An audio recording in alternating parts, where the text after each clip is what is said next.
seals are good, oxygen's good, just do what you did last time, and you're fine. Follow my one simple rule. Hella, what's my one simple rule? Listen to Lynn. Boss lady knows best. Exactly. Listen to me. Mining's just like any other job. Go steady, go safe, go home with a pocket full of credits at the end of the day. Yeah, totally. It's just like, I work in the Star Dock. Except, with more cave-ins, lasers, and accidental dismemberment. Very helpful. Thank you. You're gonna be fine. Your first outing was solid. And, let's be honest, it ain't exactly astrophysics. That's why I keep him around. Good pep talks. Yeah, and the fact that I can pinpoint a helium deposit from 300 meters.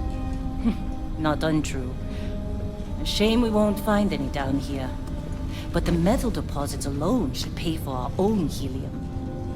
Hell, after this, we'll have enough jump fuel to bounce from one end of the settled systems to the next. Hey, more minerals, more money. And so the cycle repeats itself. Just no more unauthorized jumps in the house for room space, okay? He's just a big baby. There are worse lives. You know, most Dusties don't even make it this far. I have a good feeling about you. A group hug now or at the end of the shift? One of these days, Hella, I am going to leave you behind.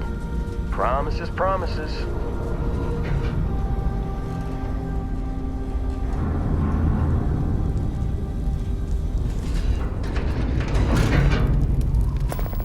Okay, let's see what we've got. How are we on time? A little longer. Grab some samples? Always. But not you. Check on Isabel. Make sure she eases up on the breach. I don't feel like getting buried alive today. Roger that. Remember, Dusty, keep your breathing steady and never take that helmet off down here. Oxygen processors don't extend this far. Yeah, because God forbid we drill on a rock with a breathable atmosphere. Know what I love about working in Freestar collective space? Fewer regs. A job like this in the United Colonies? Huh. Reams of red tape. Look at this one over here. Calvert! No! No! It's a laser, not a sledgehammer! Ease up! Benning, if you got paid per break, you'd be a millionaire. Let's go! Yeah, okay. What do we say, Dusties? You make your cut, you get your cut. No exceptions. Come on, pick it up! Troy, what's the yield? Minimal at this point. Occasional glimmer, but it's weak. What do you think? Stay the course? No, ma'am. Juice ain't worth the squeeze. Well, okay then. Let's call this one tapped. Why don't you move over to that big vein we looked at? Yes, ma'am.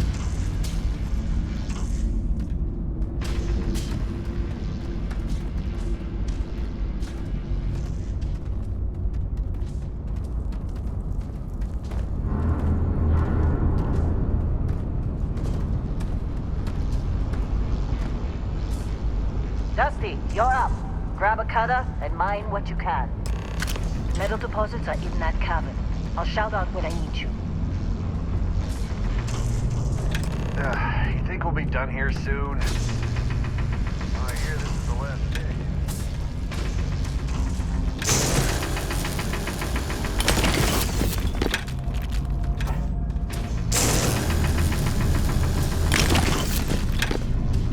How'd they sucker you to join?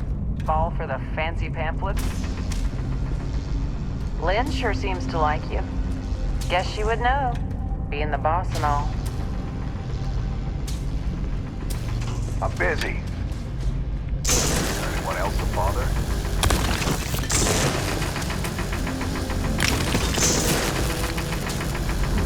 They're ready for us. Get back up here.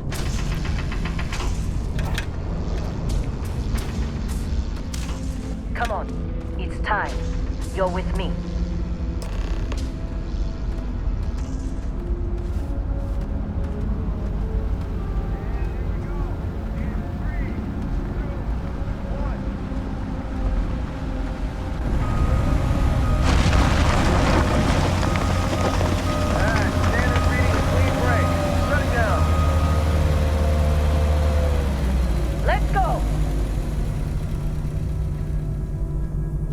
Hella, get the readings. Yeah, about that. Problem? Not if you consider a spike in gravity readings a problem. I don't.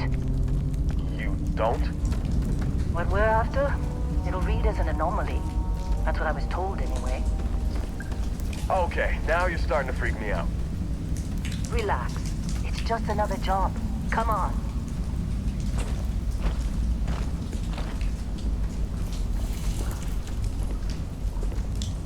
We're getting close, I think. Yeah, everything is just... Lynn, seriously, there's something really effed up about this.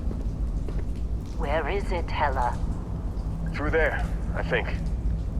Okay, you're up. Something goes wrong in there, we'll come get you. Why would anything go wrong? Would you shut up? Both of you do your jobs. Client is on his way.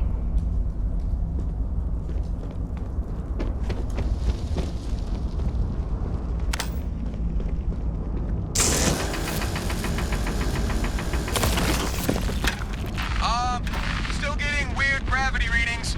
I guess that's a good thing. Just keep going.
Come on. Okay, take it easy. You were out cold. No physical damage. Mentally, the jury's still out. You know who you are? New recruit for Argos Extractors? Ring any bells? Any of this look familiar?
Well, you got the sample. Client's on his way, then we all get paid. You remember anything that happened?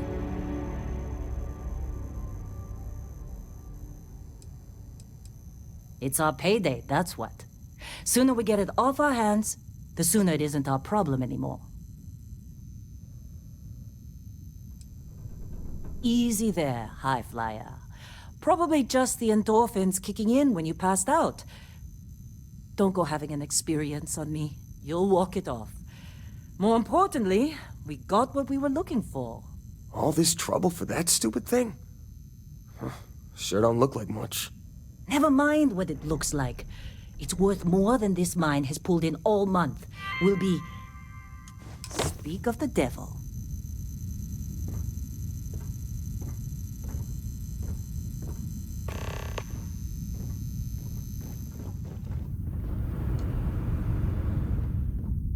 Our Constellation contact is on approach.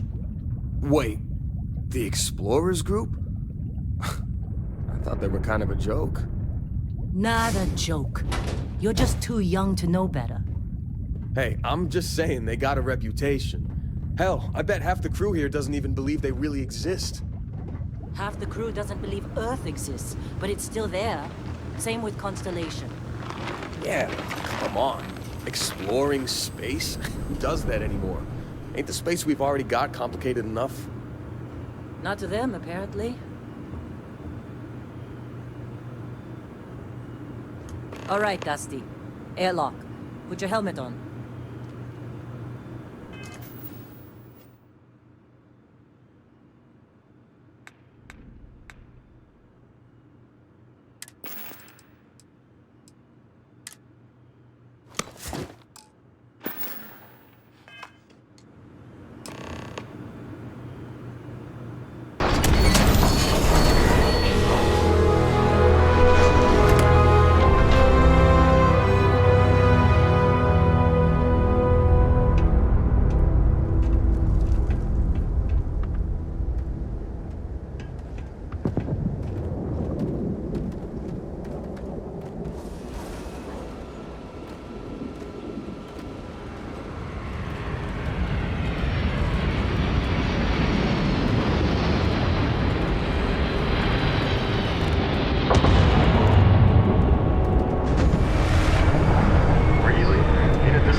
Barrett?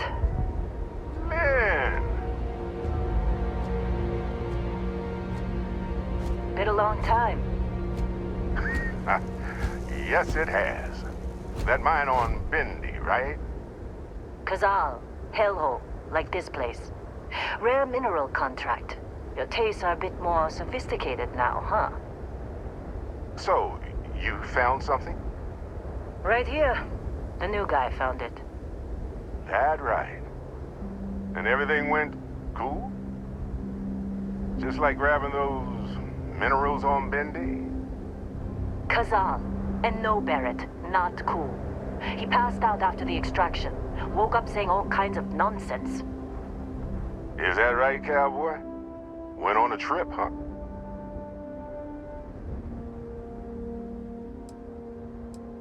Well, you could say that the infinite possibilities of the universe are full of everything but coincidences. That fun, huh? Not the most gentle push into the great mysteries of space, but hey, been there. Look, just hand over the credits, and I'll be happy to never see this thing, or you, ever again. That's why I like you, Lynn. All business. Barrett, the scanners on the frontier are reporting a ship coming in hot from orbit. I really thought I lost them. Barrett? That's the Crimson Fleet! Everybody get ready!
Fine work under pressure. You dug up the artifact, right? That means you saw it. The visions? You're coming with me to Constellation. You're part of this now.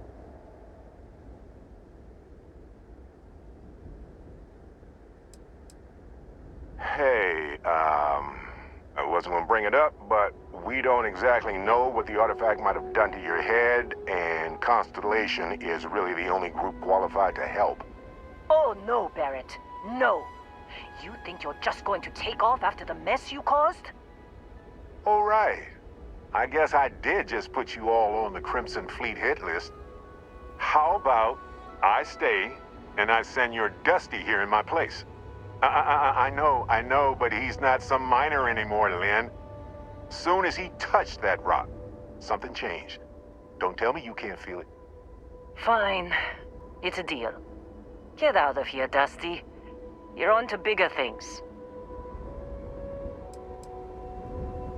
Now that we've been attacked, we've got to pack up and move on. Argos will come for the rest of us. You get going. Just go. Before I say something I regret. Well, now that that's settled. Vasco, get him to the lodge. No deviations unless absolutely necessary, okay? Protocol Indigo. Indigo. Again. Very well. Oh, and hey, take this. You'll find it very useful out there. And it even tells the time.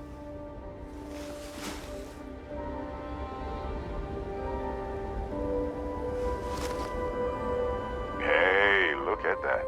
The watch fits you perfectly. Now, questions?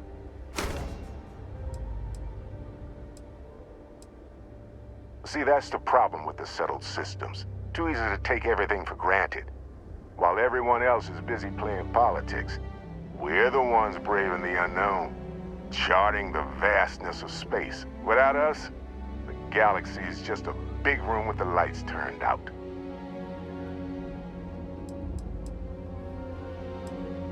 They're just following the loot, like pirates do. And I have something of a reputation as a loot collector. That, my friend, is the million-credit question. And Constellation can find the answer, with your help. Technically, it's not even mine. Consider it a loan. Vasco will keep you on course. Besides, I'm making an exception, since you can tell Constellation about that vision you had. Come on. You're really not at all curious about that light and music show you experienced? Why it only affected you? Because if you didn't notice, we've all been handling it since with no problem. The way I see it, Constellation needs that artifact, but they also need you. This mystery is only getting bigger each step we take, and you're part of it now.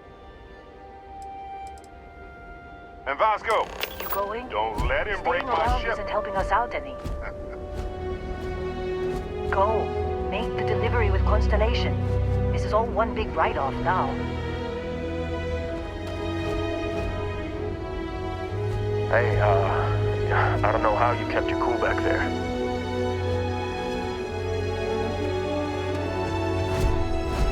It appears you are the new captain of the Frontier.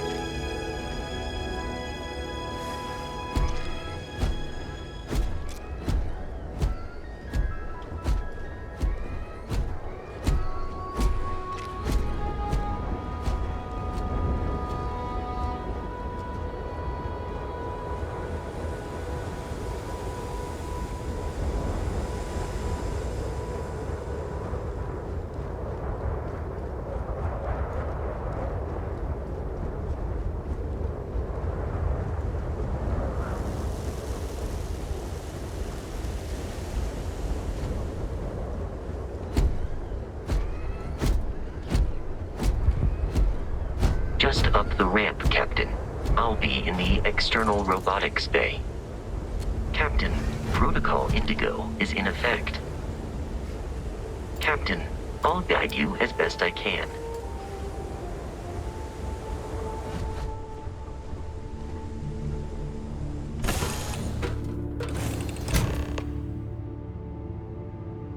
Captain, I assume you know how to fly a Class A starship. As Barrett likes to say, it's as easy as learning to ride a bike. I will attempt to boost the shields, just in case there are any difficulties.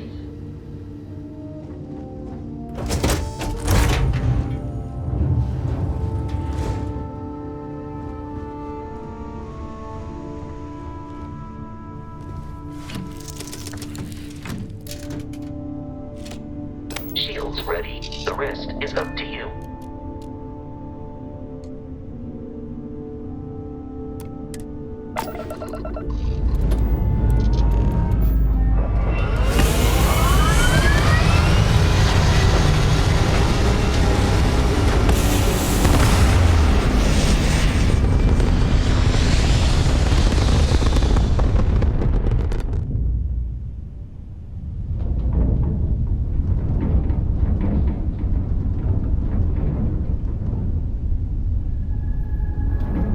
Now that we are in orbit, it might be wise to test all controls and systems to ensure they are not on the verge of catastrophic failure. I can step you through the entire process, or if you're already an experienced pilot, just power up all the systems and we'll be on our way.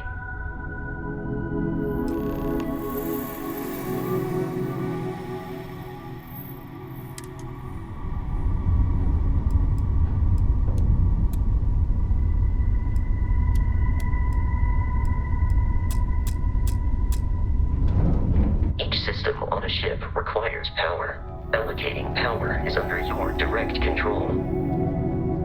Let's go over the engines. Engines control our maximum speed. Try increasing and decreasing our relative velocity.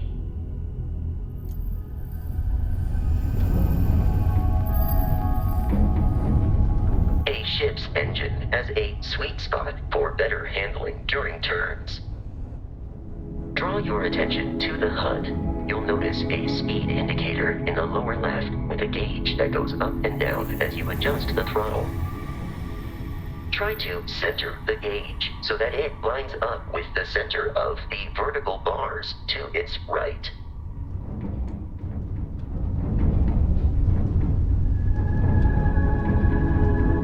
Boosts can be engaged for temporary bursts of speed.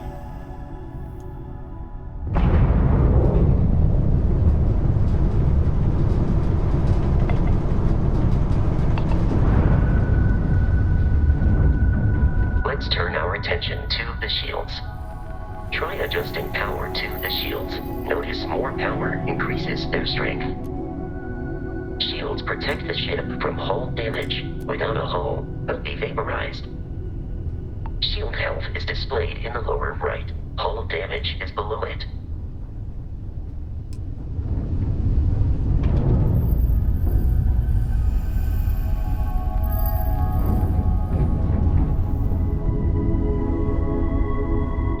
An adequate pilot. Are you familiar with ship combat tactics? Because that's a Crimson Fleet ship bringing its weapons to bear.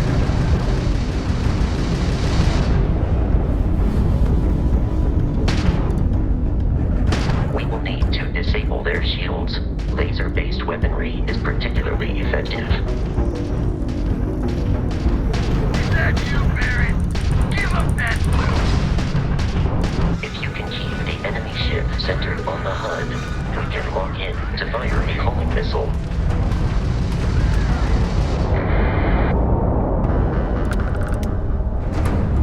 Congratulations on surviving your first Starship assault, Captain. We should search the wreckage for spare parts and other salvage. You will need to fly close to it before we can access the remains.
this rate, the odds of continual assault from their ships are high enough to jeopardize our mission. In short, they are after the frontier and will not stop. We will need to deal with the local Crimson Fleet captain. A recent scan indicates an abandoned facility on the nearby moon of Crete, a perfect staging area for pirates.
Facility with our Crimson Fleet captain is on the surface.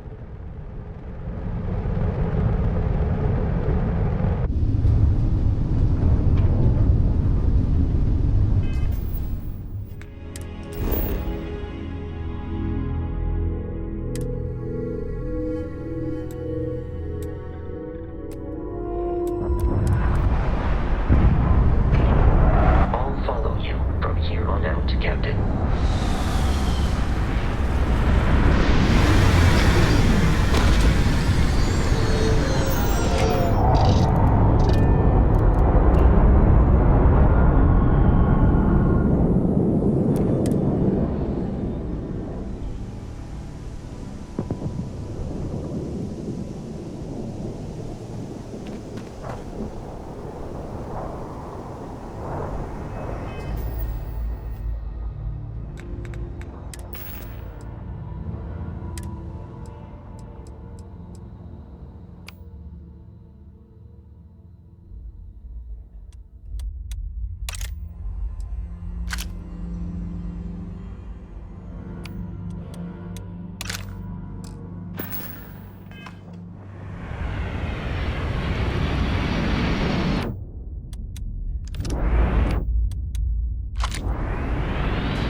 Captain, Protocol Indigo dictates that I am to return to the Lodge with no deviations. We are here to stop the Crimson Fleet from pursuit. Nothing more. I have often asked Barrett that same question at various times, and about various individuals that wanted to cause us harm. The most likely answer is that Barrett personally insulted him, typically by continuing to live, usually after escaping from certain death, and often with an object multiple people wanted. Constellation is an explorers society founded over 50 years ago with the mission of seeking out the unknown. Members often engage in expeditions in small groups, typically 1 or 2 people, or, like Barrett and myself, 1 person and 1 robot. The membership is intentionally limited and small. Should you join Constellation yourself, you will be the 10th active member. Barrett would say that billions of years ago, we were all one with the cosmos, so technically you have known each other forever. But the more practical answer is likely that he needs you. The number of known people who have been affected by the artifacts is now 2.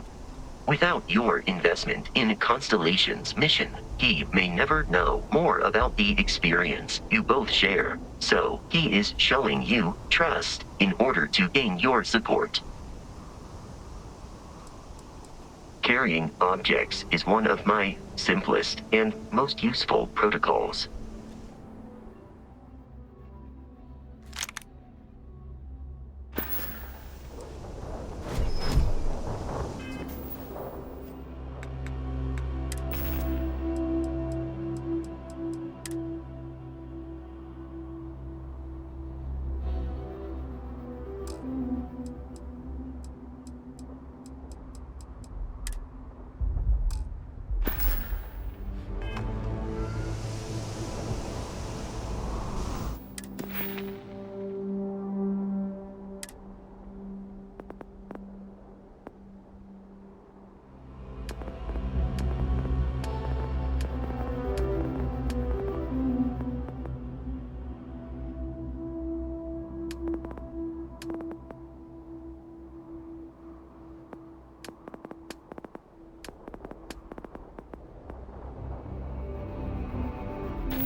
According to the scanners, the abandoned research facility is in this direction.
Captain, alien creatures are often unpredictable.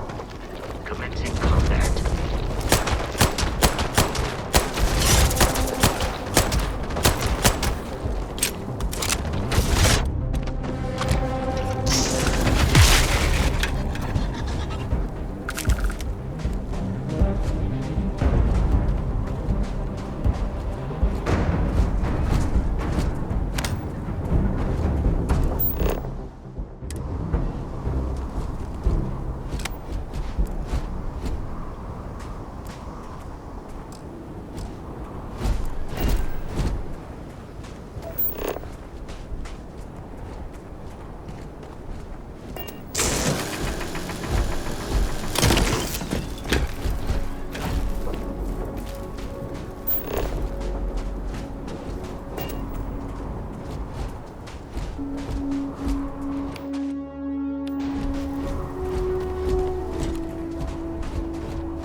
under the same banner. They are typically unscrupulous and violent.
United Colonies markings, but we are in Freestar collective space. It then stands to reason that this was once a secret UC facility.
Classic United Colonies. Put something in a cage until it kills you. One more time!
Barrett often yells, pew, pew, pew.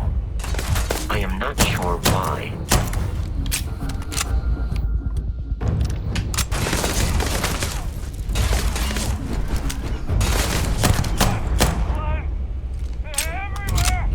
It is a shame exploration requires so much bloodshed. Exterior damaged.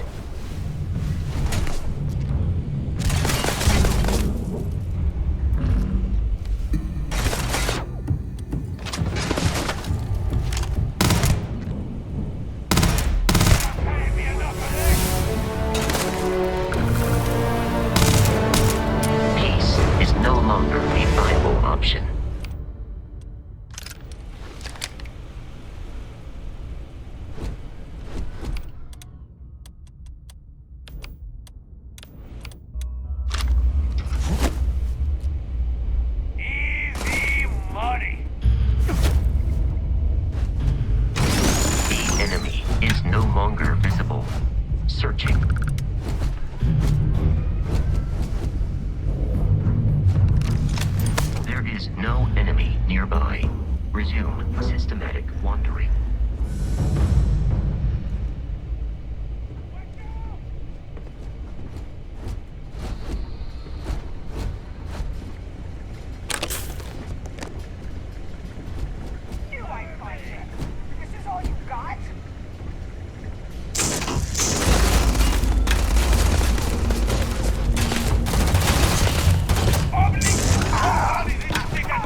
I'm detecting a safe nearby.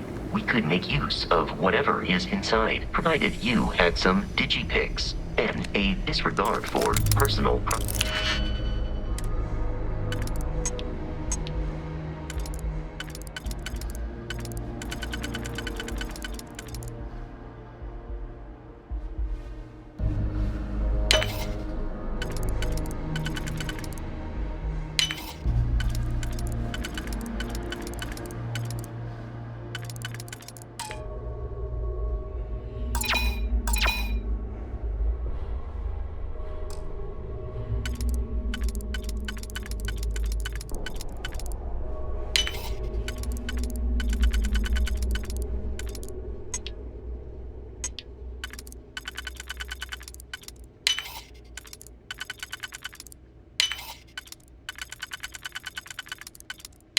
Pretty right.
Kidding me? The Frontier has a new captain? You working with Barrett, or did you pry the ship keys out of his cold, dead hands?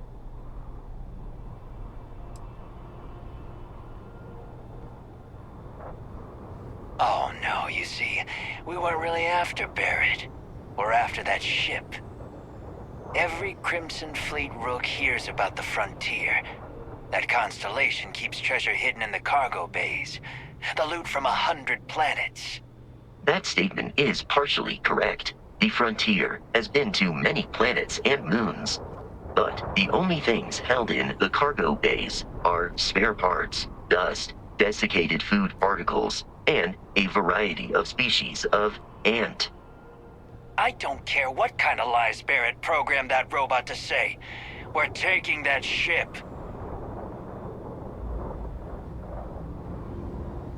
You're not talking us out of this score.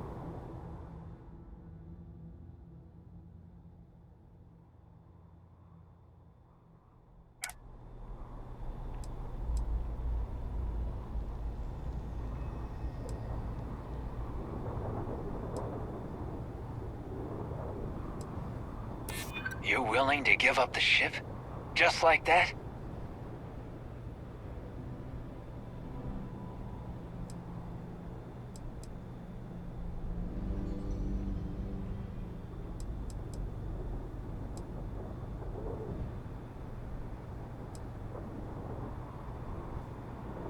Hey, I'm not... Can't believe this. There isn't any treasure? We've been trailing that old Constellation ship for nothing? Get out of here. Take your robot and your ship and get out of here. I see you all again, you're dead. We should now be free to travel to Constellation's headquarters without Crimson Fleet interference.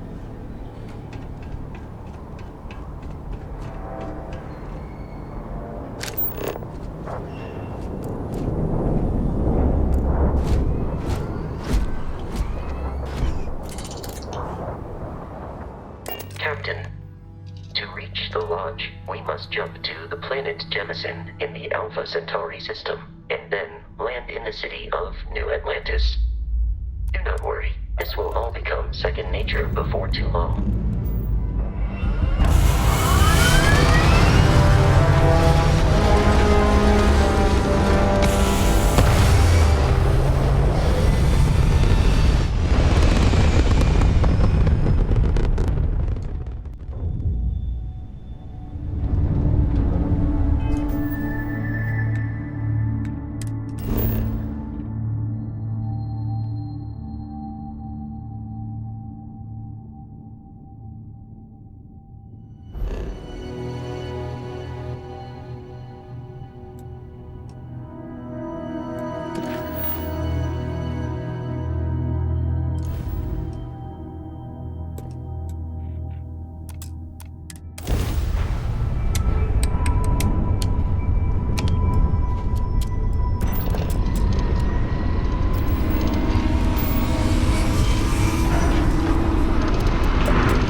Starship Frontier, this is United Colony Security. Maintain course and prepare to be scanned. Scan complete. No contraband detected. You are cleared for landing at New Atlantis.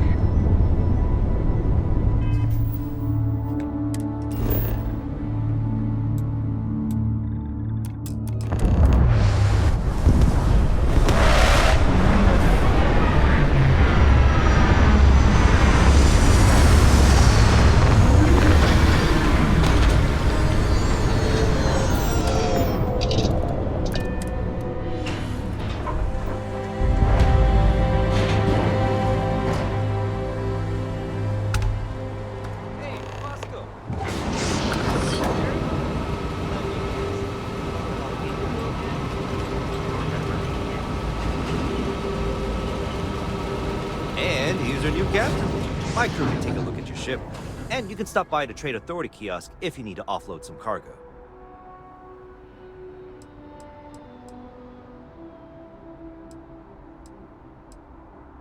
The Trade Authority runs a vending kiosk next to my booth. It's just off to the side, near the ramp.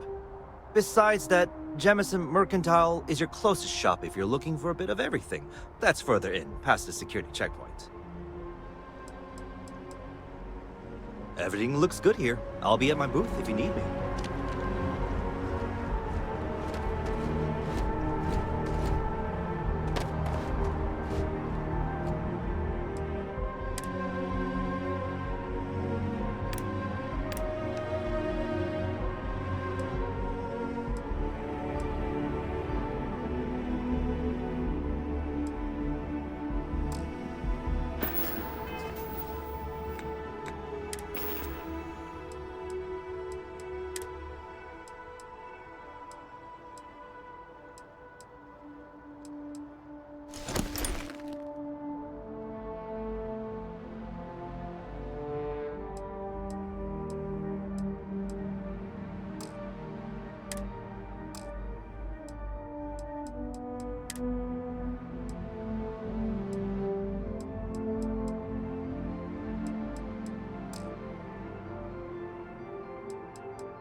can assure you this unprovoked attack on the United Colonies research facility will not go easy. As soon as possible. For you, Bobby, that includes Sergeant Yumi's looking for reliable people to help the Guard. Contact him if you're interested. We'd all appreciate it. You will be scanned as you enter the city. Please keep moving.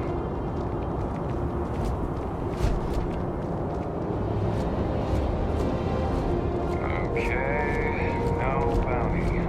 Where?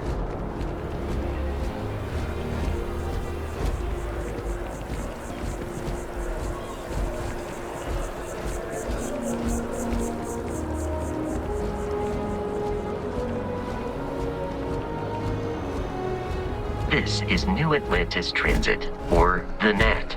It provides free transportation throughout the city. We can take it directly to the Mast District.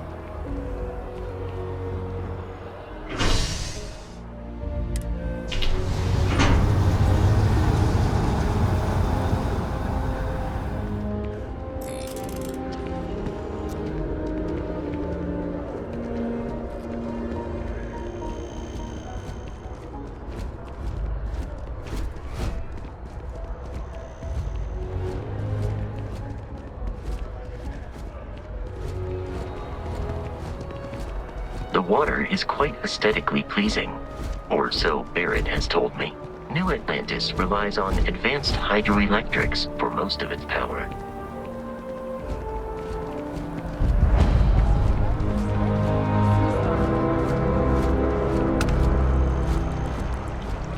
I used to be an actuary.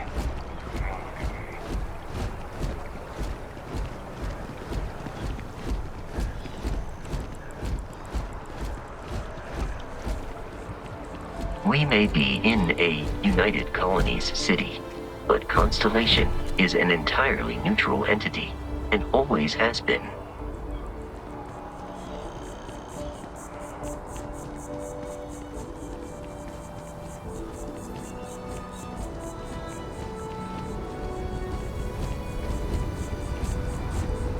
Here we are, the lodge.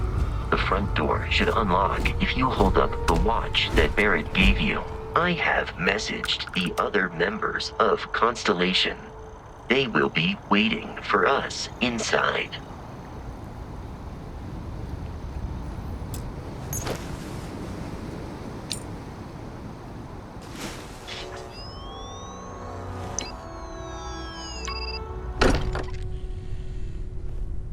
Captain, everyone will be in the library, just inside.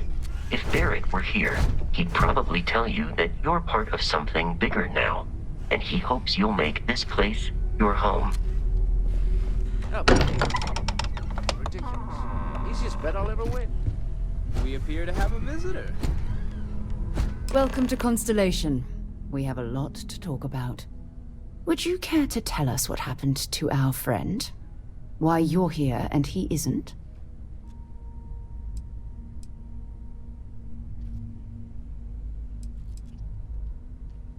Sarah Morgan, Chair of Constellation. That means anything you discussed with Barrett is my business. Now, if you would please answer my question. I see. Vasco, verify. All statements made have been factual. This is just typical. Barrett hands over our ship and our robot to some random employee of that discount mining outfit he uses. Walter. And if we hadn't insisted on installing those emergency protocols, I guarantee you this rock breaker here would be halfway to Neon. But that didn't happen. He's here with the artifact. Thank you, Matteo. Now, let's focus on what's in front of us, shall we? What happened when it was extracted? Did anyone see anything? Hear anything?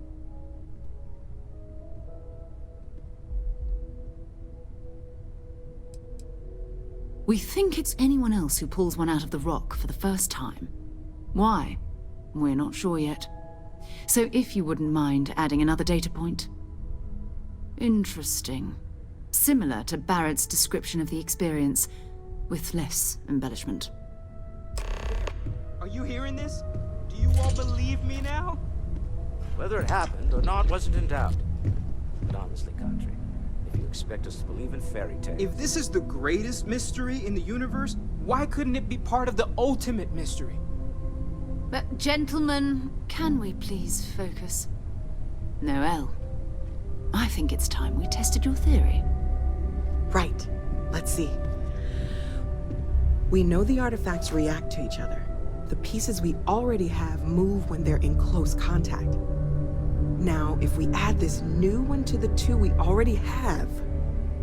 The artifact. If you could place it on the table here.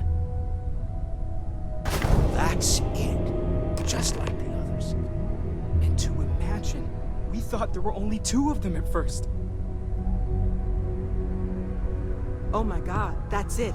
They're reacting. Look at how it's coming together. That energy that's arcing between them, no manufactured material in the settled systems can do that. None of them. This proves that... Easy, girl. Breathe. You'll have a heart attack. She's not the only one. If they're coming together, that means there's a set. Built by an intelligence outside the settled systems. Still 2,000 credits for our little wager, Country? You're on, Walter. Well, if we had all the answers, it wouldn't be exciting, now would it? Not to take away from the moment, but what are we going to do about our new friend here? So, are you ready to get to work? See if exploration is the life you want to lead in this little universe of ours?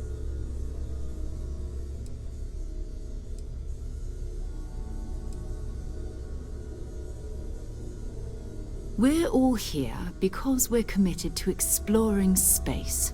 Humanity may have settled the stars, but that doesn't mean we should stop diving into the unknown. Beyond that, you'll be expected to use your own judgment, just like the rest of us.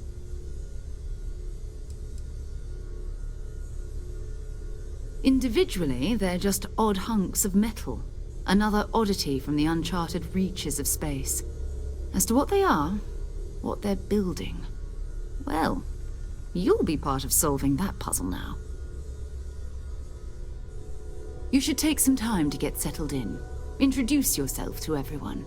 Some of our members aren't here, but you'll meet them soon. Come find me when you're ready. You and I are going to be doing some traveling together. Get your feet wet. And here, I think you've earned something for bringing the artifact to us. In addition to credits, why don't we set you up with a backpack with some boost capability? You'll need it out in the field anyway. Just mind your head.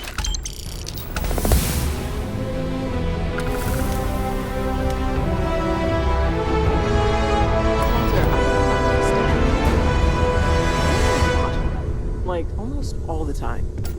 Doesn't that bother your wife? It's true. I am away from home quite a bit. Apparently, I become rather cranky when I'm not able to participate in Constellation's little adventures. It has been determined that for the long-term health of our relationship, I am better off here.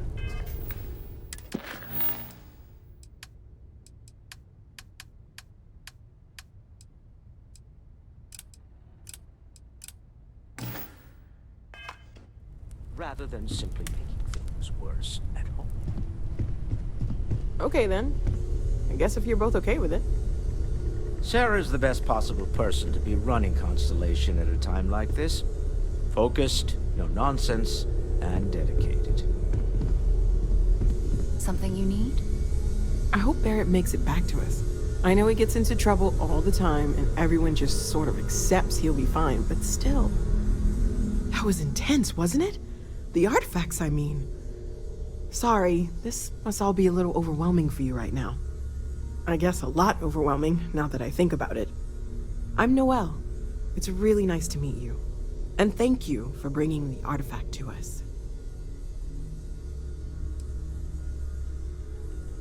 Oh, gosh. No, I mean, that's flattering, but really, we're making this up as we go. Until you arrived, we only had the two, and the vaguest sense that there was something more at work. There's still so much we don't know. and that means a lot of work ahead of us.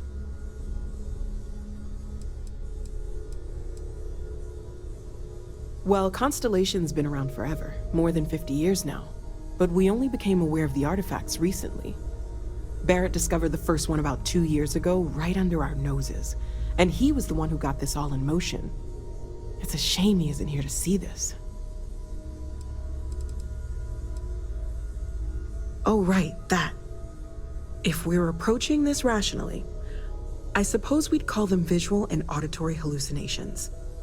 What you perceived as lights and music could be overloaded neural input, your brain's attempt to make sense of something, an energy surge, some other phenomenon.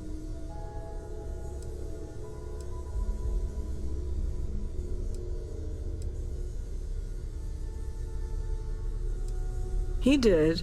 At the time, well, it's Barrett. We weren't sure if he was kidding around. Clearly, he wasn't. Unfortunately, that's what a lot of people report in these situations. I'm not saying you didn't really see anything, just that it's really hard to determine after the fact. That's okay. Now that this has happened to both you and Barrett, we can know to maybe expect it in the future. Be a little more prepared. We're all in this together now, right?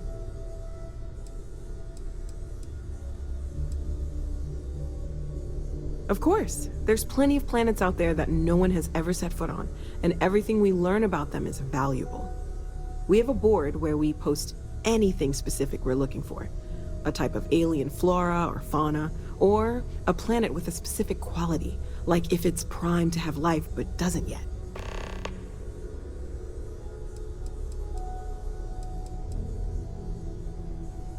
Well, right now nothing's off the table. Metallurgical analysis, chemical composition. I'm looking at everything. One thing I'm really trying to improve is my overall database of xenobiology. I don't know if it will help in this case, but the more we know about, well, everything, the better off we are, right? Speaking of, if you're gonna be out there looking for more artifacts, you're bound to come across some interesting specimens. Anything organic, I'd be happy to take it off your hands.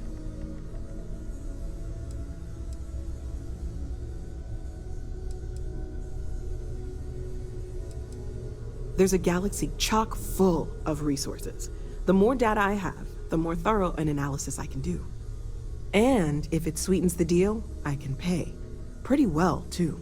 Walter's pockets may not be bottomless, but they are pretty deep. Great, let's see what you have.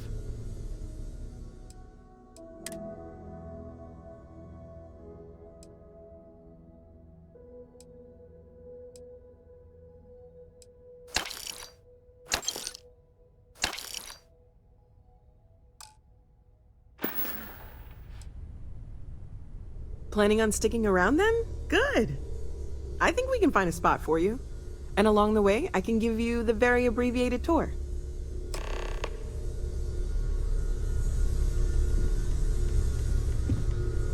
So, Noelle, Constellation living up to your expectations? It's a dream come true, Sarah. You know that. I'm glad to hear it. You could have done just about anything. So, it's important to me that you feel valued here. It's not always easy, but I just remind myself that if it weren't for you, and for Constellation, I'd have no idea that any of this was going on.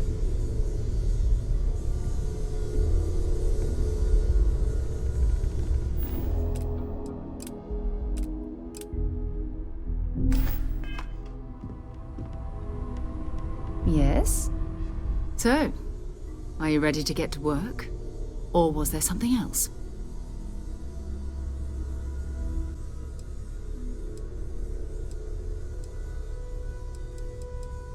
We're going to be doing some old-fashioned detective work. The artifacts are relatively inert once they're out of bedrock. That means people can pass them around, not even knowing what they are. I've been letting my contacts know to be on the lookout for strange metal objects. Get back a lot of noise, usually. But a tip from the UC Vanguard sounds promising.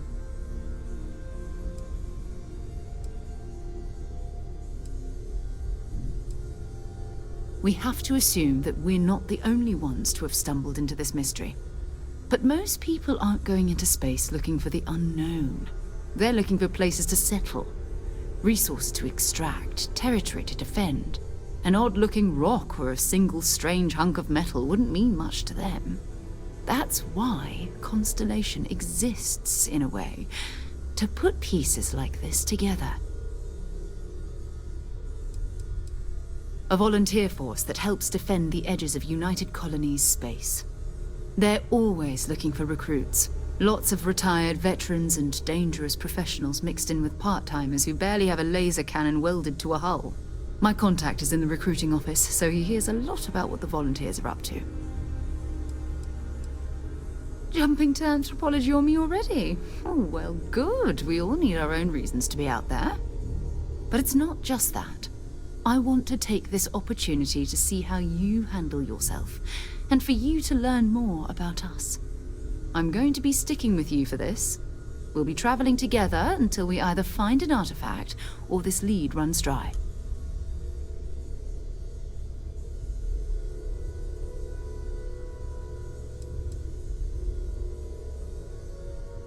You mean besides the ship, the robot, and a place to stay all rent-free? We do have some funds we can disperse from time to time. Not to mention, I think we can get you a proper suit. We're explorers. We keep a lot of equipment on hand for that purpose. So the more you work with us, the more we can share what we have.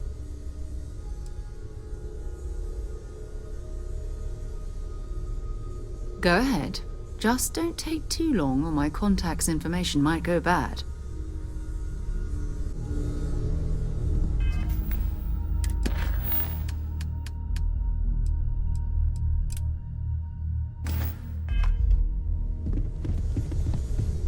I am at your service, Captain.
Well, hello. You hear about the job by any chance? The officer over there can help you with any bounty issues.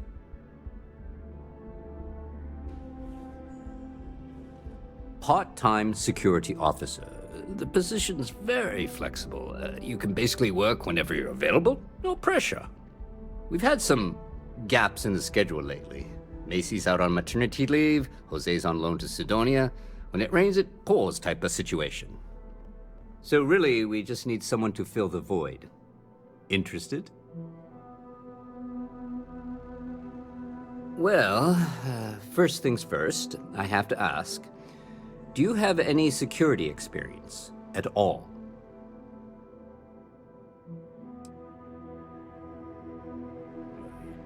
It sure counts for something. I mean, you're alive, and resilience is definitely an important trait for any officer. Well, I think I've heard all I need. Your first assignment couldn't be easier.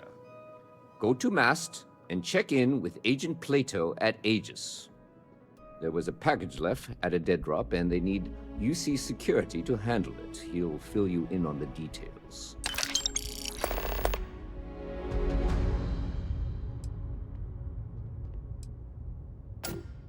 Well, just because you're bringing it here doesn't mean that's where it'll end up.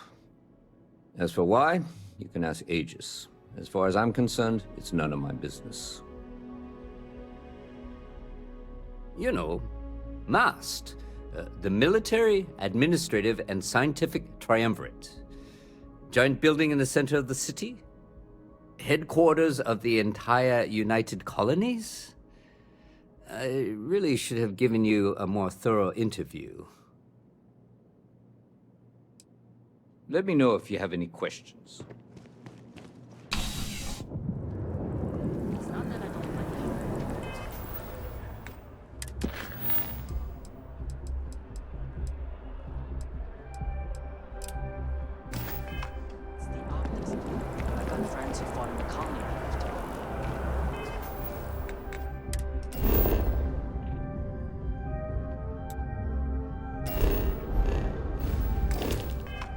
That's just how things are.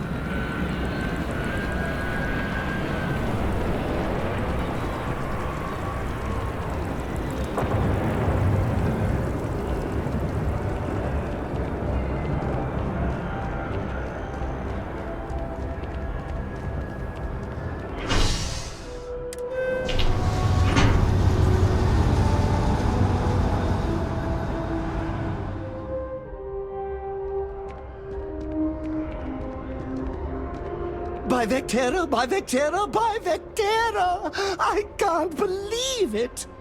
Is it you? Is it really, really you? Captain of the frontier, bane of the fleet, Constellation's shining star of stars. Oh, don't be so modest. It was all over SSNN. Lone miner tames the Crimson Fleet, saves a member of Constellation, and steals the hearts of millions, no, trillions! And now you're standing here next to me? Oh, it really is you, right? Oh, Oh, you are definitely the brightest, biggest star in any constellation. There's no maybes about it. I have an eye for these things. Not that you're hard to see with that halo on your head. Although at first, I wasn't sure if it was just the glare. But now that I know it's you, what are the odds? And to think, I almost went for coffee instead. But I changed my routine for one day, and here you are. It's almost like it was meant to be.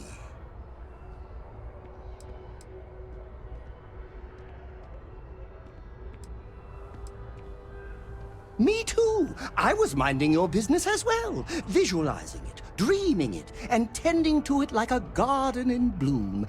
And now here it is, our first spring. Either way, it's such an honor to meet you. Hey, do you mind if I follow you around? Do you need a sidekick? What am I saying? You're a hero, of course you do. Lead the way!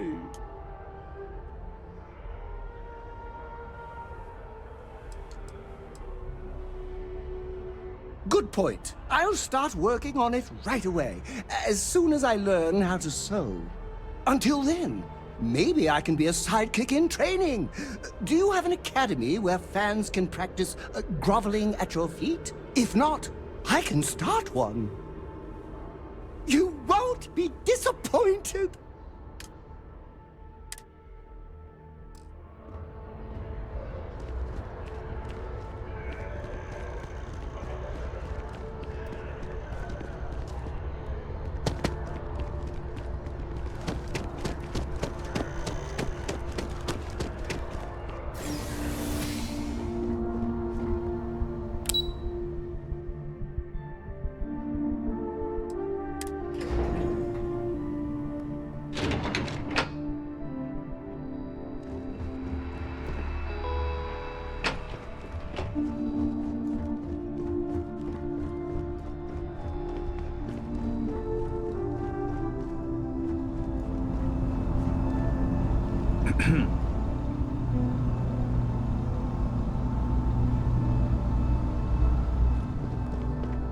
I'm afraid I hope you're not here to report something.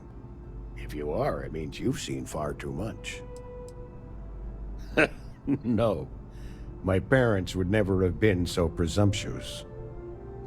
Every agent who joins Aegis gets to choose a pseudonym, pending approval, of course. I chose this for myself when I signed on.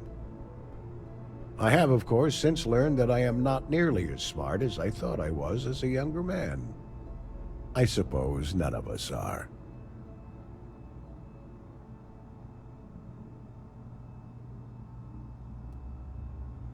Ah, right. You're Sergeant Yumi's recruit. You're taller than I expected. I shouldn't, but I always do. Part of the job, really. We're always trying to fill in the blanks. In any case, let me fill you in. We have a dead drop that we think has been compromised. So I'd like someone from UC Security to handle the pickup instead. Take the package back to Sergeant Yumi, and he'll check it in as evidence before it gets routed back to Aegis.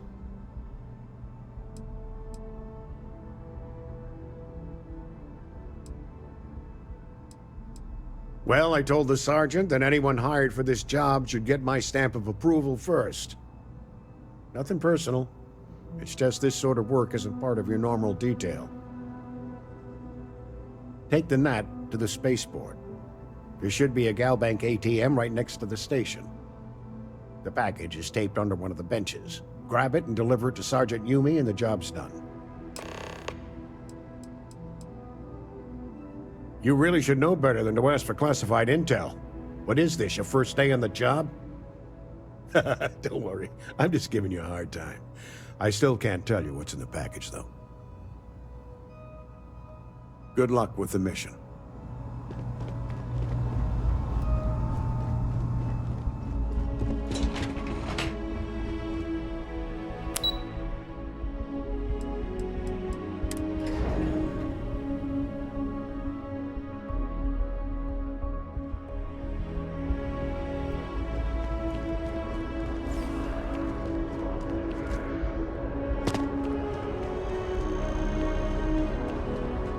what's next on the agenda?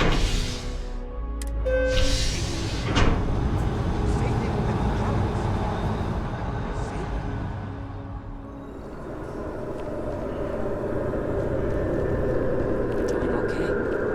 I know it's been a rough week. I'm hanging in there. Oh, it's just the usual worries. Job, life, kids.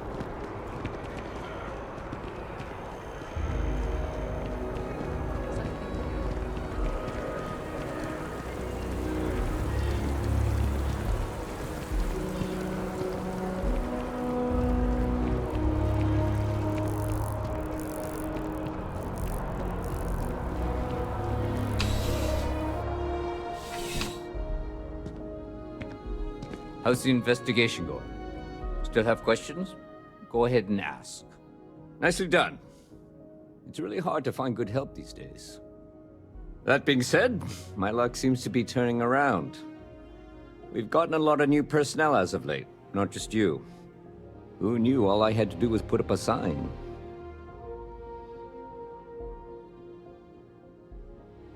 Well, I have you now.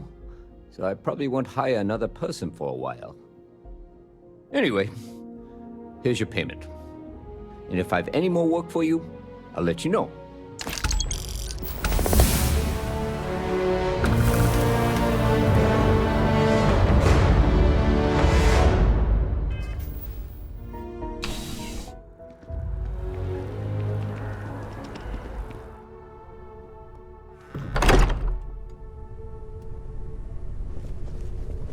I hope you are satisfied with the quarters available to you. I'm listening.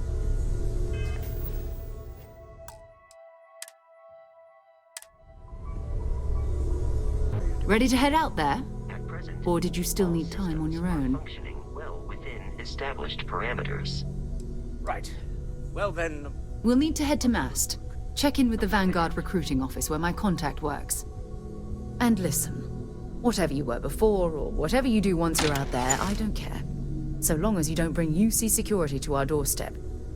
Every member of Constellation is their own conscience. Understood?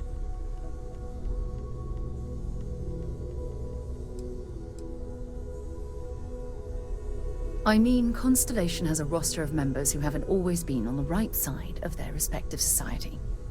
We're risk takers. Some of us have seen the inside of a jail cell more than once. If you join us, it means you're committed to our mission. In exchange, we give you latitude in your choice of means. Good. Let's take a little stroll through New Atlantis, shall we?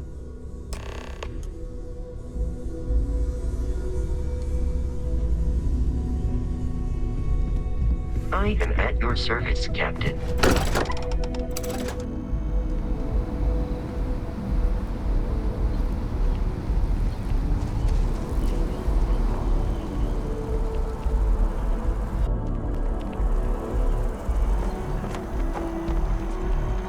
Swear to protect and defend the citizens of the United Colonies to the best of your abilities.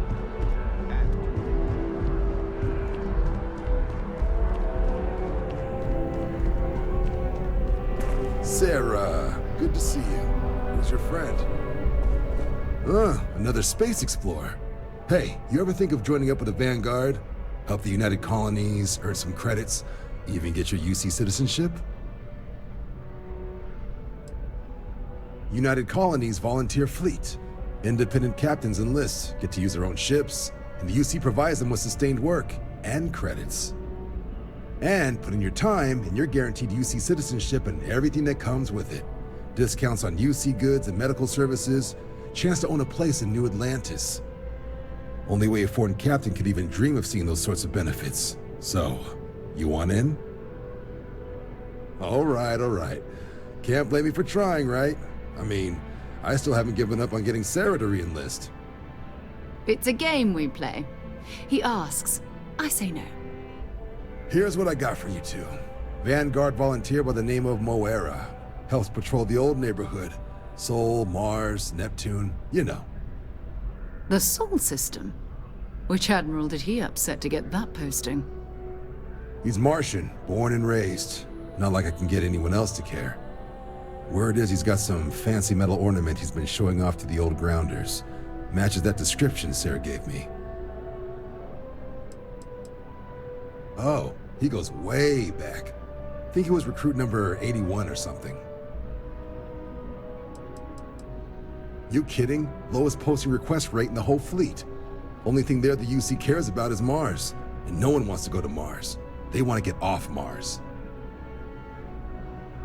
Solar System is a lot of planets, but a vet like Moera will be checking in at Sidonia on the regular. You mean hitting the bars, don't you, John? Hey, nothing wrong with a little refresh between patrols. It's definitely a lifestyle, burning helium out there, seeing where the stars take you. I'm serious about that recruitment offer, by the way. You just come talk to me when you're ready. UC is a good friend to have.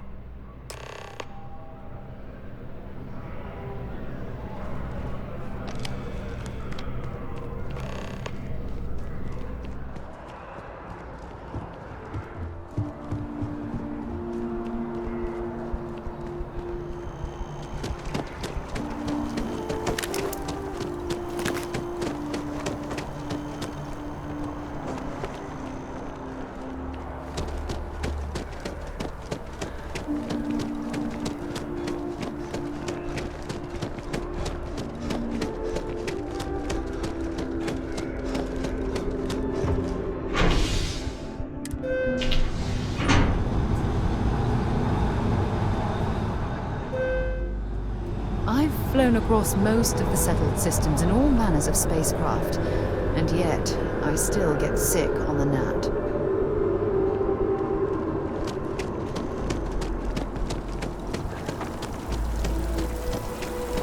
Ah, I've always liked that statue. It's beautiful, isn't it? I wonder what the artist was trying to represent.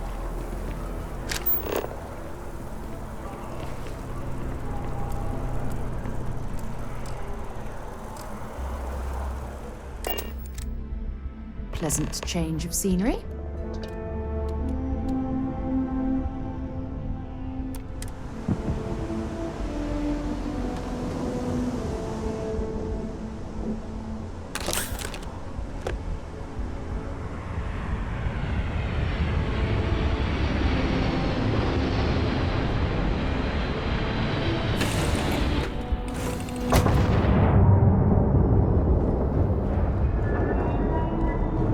Whenever I'm lost, I think, what would you do in my shoes? Not literally, I've got small feet.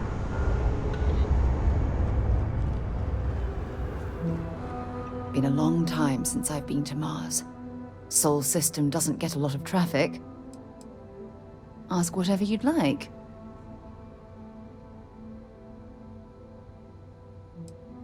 You mean, apart from being the chair of Constellation for the past 5 years? Well, let's see. I pride myself with my aptitude for astrodynamics, calculating optimal trajectories for grav jumping.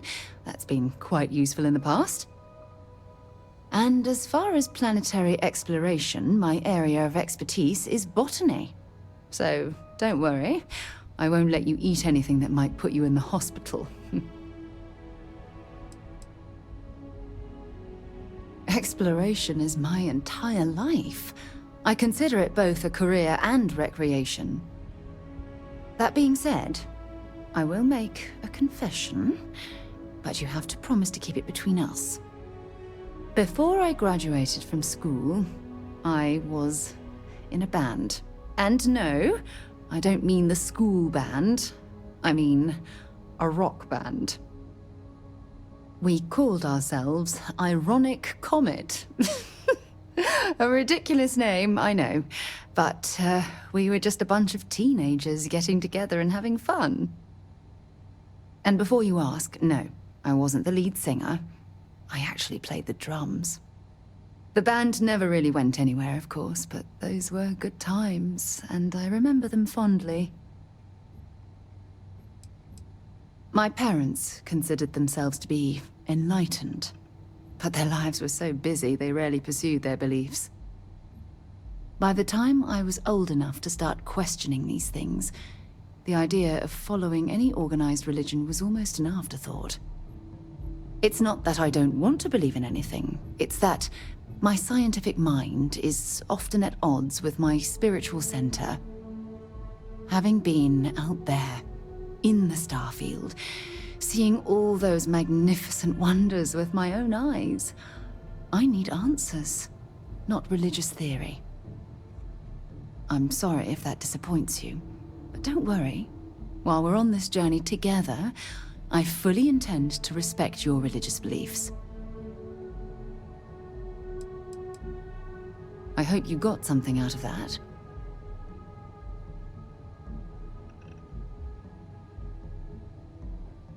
Talk to you later.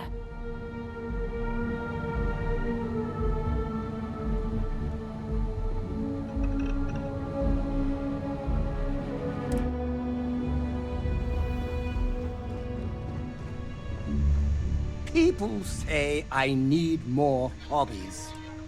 Writing about you, thinking about you, talking about you. That's 3 right there. That was a good talk. It'll be hard to top it, but you always manage.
Broken Spear is still open. It's the only decent place in town to grab a drink.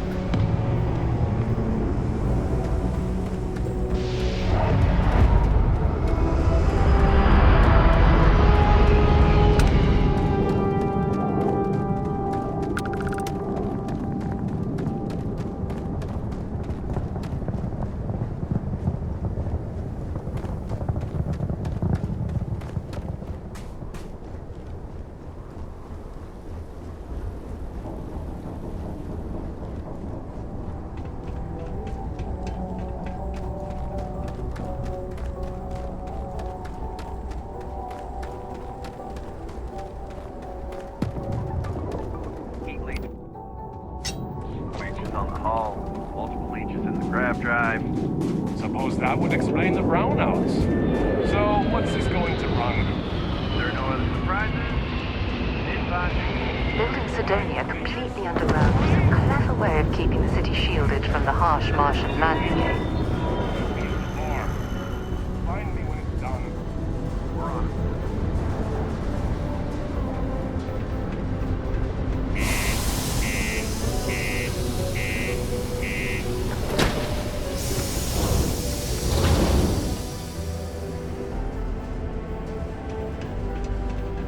I'm just proud to serve the UC. Sorry. What do you mean there's no work? Yeah, do you have any idea how far we are? Work in the deep mines. That's where you make the big bucks.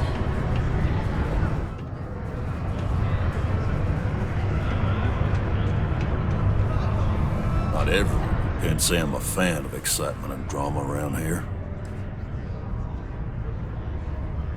He ain't been around. Went off on patrol. Hasn't been back in since. We're starting to think it might be time to pour one out to the blackest sea.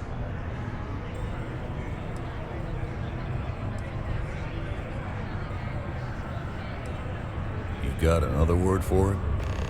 He means outer space. Ma'am.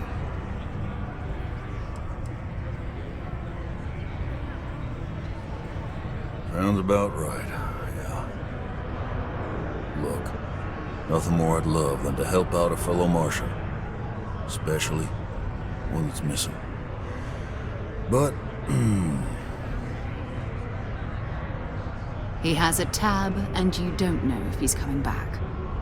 it's a lot of credits, okay? I let it slide for a long time because he's a regular, but if I'm out all that money, I got problems. What do you say?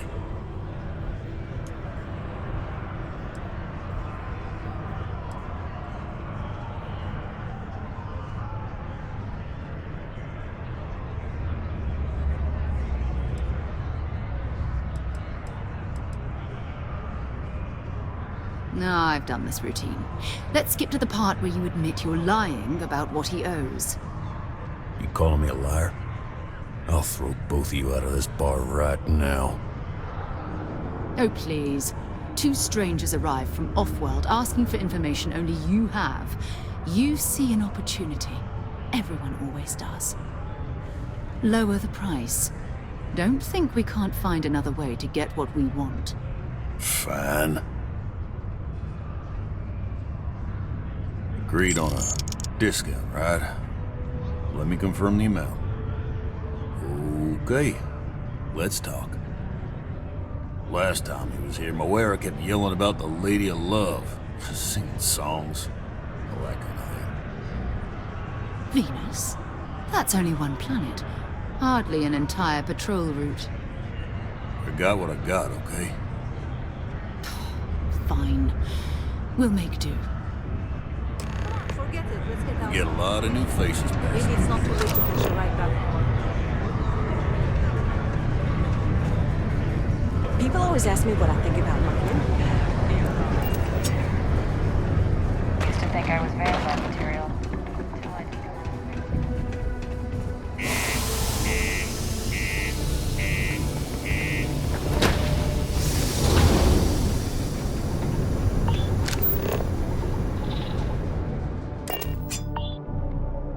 Ready to lift off when you are, Captain.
They call the Great Serpent, the devourer of the unbelievers.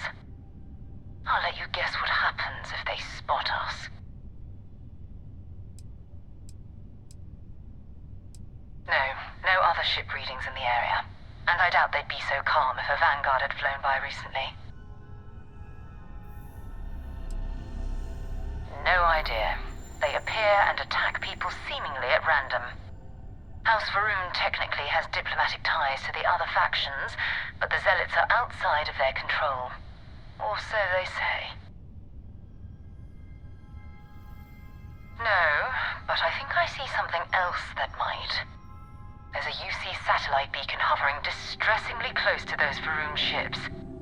If we can get close enough to it, we could download its logs and figure out where our Vanguard was heading to next.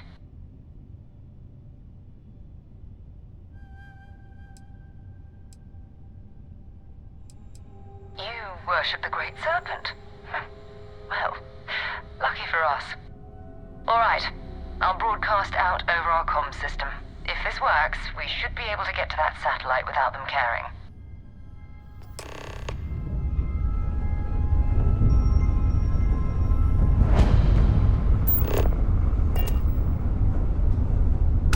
Okay. Pretending to be a religious zealot who believes in a dreadful cosmic entity. Perfectly normal. Oh, Great Serpent. Bless this communion that we may walk in Jinan Varun's footsteps, that he jumped from the Sol system out into the beyond and touched your magnificence, that he learned the truth of the shrouding, the coming eternal embrace, that you will reward the promised and cast the accursed into shadow. They speak the litanies of the promised. Let them pass. Be grateful that we observed Jinan Varun's commune with the Great Serpent today. Even such a bold recitation will not save you from judgment next time.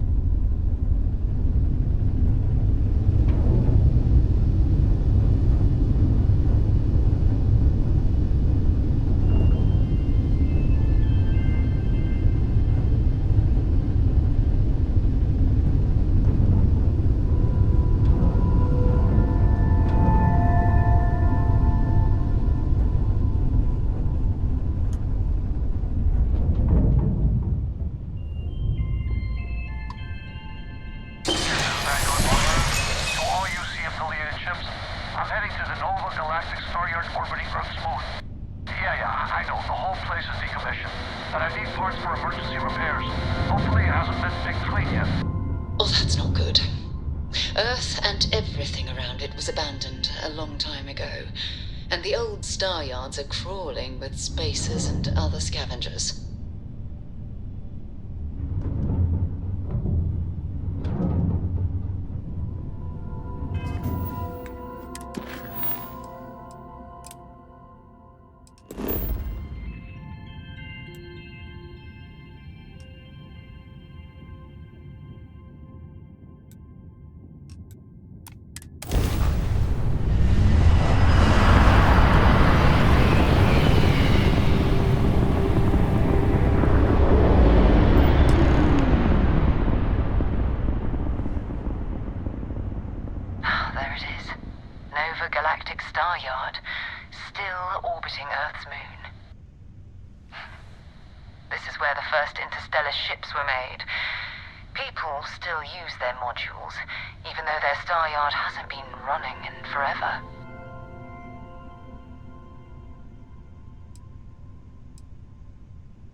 It's all ancient history now, but the Earth lost its atmosphere.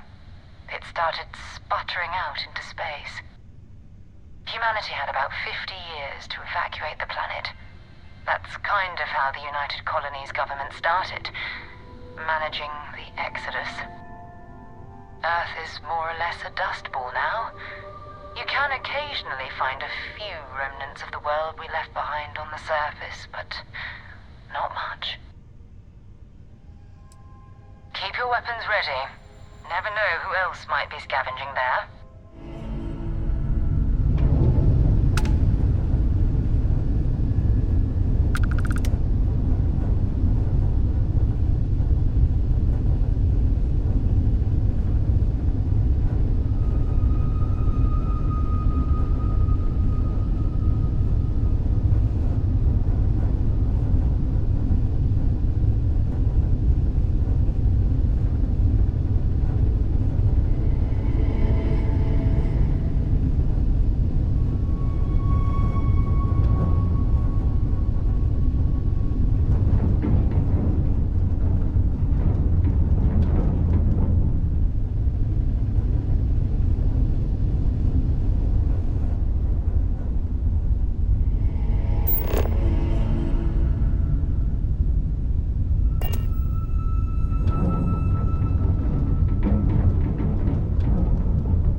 I heard that you're so fast, you can run around a planet and sign the back of your own head.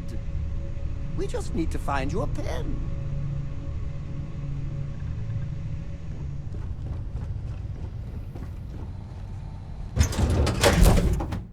It's good to be back on board.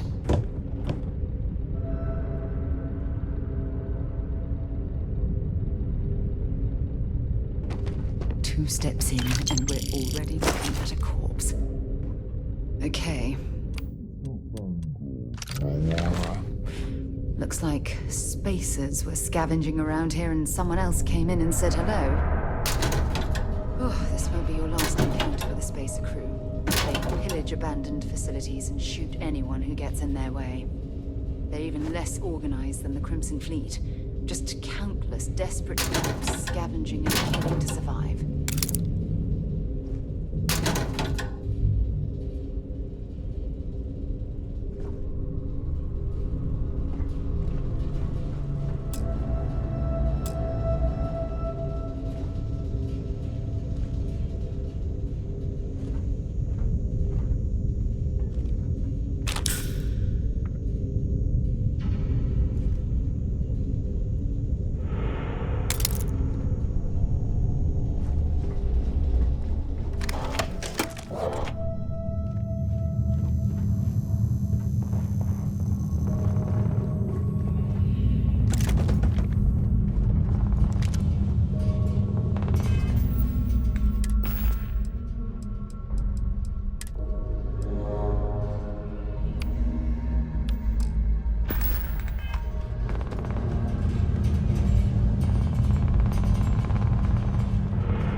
leave that behind.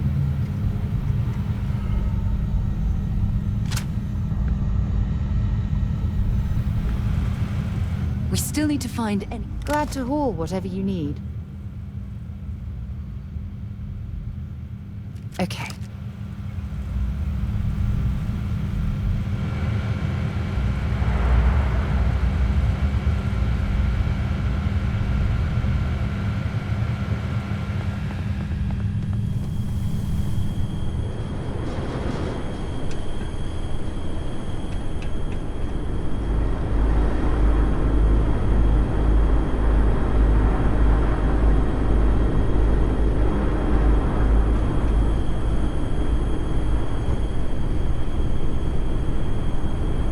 Vanguard, Moera. Sorry if I had to reclaim some UC property, but this whole star yard is overrun. I've patched up my ship, and I'm heading to Neptune. Going to put in another request to get the fleet out here to deal with these spacers. But until then, if any of you thugs are listening, I'm the damn ghost stealing your stuff in the night. Clear out while you have the chance. It's almost daring the spacers to come after him. It's actually...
I don't stock up on junk.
You're looking splendid today, Captain.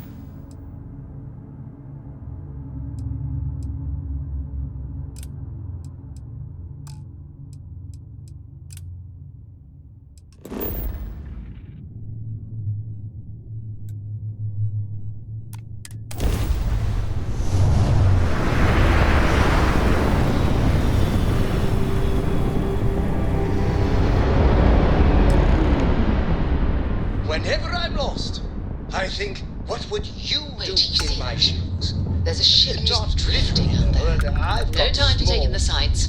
That could be our Vanguard.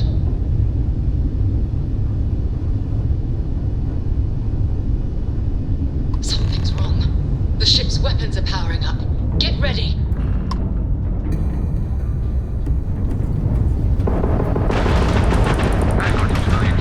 If you stop shooting at us, we'd be more than happy to respond. I hijacked my ship. White-lined a couple of them, but they've locked me down. Really could use an assist. We blow that ship out of the stars, he's dead and our artifact's gone. We're going to have to board.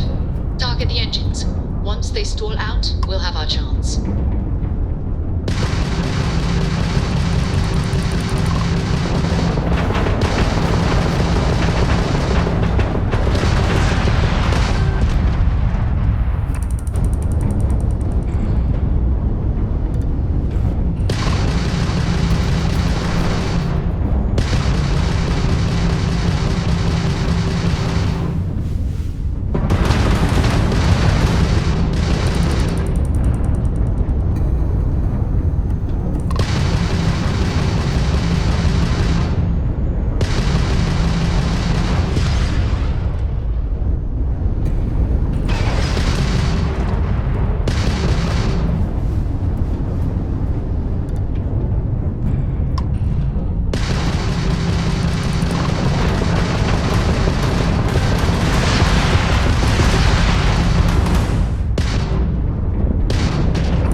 Their engines are down! Now we can follow them indefinitely!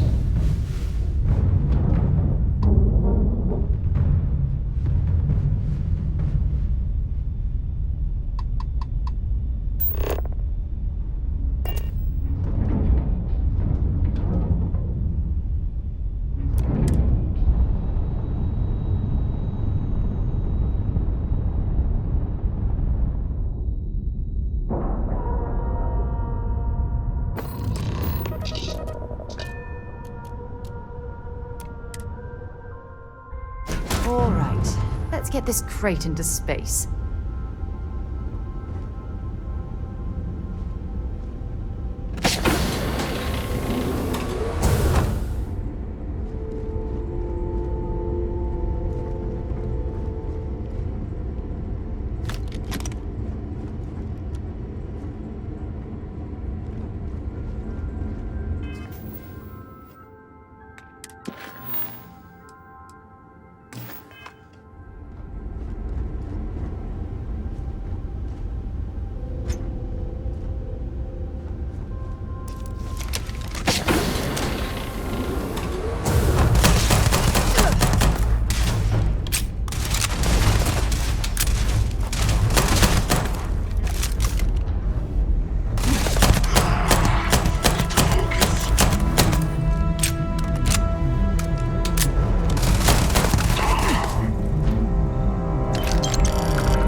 am I glad to meet whoever you two are.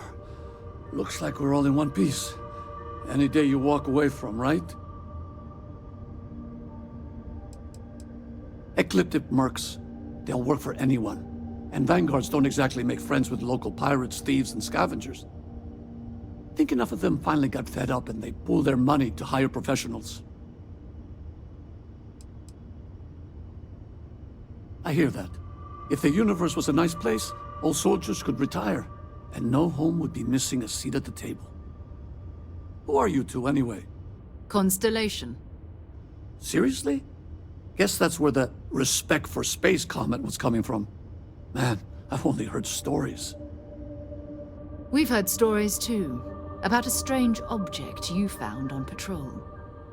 So, you know what that thing is? I tried to hawk it in Sidonia, and the guy thought I was peddling phony titanium. It doesn't play nice with scanners. It'd be worthless to someone trying to flip rare minerals quickly.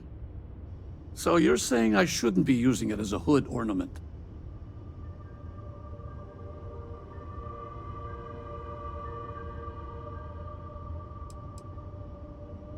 Oh, that. Yeah, I mean, it's been a mess lately. Spacers, Varun zealots, plus Ecliptic tracking me down. We ran into a few members of Ecliptic at the Nova Galactic Star Yard. I'm guessing they were after you. Ah, damn. That's probably how they found me. I knew taunting the Spacers to meet me at Neptune was a long shot. Making rookie mistakes. I've been chasing shadows around the Sol system for years. And every time I go back to Mars... Sidonia is waiting for you. Run down. Forgotten. Feels like everyone's given up, you know? I've just been spending more and more time in the Starfield. Sometimes I wonder if I'm really going back.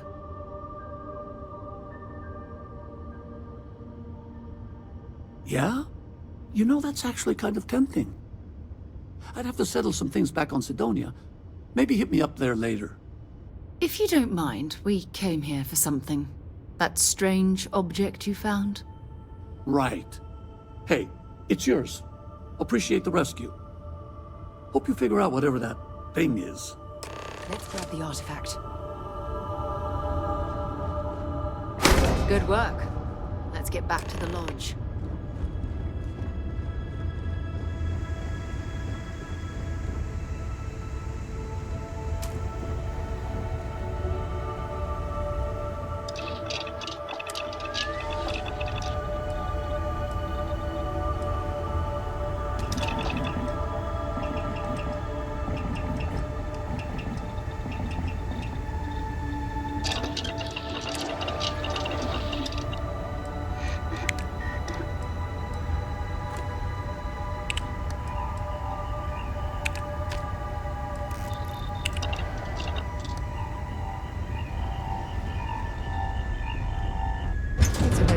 For a nap before we leave?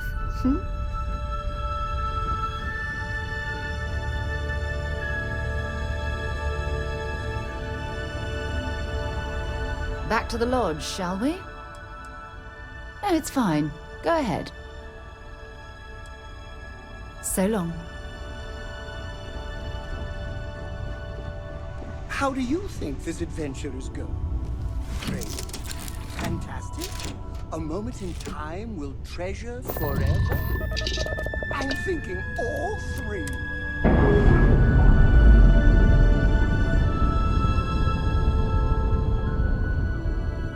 That ship will carry the memory of your visit forever.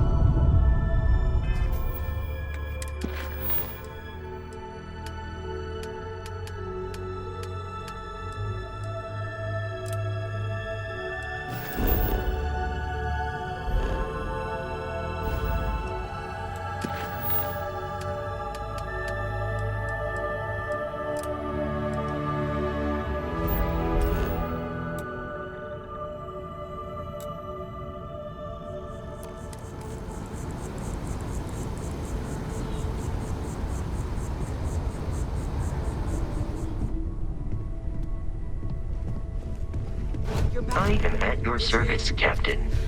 We have it. Go ahead. Do the honors. It fits. Energy spiked a bit, but it's restabilized.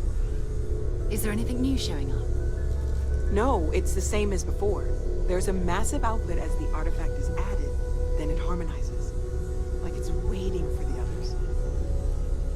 That's speculation, but I think you're right. We need more. Here.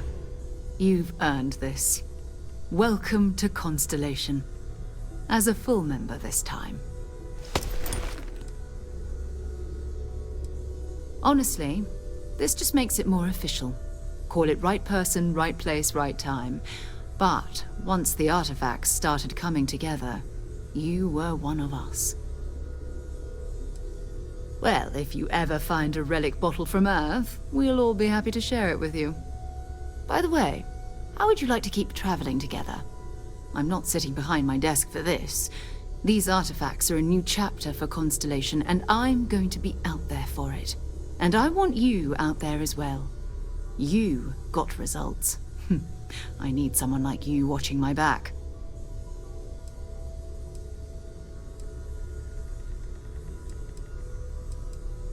Oh, we'll be working with everyone here at the Lodge sooner or later. Constellation is all in on this. Sometimes we'll partner up, sometimes we'll go solo. It's not a formal arrangement. We just came back with good news. We've got momentum. Why not keep going? All right. We've got a few more leads we should talk about. First, there's an expedition that Samco has been putting together. It's in Freestar collective space, and he knows it inside and out. There's also the Eye, our star station in orbit. About time for you to meet Vladimir. He's been hard at work tracking down more anomalies. And last but not least, Noel. Have we heard anything from Barrett yet? A courier from Argos Extractors came by to let us know they're packing up the operation on Vectera. But that's it, no other word. That's not good. We should get over there and check on Barrett in person.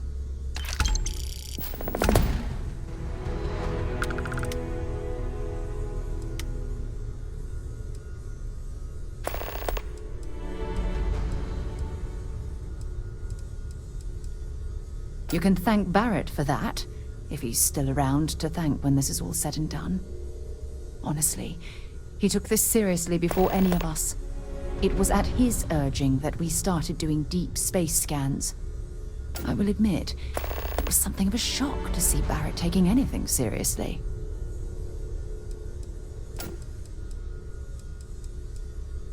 Oh, that's right. He wasn't here when you first showed up.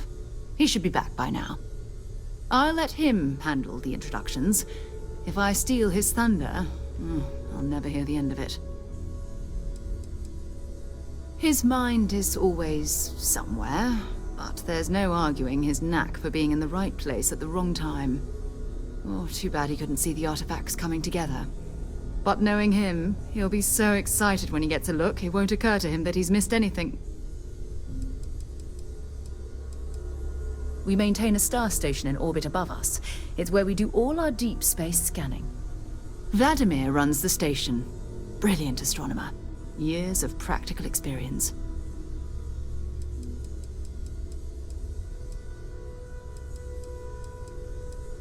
It's all important, but if you want a direction, I'd grab Barrett first. He's not just an old friend. He's been all over the settled systems. Maybe another time.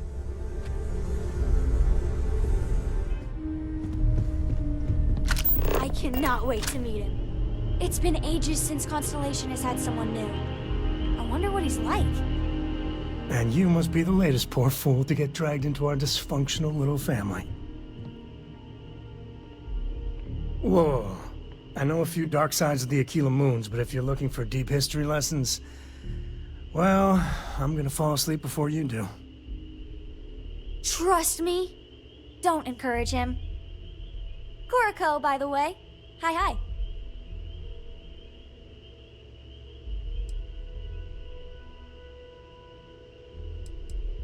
There's no "you have to be this tall" sign for space. The package may be small, but she can handle herself. You'll see. Nice to meet anyone brave enough to fly the frontier. Know a thing or two about spacecraft, do we? Hey, don't spook our new friend. Frontier's a fine ship. Honest. Now, let's talk business. Sarah tell you about the expedition? Sure enough, that's where we're heading. The three of us are heading to Aquila, first settled planet of the Freestar Collective, and, not coincidentally, the home of their capital, Aquila City. We'll land in the city's spaceports, but the frontier's our goal. It's rough country. Spawned a lot of stories. And I got a lead on a tale that makes me think one thing. Artifact. Yeah, don't piss off the Freestar Rangers. As far as the Collective is concerned, they're judge, jury, and executioner. They're the good guys, but that don't make them any less dangerous. Outside that, just don't be an asshole. I guess it wouldn't hurt. We just got back from a supply run anyway. Let me know when you're ready. Yes?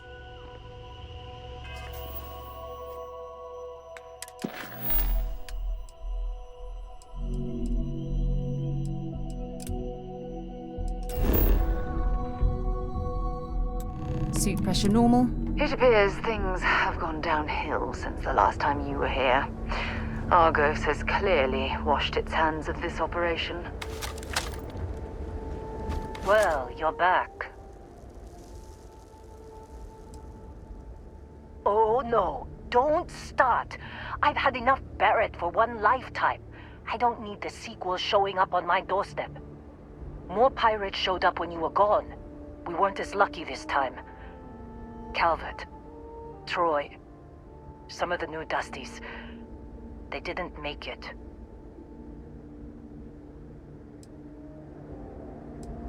Who knows with pirates?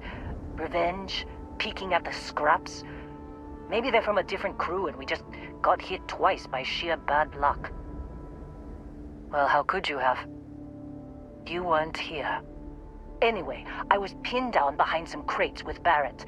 Bullets and laser fire everywhere. No smile on that damn carefree face of his. Like he knew this was it. I started steeling myself to go out fighting.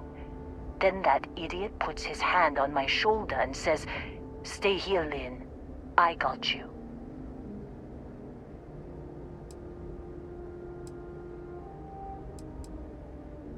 Not quite. Barrett is more dangerous than you might think. Next thing I know, 2 of the pirates are dead, and he's got the 3rd one in a headlock. Drags him out into the open at gunpoint and demands to talk, or else I'm going to demonstrate Newton's 3rd law on this guy's temporal lobe. And that's when they brought out Hela.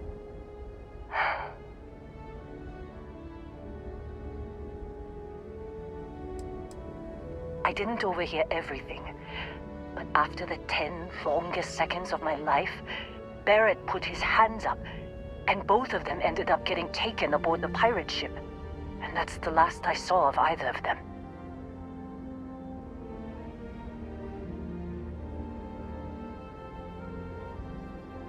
They could have grav-jumped anywhere. I tried pinging a transmission to the ship in the comms building before they left, but the pirates must have fried it. You want to try it? Go ahead. But the odds of them being alive, even if you could find them... I've lost a lot of people on this run, Dusty. I just want to pack up.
There's a huge difference between being prepared and carrying too much.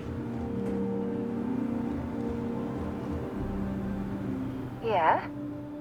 If you have any gear you want me to...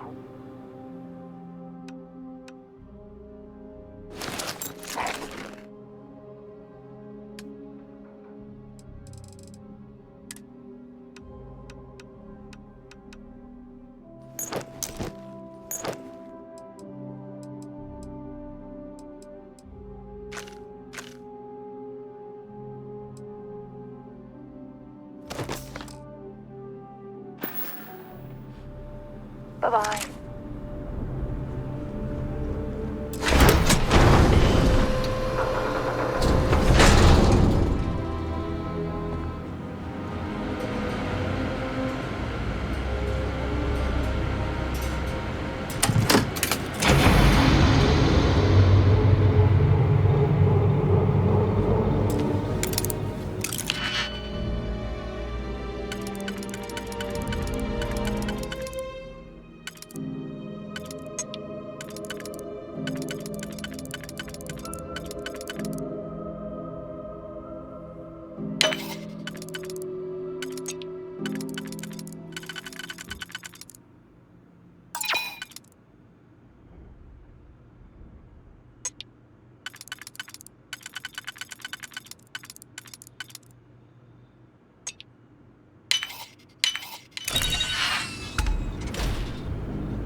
Jump calculations before we're out of range.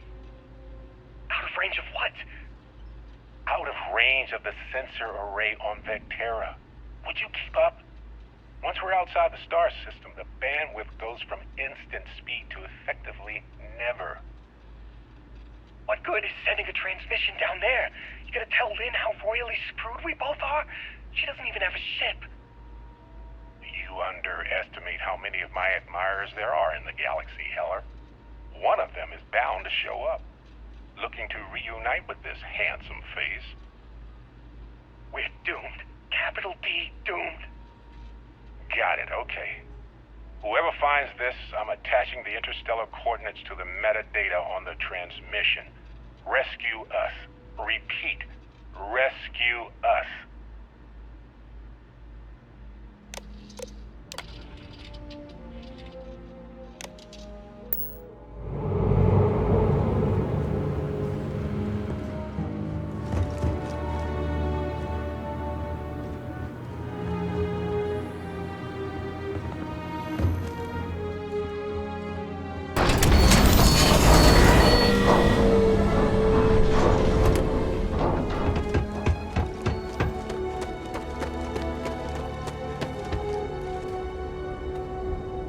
So, you actually get that computer working again?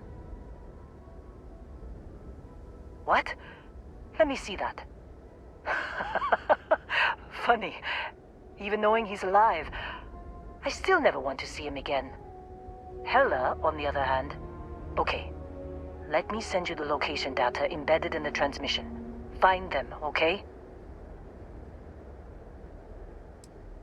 Well, don't start buying me stuffed animals for my birthday or anything. But yes, alright. I don't like seeing my people hurt. Even Barrett and Hela. Just get after them, okay? And hey, if you ever need a little extra help, I've been thinking about a career change lately. Maybe it's time to put Argos behind me.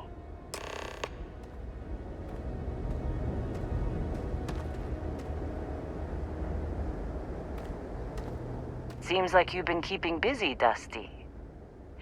If, you find yourself in need of a capable traveling companion, we should talk. My contract's up with Argos, and I could use a change of scenery.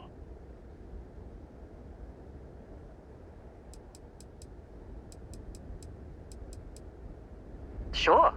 I don't mind taking orders from a former employee. It can't be worse than working for Barrett. Works for me. I'm not fussy about assignments. I'll go where I'm needed.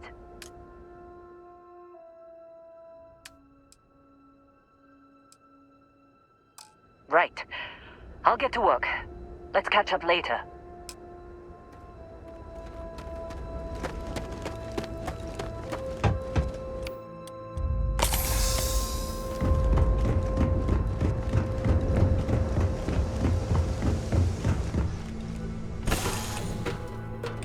Should I warm up the engines?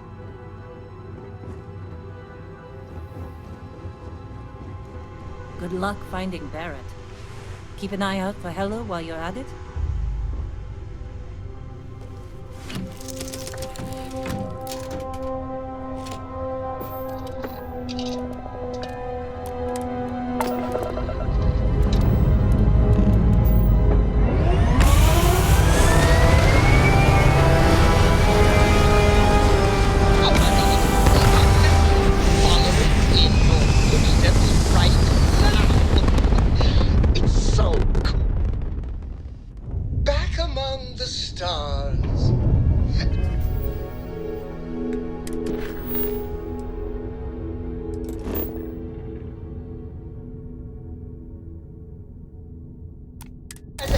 Celestial, it must feel good for you to see your family.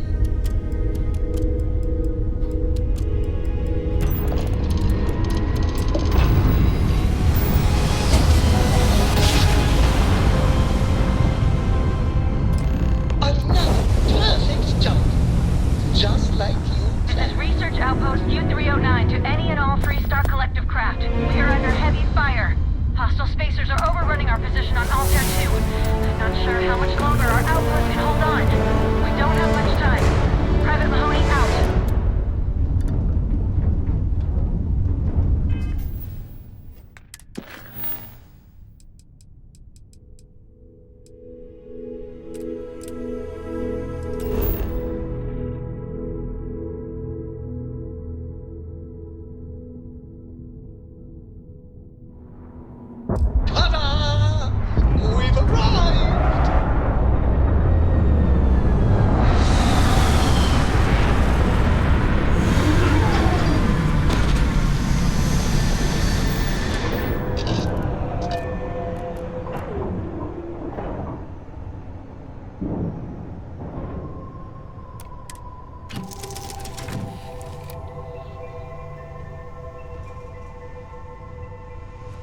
Yes, Your Eminence?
it's you.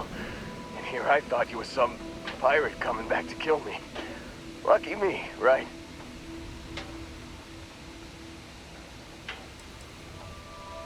And don't leave out any details. Man, I was so terrified when I got pulled on board that pirate ship. Barrett was all, "Sorry, brother, I'll get us out of this. Trust me."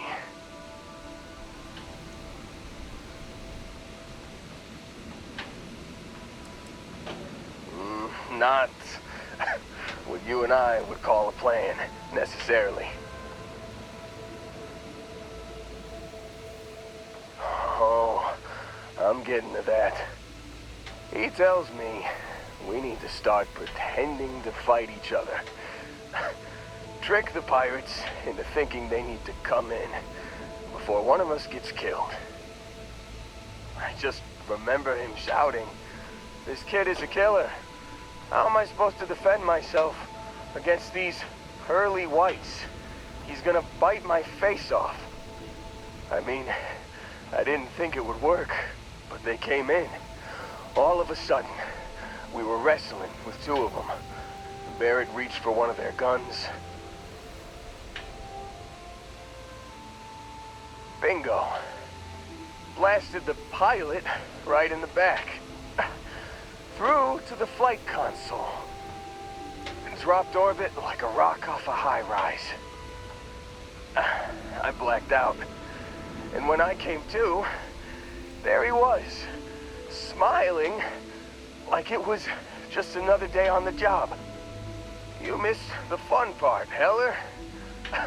I mean, I go through all the trouble of saving your butt, and you weren't even awake to notice.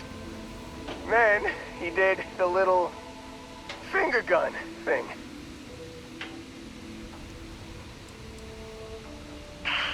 Well, no, I don't think so.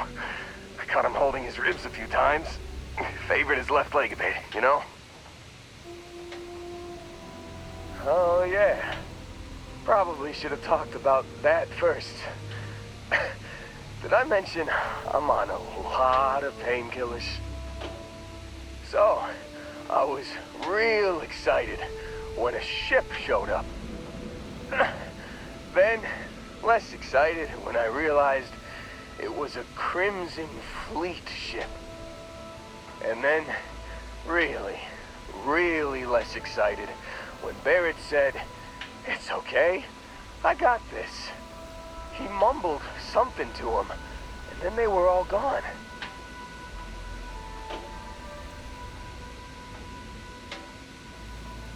I was drifting in and out, but yeah, I think so. Got a signal from the ship before they grav jumped. Guessing it was Barrett. Haven't really been in a good space to have a listen. Here you go. Hey, I should come with you, right? I don't think anyone else is coming.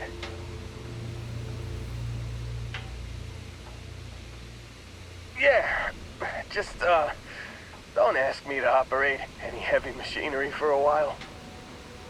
Give me a minute. I think the worst of it is... Yeah, I'll be alright. I'll be alright. Ready to wisecrack with the best of them. Let me know when you want to head out.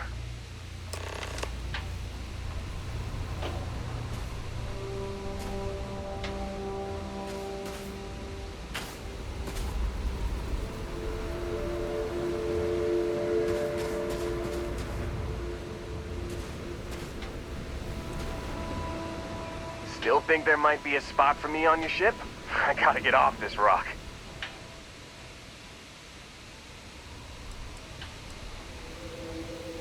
Don't worry about me. I'm a tough cookie. The painkillers are starting to work. I'll be just fine after a good nap. Phew. Oh, I'm glad to hear you say that. For a second there, I thought you were gonna leave me behind. What's on the agenda today?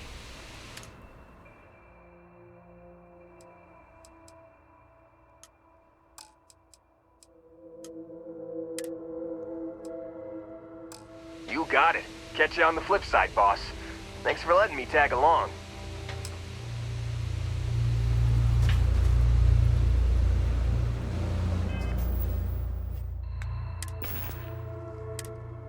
Can't believe we got into this mess. Would you be quiet? Trying to make out the grav jump calculations before we're out of range. You've given the fleet a lot of trouble, Barrett. Hey, since when is surviving being attacked causing trouble? Isn't that just fighting back? Hey, pilot, could you move your arm a little bit to the left? I can't make out the console. Don't move! He's trying to figure out our destination, probably transmitting this conversation right now while we're still in orbit. Well, yeah, thought I was making that pretty obvious. Okay, put the gun down. I'm done. See? My retinas are pointing away from the console and towards this lovely view of space we have out the window. Tie him up. Once we get back to the base, the fun starts. Right, Captain. Where are we I have next? something for you when you've got a sec.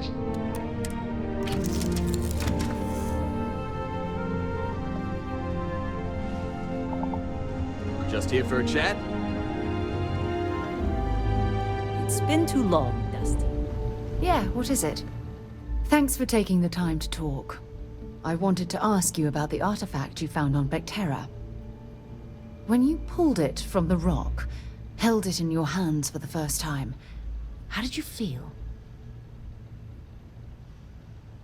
No, I don't think you understand. I know about the visions, the light, and the music. How did you feel inside? What were your thoughts?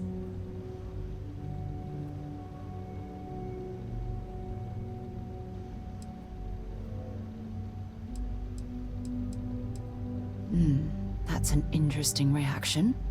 But I suppose it shouldn't surprise me. When dealing with the artifacts, common sense tends to go right out the window.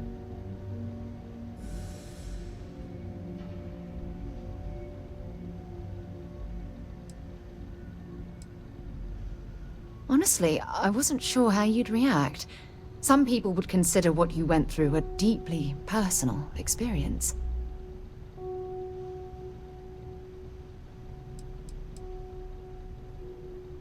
Oh, well, I enjoy hearing about them. Professionally, of course.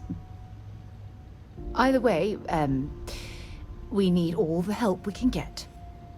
The artifacts are so different, so alien, and I'm certain one of them reached out and spoke to you. Quite the mystery.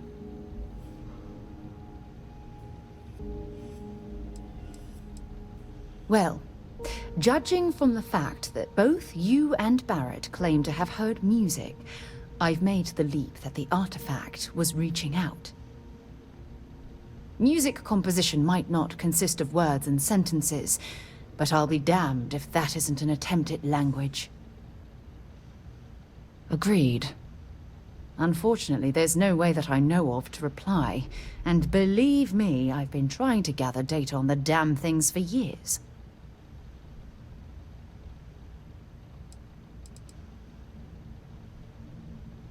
Oh, no, not at all. There's so much going on there, I can't afford to divert all of our resources, but I have classified the artifacts as a priority project.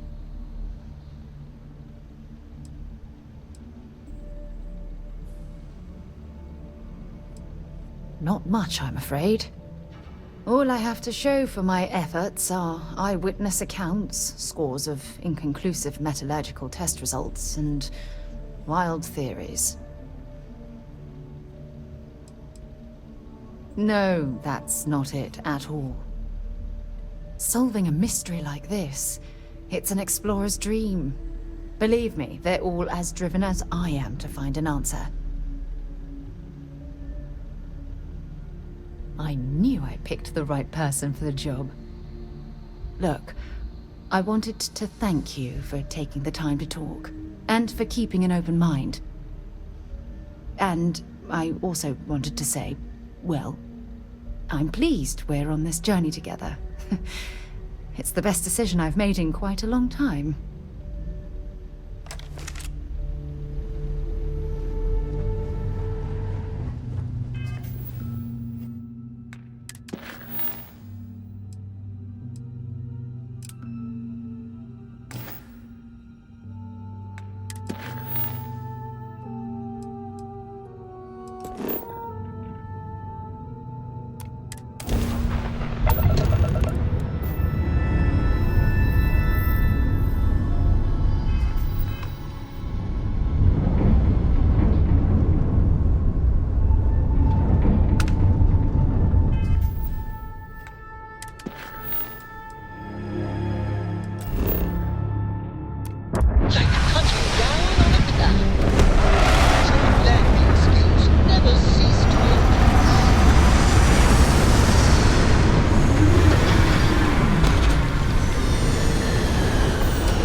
Don't bother searching this area for survivors. I heard the Crimson Fleet rarely takes prisoners. What? What's gonna bury you?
no certainty to the universe at all.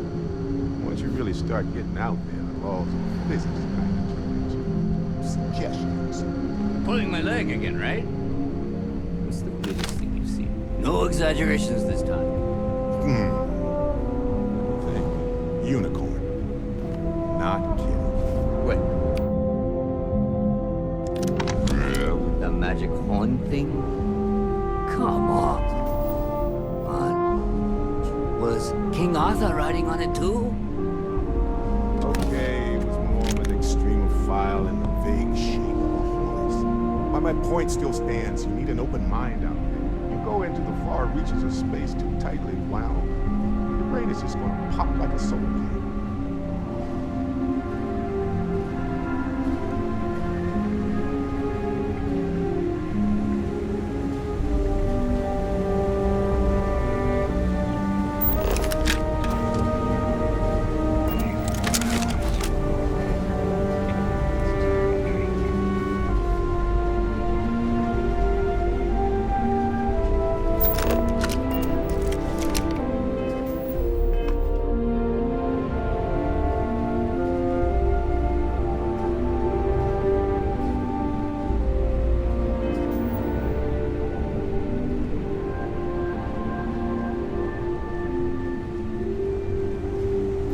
Holy shit.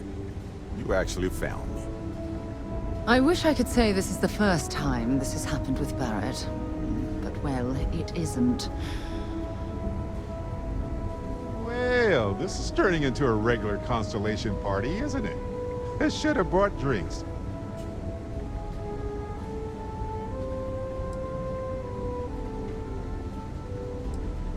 Matsura the Grim here and I actually have a lot in common. Both escape artists. Being captured by Systef myself plenty of times. See, that's what I'm talking about. Relativity. We're all just creatures of the universe trying to get away from what's after us. You know, it's actually been kind of nice. Matsura the Grim here is a great host.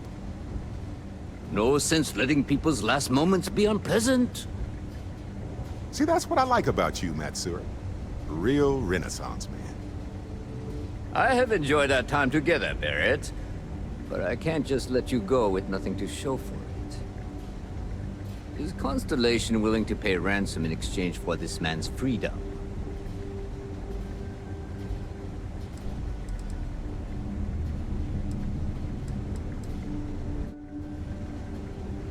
You want me to end all this with nothing to show for it?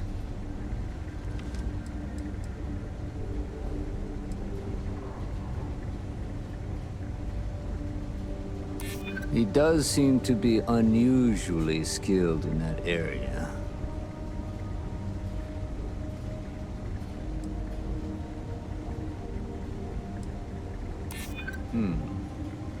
True. Barrett has some good friends, it seems. Very well. You're all free to go. It's been a real pleasure, Matsura. Really. And good luck out there with all the, you know, hurting people and taking their money.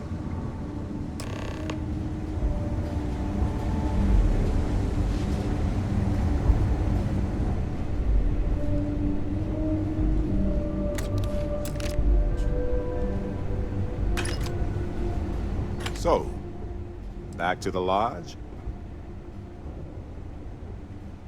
Hey, you're underselling my harrowing escape from certain doom here. A little charm goes a long way when the knives are out. Matsura the Grim? Honestly, a pretty nice guy as far as pirates go. Think I butted heads with his mentor once years back. Had the same kind of surprisingly hospitable vibe. Honestly, I was kind of rolling the dice with you. But hey, sometimes a bet pays off. Well, okay then.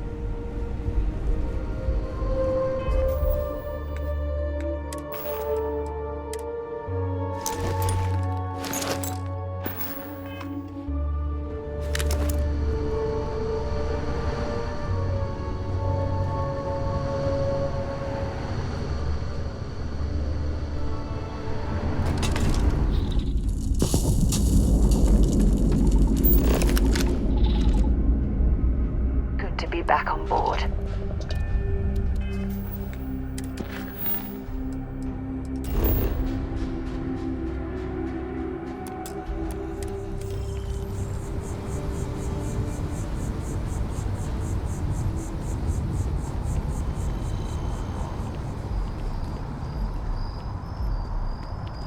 Spends a fortune to maintain the lodge, but I'd say it's worth every credit. Your service, Captain. Got a little held up on Vectera. Barrett, we were worried sick. Well, some of us were. I see what you did there, Walter. And I know you've been secretly crying into your piles of money just waiting for my return. Actually, Walter has been complaining about you more than usual, which is always a sign when he's worried. Don't start, Country. Wait, is that? And to think the first artifact was taking up dust on the library shelf. Now look at them all.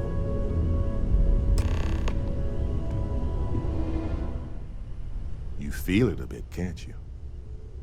Ever since I found the second one, had the visions. Being around them is just comforting. So hey, I'm still not 100%, plus I feel guilty dragging you into all of this. Why don't I stick around, help you get adjusted to the weird corners of the universe? It doesn't really matter to me. Never get too attached to ships. After the 5th or 6th time one blows up and you get marooned, the romance fades. Plus the Frontier is a Constellation ship. And you're one of us now, so it's just as much yours as mine at this point. Marvelous.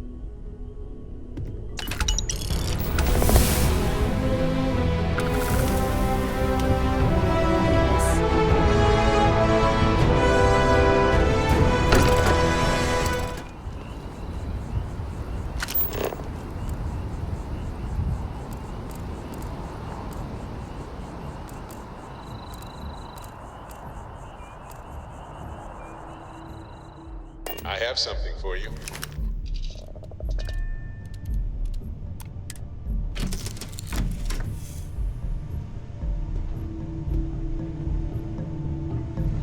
As the hero of Vectera, you need your own comic book, your own cartoon, your own theme song. We have got to... You might want this. Yeah, I'm listening. Let's see what you've got.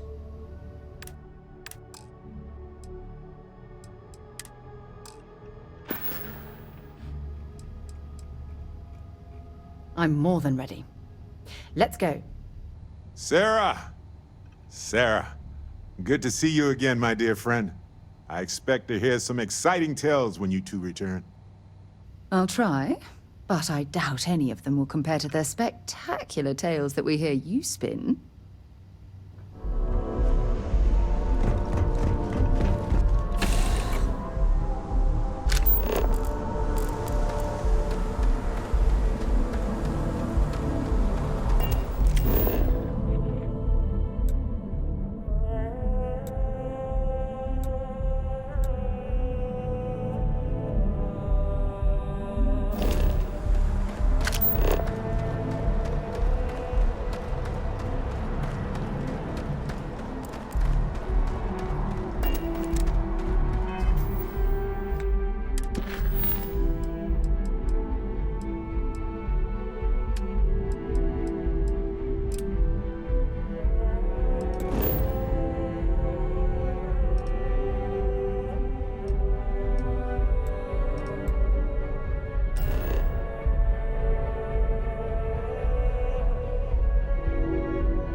Got my attention, Captain.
We got a rook on deck.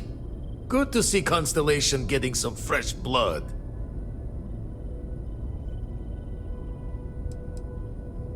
Former Crimson Fleet. An old Jacoboons would be the term for it, back in my day. Left that life behind me. Even before I signed up with Constellation, I was retired. Glad you two finally have a chance to meet. Wish I could have been down at the lodge to see the artifacts come together. But I got a little lost peeking through the eye. Probably would have just gotten annoyed at being bothered. I'll catch a smile at our next big revelation. You know there's more to come. Now, this station, the Eye, rigged up for deep space scans. Barrett and Sarah teased out the signs of where our artifacts could be hiding after we caught our second one.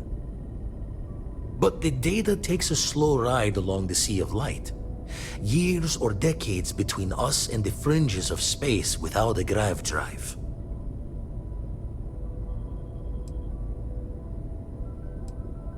No matter how good the scan, it's still just peeking at light, and she only has one speed. Ultimately, we're not looking at a planet. We're looking at the radiation coming off a planet. And that takes years to get here. Lot of interstellar bodies in the way, too. All that noise makes squaring the circle harder. Only going to be able to give you so many at once.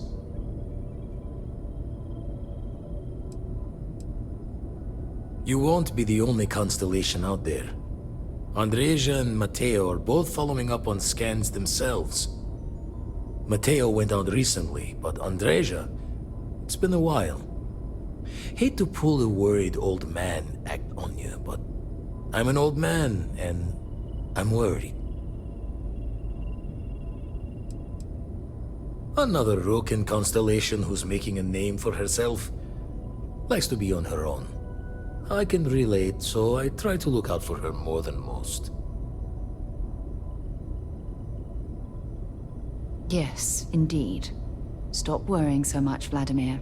If she's out there, we'll find her. She should be at one of the 2 sites I've marked on your star map. Can take care of herself, but we all need backup sometimes.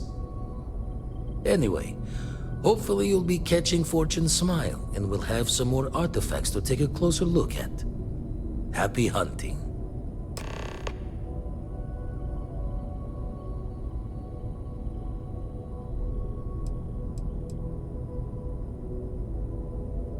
That's why I missed your little welcome party. Got caught up plotting all the data the Eye can give us. Wouldn't mind the helper's hand, though. Could speed the process along.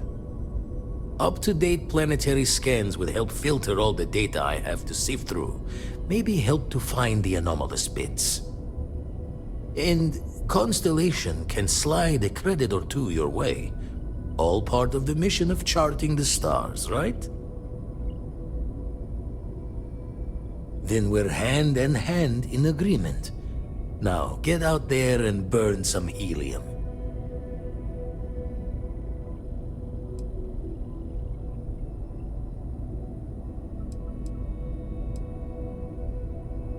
Jaw the words another time, then.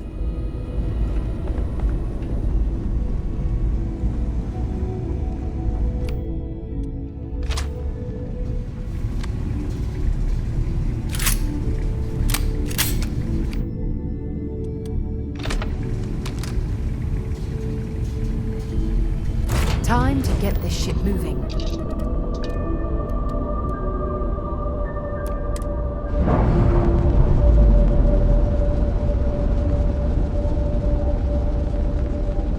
We've detached. Let's get out of here.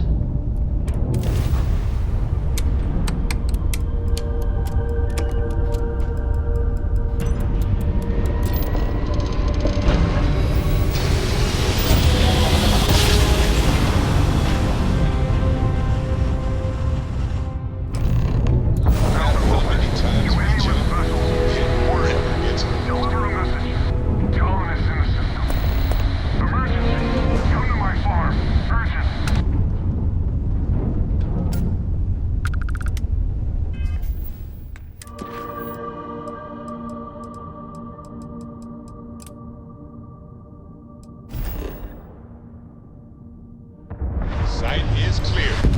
Descent start.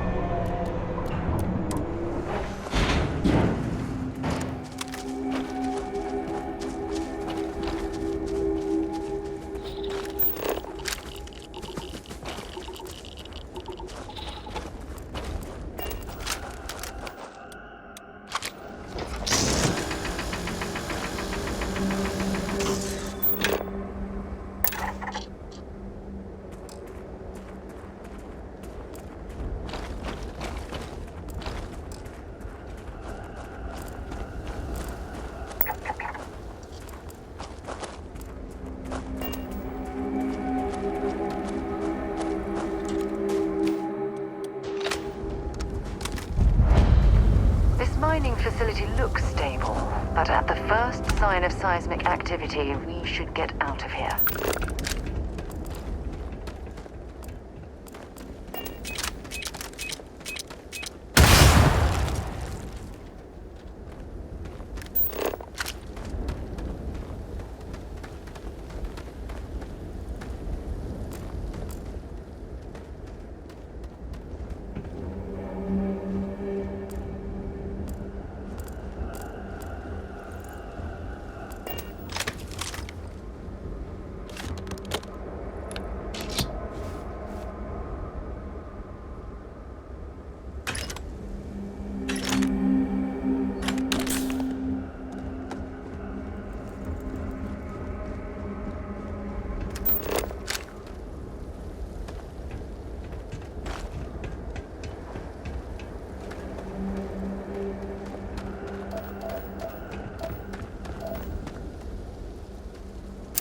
Scan any promising leads?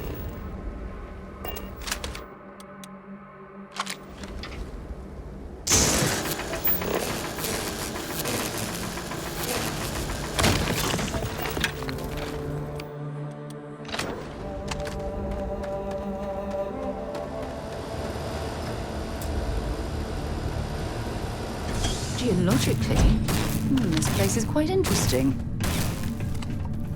Don't come any closer. Identify yourself.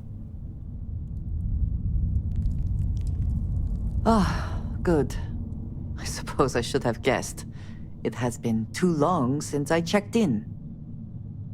I'm just glad we found you unharmed, Andreja. Vladimir and I were worried. You are the newest member, yes? Do they often send you to check up on other, more senior members?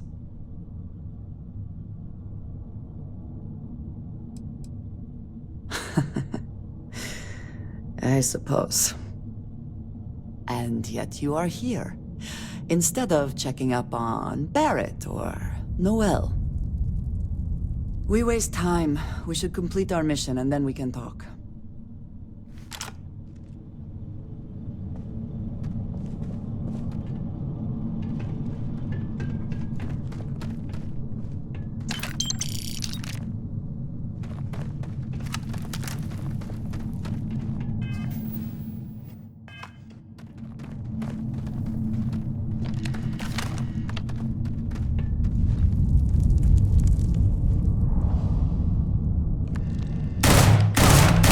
Meet your death.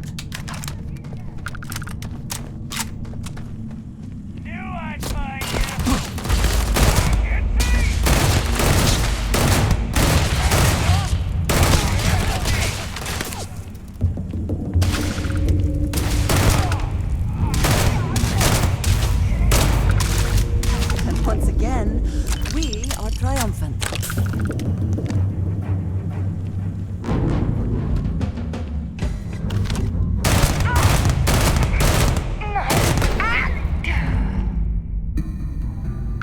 Always worth checking. Never know what you might find in their pockets.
Bring it!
Cowards.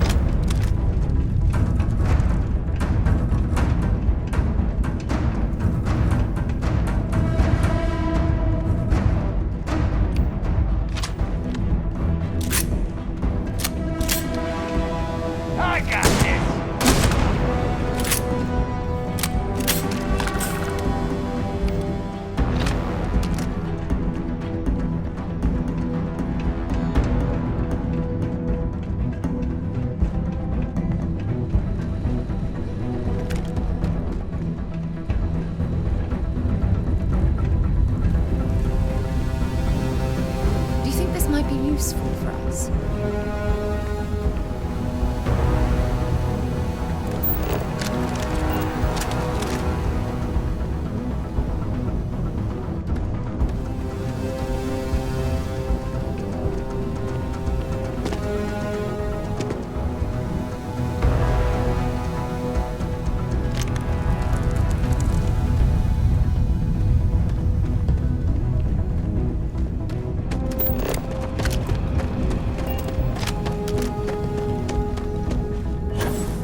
did not respond when I called to you after you pulled out the artifact. Does that mean Barrett's theory and experience were correct? The artifact grants the first person who touches it a vision? The fact that it has happened to both you and Barrett is already more than we had before. I think it is important that we discuss what you saw back there. That man.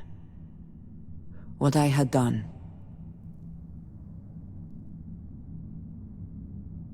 It was, yes. I appreciate that you see it that way. A very practical outlook, not one I find is shared amongst members of Constellation. May I ask what your background is?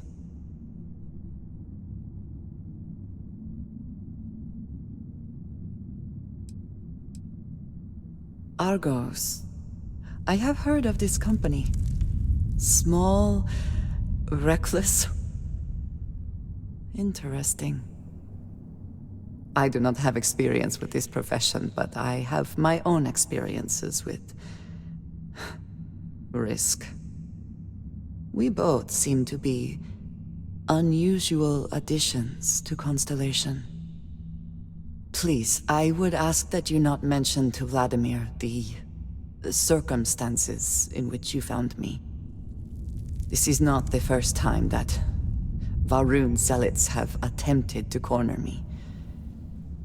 If it is known that this has happened again, well, it has been a while since I was given an assignment on my own.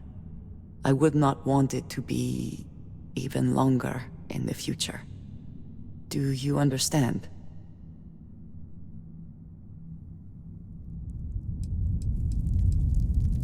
You are unfamiliar. This is a surprise. Few have not heard of them.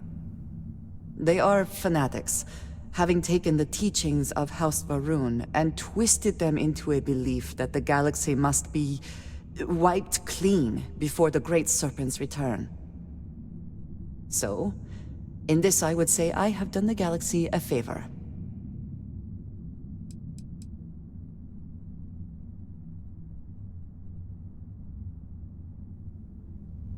Yes, it would seem they have not yet learned how much it will cost them.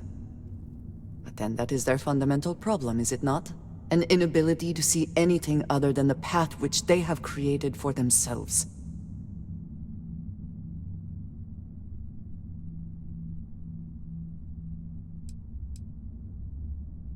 Mom, this means we are in agreement. Thank you. That is good to know. I will finish here and return to New Atlantis when I can. You should go now, as they will be expecting us.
Well, I suppose they're not going to need it anymore.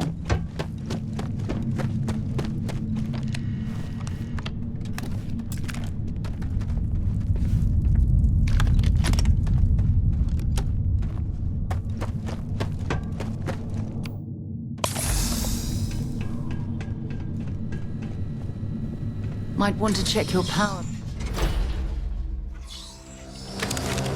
Let's just hope the ore in these mines isn't highly radioactive.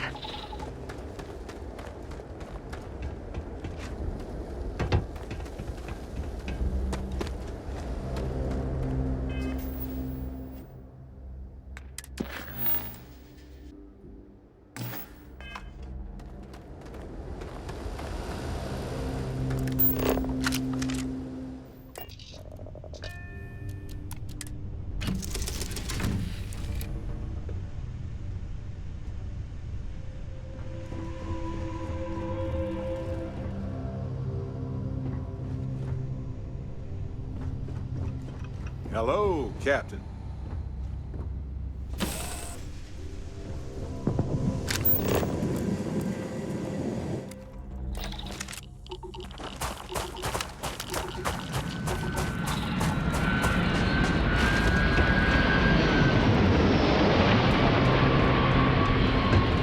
The mining corp must be extracting something valuable to fund an operation of this.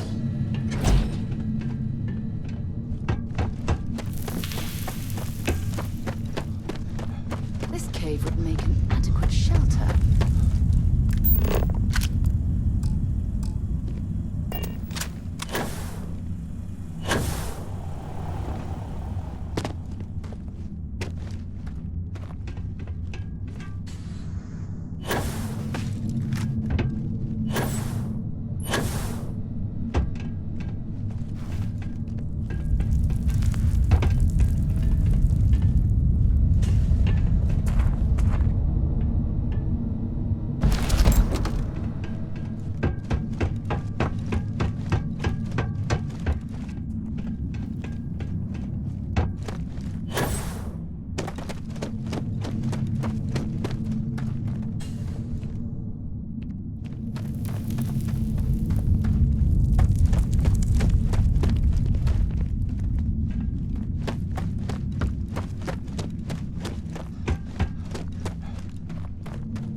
My own way back.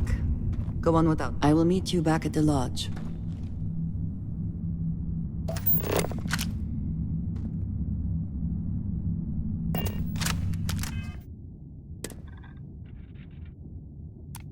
I'm taking you down!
Maybe you can get that to point us to the nearest restaurant. Haha.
frost is starting to interfere with my instruments.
Must be something they don't want us to find.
What is it? Ask whatever you'd like. Bye for now.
Excuse me, what? What's new? Yes. Continue, please. I think about it a lot. There's so many possibilities. Some wonderful, some terrifying. I'm not a fearful man, but I am just a man. And I'm keenly aware that this artifact could change my life. Or end it. On Bendy? No, wait. It was Kazal. I can feel Lynn's admonishing stare boring a hole in my back. She's not actually standing behind me, is she? Well, point is, my story's probably a lot like yours. We dug a pit, found some really wonky readings, and followed them to the artifact. Well, it certainly means something, because not everyone who touches the artifacts sees them. My first instinct was it was a message of some kind, like the Voyager records. Communication from a higher life form reaching out blindly into space. But now I'm wondering if the vision wasn't just sensory.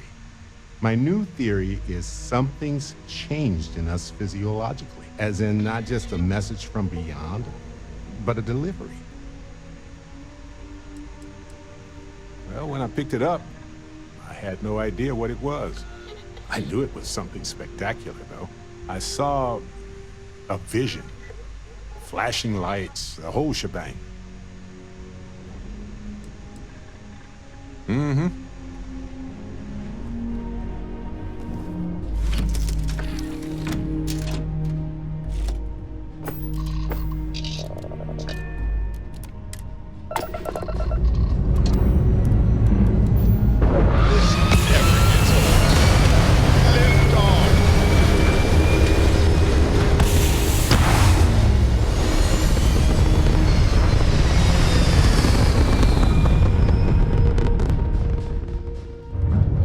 Insertion done. Time to dance among the stars.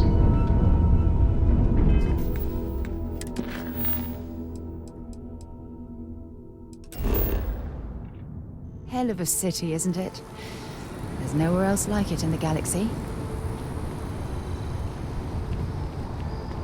Can't think of a better place to recharge and ready ourselves for our next mission. Andresia, thank goodness. We were worried. Why? Was there concern that I would not contribute to the mission? No, of course not. We thought you might be hurt. Oh, then thank you, but it was not necessary. We succeeded.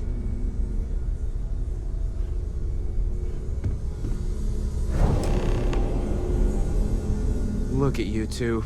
I'm jealous. I tried following up on some leads myself, but came back empty-handed. They could be anywhere, can't they? Embedded in a rock, or in the hands of an unsuspecting novelty goods trader?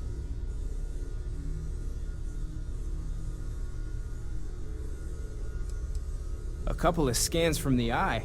But it looks like you got there first. Shame on me for taking the scenic route, huh? I catch myself just staring at the collection sometimes, wondering what it all means. Maybe that's how our ancestors felt when they were looking up at the stars for the first time.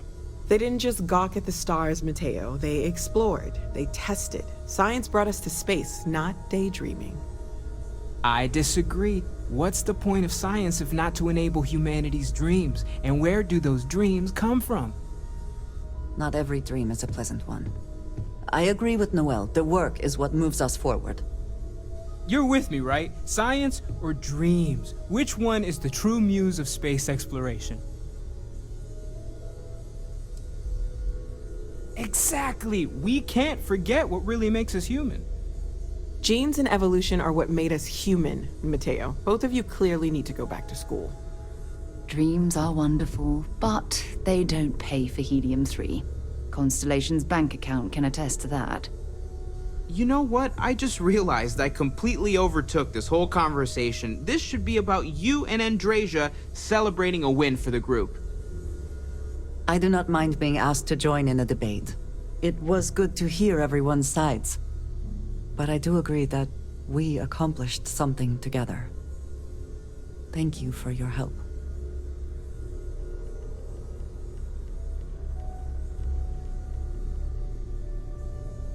I have no objections. Let us see what else we can find out there. Noel, pulling some interesting data from those new artifacts. Tell the Rook to meet me back on board the station.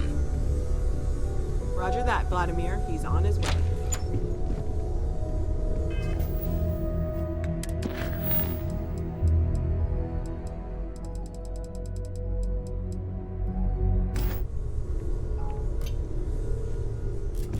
I am at your service, Captain. Captain, now that you are a member of Constellation, I am at your service. No additional protocols necessary. Also, given the likelihood that you will be out in unsettled space, it might be beneficial to go over exploration outpost development, in case you ever need to build a base for field research. The exploration of an unknown planet can be a major undertaking. By building an outpost, you will be able to construct scanning equipment, resource extractors, and defenses. It is even possible to set up multiple outposts capable of manufacturing, allowing you to build advanced equipment.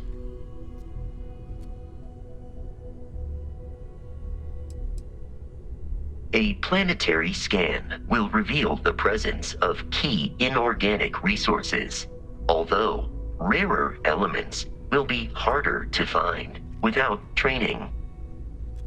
And while a scan may detect the presence of life on a planet, you will have to analyze the native plants and animals yourself to know what compounds they produce.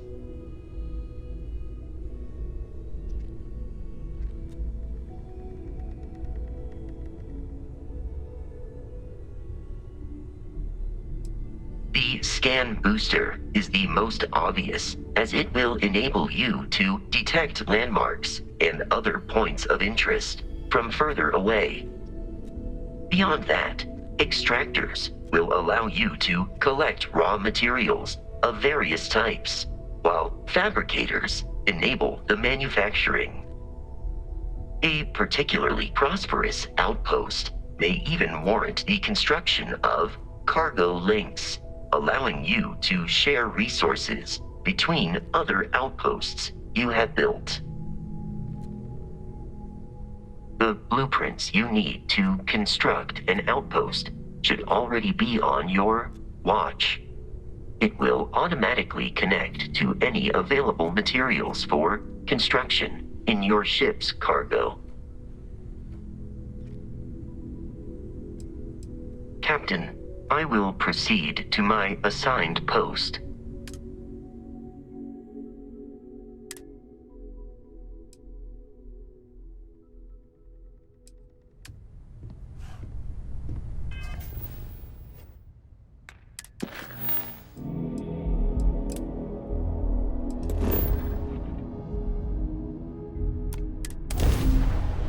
Whew. Always a satisfying moment to return to your ship.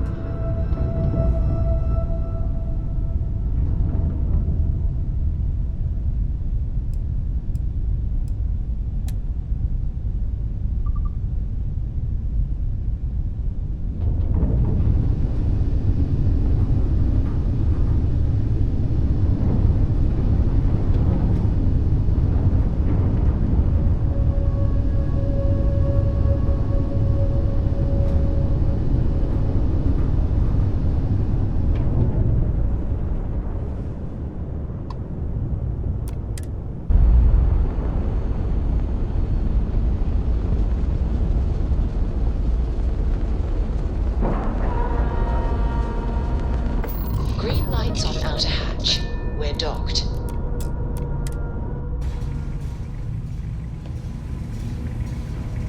Captain, it is pleasant to see you.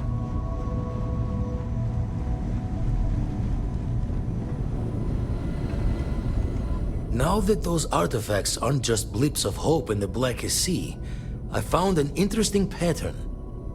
The grav anomaly generated by one of those artifacts, it matches one on another planet. A bigger one.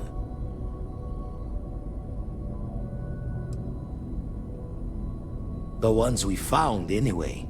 No telling what this is, but you can feel that excitement in the air, can't you? It's something important. Going to send you the mark close as I can, but I'm having trouble pinpointing the source. You'll need to explore the area on foot.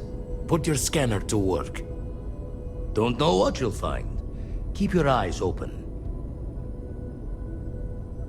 And from there, maybe you catch a smile and uncover the source of it all.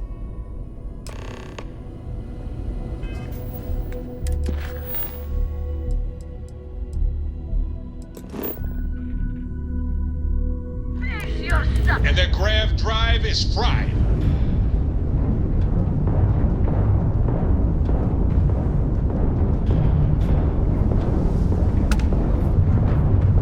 Direct hit to the grav drive.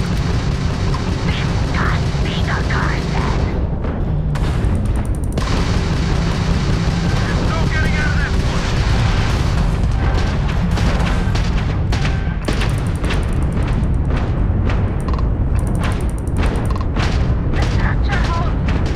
Enemy weapons systems online.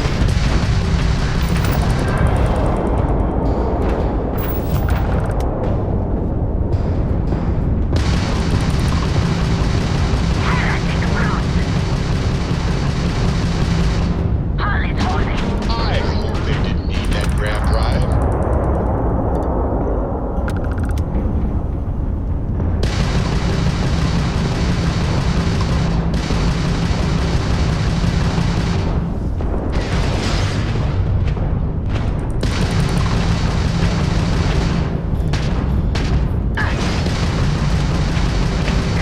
Yes! The grav drive is out of commission.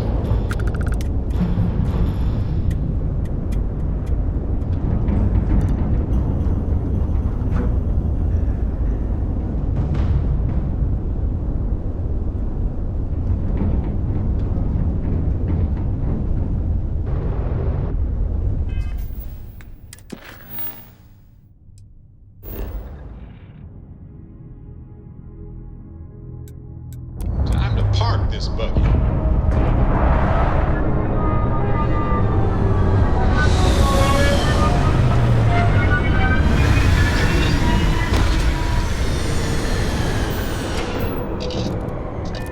Carbons in abundance.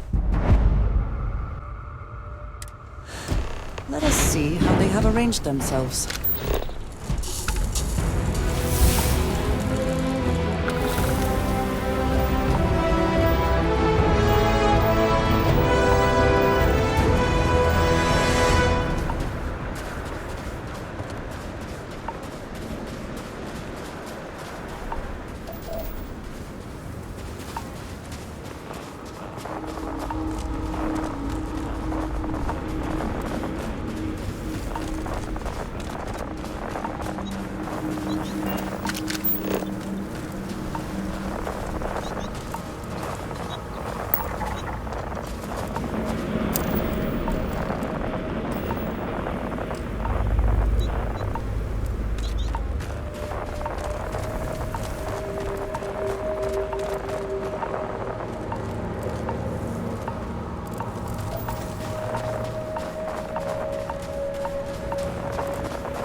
right? We need to get you back to the lodge.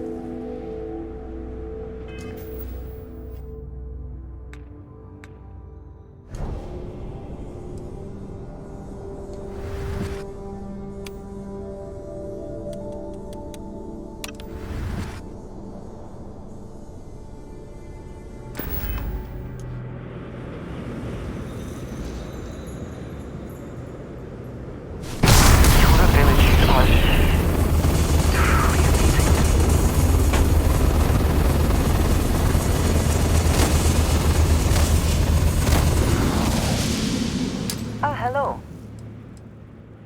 Back to it then.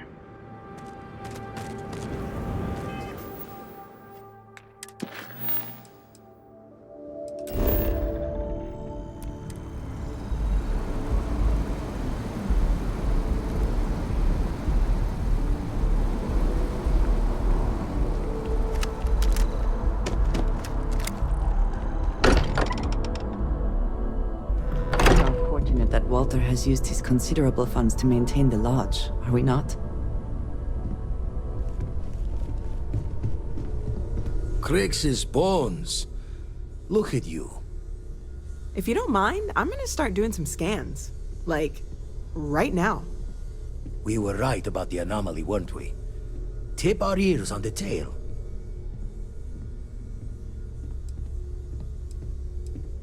What in the blackest sea are you going on about? What did it do to you? Vladimir, look at these readings. Cardiovascular and neurological levels aren't in the normal range. I think we're going to need a little demonstration. Mind putting the paces to it?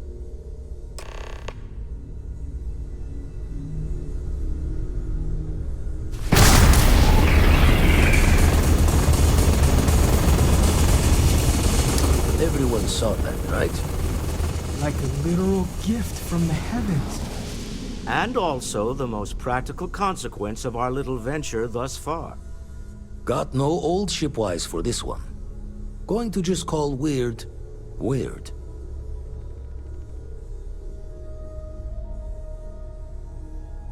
So we have artifacts, a temple, and this power.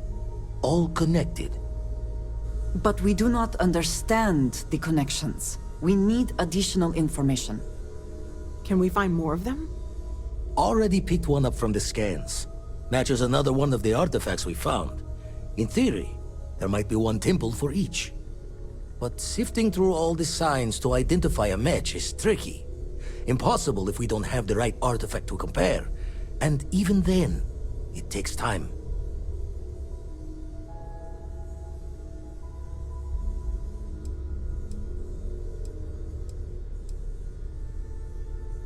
It's a strong theory.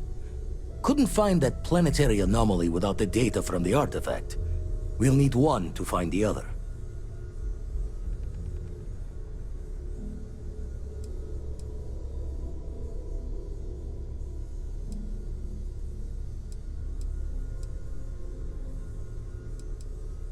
Don't think it's just Fortune's laugh that this temple responded to you. The artifacts, the visions, this power you've gotten, all seems to be the same song somehow. Plenty to think about. Anyway, catch a smile out there. I'll work on finding planet anomalies that match the other artifacts we have.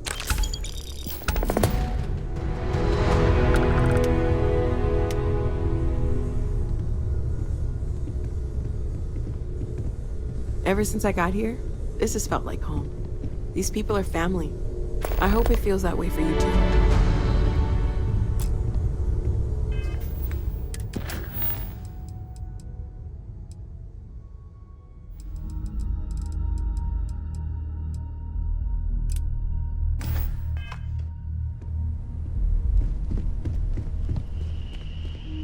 You ready to head out? Okay. We'll meet you on board your ship. Talk more when we get there. Once we land on Aquila, it's gonna be you and me. So if you want to do any freewheeling before then, Cora and I will just be riding passenger.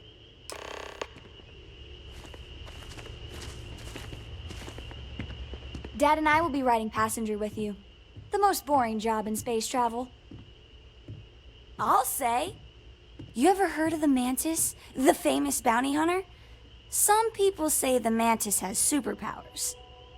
I don't think that's true, though. They're just really tough, and have a cool ship. If you had a cool ship, you'd be like the Mantis, only better. I bet you'd make a pretty great superhero. The Lodge is kind of like a secret lair already, right? We're keeping these super secret artifacts here, right under everybody's noses. Does that mean you're already a superhero then? That's awesome! Bye!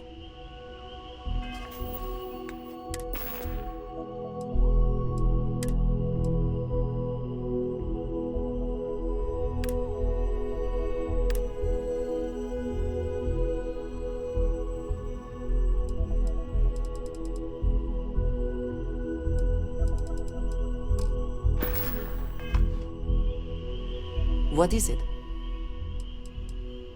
You do not need to ask me if you may ask.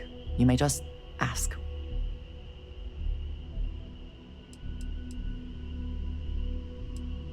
I have done so in the past, when necessary, but I am not the best pilot, and it seems prudent to apply my skills where they are most useful. Lately, that means aiding you. And that, I think, has worked out very well. You might find it absurd, but honestly, the Lodge. I have never been surrounded by such a remarkable group of people, present company included. It has been a very long time since I have been someplace that could possibly feel like home. There are worlds beyond count out there, but that feeling is rare and precious. Honestly, I cannot answer that. So many years have been driven by survival in intense circumstances. Leisure time it's been in short supply, and I suppose I have conditioned myself to not think about it much. I do enjoy combat training, though I suppose that is hardly the answer you are looking for. You have given me something to consider. Thank you for that. Thank you for asking. Is that it, then?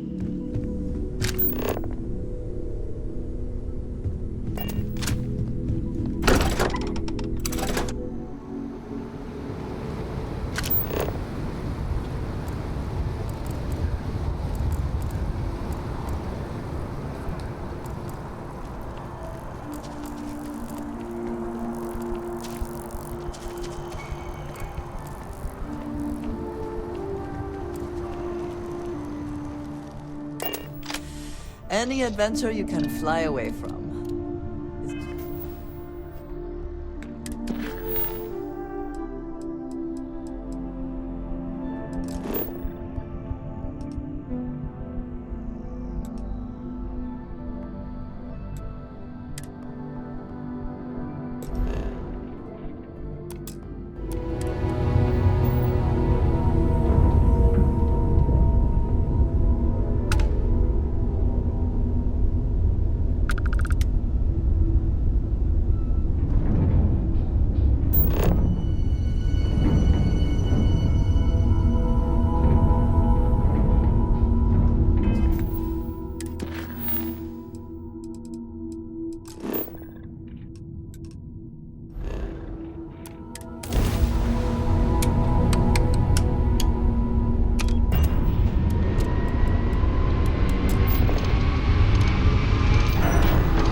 Touching down.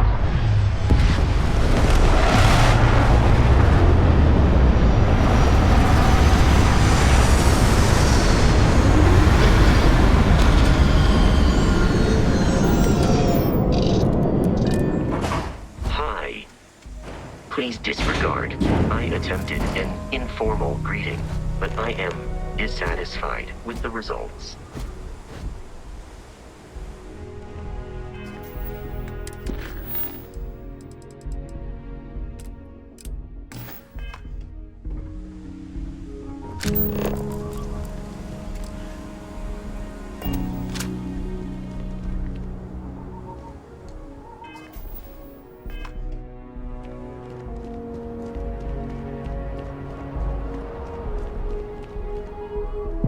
Alright, we're here.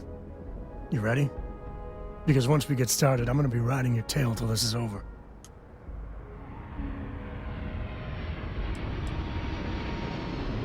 She stays with the ship, usually. Got a few more years to go before I let her swill whiskey in some backwater bar. There's something you should know up front. I'm a Co. As in Solomon Co., first man on Aquila. That tale I mentioned before, the one I think is connected to an artifact, it's something of a family legend. After planetfall, Solomon spent years mapping Aquila, and he found a tiny little patch of nothing on his sensors. The kind of nothing an artifact produces. He called it the Empty Nest.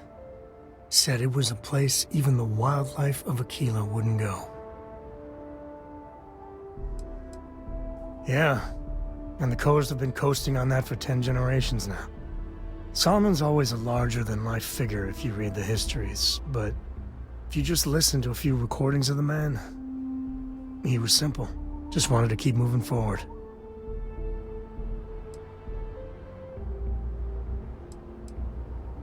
Because you'll find a whole lot of nothing. Gravitational anomalies are a little hard to pick up in an area with tons of starship traffic. Not to mention all the electronics from the city, and security scramblers that the Freestar or smugglers out on the frontier put down. Okay. Smartass. This is why I don't like bringing it up. Solomon's maps are locked up tight in the local gal bank. We'll be heading there.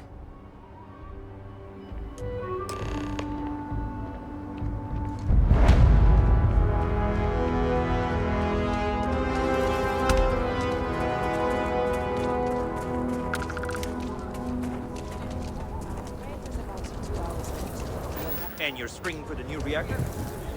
It's still under manufacturer's warranty.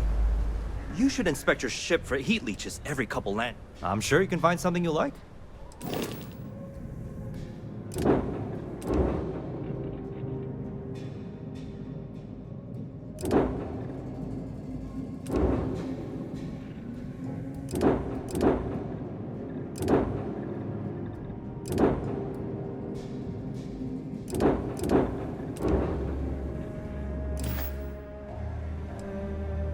Okay, no problem.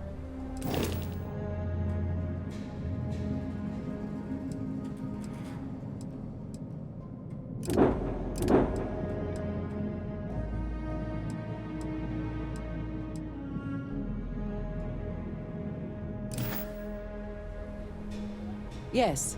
Can I get an invoice?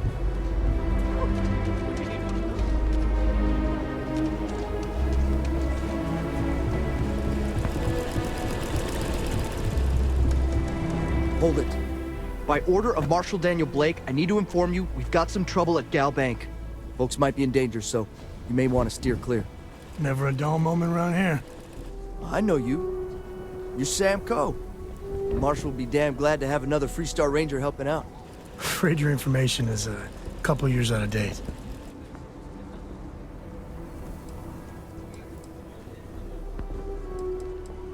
I guess that'd be the Marshal's call. Frankly, it ain't going well. Looks to be a stalemate. Maybe a little outside help would do some good. Well, I doubt those robbers are gonna let us leisurely peruse the Galbank vault. We better see if we can help move this situation along. If you make a move toward... Building, a hostage died. You planning to tell me your demands at some point? You find someone we can trust, and maybe we will. Like who? Not you, not one of your rangers, and not these city guards, neither. What the hell am I supposed to do with that? You need to stand back now. I don't mean to be rude, but I don't know you. Now please, stand back. Aquila City at its finest, I see. Never a dull moment. Well, I'll be damned. Sam Cole. Been a long time. I won't hold my breath about you being here to take the badge again. Listen, Sam, just so you know, I don't blame you for how it went down. For the others, though, you might get a different reception. Thanks. I appreciate you saying so. But I figure some of that reception is owed. Still, I appreciate the sentiment, Marshal. It seems you got a situation. My friend here may be the answer you're looking for. All right, Sam. I'll trust your judgment on this one. Some folks from the Shaw gang tried to rob the place, but they got spotted by a guard. They took everyone inside hostage, and now they're keeping a watch so we can't move against them. They're using the intercom to communicate.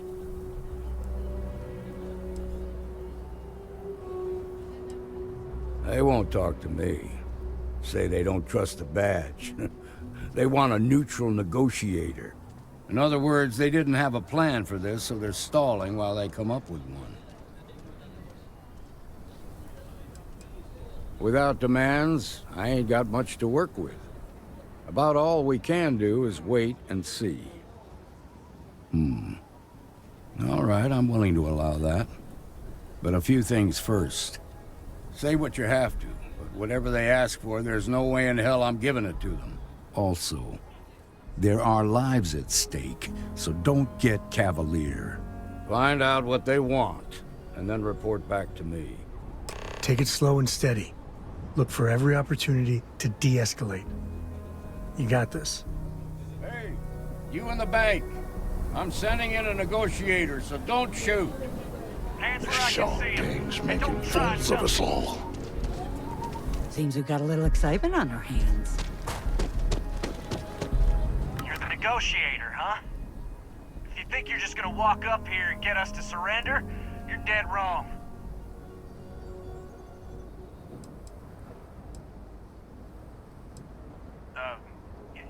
It's Jed. Jed Bullock.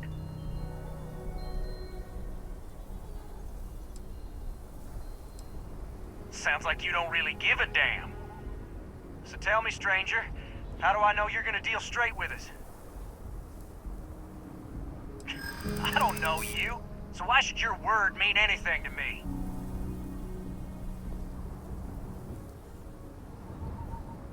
I see what you mean.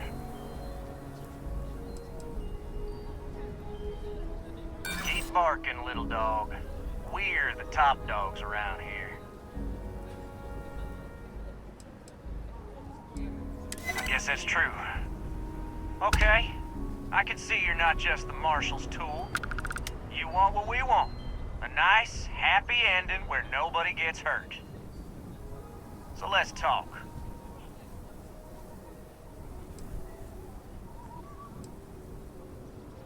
They talk too damn much. Complain about everything. As much as we'd like to, none of us has shot one yet. We want to guarantee a safe passage to the spaceport and a ship. We'll drop the hostages off somewhere safe in the system. After that, we'll radio back where they are, and the Marshal and his crew can come and get them. But if anybody follows us when we break orbit, we start shooting people. Got it?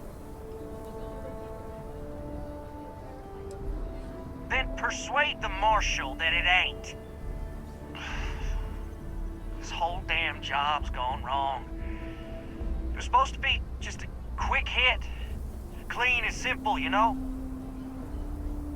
So let's all try to keep our heads, yeah?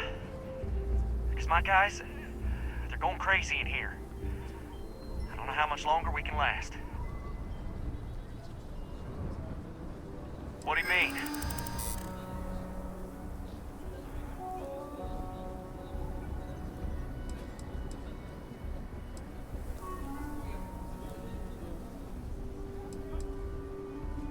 Maybe you're right.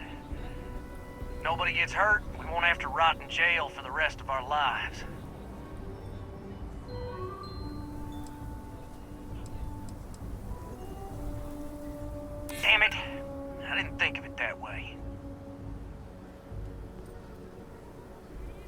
None of us want to be murderers. Things just got out of control.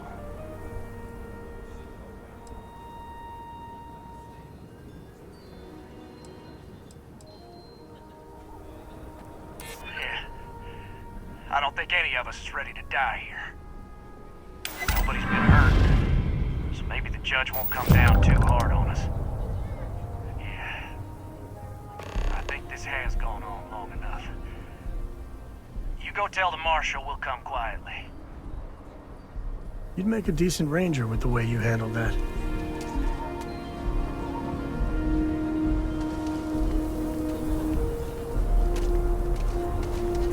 Wyatt, they told me to go home, but I'm not missing a moment of this.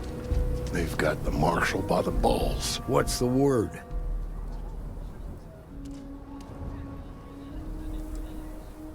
First things first. How'd you get the Shaw gang to stand down?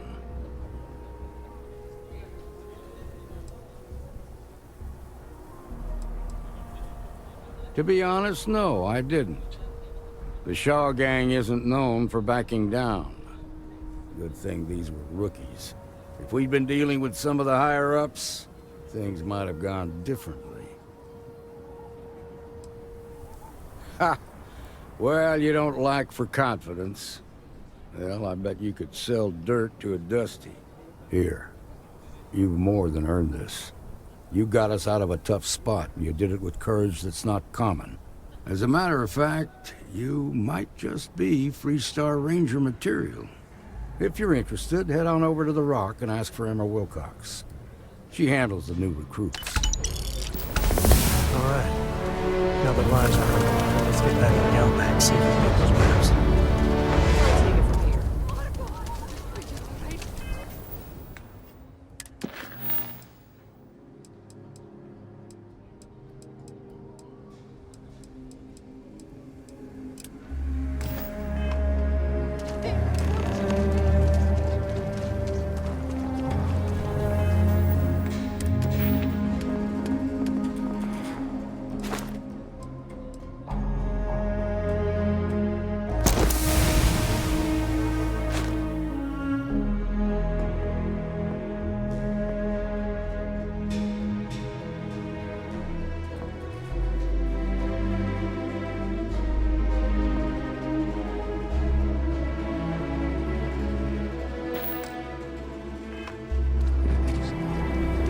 Nice job.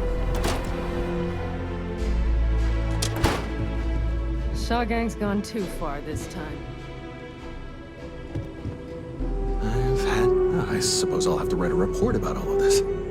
Galbank needs better security. All right, let's get back to that bank vault. Yeah, I was done too. You really stepped up.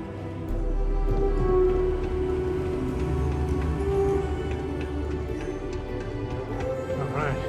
The family has a few different deposit boxes secured in here, so let's look around. Here's a copy of the key.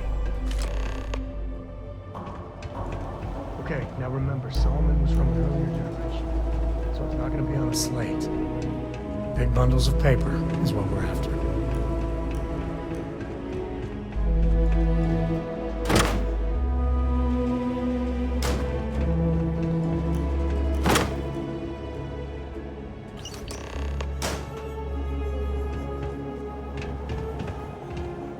Oh, no. Jacob. Of course that old mule saw this coming. He's just a bitter old man, interfering in what's none of his business. There we do. I was hoping to avoid the estate when we landed. Cora's gonna be so mad.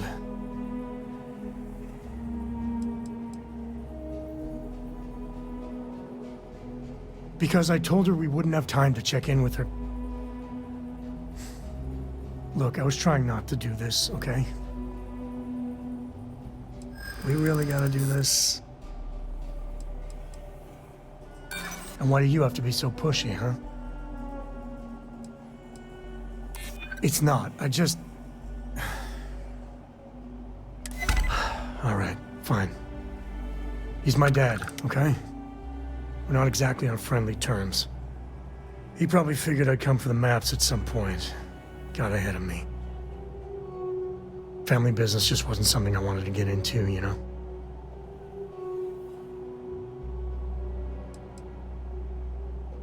God, that's the worst part. They're thick as thieves. Last thing I need is Jacob in her life. Let's leave it at that.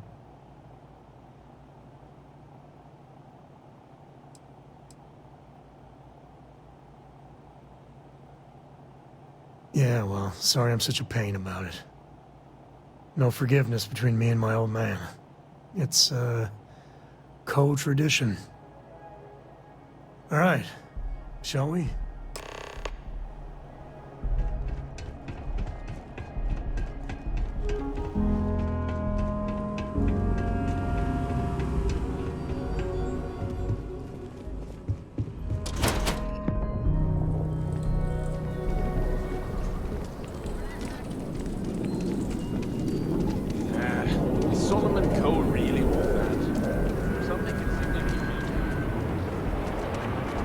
That's the rock. Ranger Central. Not a bad part, too.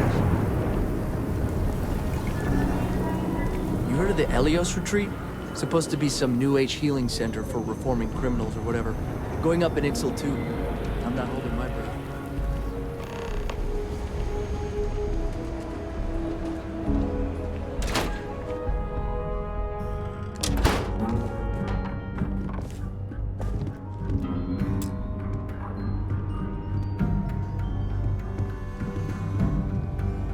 Well. Sam Coe finally decides to darken our doorstep again. You know why I'm here. Oh? And what's that? You come to your senses? Realize where you ought to be for once? I ain't asking again. You ain't asked once. Let's hear it. I want you to say the words about what's more important to you than family. Okay, this was a mistake. The only mistake I'm seeing here is you. Bringing your Constellation lackey here instead of my granddaughter. Come to help Sam loot his ancestry? You're not getting those maps. Full stop.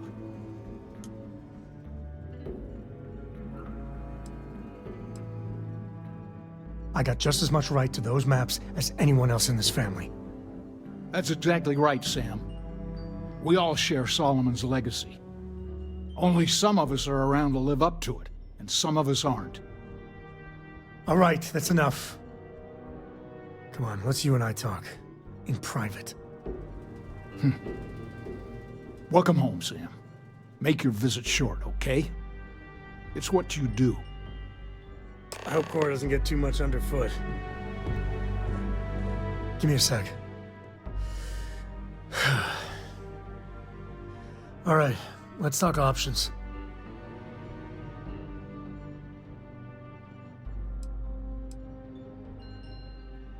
You're flying in the face of my 30-plus years experience with the man, but all right. I hope you like arguing. My own father's trying to keep those maps from me. No, that's it then.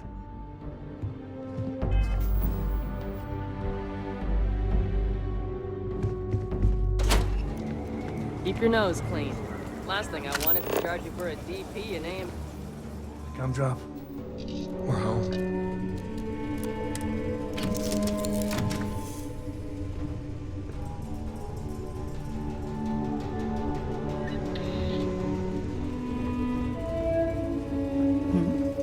What's new?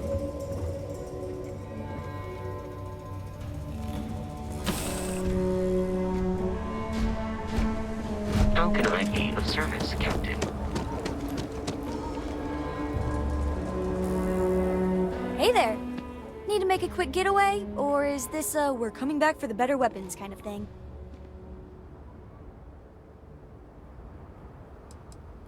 Grandpa Jacob? Are we going to see him? Dad said no last time. And I'd still be saying no if I had any choice in the matter. And by the way, I thought I told you not to pry. Can we just do this? So is the answer yes? That's usually Dad's way of saying yes. Really? Over my strong objections.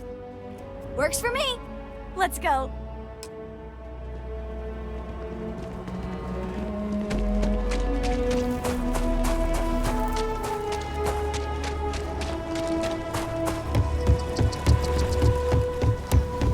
I know your type.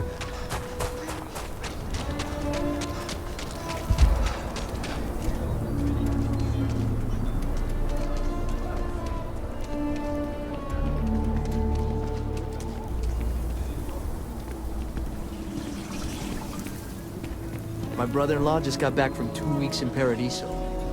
Place looked amazing, but if I have to look at one more vacation photo, I'm gonna clean his clock.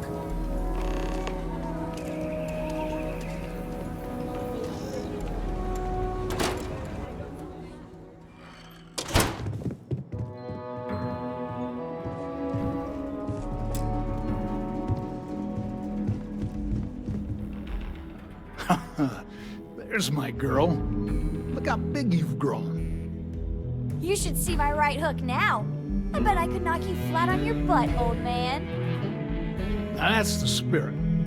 If only your ancestor Solomon could be here to see how bright the co-future looked. Can we move this along?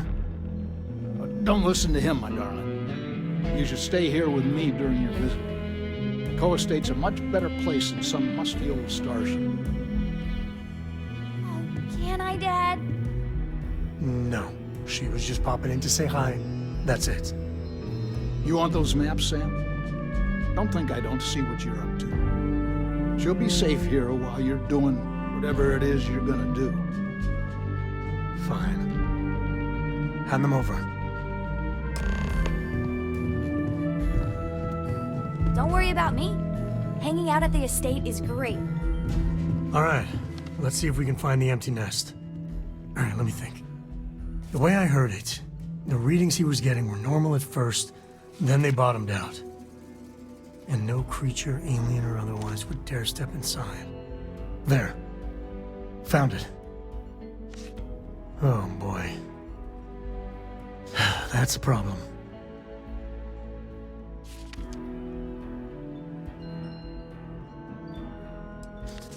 First, it's in the middle of the frontier, which we already expected. No problems there, but the usual tussling with alien wildlife. But the empty nest is a cave right in the middle of Shaw Gang territory.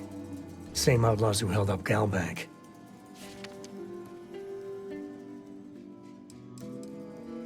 Criminal groups in Aquila always find a way. But they usually have to keep on the move to avoid the Ashta. Well, it could just be a coincidence that the cave we want happens to be where the Shaw Gang runs around. But something doesn't feel right. Me too. But there's no helping it. We're gonna have to get through them and the local wildlife to get to that cave.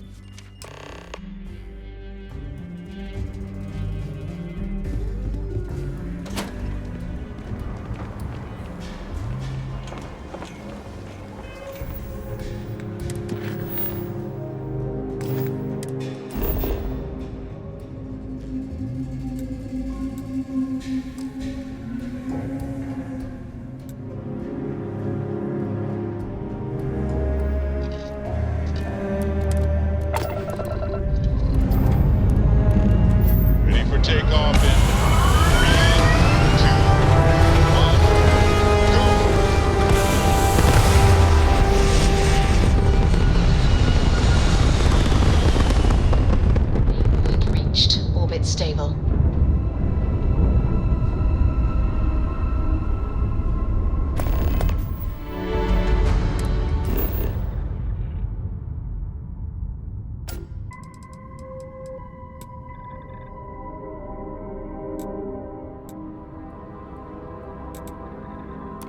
Landing site is sufficient.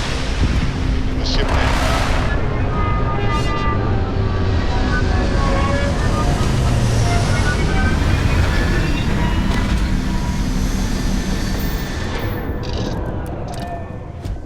Good day, Captain.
Smugglers would be wise not to tangle with us.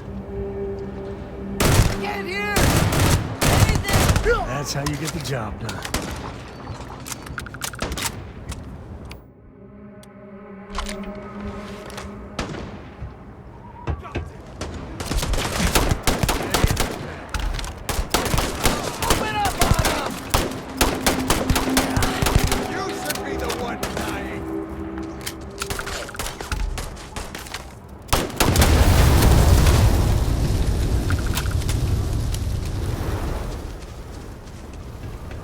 Oh!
reforming with Ashta.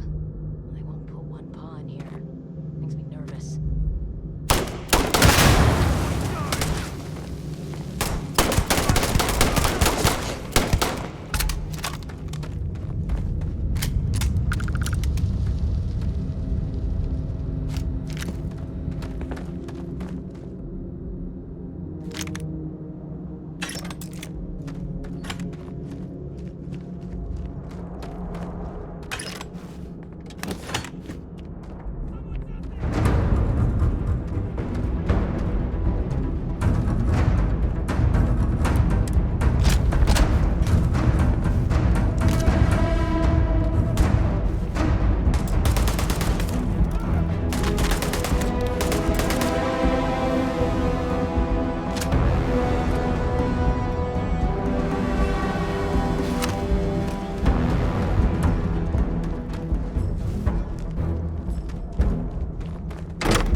Let's get going.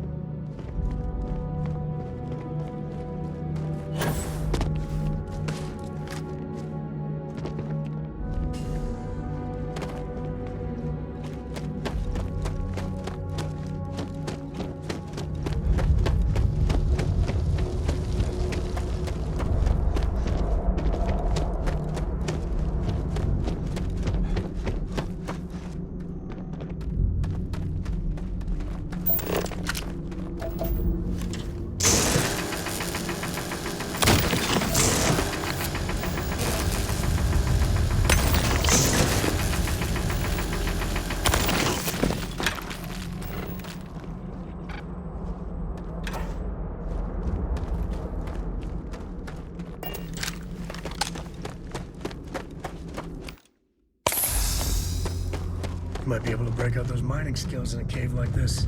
Show me what you got.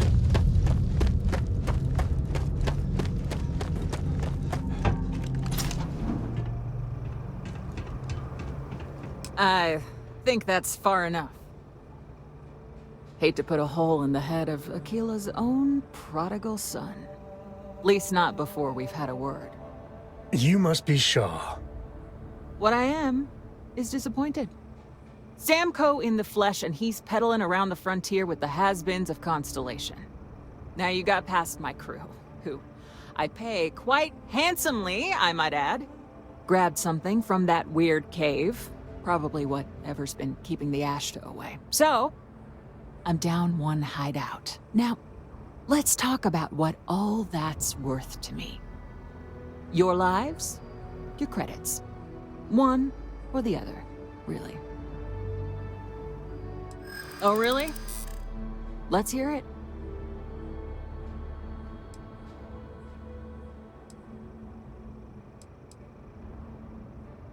I prefer my enemies 6 feet under.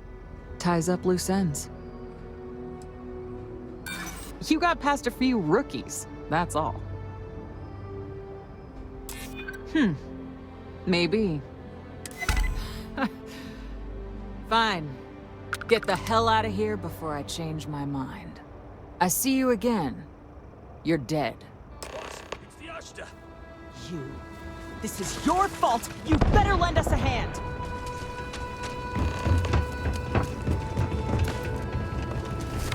Where's it coming from?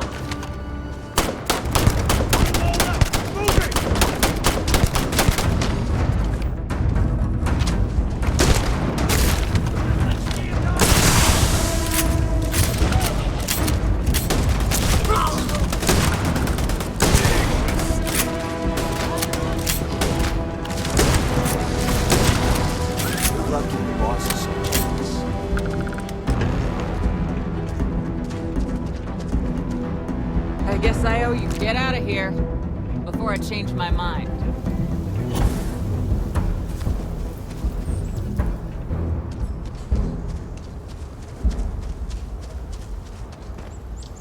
Well, they don't need it.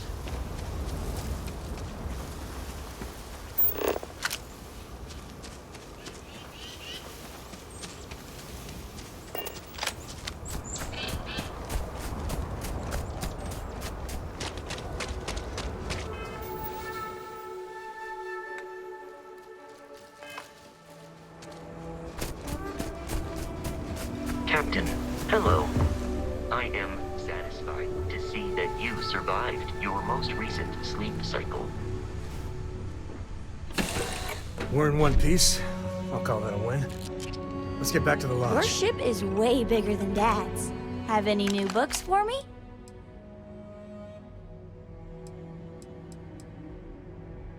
Yup. I've been his co-pilot since I was old enough to read a map. He lets me fly sometimes, and fix things aboard, and use the intercom and everything.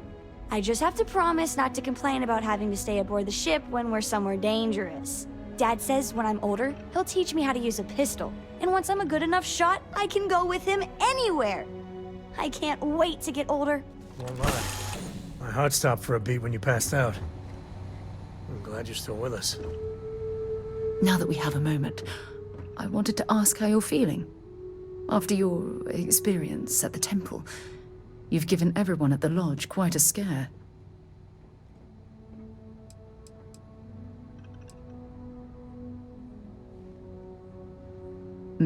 That's a very reasonable answer. According to what I've heard, your body absorbed an almost unquantifiable amount of energy of a type we can't even begin to understand. We're dealing with something unknown to modern science. Who knows how this encounter has affected your body or your mind?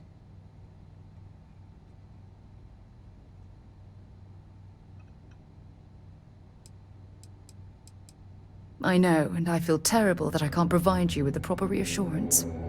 That temple proves we're dealing with entities of unknown origin. The problem is that we can't even begin to guess what their intention was towards us and where they've gone.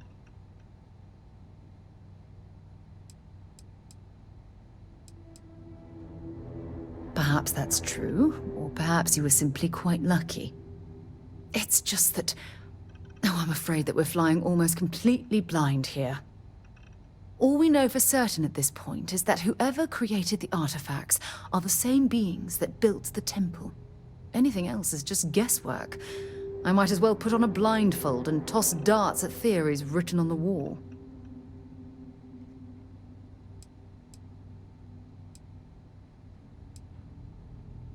Oh, believe me, this is positively exhilarating. Think about the significance of this research. The questions it raises alone are mind-boggling. Who was this wondrous structure built to accommodate? How long ago did these entities inhabit our universe? Are they still out there, somewhere? Perhaps. We'll need more data to be sure. It's funny. I used to think the artifacts were the end-all be-all of scientific discovery, the pinnacle mystery of our time. Never in my wildest dreams did I imagine it would lead to something of this magnitude. I just hope that you'll come through this, whatever it is, unharmed. Well, yes, of course you are. I was speaking of the power you've acquired. This is all scientifically speaking, of course. Look, I've already taken up too much of your time. All I can do is promise that I'm not going to make you deal with this mystery alone. Whatever might be happening, I'll be right here to help you every step of the way. Let's get that artifact to the lodge.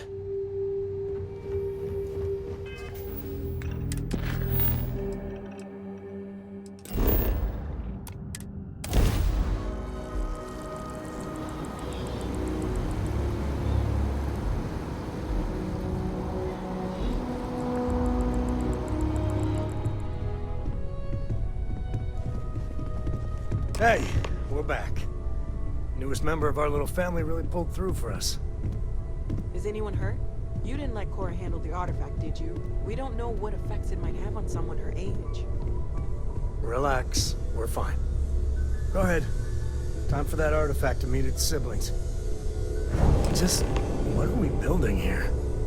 I haven't picked up any kind of frequency or signal coming from it. That doesn't mean much. This thing could be emitting something we can't even detect. As far as we know, we could be building a gigantic bomb that will blow up as soon as we finish it. Or maybe it's some kind of interstellar children's toy. Why would either of those things give the Discoverer visions and music? It's a message. I'm sure of it. We just have to hope that finding more of the pieces will give us some clue. I hear that. Moving forward sometimes means fumbling around in the dark. I think Cora and I can use some downtime, but you let me know if you ever want to team up again. Oh, and since it tends to come up, me and my Rugrat co-pilot work as a team. That's non-negotiable. If I'm coming with, that means Cora's on your ship. Likewise, you know where to find us. If you have a moment, I have something I'd like to discuss. Read any good books lately?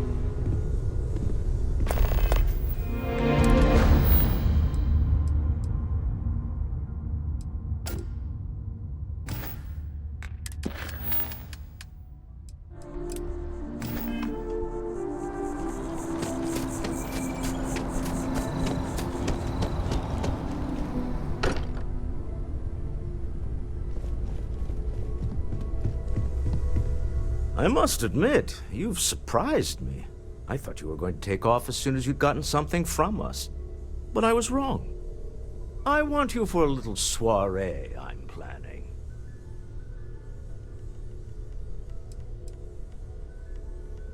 A business meeting, of a sort at least.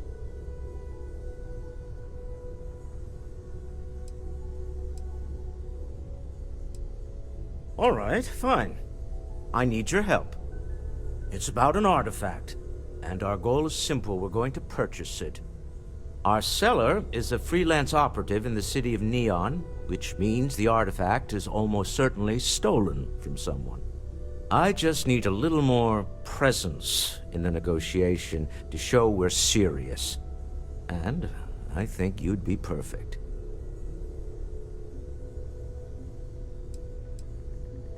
Oh, exceedingly. The free market there is in full effect. Anything goes as long as you have the money. We'll be taking advantage of that. That settles it then. We just need to make a few stops when we get to the city, and then the drinks will be on me. It'll be easy, I promise. I'll ride passenger on your ship until we get to Neon. Just let me know when you're ready to set off. To the Volai star system, then.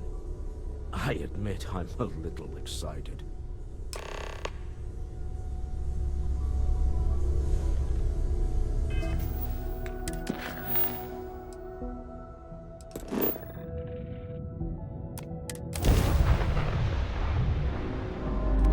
This is Freestar Collective Space. Hold while we scan your ship. Alright, we're done. Have a good time in Neon.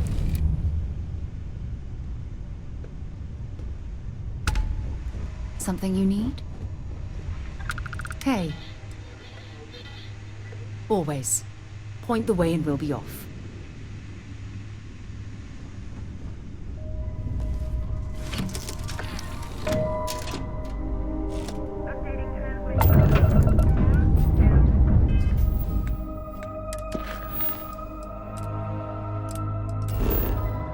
Setting down, everything in the green.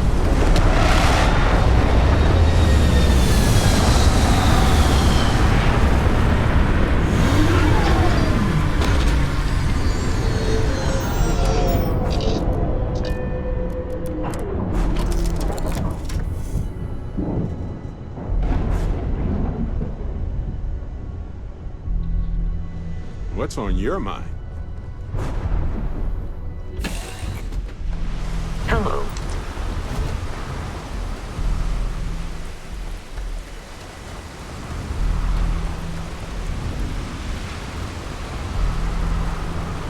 See that shroud covering Neon? Believe it or not, you're looking at the only city in the settled systems that powers itself from lightning.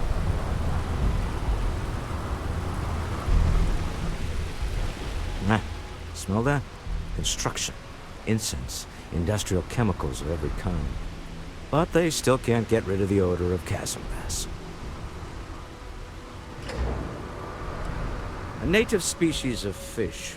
I often wonder what would have happened if they'd never found out about the psychotropic effects. I mean, on paper, a rich protein source has far more practical value than a recreational drug. But theory loses out once again to practice. Something to do with chasm bass's natural oils, apparently. If you're curious, the name is Aurora. We need to stop by the Stroud-Ekman offices. There are certain authorization procedures when large funds are being transferred, even for something like this.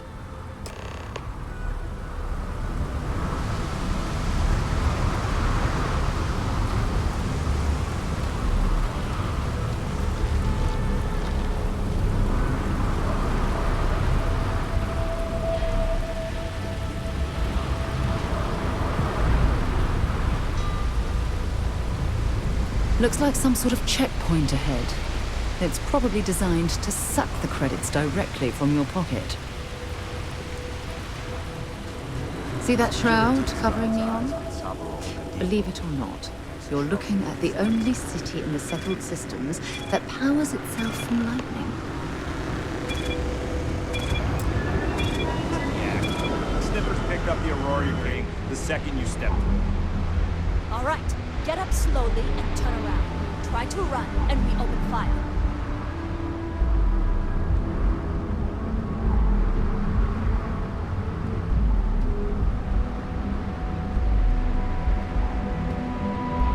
So, what was the plan, Michelle? Smuggle the Aurora into Aquila City or New Atlantis? No, I just forgot I was carrying it, was all. Honest mistake, right?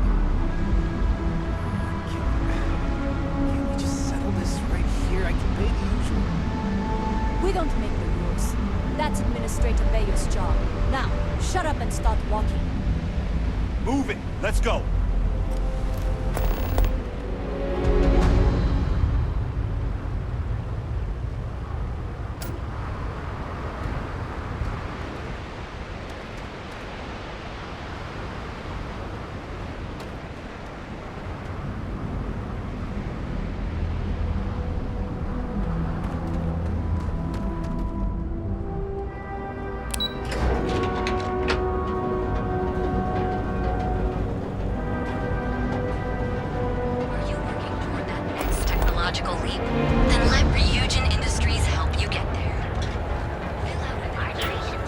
Well, with all signs pointing to the Astral Lounge, I suppose we should pay it a visit. Purely for exploratory purposes.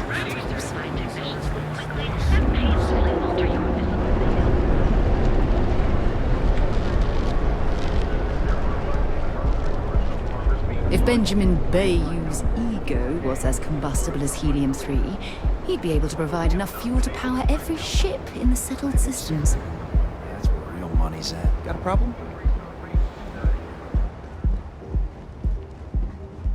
I've heard that Benjamin Bayou has a private penthouse at the top of the tower.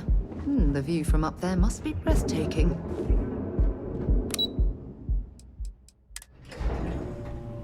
Stroud Eklund makes some of the finest ships in the settled systems. I'd love to get a look at their operations. Mr. Stroud, we didn't know you were coming in. It's all right. I just need to have a short chat with my counterpart. Is she in today? Yes, allow me to bust you in, sir. You know, Mr. Stroud, you are so lucky. Walter. Issa. Shall we continue from last time? The luxury cruise line market is completely outside of our core competencies. Investing into it is a mistake. No, I'm here about... Wait a minute, a mistake. Our ship designers are the best in the settled systems. They design personal craft and military ships, Walter. Large-scale accommodations and hospitality is a completely different beast. Oh, I'm so sorry. Here I am arguing with my partner. And you're just standing right here. Issa Eklund, the hyphenated Eklund in our glorious company's branding.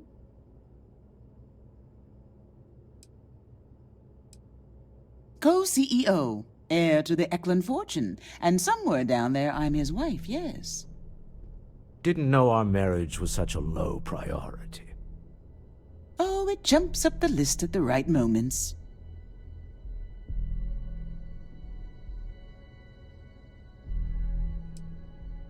Oh, aren't you lovely? Walter, wherever did you meet your new friend? I'm jealous. A colleague from Constellation. Ah, yes, the daring explorers my partner is so infatuated with. You should hear him reciting that speech. There's no need to go into that. Oh, my heart skips a beat when he does it. Really, it does. Such passion. If he talked to the board that way, I wouldn't need to placate them so much.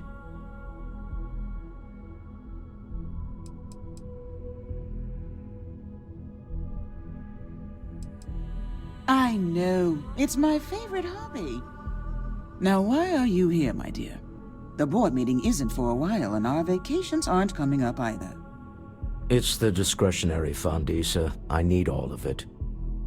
Oh, this wouldn't have anything to do with that meeting you've set up at the Astral Lounge, would it? I never said that. Did you have an agent hack into my files again? Only after you had one hack into mine. Tell me, can mutual distrust lead to a point where it's actually the same as mutual trust?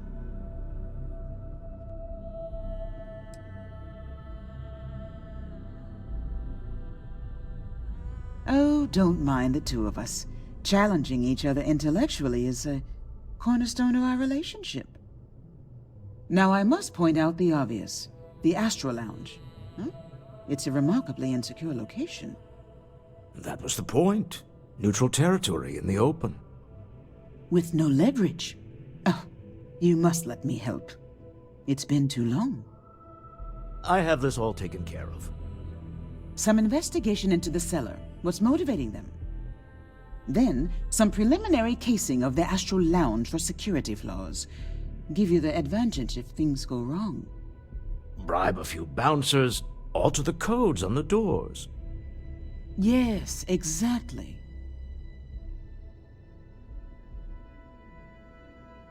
I hate being selfish, but I would like some time with my husband. We need to go through the fund authorizations anyway. James Newell is the broker who knows our cellar. He'll be able to help you find out more about them. And it shouldn't be hard to find the Astral Lounge. Here, let me at least give you some operation funds since I won't be joining you. Meet me back here. Yeah, I'm going to be present for the negotiation. I'm not leaving you to the Neon Sharks, I promise.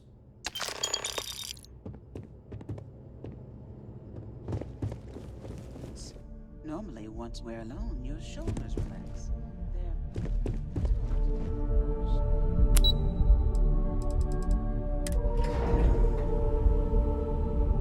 If we want to find a place to stay while we're here, I've heard that the Hotel Voli is top-notch.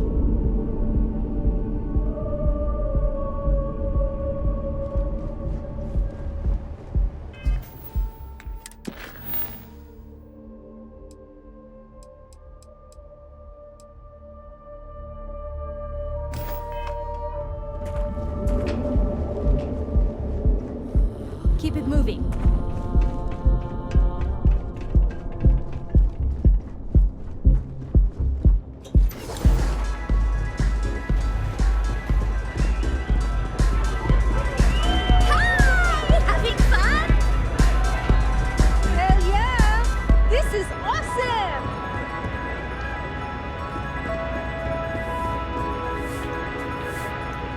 You're new here, aren't you? Name's Boone Morgan, your new best friend on Neon. If you're here for a drink or listen to the music, I've got you covered. But if you're here for something a little more exciting, we have plenty of Aurora for sale.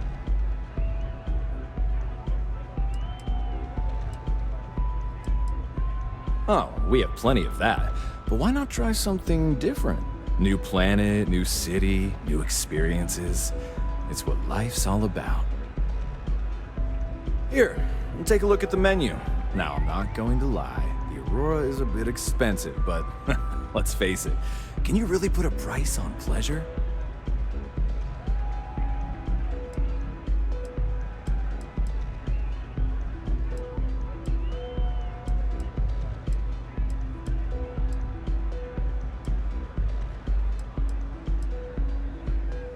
Excellent choice. The Sky Suite offers luxury and sophistication you won't find anywhere else in the settled systems. And since you'll be living in the same tower as the Astral Lounge, all of its pleasures and pageantry are only an elevator away.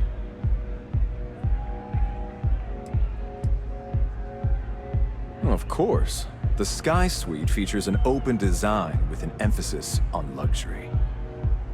Whether you prefer the morning sky or a neon sunrise, the high ceilings and wall-sized windows will give you a full view of the city's splendor. How unfortunate, but I will be here should you change your mind. The Astral Lounge is one of the safest places in all of Neon. Security is hand-picked from the finest officers in the city.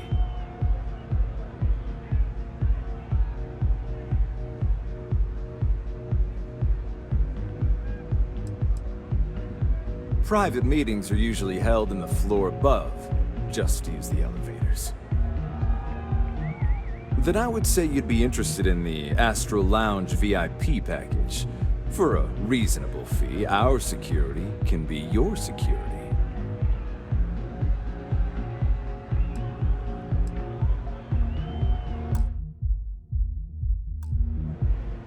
Excellent. We do hope your meeting goes to your satisfaction. Come back soon.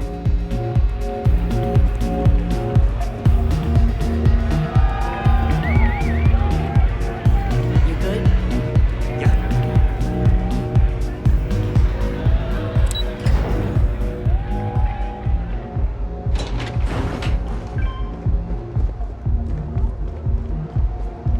Tevin Anastas has run into some trouble. Word to the wise, you don't want a piece of that.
Find anything useful on there?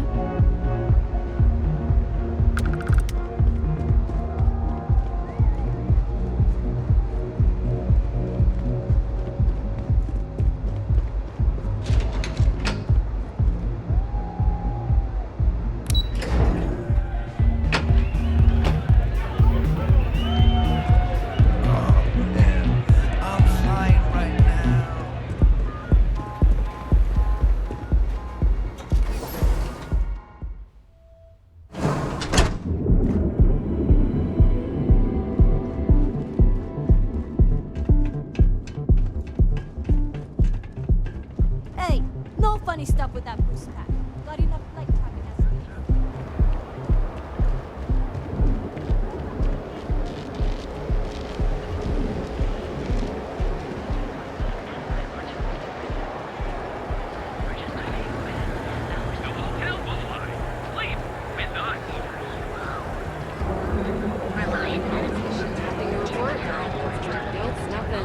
Pretty slow day so far.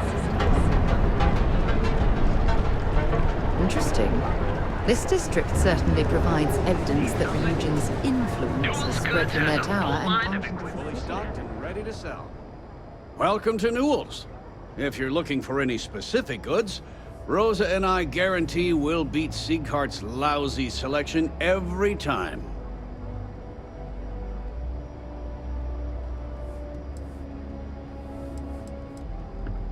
Rosa Newell is my wife. We own this place together.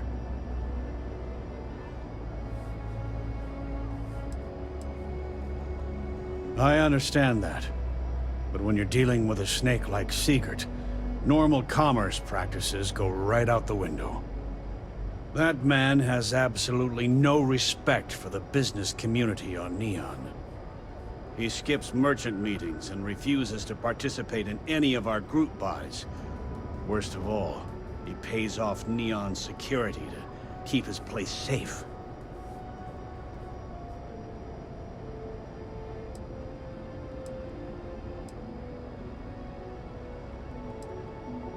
By standing up to the lowlifes who come in here expecting me to just hand over all of my money. I refuse to be run out of business or be forced to pay protection. A lot of the merchants in Neon belong to a small merchants alliance. It's nothing formal. It's just a bunch of us getting together to air our grievances and watch each other's backs. Yeah, sure. If all you care about is yourself. Every payment Siegert makes validates Neon Security's corruption. He's setting a bad precedent that many merchants are forced to follow. Anyway, sorry. I know I can get a little intense about these things. If you'll forgive the outburst and have a look around, I'm sure you'll find something you might want to buy. Sure, have a look.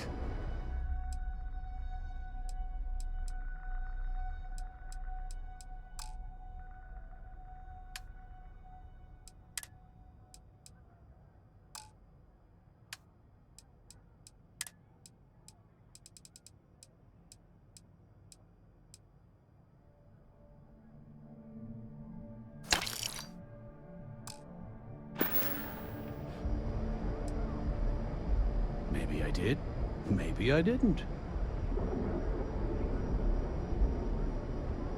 Information isn't usually free.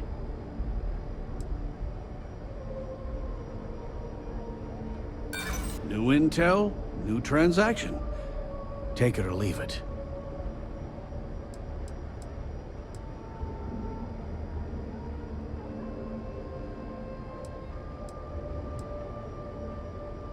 I connect a lot of people with a lot of people, you know? Can't track them all.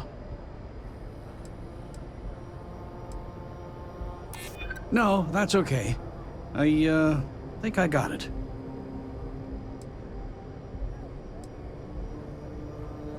I'm not an unreasonable person, you know.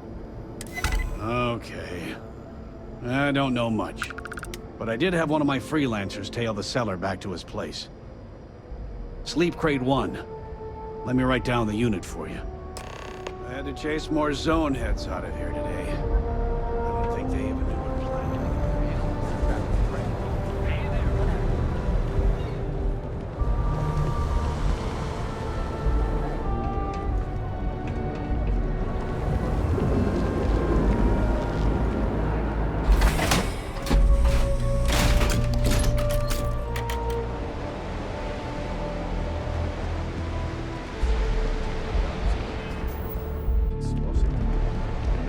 don't think so.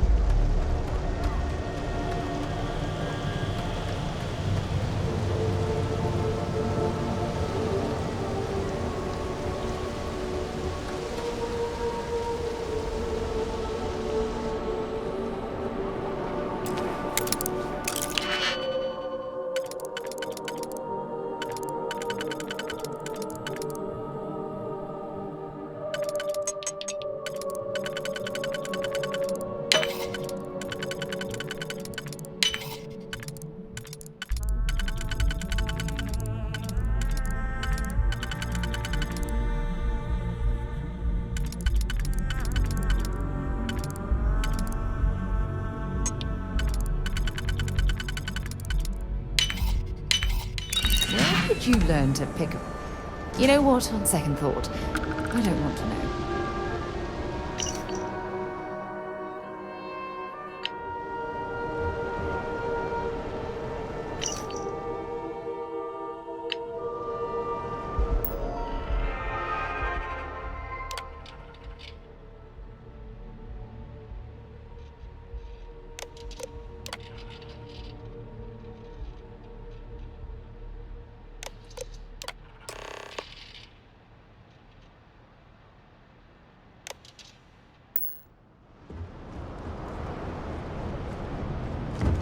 Too bad I can't squeeze any more.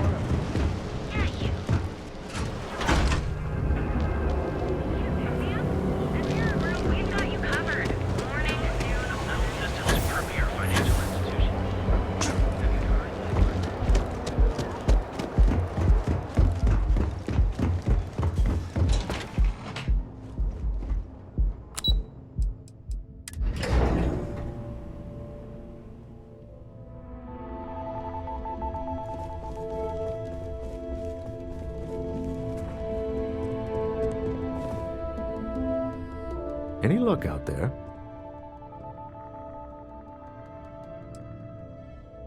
Excellent. Good work. Let's head to the Astral Lounge. Goodbye, my dear. See you at the next board meeting? Oh, I'll be keeping an eye on this little operation, just in case. Good luck, all of you. Scram, I'm on duty.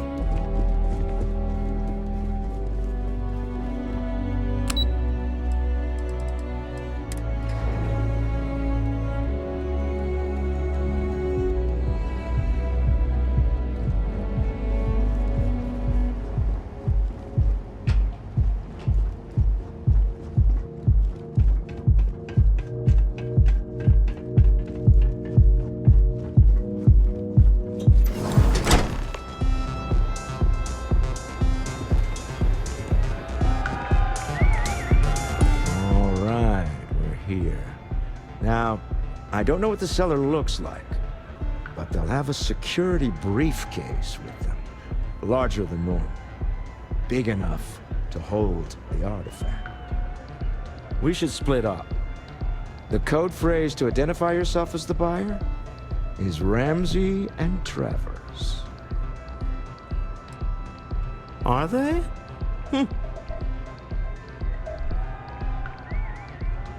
Code phrases?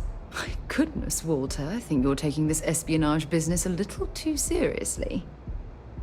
Remember, Ramsey and Travers. We'll meet back near the elevator.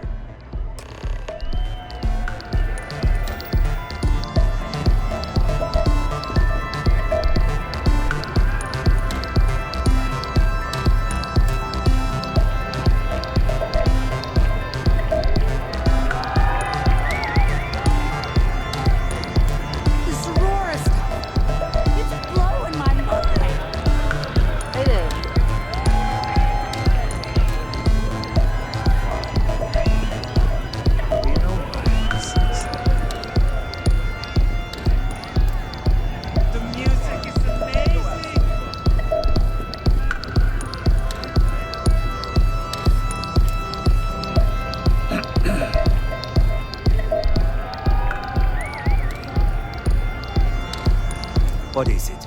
Can't you see I'm busy drinking? Oh, really?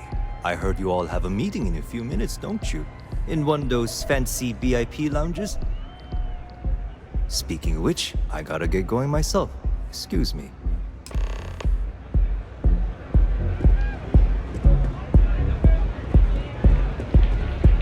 Take it easy. I just saw our seller walk by. Good job. That's not surprising.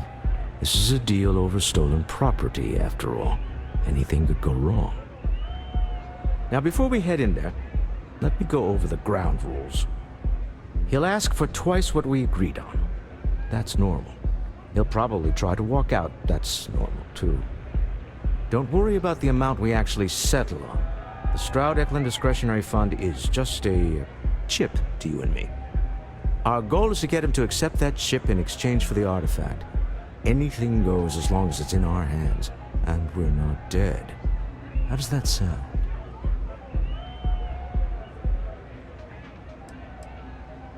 That's why you're here. Hopefully our combined countenance will be enough, but grabbing the artifact and running is an option. Just do me a favor and treat it as a last resort.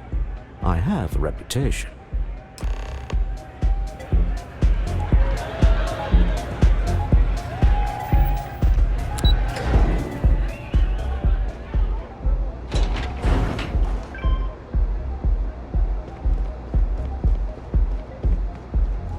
Frank Rennick's all in a twist because his robot got vandalized. We had a good laugh about it back at the station.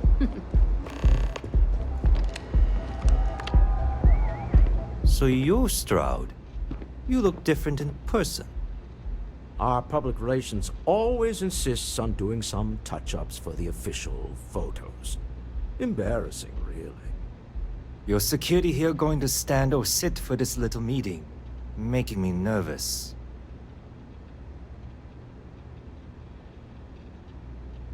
So polite. Almost makes me forget what planet I'm on.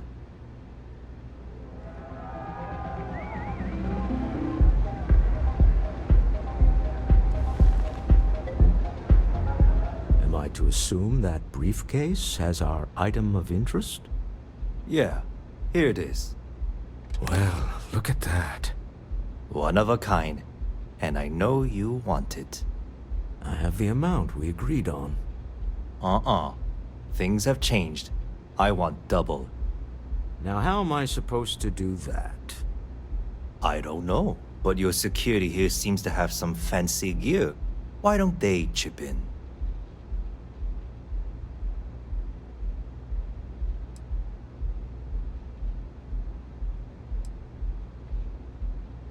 Oh, really?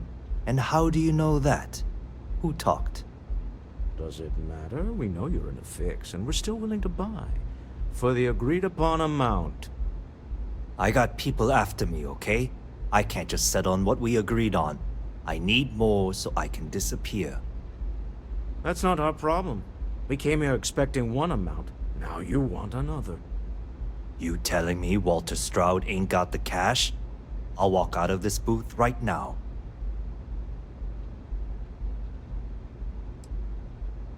I'm not hearing here's the money.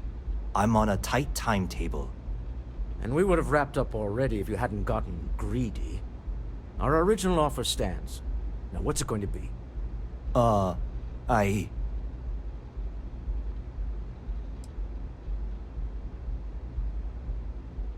Fine. This thing is all yours. Well done. Some high-pressure tactics, but we got what we were after. Time to go home, shall we? Stop right there. You're in possession of Slayton Aerospace property. Ah. Slayton must have been the original owner. We don't need to do this. All's fair on Neon. Am I right? Hand over Mr. Slayton's property. Now. There a problem here? Yes. This armed thug was trying to steal our belongings. I'm going to need you to back away from our VIPs. Now. Fine, but you can't stay in the Astro Lounge forever, Stroud. Nicholas Slayton's already got your number.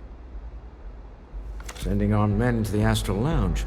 Slayton must be serious about getting the artifact back. We'd better get off the planet quickly.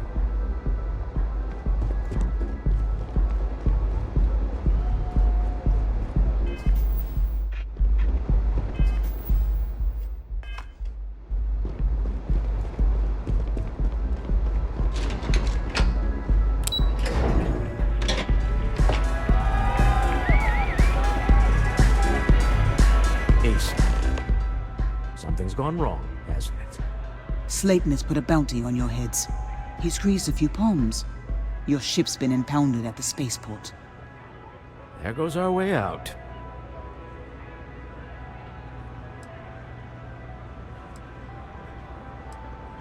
The same way everything works on Neon.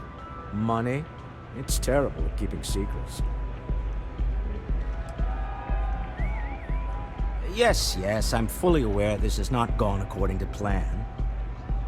Slayton Aerospace has offices here in the trade tower. If Nicholas is moving this quickly, he must be there or close by. Let's head to their lobby, shall we? See if we can make an appointment.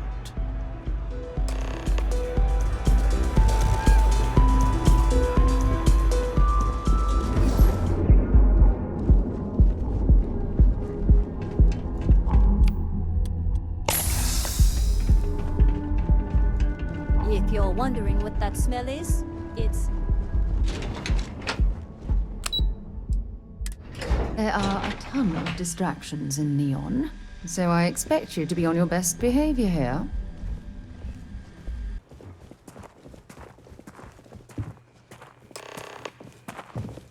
Welcome to Slayton Aerospace. Can I help you?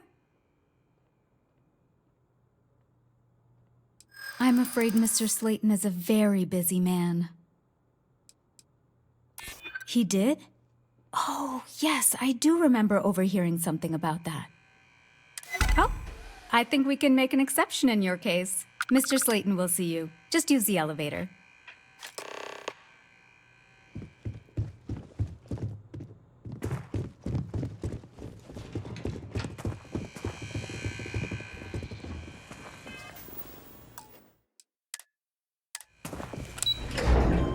He's on to us.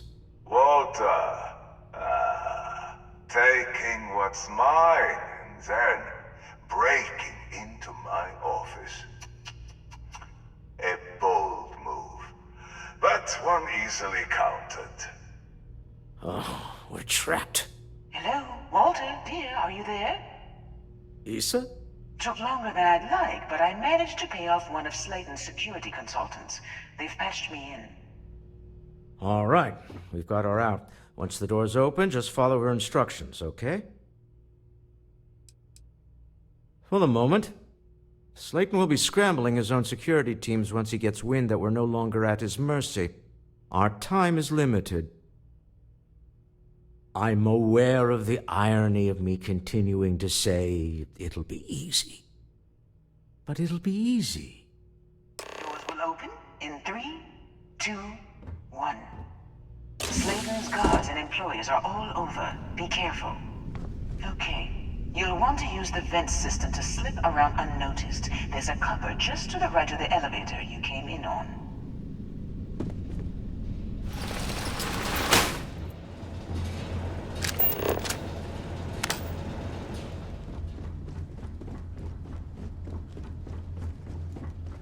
That's the elevator you came in on. Jump right across the top of it and keep going to the end.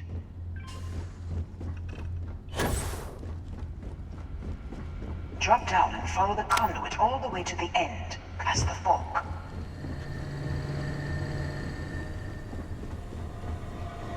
There's a vent above you. Just climb up.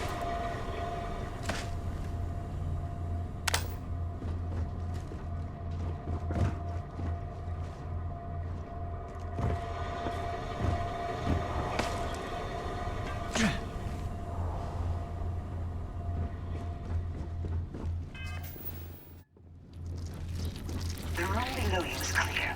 Drop down. Stop. One of the doors leads you right into the open. I'm unlocking a safe route. Opening the door on your right. Go now. Head left, but don't go through the door at the end yet. There's a robot stalking the hall. Wait. It's walking down the hall. Go now, straight across to the door. Keep going, all the way to the end.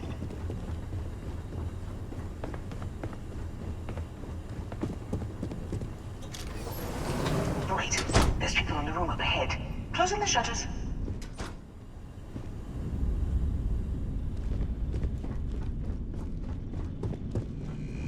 Another robot up ahead.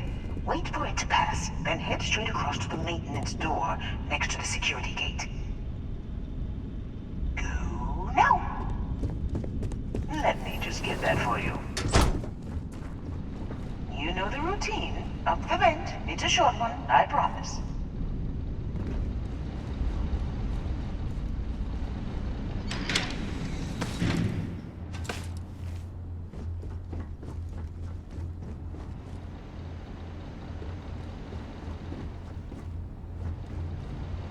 Almost there. Door on the right.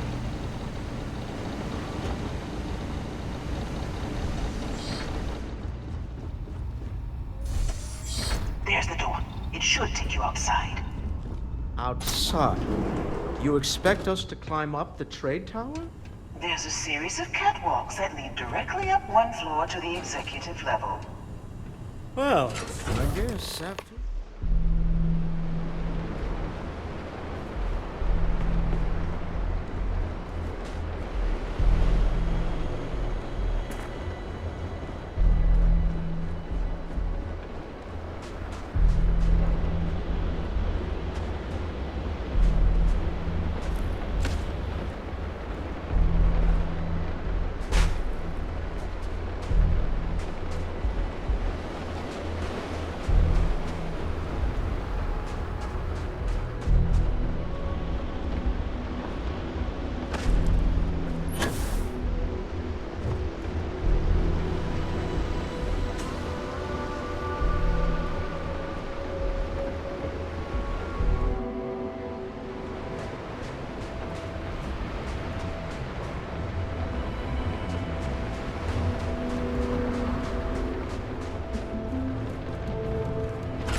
Stay away from Ebbside.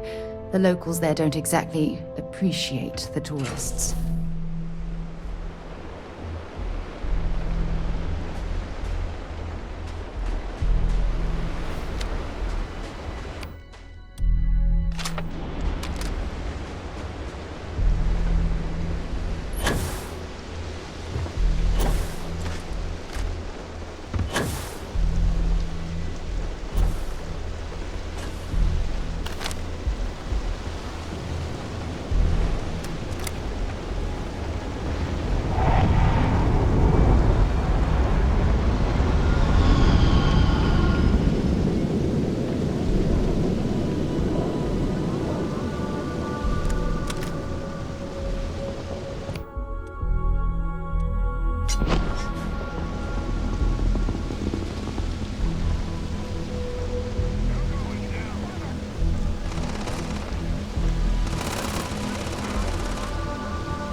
You're coming in just behind the executive elevators. I'll call the one on the far end, and you can walk right over the top. You know, it's moments like this that really makes Neon the best place to do business. You steal what's mine. I trap you in the city. You infiltrate my office. I lock it down. Where else can you match wits for the highest stakes but here?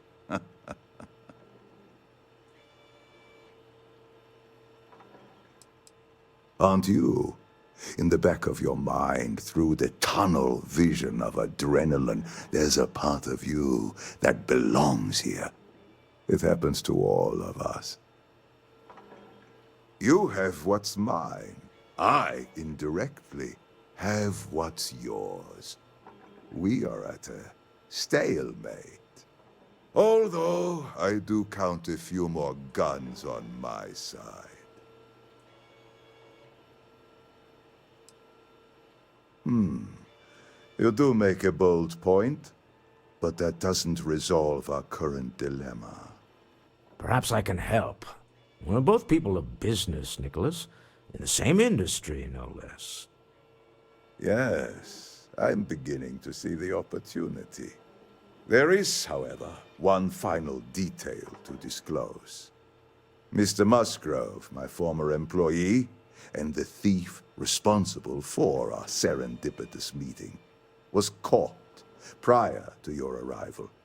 I think it would cement our new partnership if you were to decide on his sentence yourselves.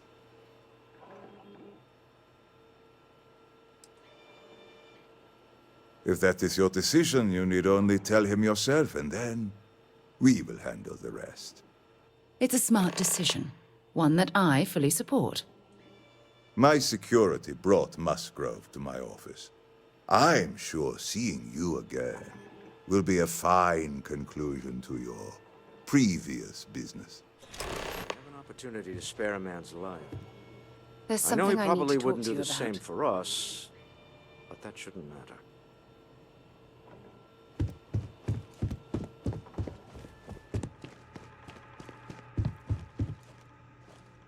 Oh no. You. Slayton really does have a sick sense of humor. 10 years working in aerospace engineering, and they laid me off. You damn right I stole that thing. They tell you if you have talent and commitment, you can go far. But the truth is, it's all about who steals the most and gets away with it. Slayton took it all. Probably in one of his secure accounts somewhere. I'll settle up with him later. Arbitration, lawyers, all that nonsense. Please, I was just trying to sell a product, okay? Isn't that why we're all here? Be lenient. We were taking advantage of his initiative, after all, even if we have found ourselves working with the man he stole from.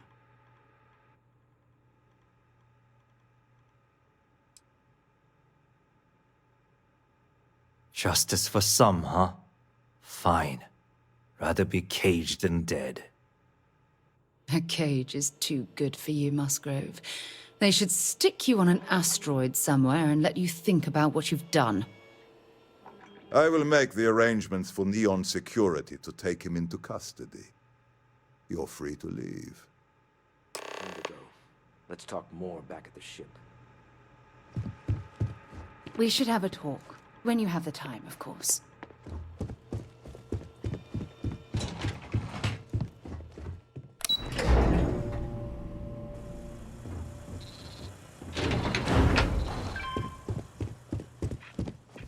Get going. Mr. Slayton is done with you.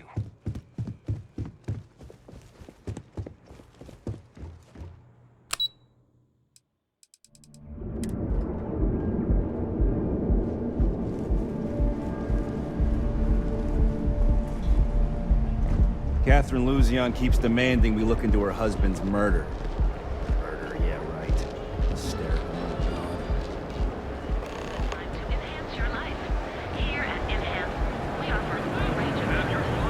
Live your best life. We'll be here when you're ready. Products, so you can take reliable photos. Try today the nearest key sign.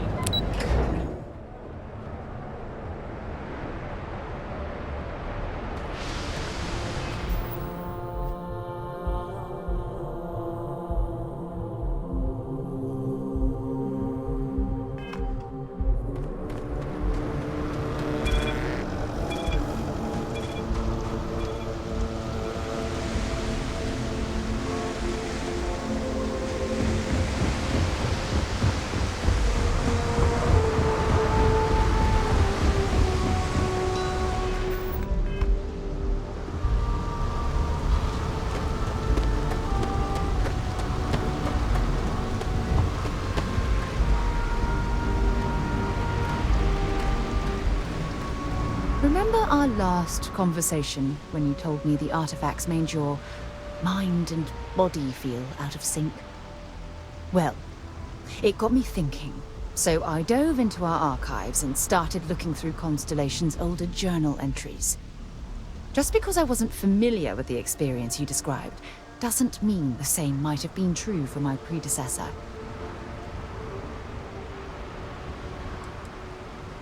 Unfortunately, no. Other than you and Barrett, there were no records of direct encounters with the artifacts.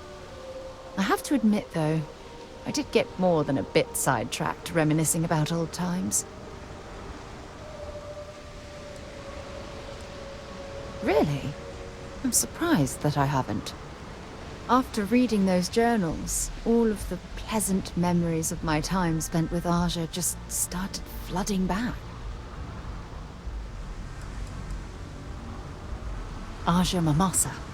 She was the youngest member of Constellation when it was founded. Only took her 15 years to reach chair. Sorry, I sometimes get so caught up in my own bubble, I forget that I wasn't the first. Well, there's no reason to be jealous.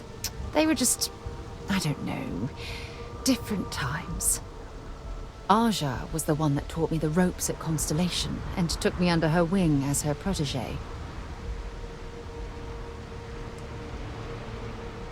Hey, so I pinched a few ideas from my old boss. Can you blame me?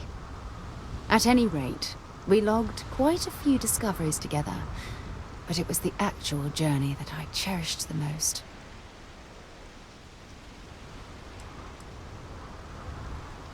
We catalogued unusual stellar phenomena, a few habitable worlds, and some unique life forms, but nothing SSNN would bother to report.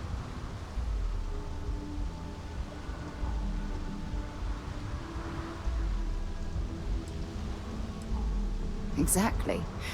For me, it was all about the quieter moments. There was nothing quite like sitting back and watching space bend while listening to Aja spin vivid stories to fill the time. Oh, I find that sort of cozy isolation the best way to really get to know someone.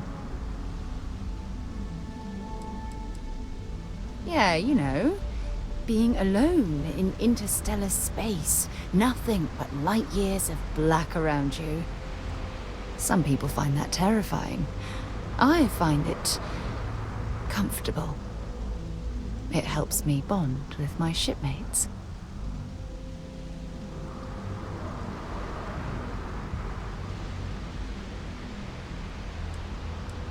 I'll take that as a compliment. Thank you. You know, all this talk about Aja reminds me that my time with her was a gift. I miss her dearly.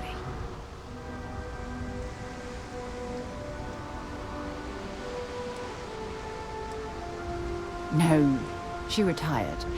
Living on Porima 2 now, I think. Come to think of it, if we're ever out that far, perhaps we could pay her a visit, and I could make proper introductions.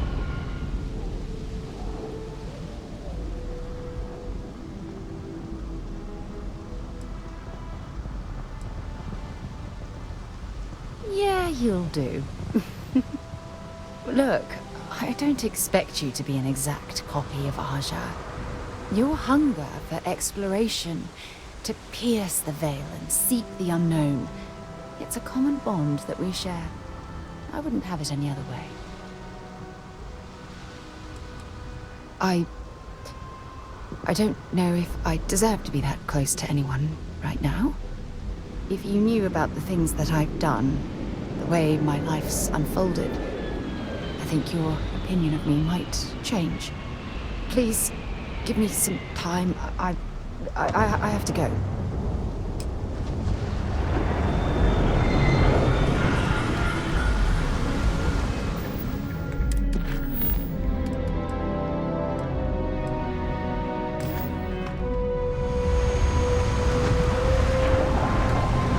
Hello, Captain. Just isn't the same as the real thing.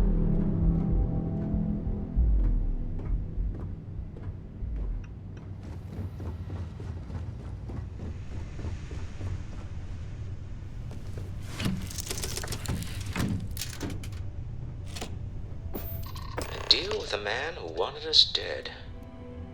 I guess we can call that a win. What do you think? Thank you. I guess. Some people call Issa a jewel, but she's more than that to me. I can't really describe it. There's me, and her, and an us. And I wouldn't trade the us for all the credits in Neon. Well, there's a surprise. That's one of the sweetest things I've ever heard you say, Walter. All in all, a great success. Thank you for allowing me to tag along with Constellation's newest star. Yes, I used a pun. Forgive me.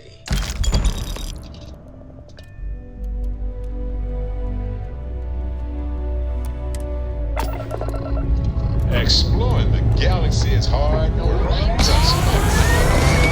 It's not my fault. Let's talk. Just us adventurers, okay?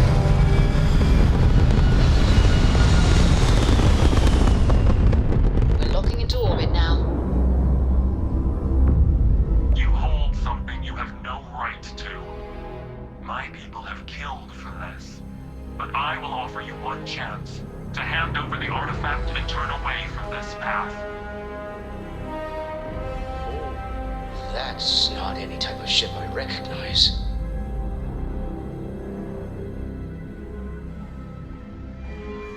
The fact that you do not know says much. We are the Starborn, and you are unworthy to possess the artifacts. Ridiculous. You have no right to dictate what we can or cannot do with the artifacts. Tell us, please. What are the artifacts? What are they for? Did you make them? What gives you more right to them than humanity? Answering your questions is exactly what we cannot allow. Abandon your thirst for knowledge or drown in it.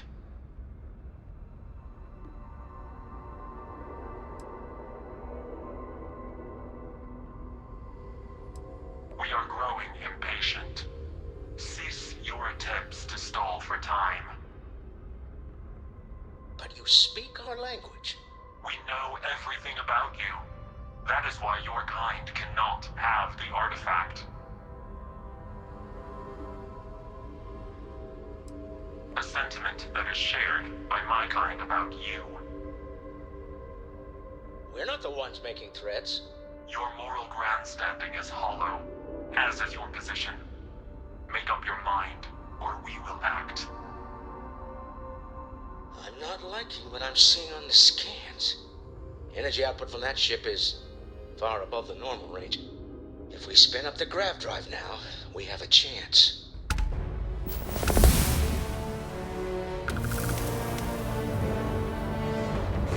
We'll get through this. Hold on.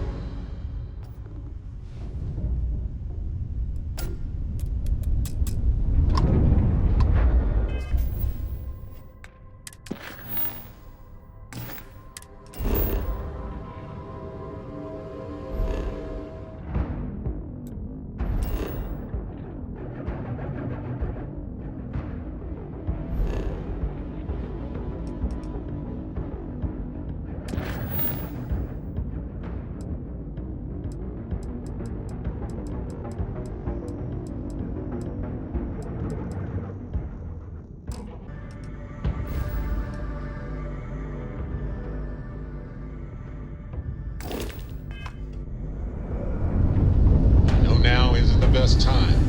I need to talk with you later.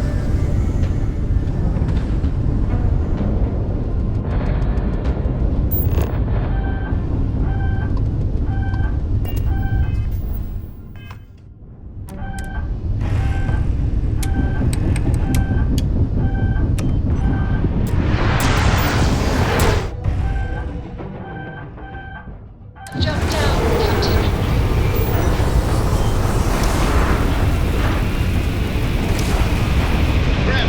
Fully repaired. What a relief. The Starborn will be hunting you now. Give up your quest for him. Our tiny tin can fragile. You are entering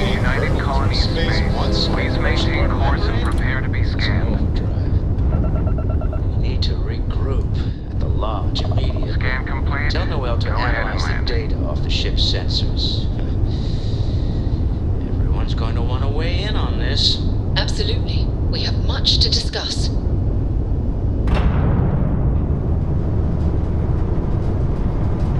Hey, Dusty.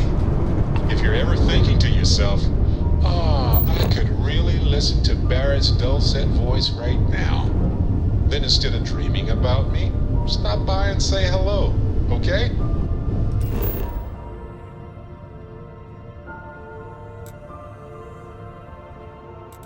Hey, can we skip the local chunks this time? Never agrees with my stomach.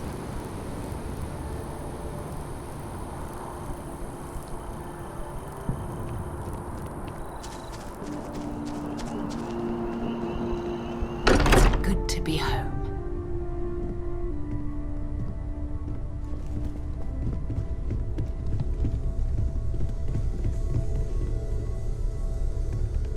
How is Neon? Are you okay?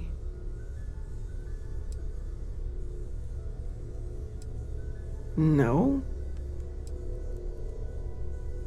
Wait, what happened? Who was after you? Take a look at the ship's sensor data. I think everybody needs to see this. All right, I'll start transferring the data over now. Let me just bring it up on here at the table.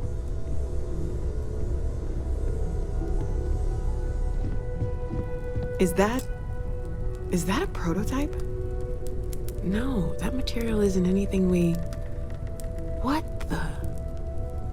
Everyone, come take a look at this.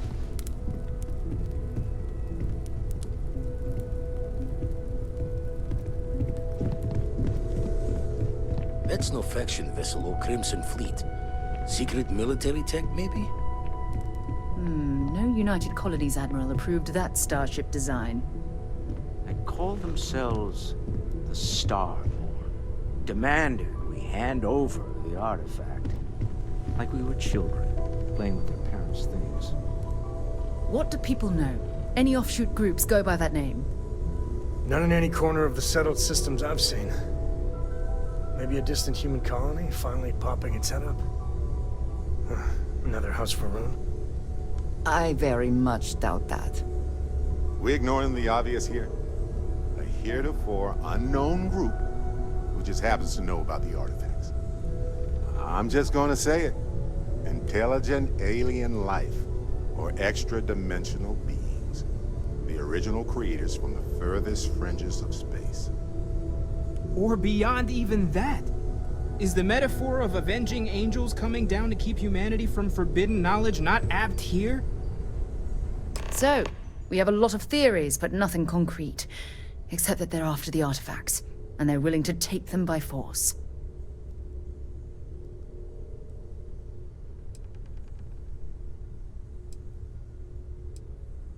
No settled systems lab made these things, and I doubt one of them made that ship either.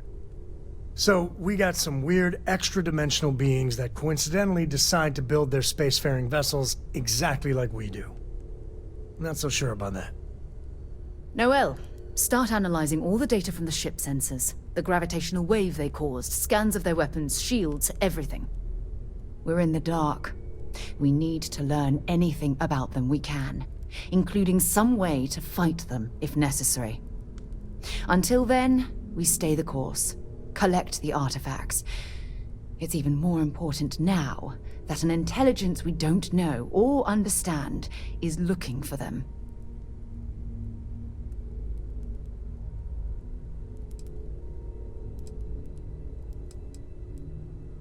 All we can do is be more cautious, but we are not stopping. This could end up being a race we don't want to lose. Vladimir, has the Eye picked up anything new? Some glints of shine in the dark. Ready to hand them out as soon as you please. All right. Good luck, everyone. And be careful out there.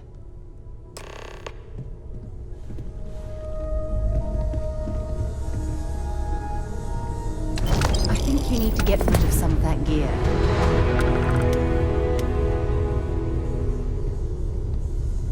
Did you need something? Have my attention. Until next time. I'm must confess, the hum of a grav drive makes me feel alive. Still need to lift another set today. Been dragging. Shoulder stiff. You had a hell of a shake, getting bullied in the void. Starborn sure know how to make an entrance. Ready to head back out there? The Eye can help you find the artifacts, but I'm afraid she's blind to our new competitor.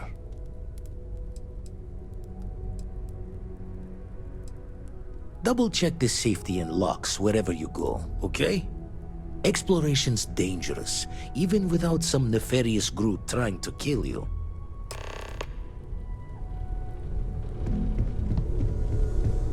I know everyone's excited by the artifacts, but we need to be as objective as possible and be aware of possible negative effects.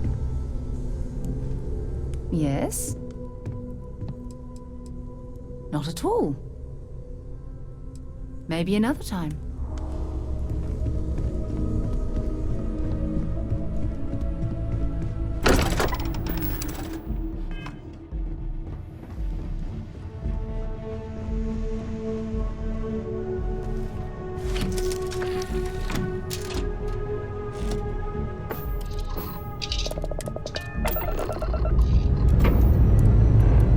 Dust off.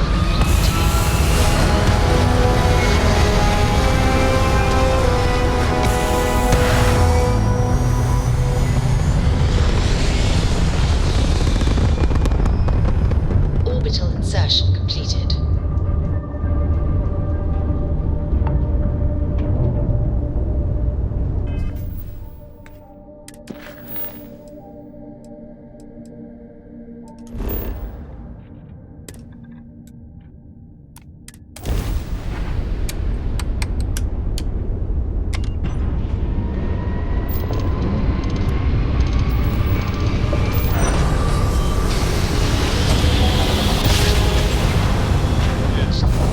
Stars rearranged.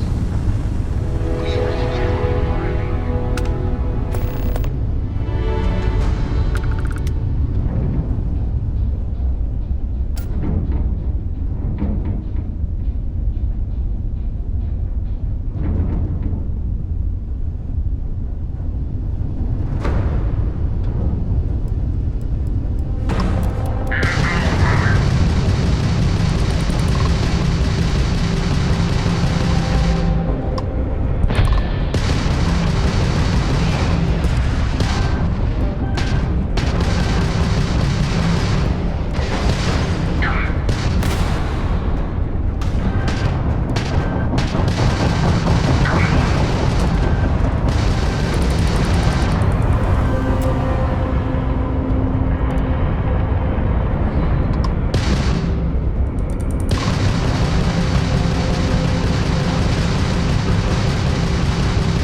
Direct hit to the grav jump. It's offline.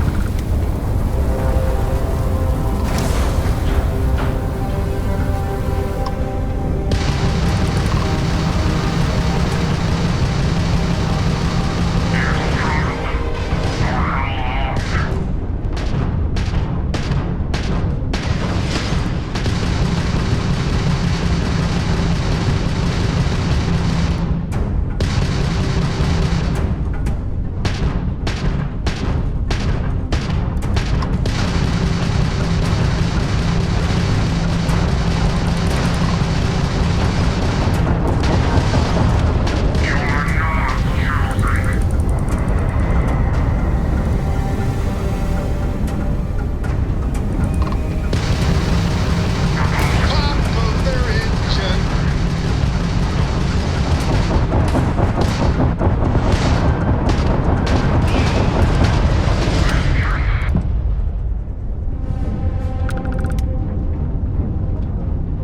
Grav drive is working again if you need it.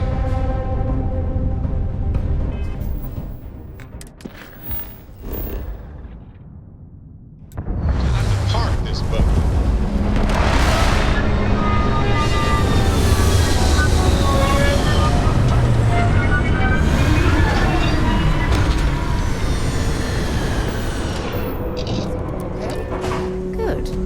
Let's have some fun.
I have to talk about the Starborn.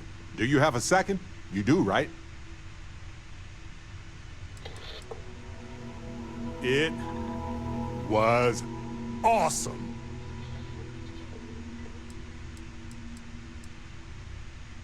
I already evaluated us for hallucinations or other types of chemical filters, and I found nothing.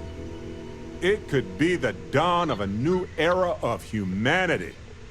Or it could be an elaborate prank or any number of mundane explanations.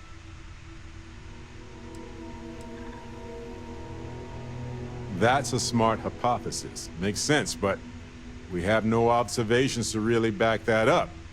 Yet. Although now that you mention it, I do remember a drunk conversation with a Marine. He swore up and down he was part of an elite crew on some top-secret ship out there. But this is all anecdotal. We just need more data. There has to be a way to draw them out and figure out where they're coming from.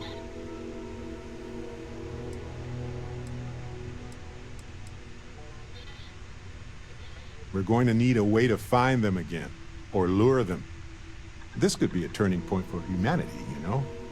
Or it could be just the emergence of a powerful new faction, or some sort of elite military tech, or a gazillionaire with nothing else to do. All we know is that they wanted that artifact badly.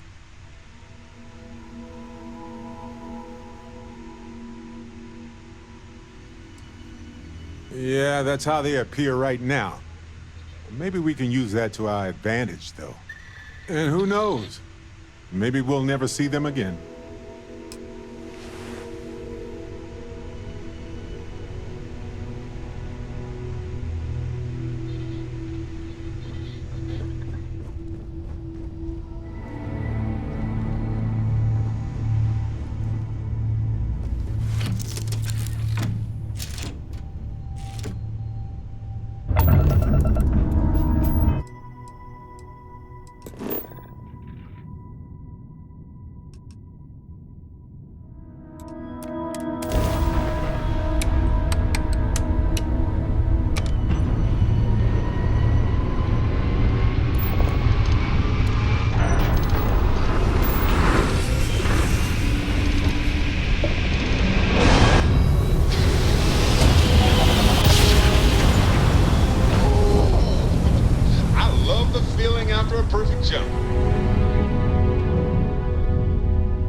Sight is sufficient.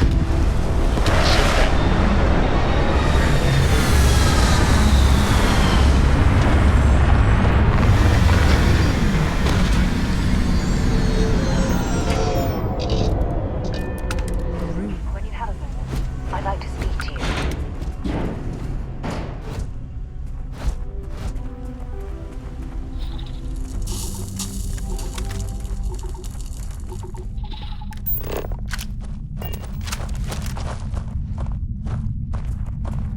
I wanted to talk to you, but honestly, I don't know where to begin. The Starborn's technology is simply astonishing. It's just almost too much to process.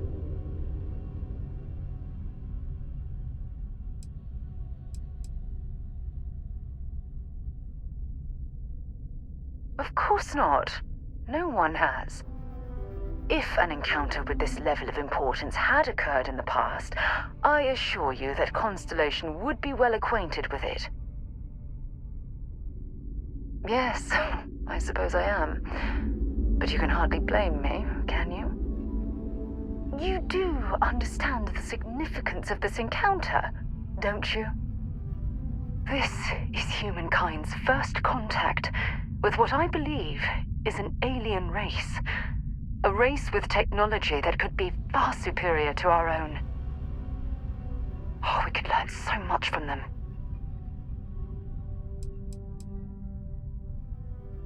The way they behaved, I'd say that's not very likely. If we are to learn anything from the Starborn, we're going to have to take the initiative ourselves. I wouldn't say I was afraid, more like approaching the situation with caution. can't be a coincidence that these Starborn suddenly appeared after your experience at that temple. We know they're here to lay claim to the artifacts, but what's their true motivation? What aren't they telling us?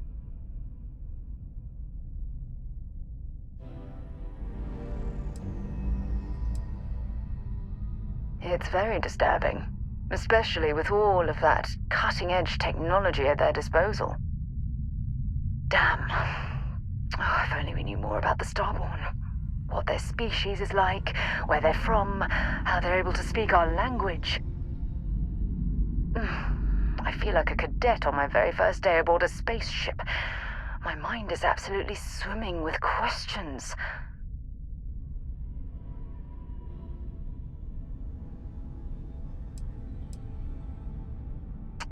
Obviously, but there has to be more to these beings than simply originating from another world. Their name alone, Starborn. There's some type of hidden meaning there. Something that feels very old, perhaps even ancient. Whatever the case may be, I can assure you that Constellation intends to get to the bottom of this mystery.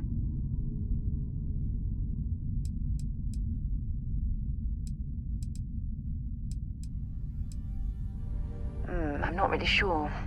Scientifically speaking, we're all born from the stars. Most of the chemical components of our body, carbon, oxygen, sulfur, are exactly the same as those manufactured by internal stellar reactions. Now, ask someone like Matteo the same question, and he'd probably give a more theological answer. But hey, it's all a guessing game anyway.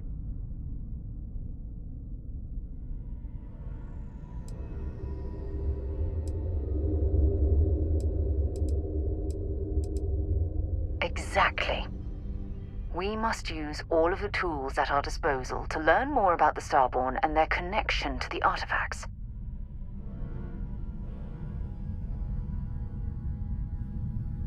Thank you.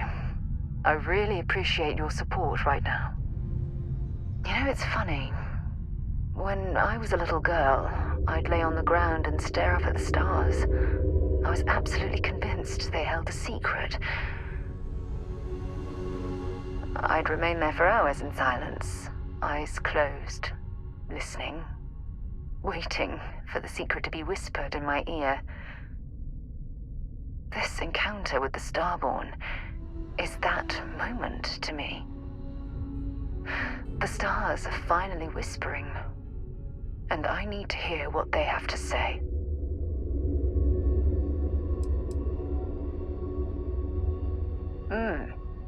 Although I'm flattered that you think of me that way, there's a time and a place for that sort of talk. This is definitely not one of them. Well then, I've certainly wasted enough of your valuable time. Just do be careful if you cross paths with these Starborn in the future. I wouldn't want to lose one of the most valuable members of Constellation.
got any weapons or ammo?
Change of scenery.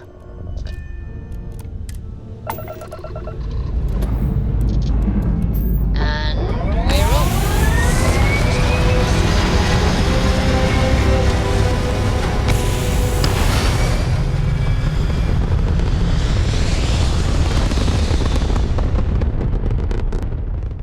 Maneuvering into position. And we are now in stable orbit.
Our scan detected contraband on board. Halt and prepare to be boarded. All illegal and stolen goods will be confiscated. I've got special orders. You're coming with me. Stand down and prepare for immediate transport to our vessel.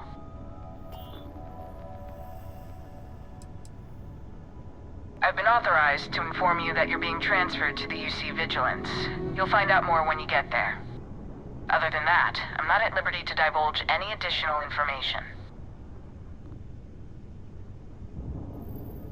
Smart decision. Stand by to be boarded and transferred.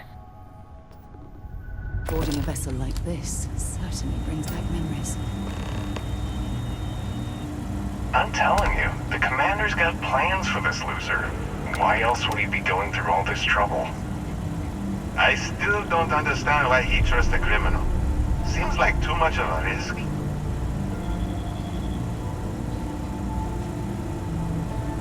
Stop worrying and keep an eye on our guest. I'll be right back.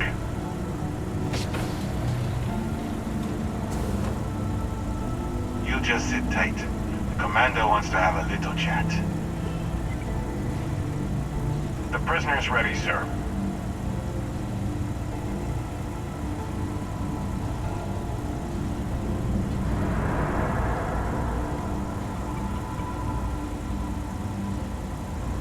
I hope you're comfortable. We have a lot to discuss.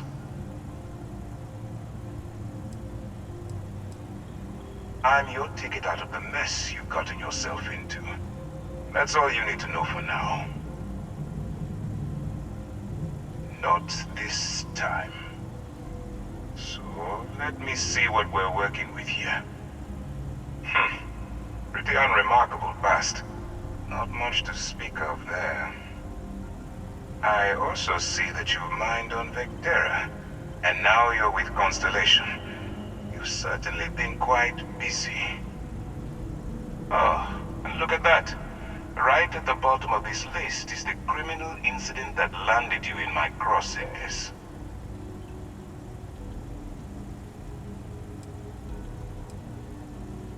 Good. You'll find that I'm a stickler for details, and I'd hate to discover that your file is incomplete. Now that we have that out of the way, let me introduce myself. My name is Commander Kibwe Ikande, and I'm in charge of this operation for UC SysDef. Are you familiar with what we do?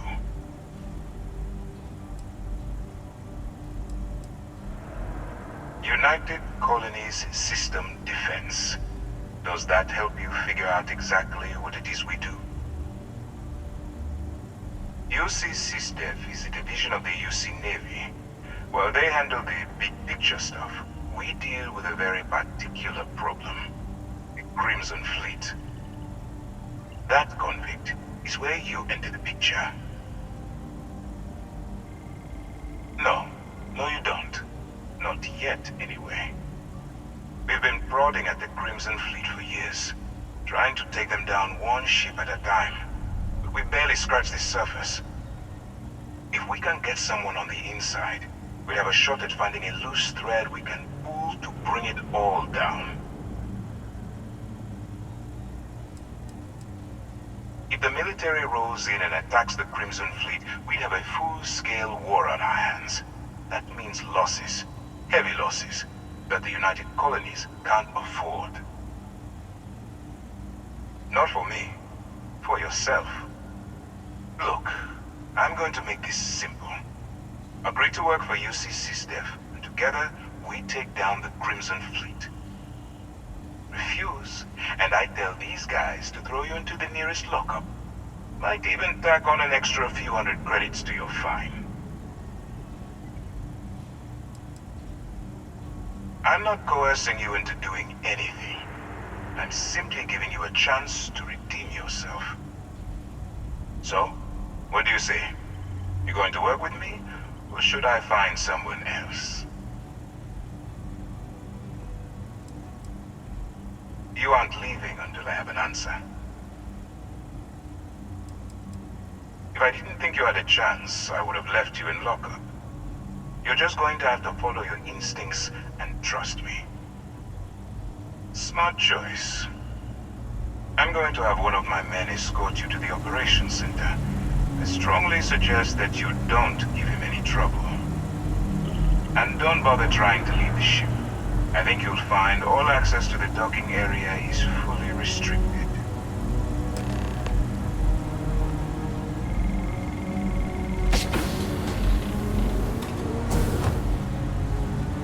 All right, let's go.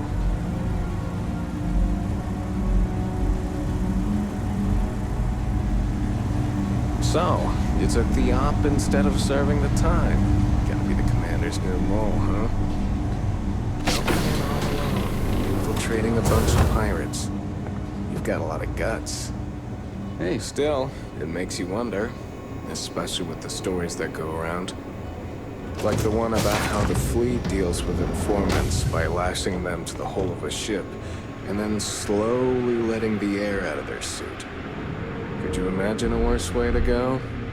I know I couldn't. But I wouldn't worry about it. Since the commander handpicked you, I'm guessing you can hold your breath for a really long time, right? Yes, what?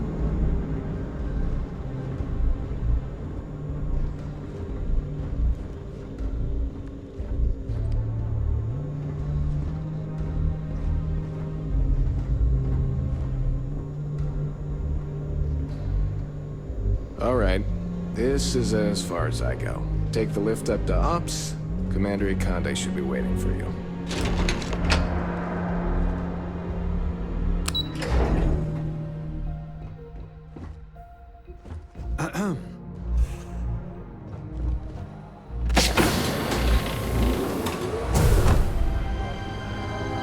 Howdy.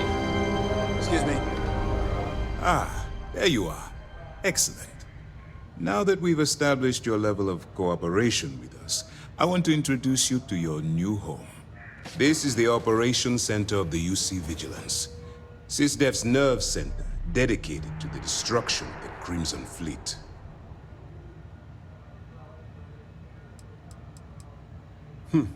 That's strange. According to your file, you've encountered them before.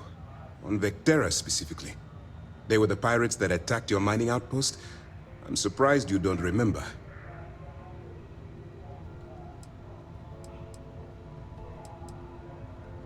Whether this ship is impressive or not, you're the key element that we've been lacking. We need eyes and ears inside the Crimson Fleet. Someone who can feed us information, evidence, and expose their weaknesses. The catch is that you can't just knock on their front door and ask for an application. Getting inside is going to take some finesse.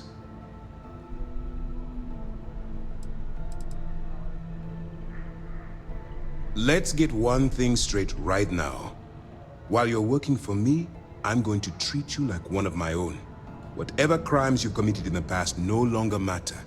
You're now an agent of SysDef, meaning that it's my job to keep you alive.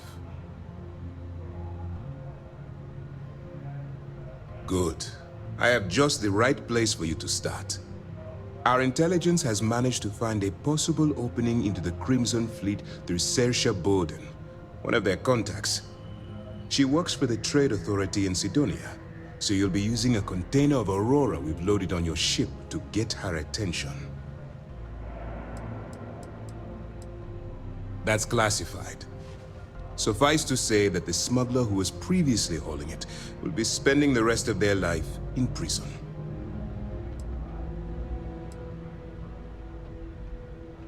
That's right.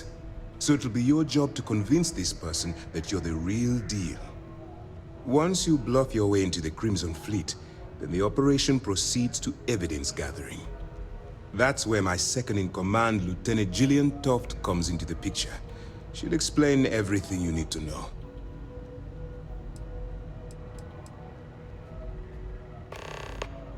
Let's just say my superiors need proof that engaging the Crimson Fleet is a larger priority than they're willing to admit.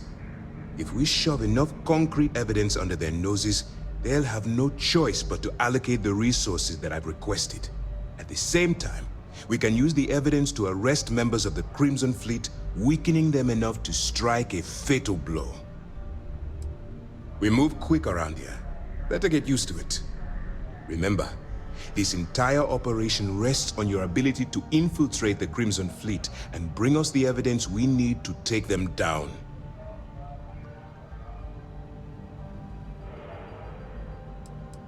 At this point, whether you like it or not, you're working for me. Look, before you begin, I want to make something perfectly clear. As an undercover operative for UC SysDef, you'll be expected to follow our code of conduct and ethics. Allow yourself to stray too far off the path, and you stand a good chance of spiraling out of control.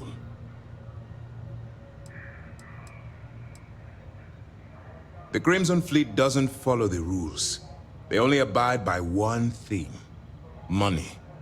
All of their morals and social graces fall by the wayside in pursuit of their greed. At first glance, this can appear quite enticing, so I'm warning you not to get lured into their trap. Think you can handle that?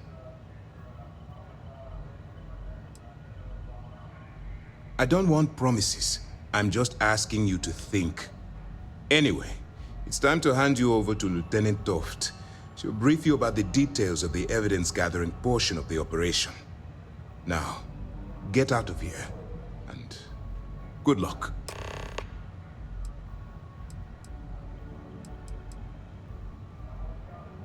That's easy to answer.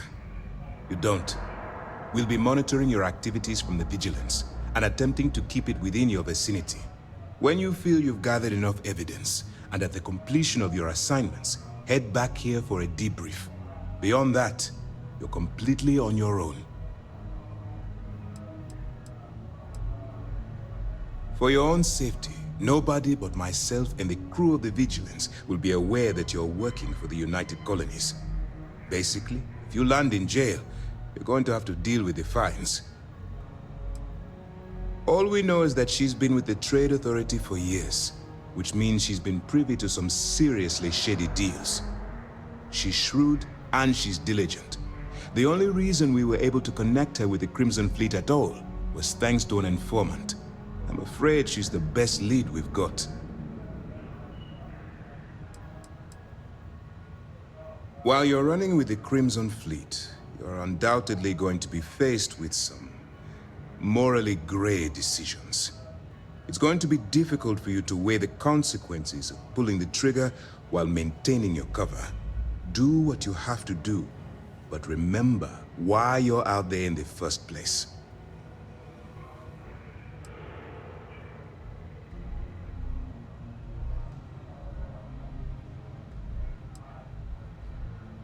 Then you do what you have to do. The Crimson Fleet has the potential to kill hundreds, even thousands of people per year. If it takes a few deaths to maintain your cover, then so be it. But only as an absolutely final resort. This is not a licensed killing spree. Understood?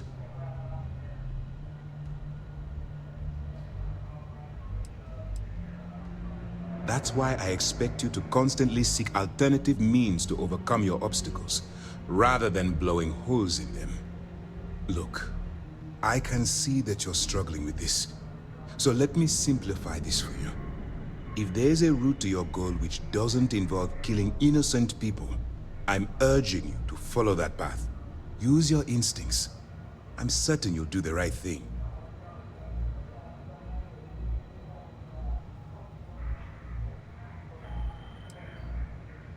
You have your orders.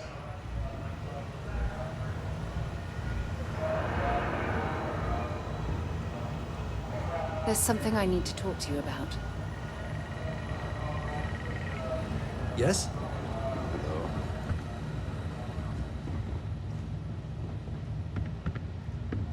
Thanks for taking time to chat.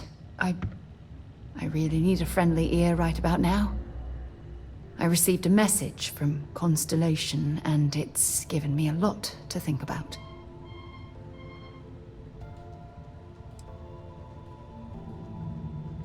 Not at all. It's just a list of requests, but when you read between the lines, it's obvious my absence is causing issues.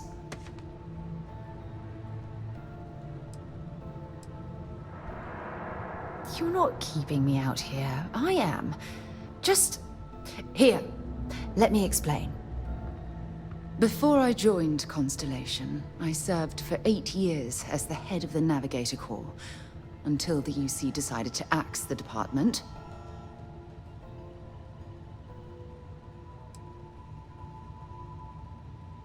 Yeah, I suppose painful is an appropriate way to put it. You see, the top brass demanded press-worthy discoveries to justify the spending, and money was tight after the war. Shutdown was inevitable. At the end of the day, I was in charge, so the blame obviously fell on my shoulders.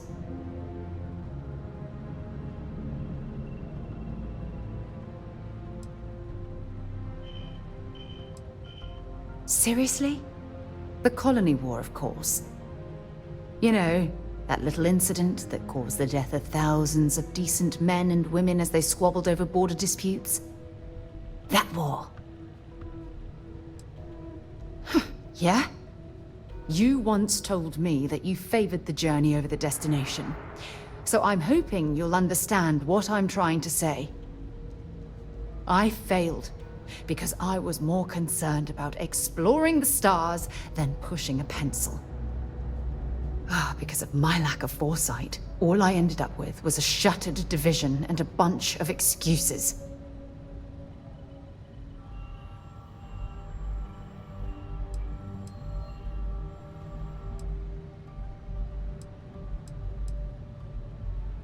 That's just it, though. Did I push too hard?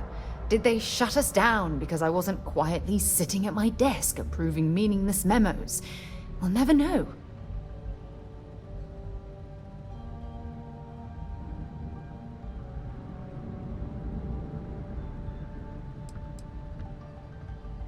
Yes, maybe. Call it whatever you want. My drive, my initiative, my optimism. It's been my greatest strength and my worst nightmare. It elevates me to these positions of authority, but all I want to do is explore, not sit and make sure all the accounts are balanced.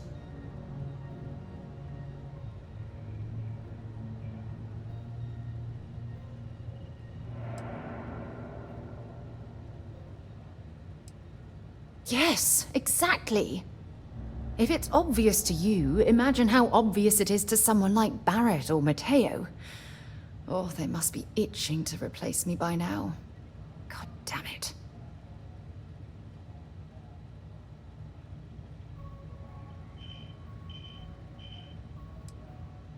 No. Oh, I'm the one that should be apologizing. You have to understand. Once Aja retired, I lost the only person that gave a damn.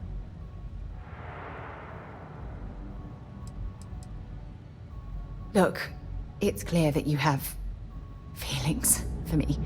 It's just, I've never had time for this sort of thing in my life. Please, it's not you, it's me. I'm just not ready to get that close. I can't. Not now. But thank you for being there and listening. It helped.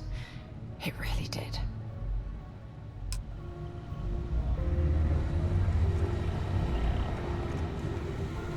All right. We don't have a lot of time, so I need you to listen up. While you're working undercover, it's imperative that you gather as much evidence as possible. If you find any records that look suspicious or incriminating, you bring it to me. Is that understood? You better make it, because Commander Akande cashed in all his chips to get this operation off the ground. I want data slates, computer downloads, handwritten notes. Hell, I'll take anything if it'll get those bastards thrown into the brig.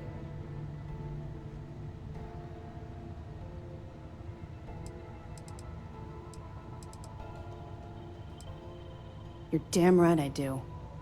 That minor skirmish you had with them on Vectera was nothing compared to the death and destruction those pirates leave behind. If you've seen what I've seen, you'd understand why I'm pushing you so hard.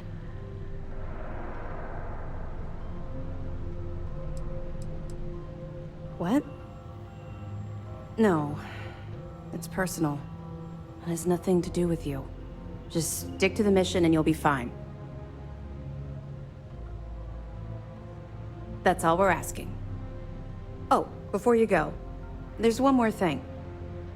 Commander Akande has authorized a credit disbursement for each piece of evidence that you return, as compensation for your efforts.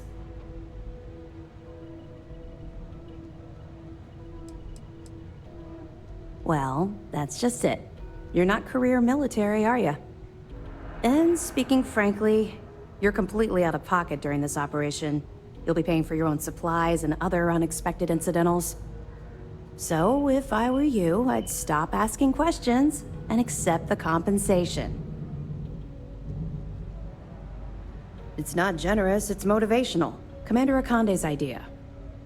All right. We've loaded a container of Aurora into your ship's cargo hold. We're also providing you with a sample you can use to tease the goods. We've cleared your ship for launch. Proceed to Sidonia. Make contact with Saoirse Bowden, and with any luck, she'll point you to the Crimson Fleet. That should do it. You're dismissed.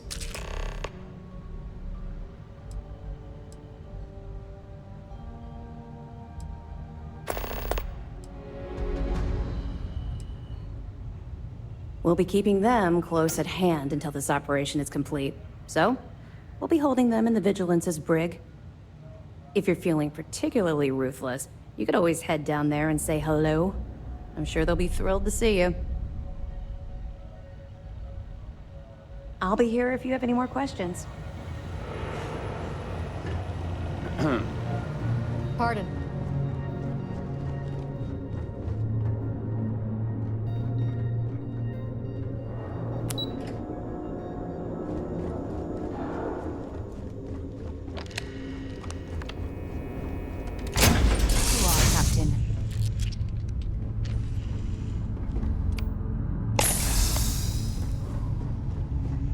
Oh, pardon me. Was that your stomach or mine?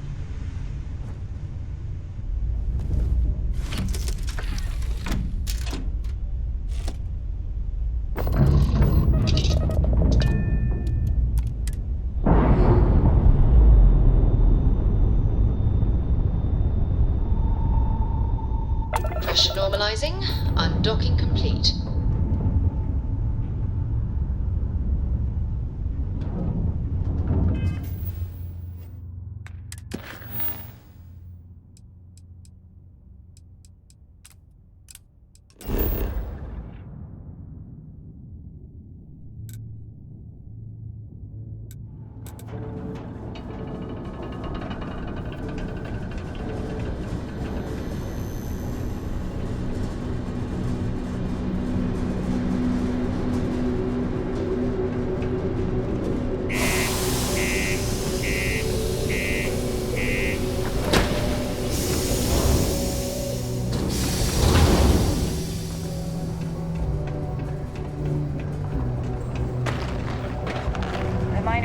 much run the lower levels here.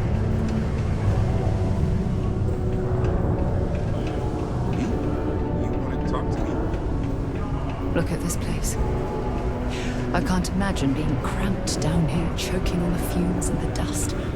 No trees, no grass. It's depressing. Ever been to Aquila? Those security uniforms are way cooler than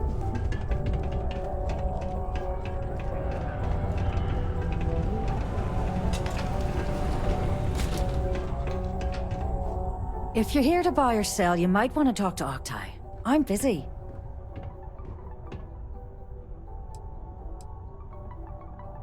And by sensitive, I'm guessing you mean something you don't want UC security sticking their noses into.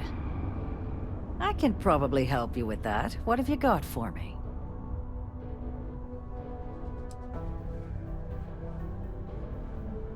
Whoa, way too hot for me. That stuff is nothing but bad news. Why don't you take your shipment and try somewhere else? The Trade Authority turning away contraband. Now I've seen everything.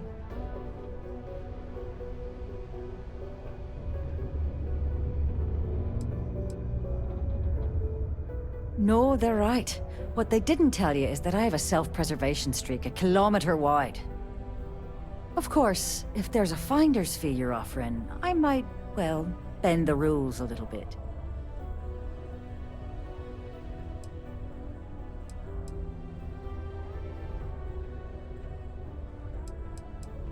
You know, it's funny. Suddenly, I do remember someone who might be able to unload that stuff for you.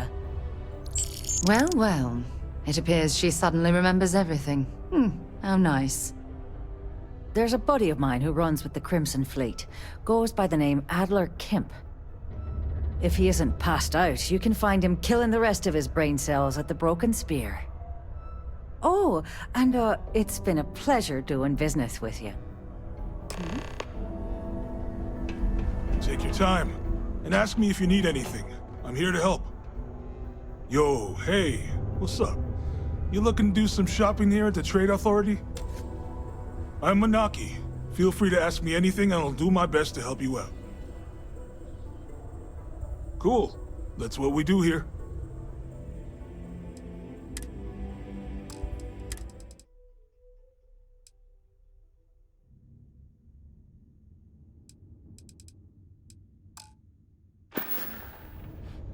Come back anytime.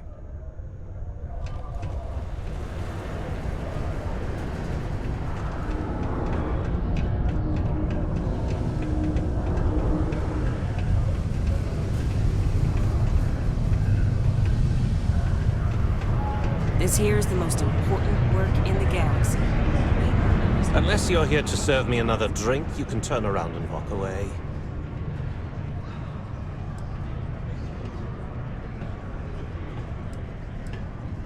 Oh yeah? Well, I don't know who the hell you are. So what makes you think I'm going to help you out? Hey, why don't you say that a little louder? I don't think every single UC guard in Sidonia heard you. Okay. Okay.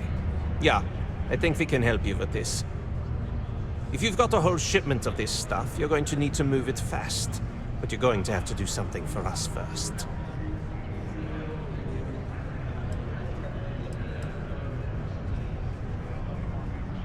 You're a clever one, aren't you? Let's just say I have a certain influential affiliation. And leave it at that. Basically, you want that Aurora moved, I'm your guy. Right down to business! And no small talk. I like it. Well, this is utterly ridiculous. Do we really have to jump through these hoops to get what we need from you? Lady, if you want me to move that shipment for your pal here, you're going to do whatever the hell I want. You got that? Now listen up, because I'm not going to repeat myself. I need you to deal with a miner who's racked up a bunch of debt. He probably spent it all on booze, not that I blame him. Either way, I want that money back.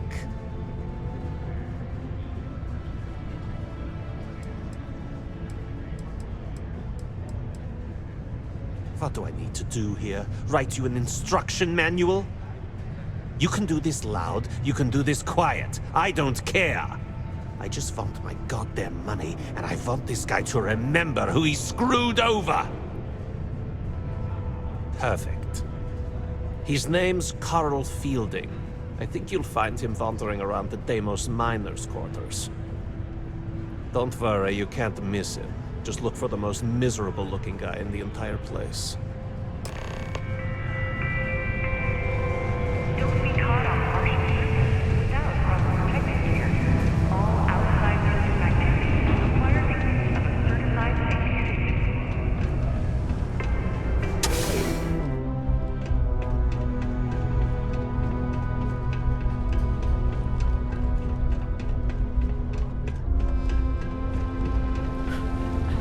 It's not easy living in Sidonia. This is right where I belong. With my men. Something I can help you with?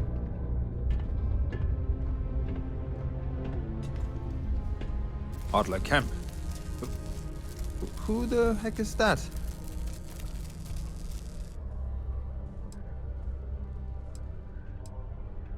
What? Play what games? You're obviously confusing me with someone else. Look, I'm tired. It's been a long day in the mines.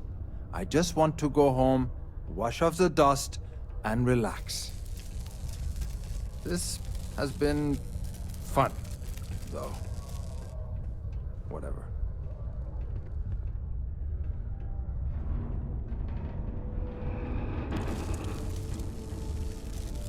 Hey now. Take it easy there. Let me think about that person you mentioned. Adler, was it? Oh, wait. You mean that Adler? Yeah, sorry. I thought you were talking about someone else.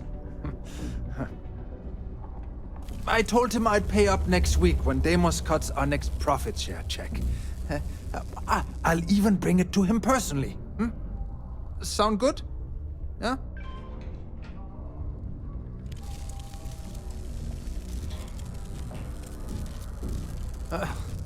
Well, I mean, he doesn't really have a choice. Look, I haven't got a single credit to spare right now, okay? You can't squeeze blood from a stone. You know? Right? Perhaps he's already been through enough.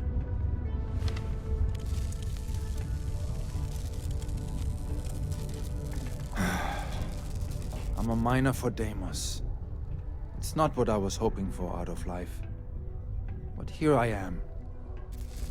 Yeah, it's a lousy company. It pays me a salary. But I depend on the profit-sharing bonuses to keep food on the table for my family.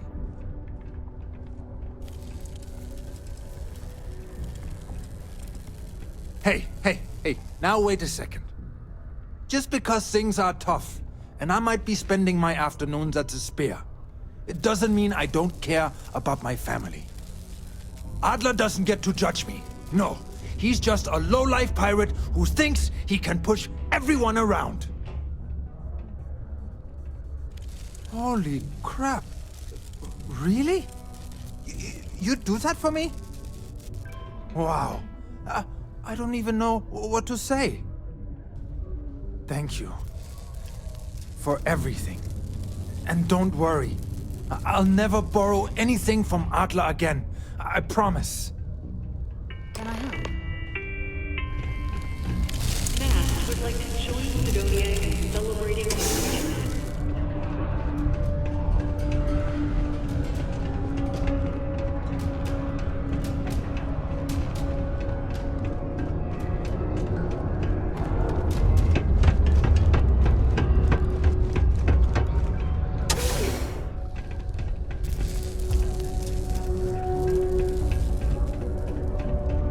Red and orange.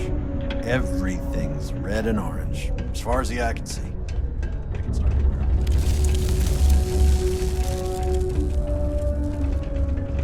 Never forget, there's nothing humanity can't accomplish through science and working hand in hand. They told me this job would be done.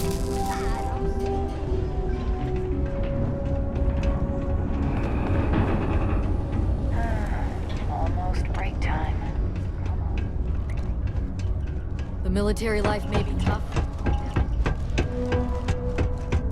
Report any injuries I may cause to my supervisor. Around here, people tend not to poke their noses into other people.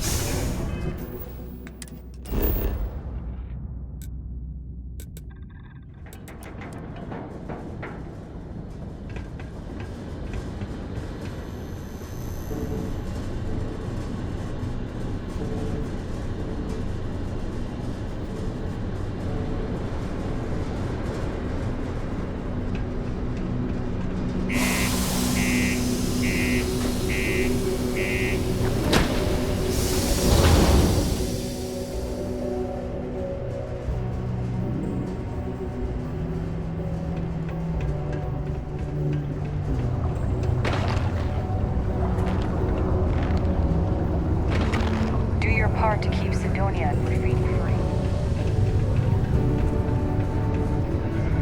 Have something for me?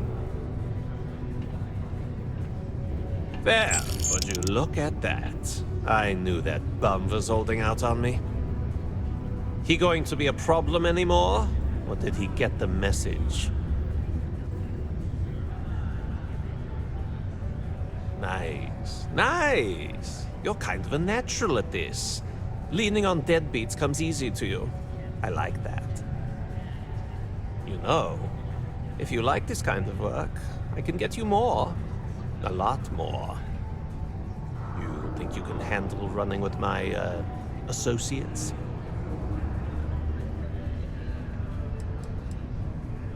If you haven't figured that out by now, then maybe you aren't cut out for our line of work.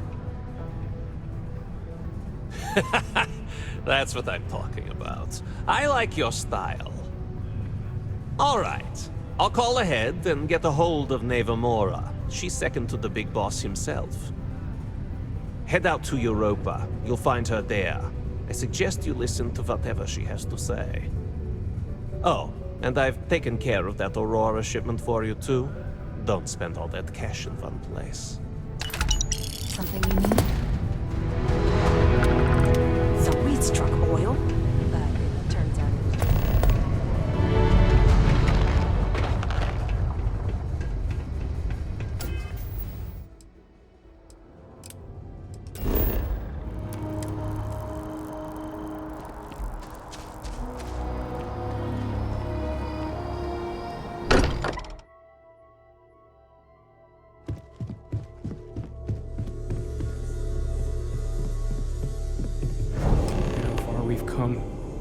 it's all becoming so overwhelming.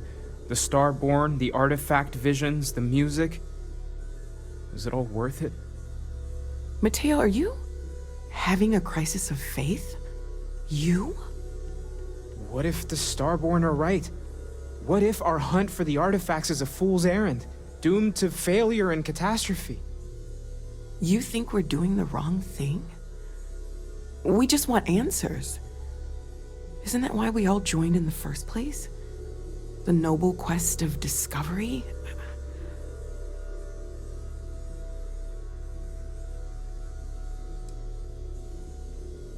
Exactly. When the universe presents us with a threat, we can't afford to run away.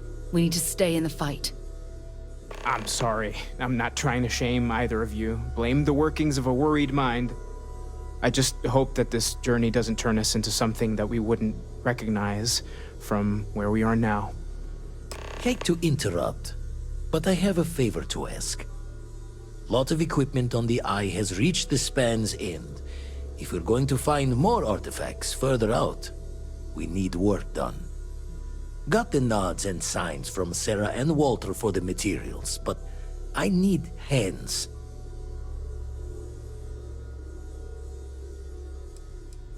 Won't be going alone.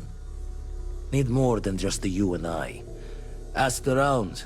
A few constellations are already on their way up. I want you helping Vladimir. We can't find the artifacts without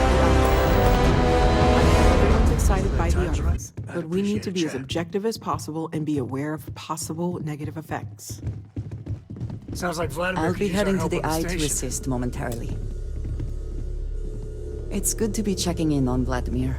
We don't visit often enough. How do you feel about books, Andresia? Enjoy reading much? I find I need to concentrate to be able to focus on it.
Setting up some software.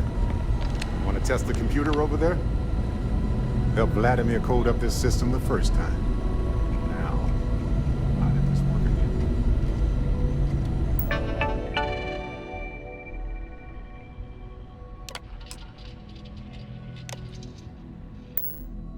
Now that is some fine team. Lend a hand? Grab a couple of wrenches and let's tighten this equipment down.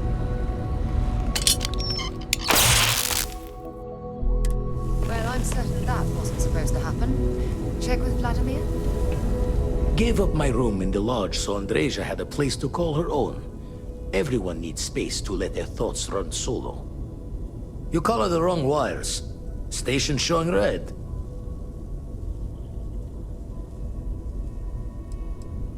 Bad. Nastier than I measured. Figured a few of the parts might be iffy, but this is going to take more than a span. Oh, I should have checked the compatibility when we made the order. I can stay with you until we get all this fixed. No need for the martyr's clothes, but I'm happy to have the help. As for you, while we're giving the eye the swords, need to tip your ear on another matter when you got the time.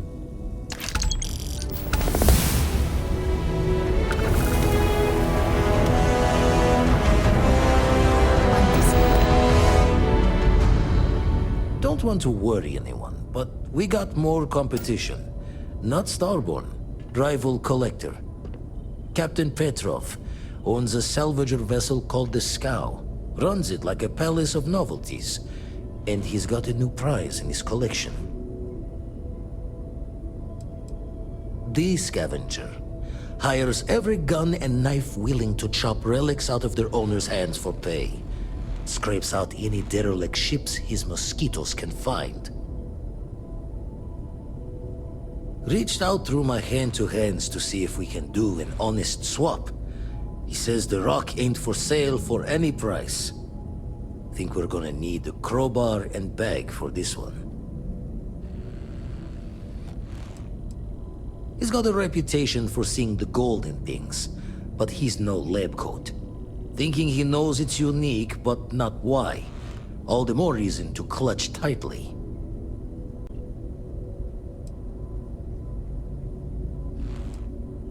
Left the life of a jacob once behind myself.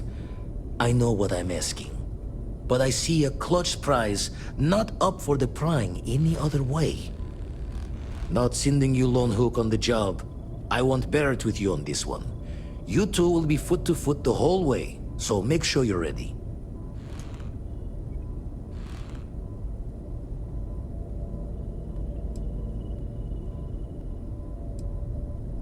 Catch a smile out there.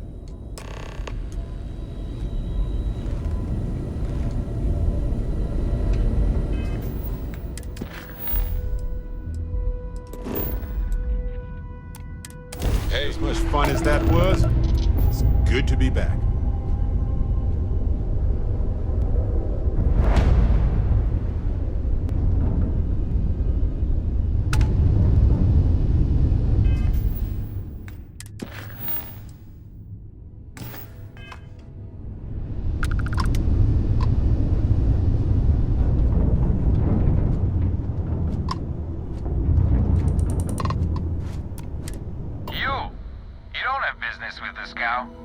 Our captain is not taking visitors.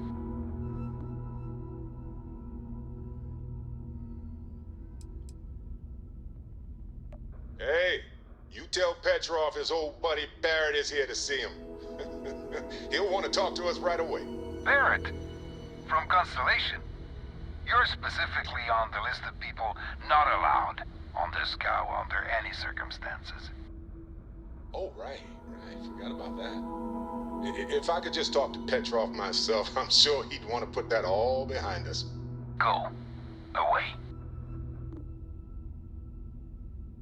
No one uninvited boards the Scow. Captain's orders. No. Captain's orders.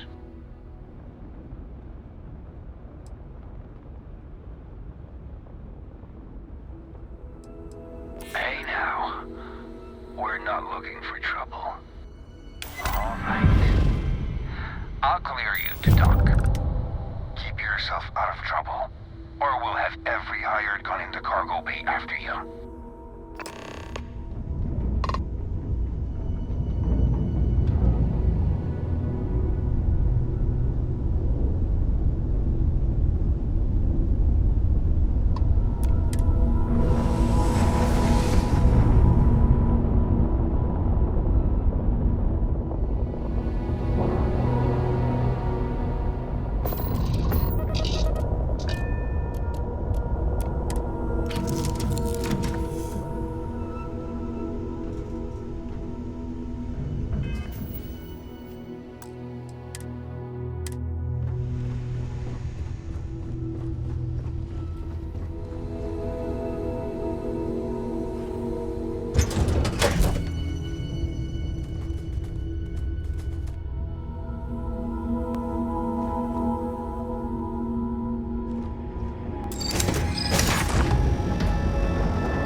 Who let you on board?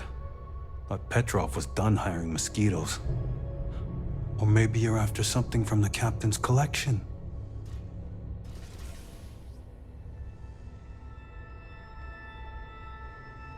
Yeah? What kind of salvage work you do? Ship? Ground battlefield? Or do you just skulk the back alleys picking through trash?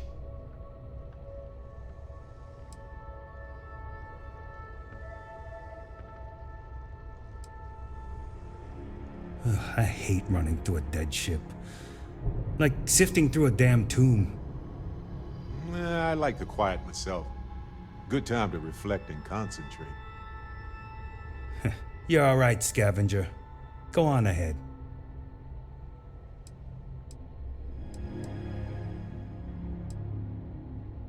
Strewn about all over. The good stuff's locked up in a vault for Petrov's own personal viewing pleasure. And before you ask, Petrov's the only one with the keys, so don't try bribing any of the crew. You'll just waste your money. Petrov's got a whole little alien zoo in the back.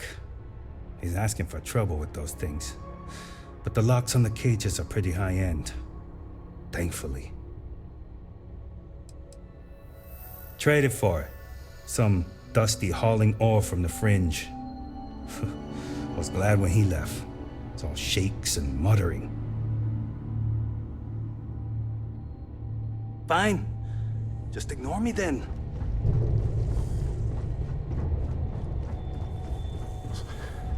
So cold. Okay, think about campfires, warm blueberry muffins, jacuzzis. Yeah.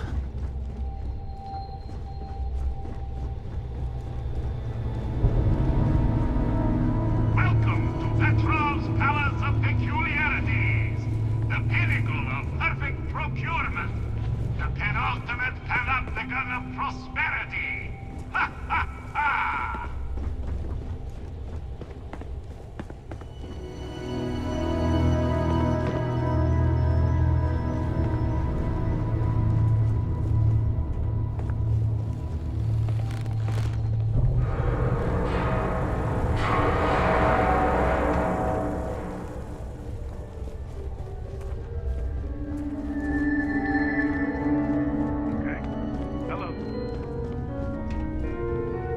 To Petrov. I wasn't aware we had the visitors. Wadik, you didn't tell me we had visitors. We have visitors.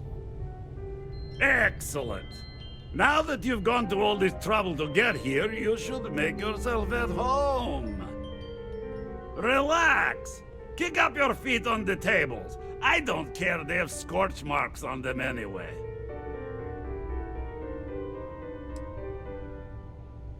Oh, flattery, huh? My favorite pastime, huh?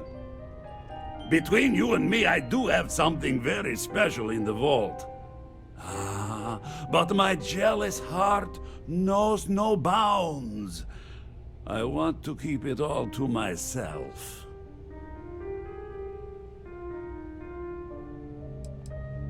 Petrov! It's me! Barrett? You dare show your face in my ship again? Hey, you still sore about that? Engines blow up all the time. Ha! You old son of a space flea! It's good to see you! Hey, old pal. How about a tour of the vault? Let me wallow in my jealousy one more time. Of course! Come with me! I know.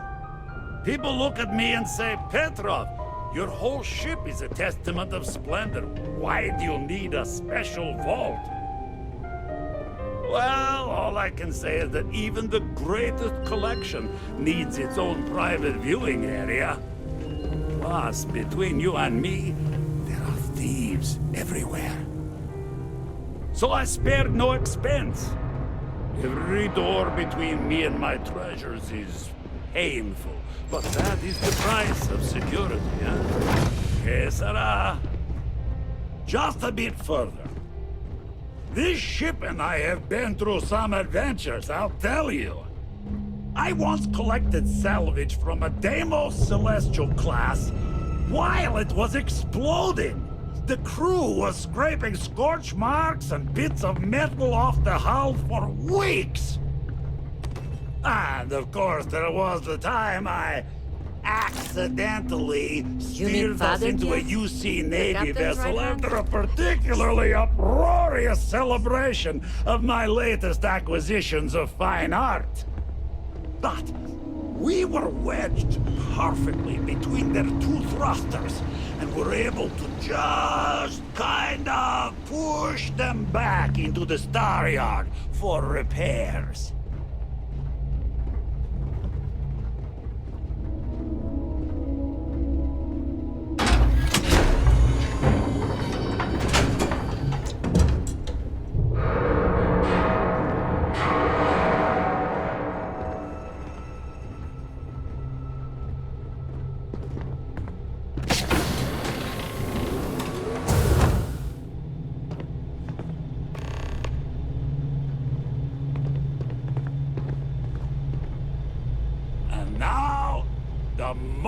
Itself. Ah, beautiful, isn't it? The man who sold me this told me that it spoke to him. That holding it for the first time was like drowning in your own soul. Alas, I've held it several times, and my soul is still breathing, devoid of any such enlightenment.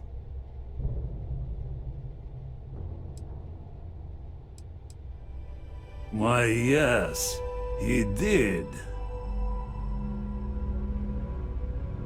Oh, no. No. I can't. This one is mine. And it's only fair to warn you. Hands off! I would hate to sour our new friendship by becoming the victim of piracy. We're not pirates, Petrov. We're explorers. Who might do a bit of piracy on the side as a hobby sometimes.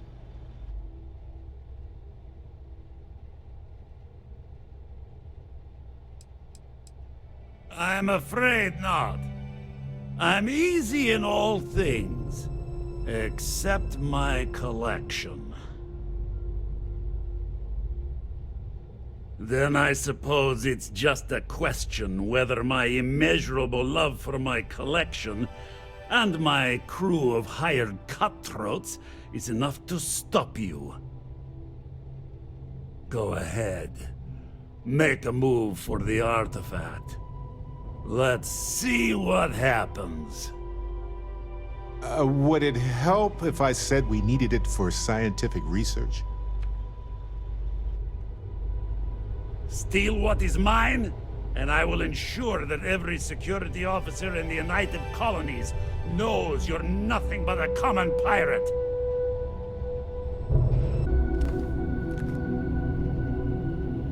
We both desire the same thing, but only one of us can get what they want.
I surrender! Don't kill me!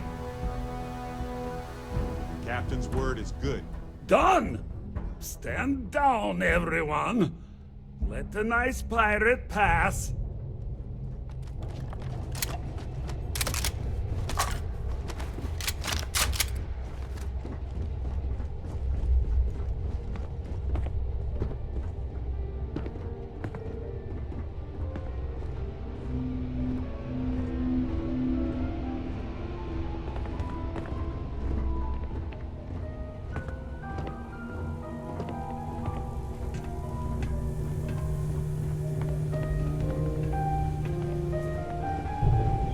Damn pirate.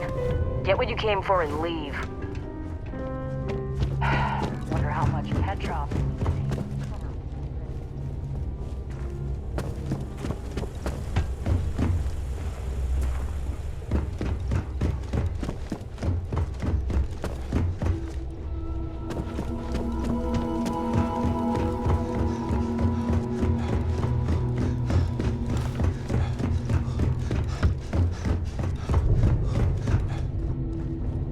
Lucky the captain's a coward.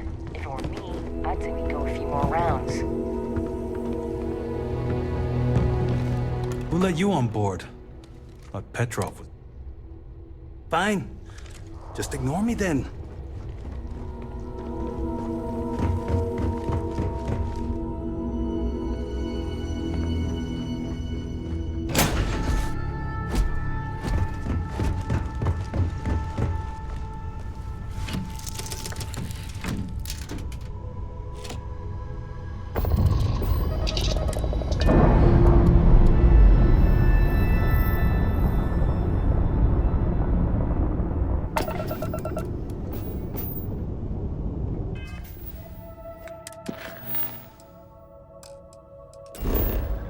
We used to wonder if life was unique to our world. Not only is it not, but it seems to take every opportunity to emerge.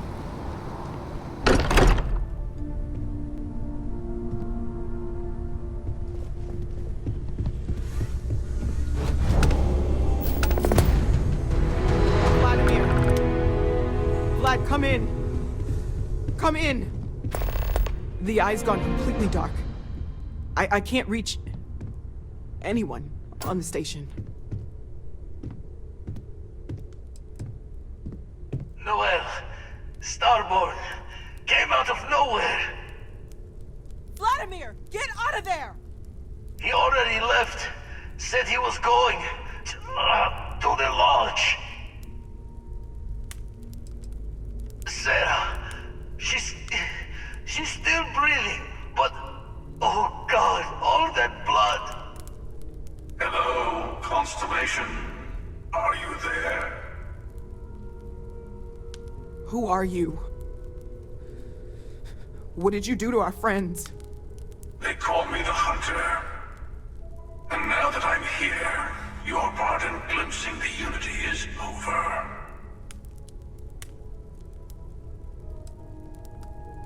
I'm already on my way. Say goodbye to your friends. It won't be long. Forget about us! That starborn bastard is after the artifacts! You can't let him take them! Pack up the collection, move it somewhere they can't find it! Damn it. Vladimir's right. We need to get the artifacts packed up, and that means holding off the Starborn.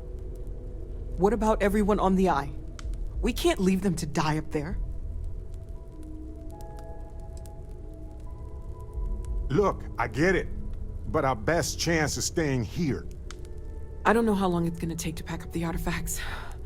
I'll get started. Hopefully this will only take a few minutes, if my hands can stop shaking. Take the cover, lodge everyone. is not in an optimal location You really for expect a them to barge battleground. through the front door? Defensive That's right, protocols Walter. engaged. He's just stuck.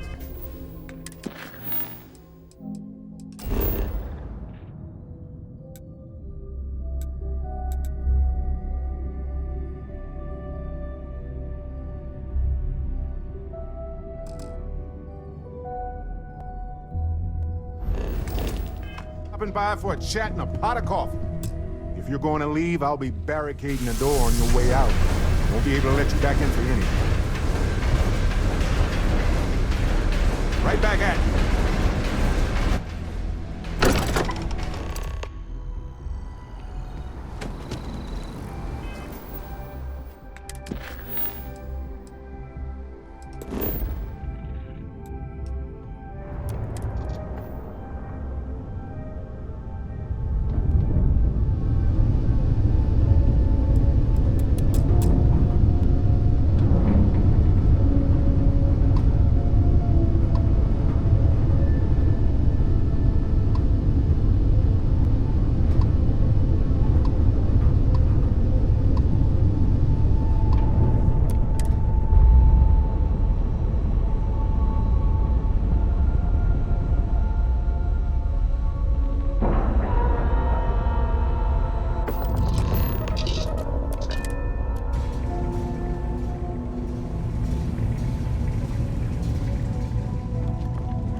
Oh, thank heavens. You're all right. Oh, not that I've seen, but I've been drifting in and out. Bad habit. Now, let's get a move on. You're alive. Crix's ghost can keep waiting. Not many sights to see before I lost the lights. Saw the ship dock with the Eye. We took up the arms call, but when the doors opened, there was no one there. Skulked in like a damn specter. Before I had to know, it was nothing but pain's wings and the cold sleep. Time's unknown, but I came too long enough to hear him gloat about going to the lodge. And seeing our friends trying to crawl away from him on a bloody trail. No tears for the old. Got the others to worry about.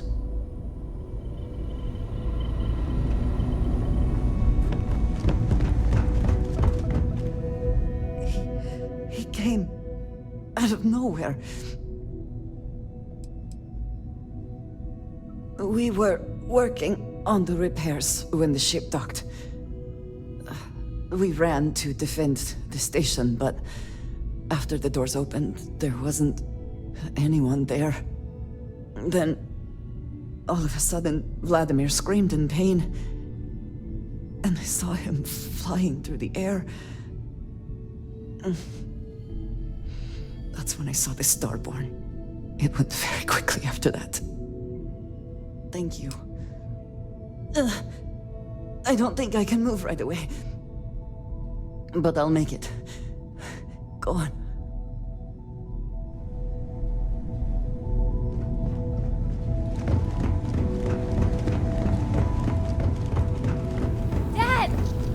others are here. I really messed up on this one, friend. Usually the last guy to get outdrawn.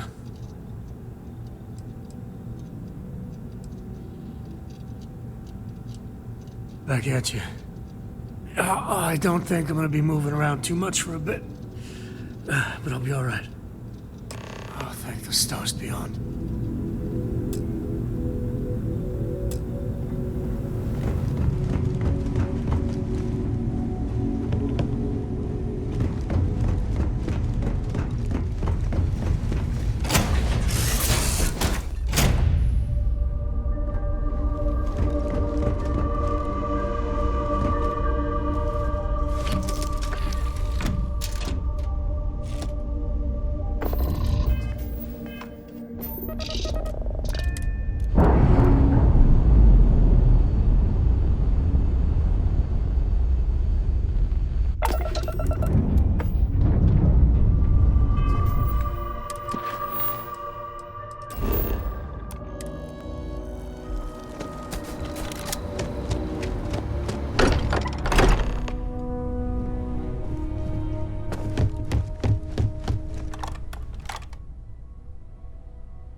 Barrett.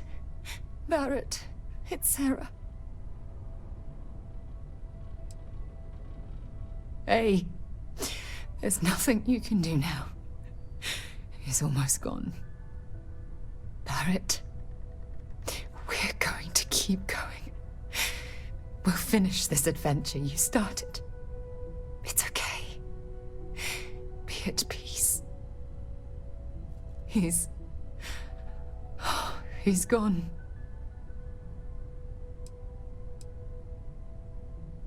We can't change anything now. Come on.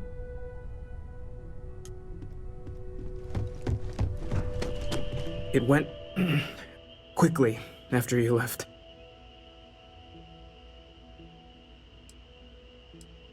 Walter was upstairs when he screamed. I went to check on them, and then the hunter appeared out of nowhere. We fought him off as best we could, while Noel packed up the artifacts and escaped. We held him off while Noel escaped through the basement. There's a door that leads to the well district.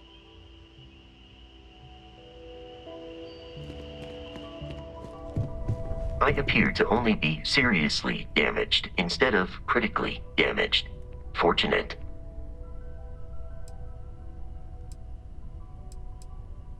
That you are likewise relatively undamaged is also preferable to the alternative.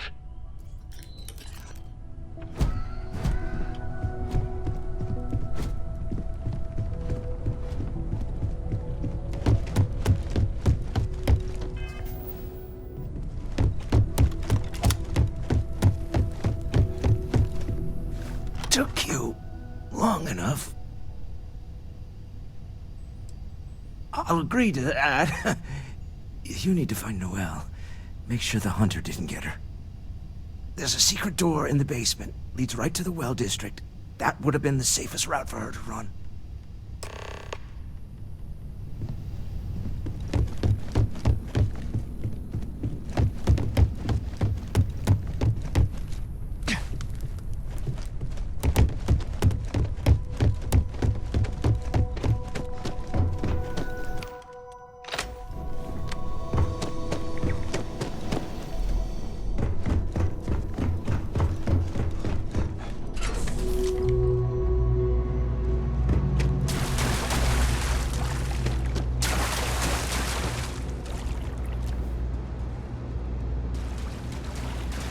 Stay back!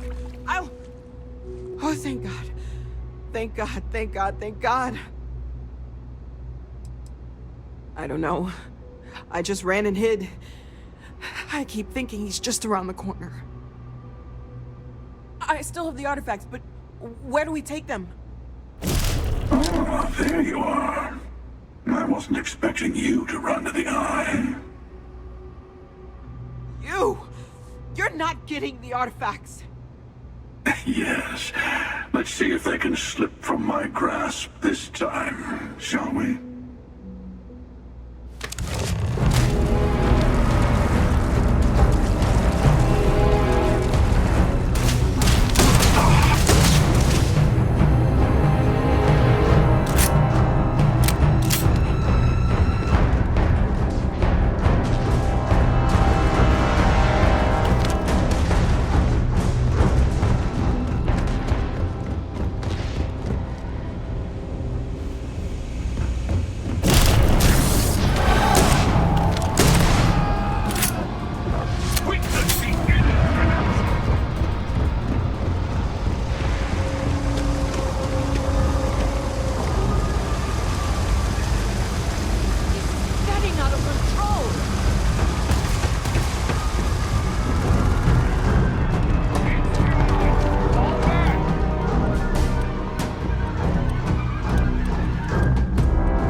artifacts, we'll meet again. Maybe you'll glimpse the unity and...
The Blackest Sea that you and Noel are safe. And the artifacts? The lodge. So, we slid from the Starborn's grasp, but not before taking a stab straight in the heart. We need to talk locks and bolts. Lodge and the Eye are not secure.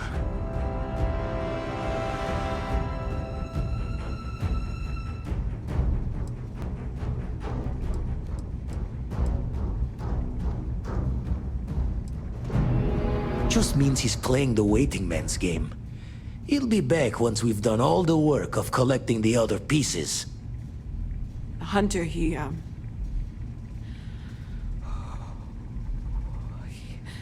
probably found us because we're somewhere obvious. High-populated area, just like how the Starborn found you orbiting Neon the first time. But the fact that they're competing with us to find the artifacts means they can't get them without searching. So we put the artifacts somewhere in the fringe, or on something that can slip from their grasp if they do another strike from the curtain. Clear from the few encounters we've had that the artifacts are all the Starborn prize. They could come after us, though. Try to find out where we put them. Need to take the risk. The Eye, the equipment in the lodge, not easily moved. Gotta hope whatever is giving the Hunter pause applies to the whole. Just need to make another direct hit less the jackpot. Fine idea. Starborn show up, you can burn helium in one spin of the grav drive to anywhere. Here, keep the artifacts safe. I guess we'll meet back at the lodge after.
Everyone seems more distant in the lodge.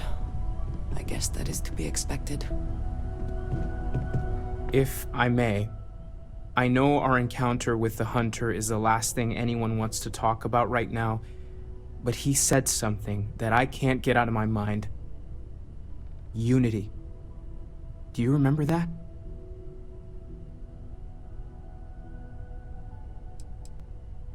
Exactly. Somehow. The thing is, I've heard that word before. It's an important concept in Keeper Aquilas's speeches. The priest? Is the Sanctum Universum going to bless our little crusade of discovery? It can't be a coincidence. The Sanctum has always believed that answers are out there in the stars. Look, I know it's the longest of shots and the biggest leap of faith I could ever ask us all to take, but why not talk to him? It's right here in the city, just a block or so from the lodge. There's no harm in gathering more information. A visit to the Sanctum might actually be quite enlightening. Thank you. I know it's not much to go on, but something about this feels right. I'll meet you over there.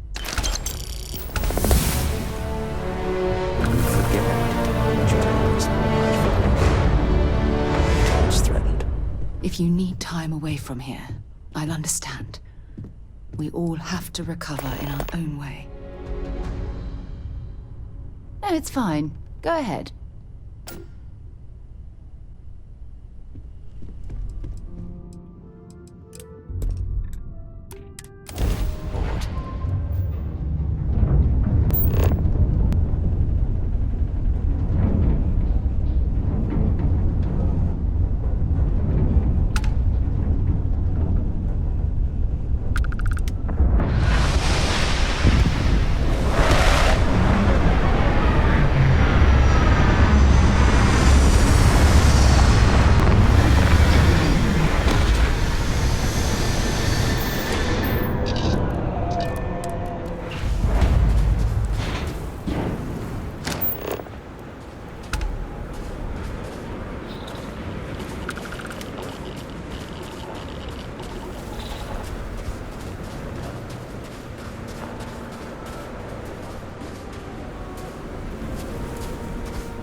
lift off when you are, Captain.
Questions. If you can afford your very own ship, you must be super well off. You single? Oh, dear Lord.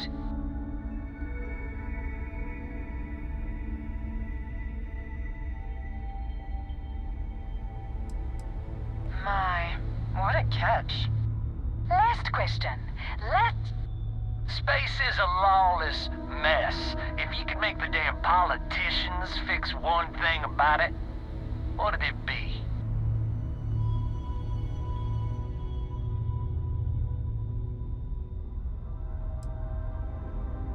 So you want more government interference? Yeah, that seems like such a good idea. Thank you, Captain, for the, welcome break. I got a question. Is it true captains have someone in every port? You know, a special someone? For l'amour? Or You don't have to answer that. Yes. What an interesting question. Go on, tell us, Captain.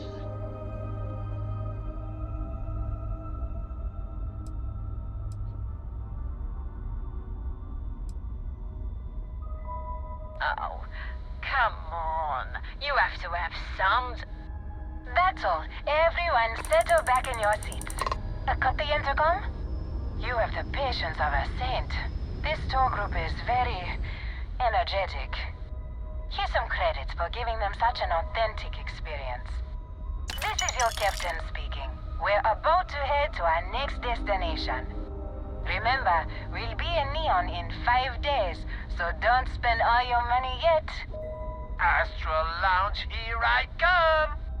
Dear Lord.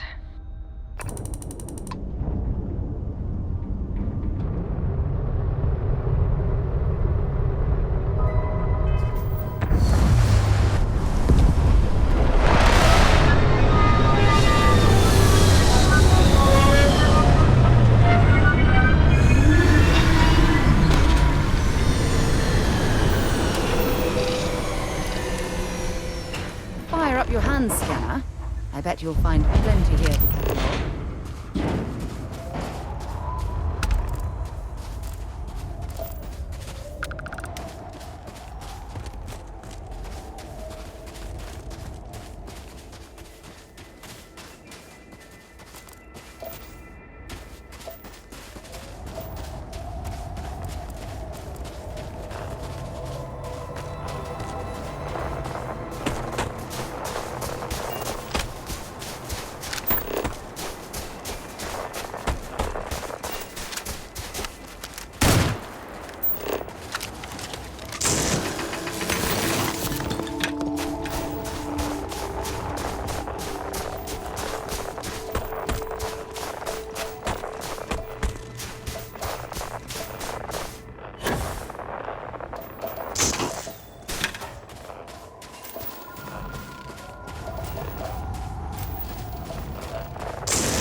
much more comfortable inside the ship. Maybe we shouldn't stay out here for too long.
I could spend years studying this location.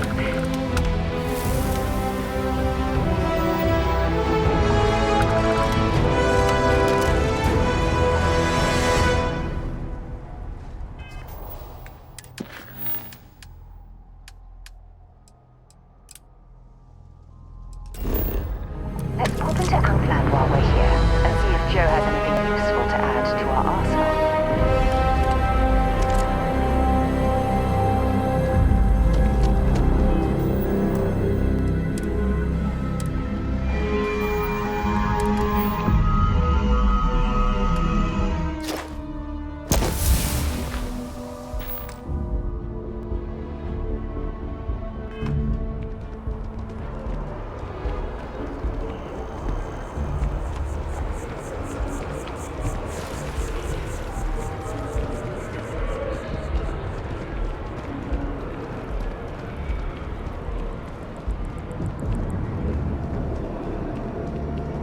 See that scientist out in front of mast, staring at trees, sounds upset?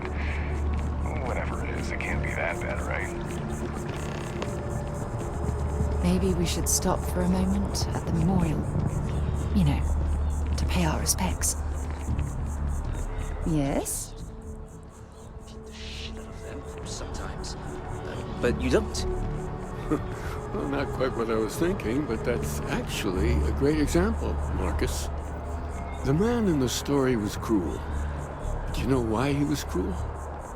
You must feel what he feels, understand his pain, accept it, and deliver it not back upon him. Empathy.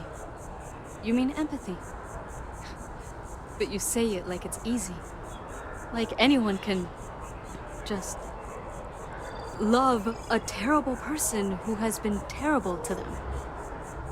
Yeah, why even bother? I mean, isn't the cycle of humanity peace and war back and forth, like forever? Seems kind of pointless to try so hard for something that won't last. Nothing ever really changes. It's not easy, no, but necessary. Because you see, everything has changed. God has given us the intelligence, the ingenuity to reach into the stars, to travel his path, to truly find him. But we can't do it alone. The only way is through unity. Ah, yes, Andreas. Yes, unity. Well, I'm sure you all have other things to do. Thank you for taking the time to stop and talk with me. He's giving me a lot to think about. Keeper Aquilus, can we have a moment? Oh, Mateo. It's been too long. How are your parents? Your mother still struggling with that azalea garden? No, she figured that out a while ago. Had to adjust the pH levels in the soil. But, Keeper, I didn't come to catch up. Oh. Well, what's on both your minds?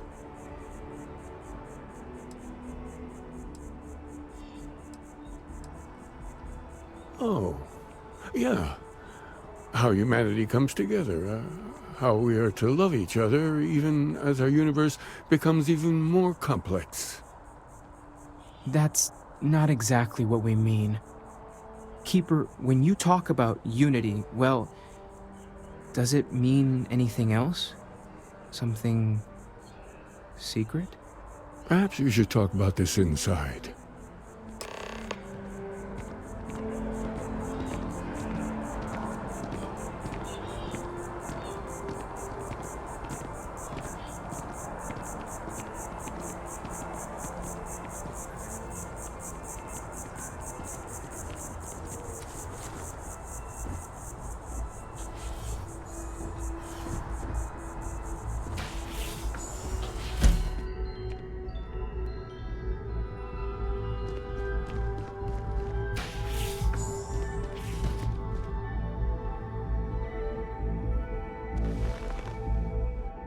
Now that we have a little privacy, why don't you tell me exactly what it is that brought you two here?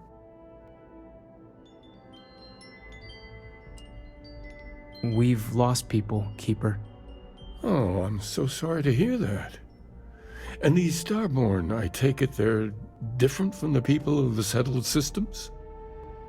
There have always been mysteries that seem to defy our understanding of the universe, beyond rational thought.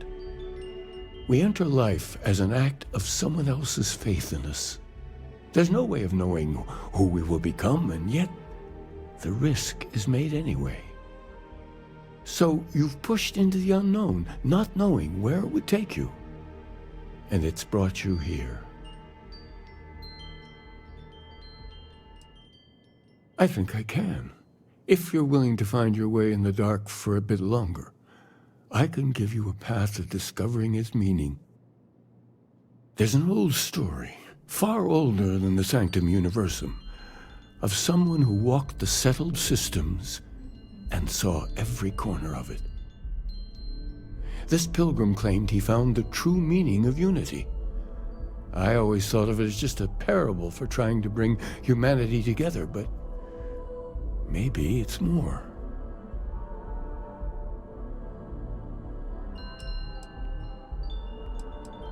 I'm not sure if he was, but if what you're looking for is connected, then anything might be possible. In my story, the pilgrim met the founders of the House of Enlightenment and the enigmatic cult of the Varun, and he gave them each a part of the truth.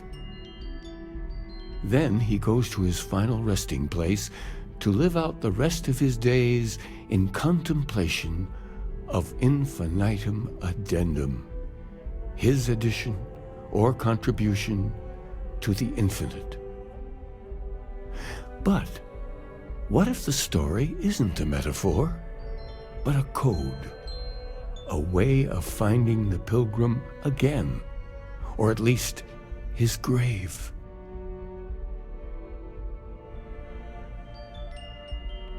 I agree. I think you need to talk to them about this unity pilgrim. And clearly, not just in a theological sense, as I have.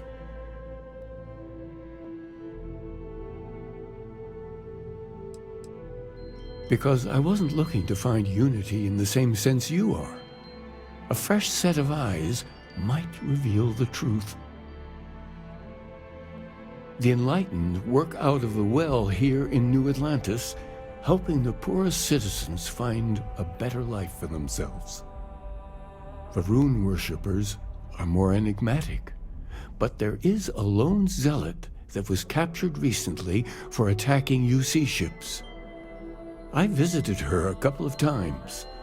Hopefully, she'll be willing to talk to you as well. I'll stay here with the Keeper.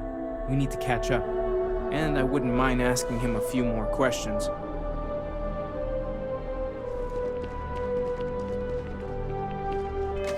The well's been having brownouts all the time. Mast finally sent someone down there, but nothing's changed.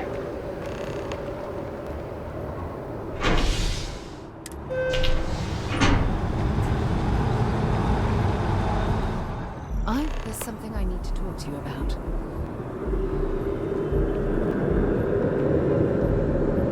Look, I wanted to take this opportunity to thank you. The fact that you risked your life to save me, I don't know what to say.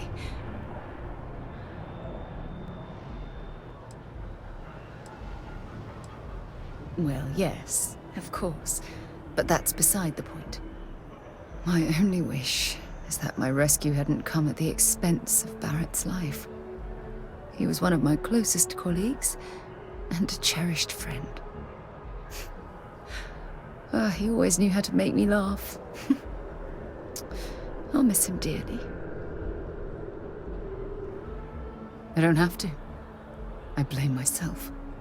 Our charter at Constellation has always been to analyze the unknown, but rarely at the expense of our members' lives. Yet all the while, I've been cavalier about taking risks and pushing the boundaries, not appreciating the true cost of my actions. Had I not pushed so hard to pursue the Starborn, perhaps none of this would have happened at all, and Barrett would still be alive.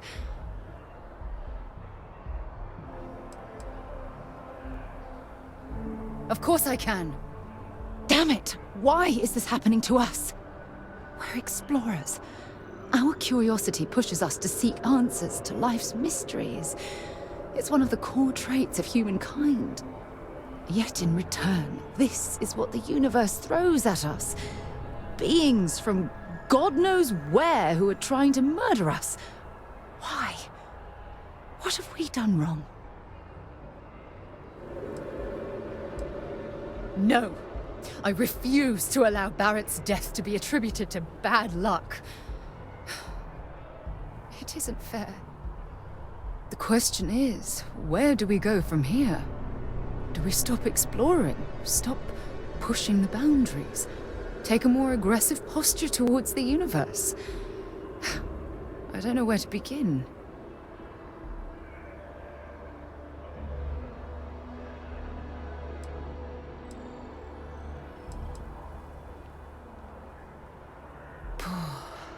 I suppose you're right. I just hope we don't make the same fatal mistake twice. Well, I suppose that's all I had on my mind for now. Oh, it was a relief to get all of that out in the open. I'm sorry I got so angry. But I assure you, it's nothing personal. You're the only one I feel comfortable talking with about these things.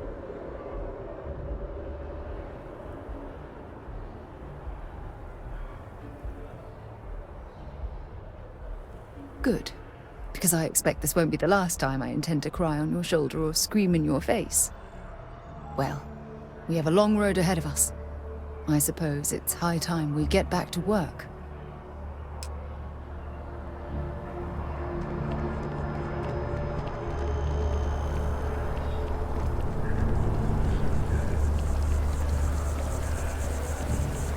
Oh, I've always liked that statue. It's beautiful, isn't it? I wonder what the artist was trying to represent.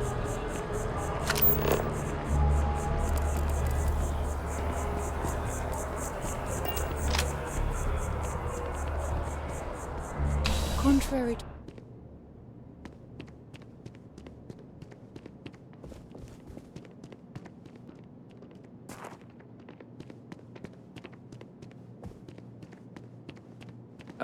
Crime has slowed down since you started helping out, which is good for morale.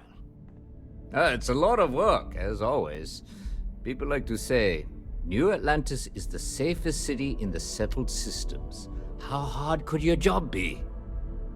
Well, safety doesn't happen by accident. It takes a lot of work and a lot of people. Let me know if you have any questions.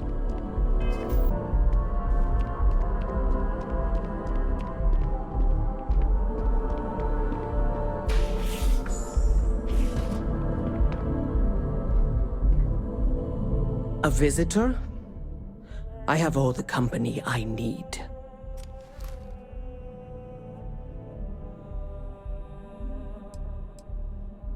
The Great Serpent shall reveal himself, and shroud the entire universe, leaving only the faithful. Why do you hide among the accursed?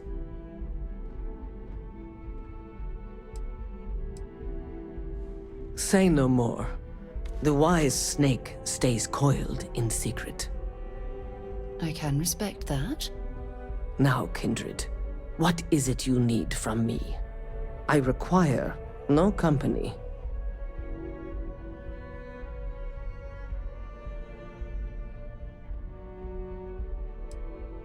Jokes. You come to hear about Varun. Like the guards. Like the Keeper. I don't think it was a joke. It was an attempt at some genuine sympathy. The Great Serpent waits in the shadows. He will entwine the universe, and all but the faithful will be made as dust. That is the truth. No more, no less.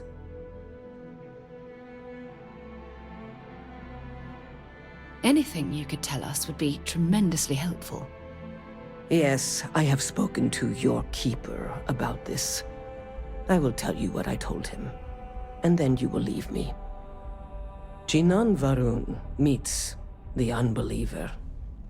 He gives false prophecy to Jinan.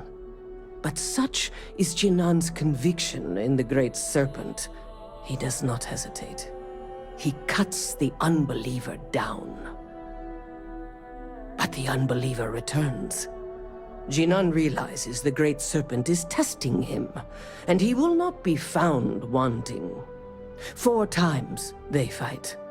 Over 120 rotations of the planet they are on. Remember these 4 battles, Jinan, the unbeliever says. Remember these 120 rotations. But Jinan knows this is blasphemy, and delivers the killing blow. That is all.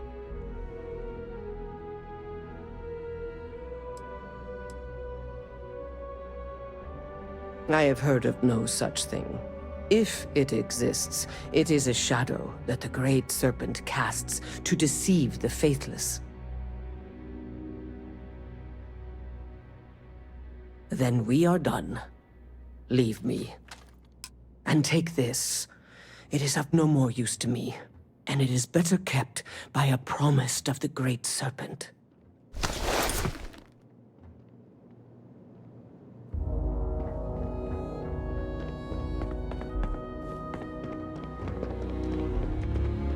Wish that bartender at the viewpoint would stop complaining to security. I don't know what she lost, but she won't get it back by annoying.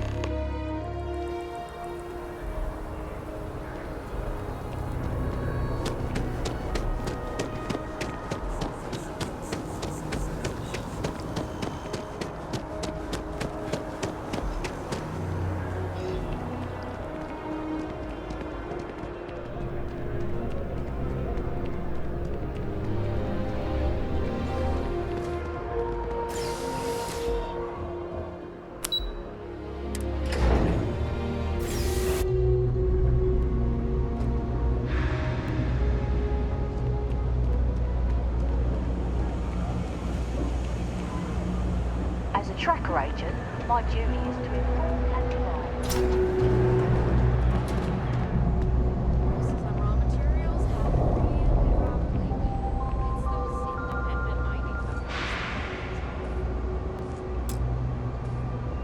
If it's about the financial or food assistance programs, we are backlogged. Don't worry, we're doing everything we can. Oh, you're not? Sorry. Can I help you?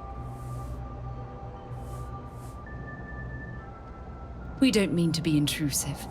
Any information you could provide would be very useful.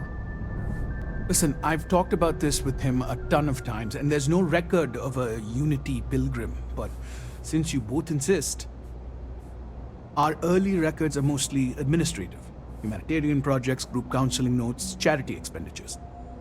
But there is a series of exchanges the founding members recorded in a lot of detail. It's the closest thing I have to what Aquilus is describing. Yeah, I mean, he's always going on about trying to bring people of all beliefs together. Really wants there to be some shared story or origin.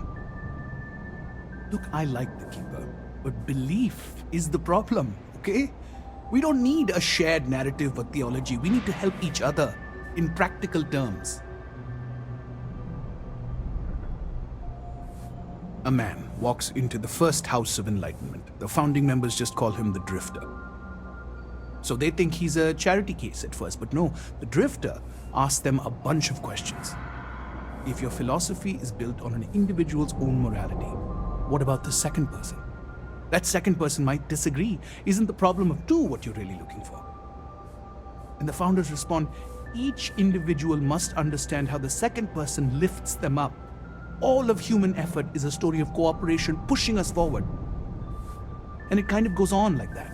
He comes back every week for a year. Same conversation every time. Second person this, the problem of do that.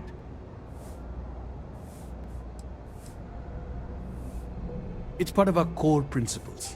There's no God pushing us to do good for some eternal reward. We have to help each other because we choose to. If no one takes responsibility for making the settled systems better, then we're just leaving it to the tyrants to bully the rest of us.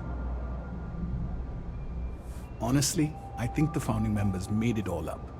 There was a little more hesitation being openly atheist in the early days. I think they were experimenting with writing their own scripture. Fortunately, that got abandoned pretty quick. After the records of the Drifter end, you never see anything like it again.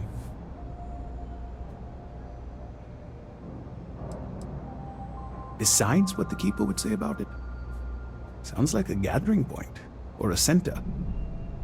Or in mathematics, it would mean one, like the one, the first or the beginning.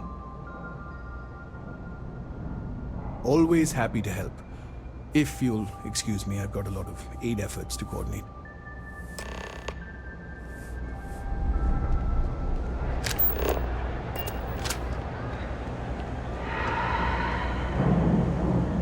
Ever wonder how the Crimson Fleet seems to be everywhere? It's because they have...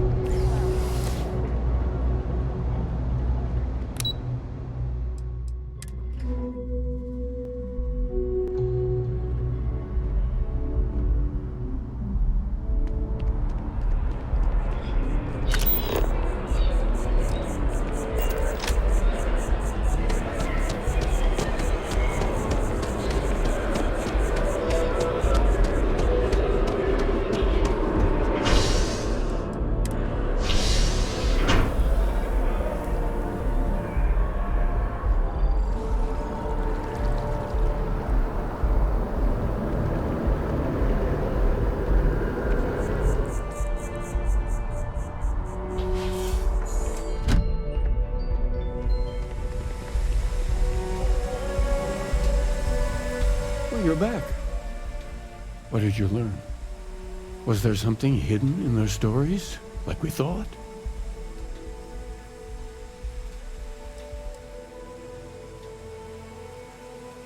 Yes. What he added to infinity. Maybe that points to a name. If we're looking for his resting place, we'd need to know the name of the star system, wouldn't we? What else did you learn? If there really is a location the Pilgrim wanted us to find, those do sound awfully like coordinates. Was there anything else? Planets are often named by number. That second might mean the second planet in the system. Let's see. We have something that could be coordinates. Something that could point to a planet in the system. But what's the name of the system? Infinitum addendum. What if we break down the parts? No systems named finite or add. That just leaves in and dumb. Well, that's certainly how I feel.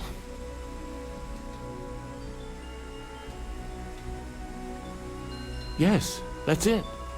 The second planet in Indum. At 4 and 120. That's where you'll find the Pilgrim's resting place. And from there, maybe you'll find the true meaning of unity. Before you go, you've now spoken to many different perspectives in our universe. In a way, you'll be carrying their philosophies with you on this journey. I know you're looking for a specific unity, but if you had to guess what it was, what interpretation would you give it?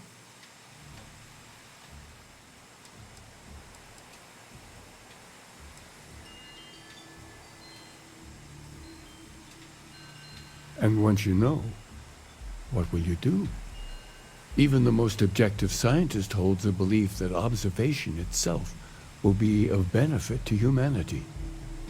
You will be taking a similar part of yourself with you when you find the answer. Will that not color your perception of it?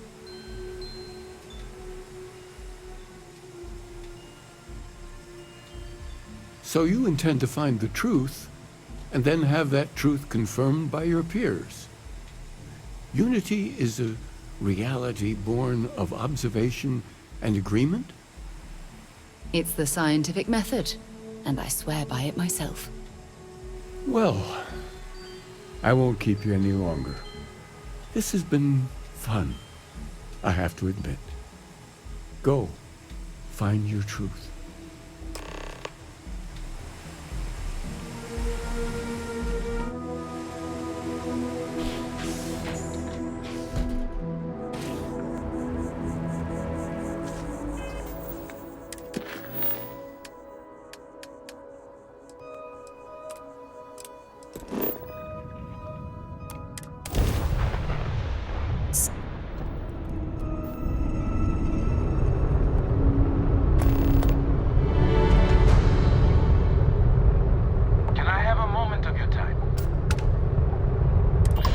Responding to my hail. We've been trying to contact you about your ship's extended warranty. Your warranty coverage has expired or is about to expire. Due to the uncertainty of the political situation in the settled systems, we think now is a great time to renew your ship's warranty protection plan, or purchase a new one if you lack coverage.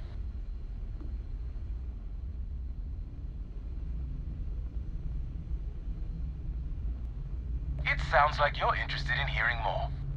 First, I need to inform you about the warranty claims process as laid out by the United Colonies Arbitration Board. UCAB is not a decision maker and cannot change the outcome of a dispute.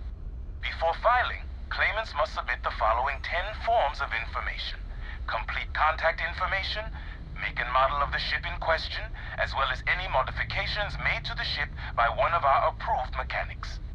Additionally, we require the authorized servicing dealer's contact information, a description of the issues with your component, the resolution you are seeking, monetarily or full replacement, and a signed copy of our information release waiver.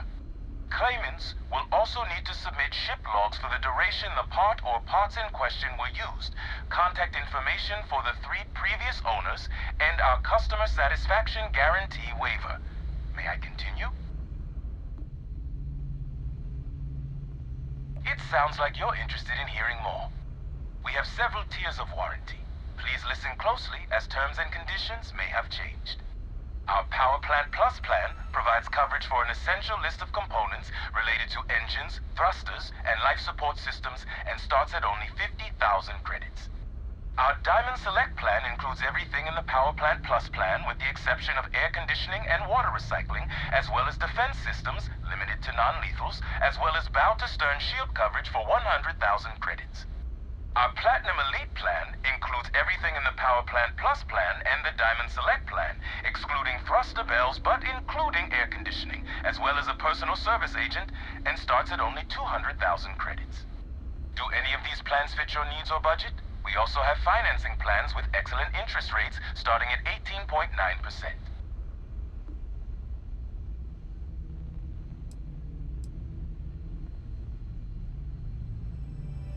It sounds like you're not interested in hearing more. That's too bad. We'll continue to reach out to you with additional opportunities. Thank you.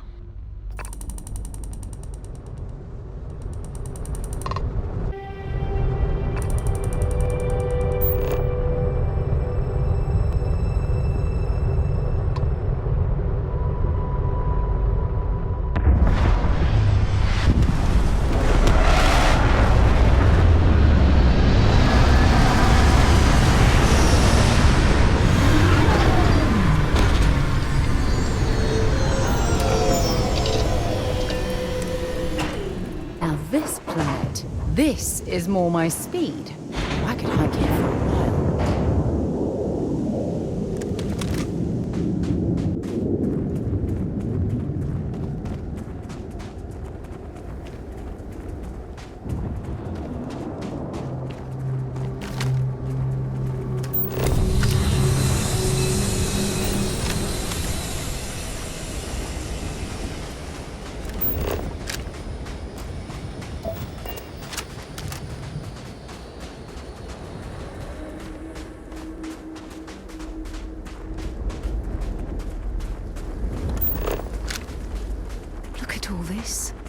Whoever lived at this homestead seemed to have settled in for the long haul.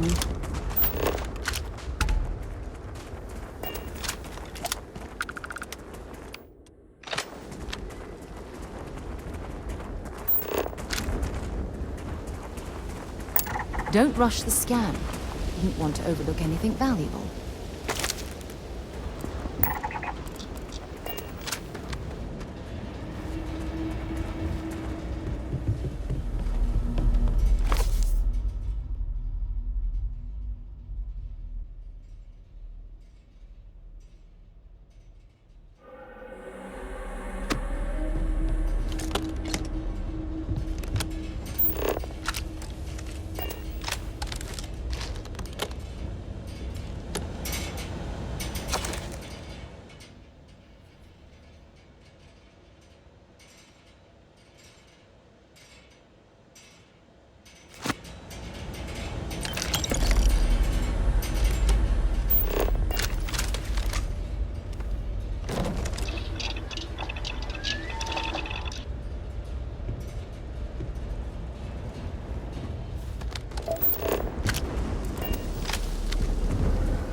prioritize what we're carrying. Hey, want to see what I'm carrying?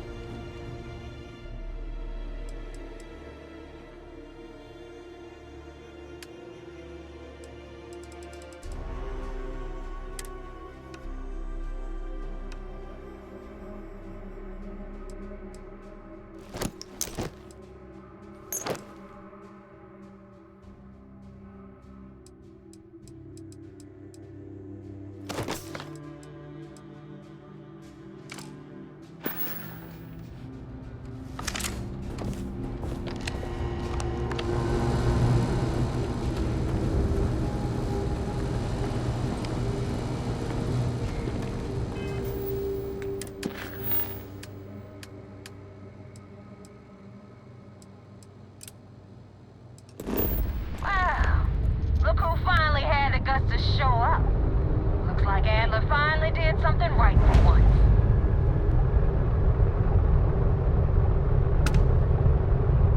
So, big shot. I hear Adler thinks you're good enough to join our crew.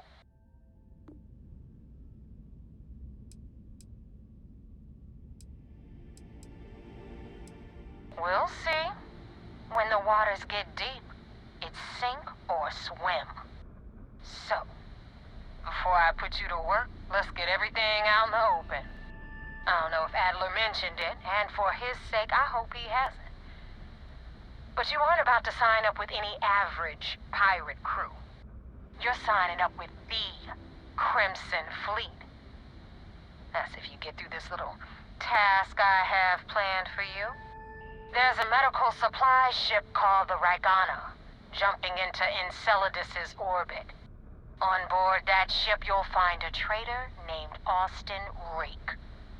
I want him dead.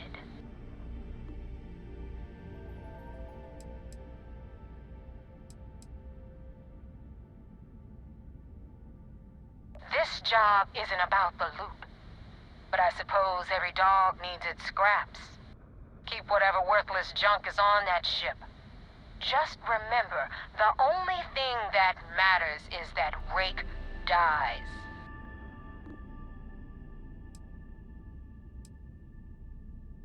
Kill Rake? That's your only option? If you want my advice, there's only one way to guarantee he dies.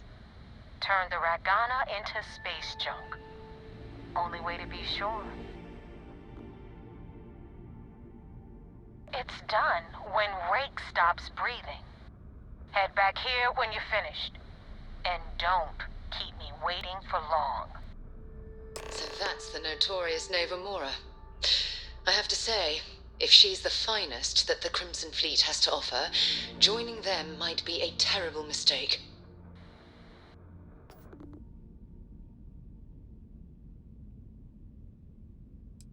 I've been tracking Rake for months. He's making it tough, not gonna lie. He changes his location and identity so often, it's costing me a small fortune just to keep tabs. But you know what? It's worth every damn cred. He's made me look like a fool in front of Delgado, and I'm gonna have his head on a pike. Rake used to run with the fleet. Hell, I'm the one who vouched for him in the first place. Back then he had a different name and a different identity. He was a damn good earner, too. Brought in a ton of creds. Everything was fine until he wanted out. So he ran. And nobody, I mean, nobody, runs away from the fleet.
not know.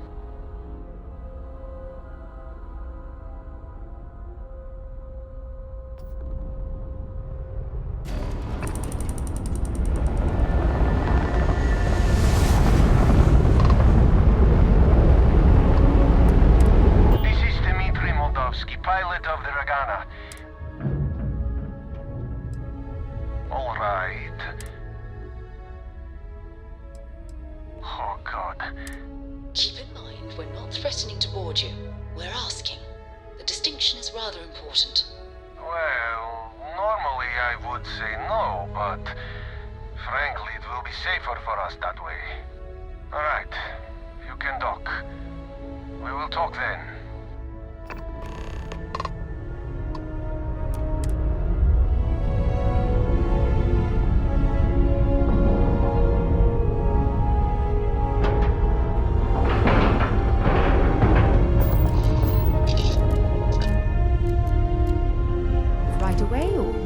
A little bit of time.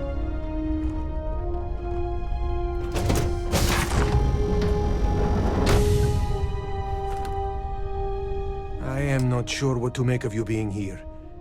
If you wanted to kill us, you could have done that from your ship. If you wanted our cargo, we could have jettisoned it. I guess I should just stop talking and let you say your piece. That is true. Which means you don't want somebody to know what you are really up to. Now, do you mind telling us what this is all about?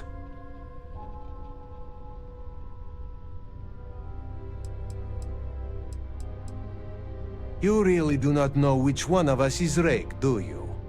And you do not seem to care either, which makes me think you really want to save him. Okay, I have idea. We can strike his name from Manifest, make it so he was never on board. Then, when we dock, we will leave him on this ship and deliver him to another port.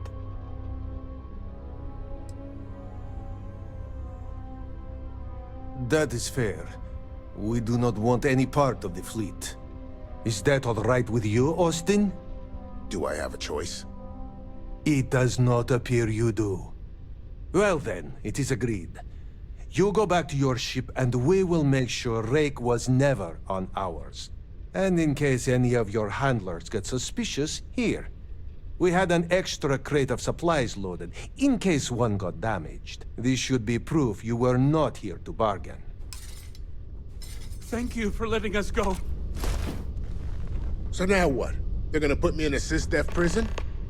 I'm not saying it's worse than death, but it's pretty damn close.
good news, then we can go celebrate.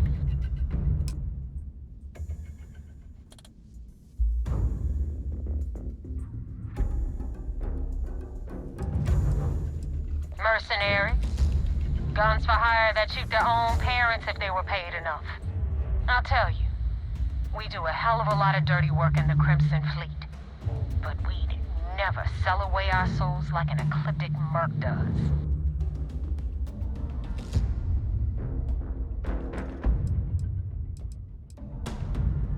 Huh. No kidding. That'll make Delgado happy, seeing as our hands are clean. I would have preferred if you hadn't left witnesses behind, but at least you got the job done. Anyway, you wanted into the Crimson Fleet? Well, you're in. Yep, it's that simple. Hope this business with Rakes taught you something. Because I'm about to stick my neck out and vouch for you. If you screw up, and I wind up looking like an asshole, I'm gonna send someone after you. We clear?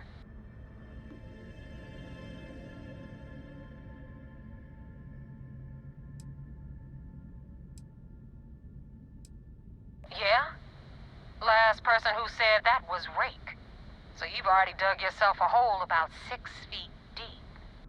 And now that you know the deal, it's time to see what you signed up for.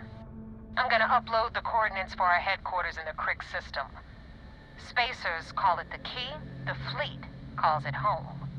Head out there as soon as you can. Don't keep me waiting long. Well, we're in. I hope you know what you're doing.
Right, Captain.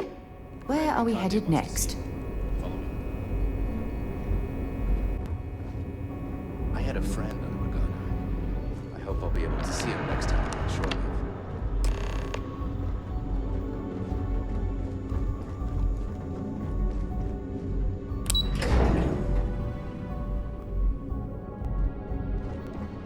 Sometimes we'll take the long-range fighters out for grav jump and control high-traffic wilderness for the fleet. We're back. Anything to report? We got the message from the Regana about Austin Rick. We had him dropped off at a separate port, off the books. Suffice to say, he's got a lot to answer for.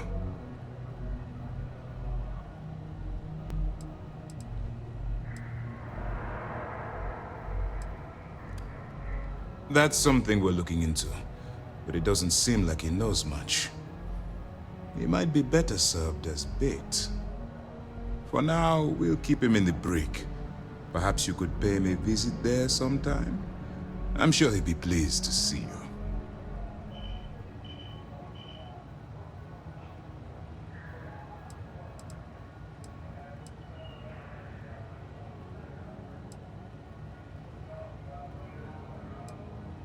That was quick thinking on your part. Selfless and creative. Our regular agents can be a little too rigid, because they're trained to follow orders. It's a clever gambit, Commander. Adaptability is key to the success of this operation. Oh, one more thing before we move on. For transparency's sake, you should know we were the ones that hired Ecliptic to attack Neva's ship. There was concern after what happened with the Regana that you might have trouble earning Neva's trust. Coming to her rescue ensured that would not be a problem.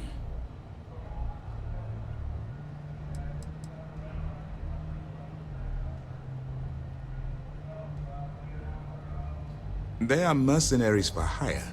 If they are paid enough money, Ecliptic would attack the Vigilance. It wasn't terribly difficult to convince them to attack an isolated Crimson Fleet ship. Just expensive.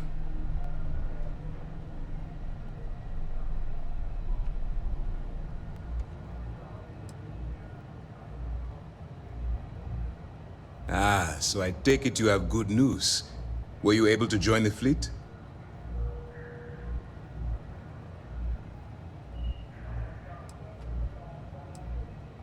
No miracle, just calculated and careful planning, courtesy of UC SysDev.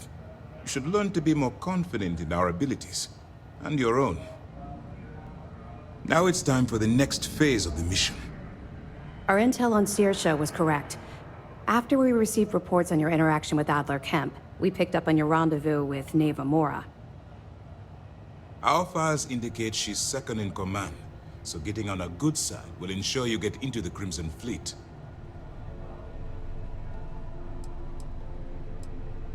The woman has a record that could stretch across Sol and back.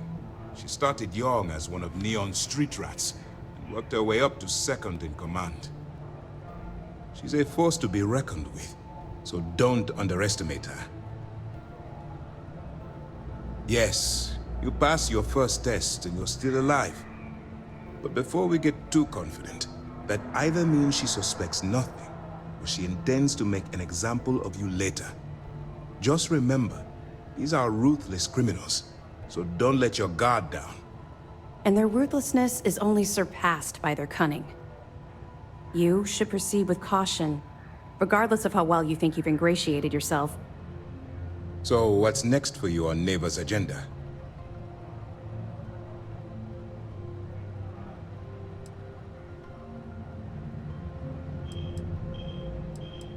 Excellent. If you're heading to the Key, I assume you'll be meeting Delgado soon. Delgado is the leader of the Crimson Fleet. I have a profile here with some information on his background. You'll want to know the individual cadences of every member of the fleet, but Delgado's most of all. Agreed. The last thing we need is to infiltrate the fleet, only to be kicked out because we've underestimated one of their people.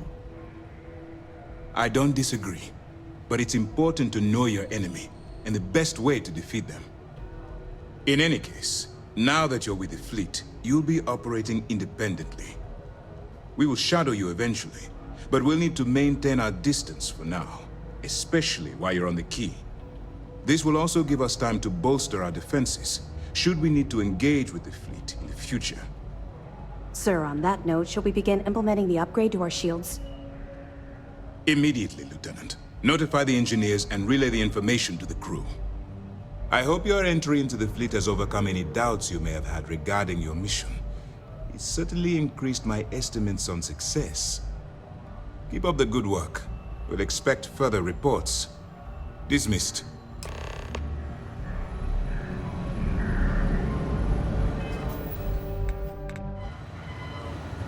First mission in the books, and no cap.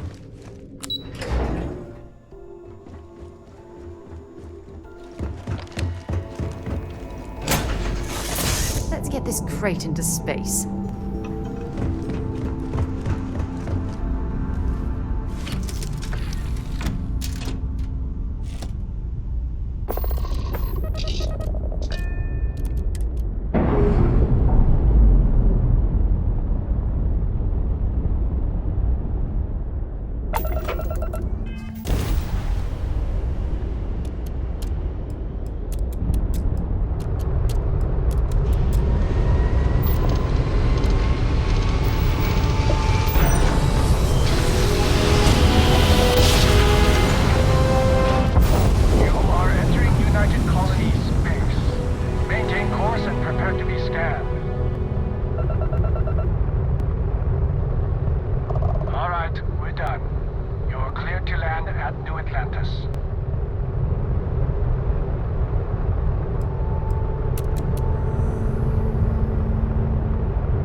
Been washing red here and there all over the station. Grim work.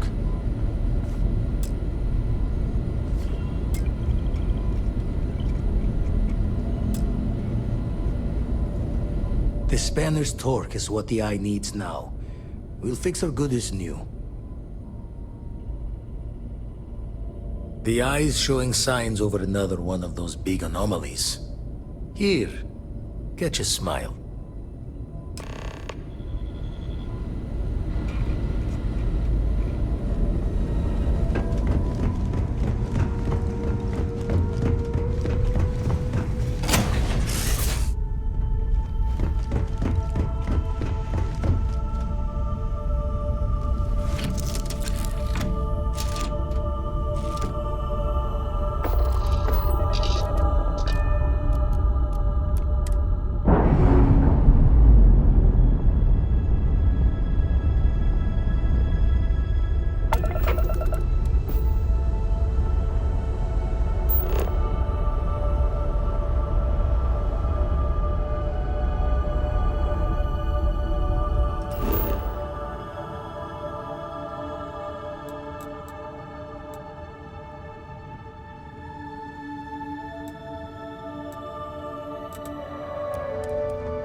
difference on 40% of 10 versus 30.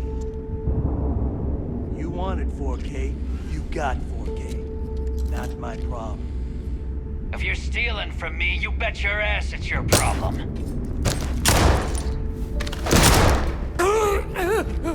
You kidding me?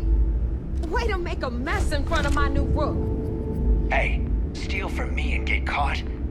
Better off dead. Sounds like you did the fleet a favor. Captain, hello. Now toss this body out of an airlock before it turns to into see a damn that you survived your most recent sleep cycle. The hell took you so long? Forget how to grav jump or something? I don't care. Time is money and you've wasted both. That ends today. Clear? But all that aside, you made it. So now, you get to hear a nifty history lesson. Pencils ready? Good. This floating scrap heap you're standing on is called the Key. Used to be an old UC military star station, and now it's the fleet's base of operations. Might look a little beat up on the outside, but we keep it together.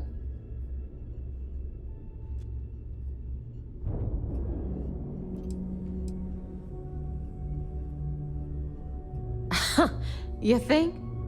And that's only part of it. I'll let Delgado fill you in on the whole story. He tells it better anyway. But I can give you the short version while we walk the station. Story time? How delightful. Anyway, I'll tell you all about the Key. But it's better if I show you too. Follow me. All right. History time. So, the Key is in orbit around Suvorov. That's the very same ice ball where the United Colonies built a supermax prison they call the Lock. The UC is so clever. Supermax prison, lock, key. Cute, huh?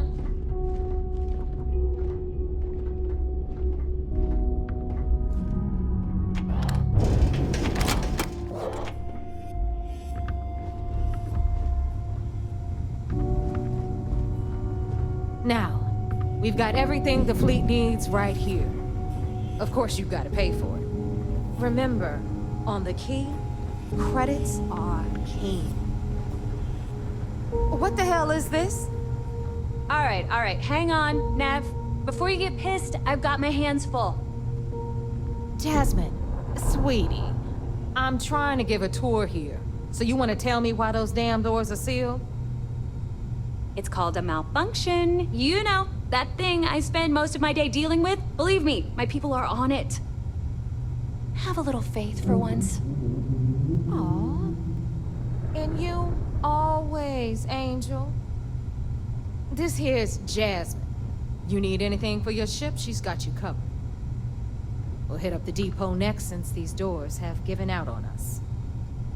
So anyway, we were talking about the Lock. About 100 years ago, the prisoners down there rioted and took over the place. After stealing some ships, they were actually able to make it up here and took over the keep. About time you brought us new blood, Neva. I was getting tired of trading with the same old faces.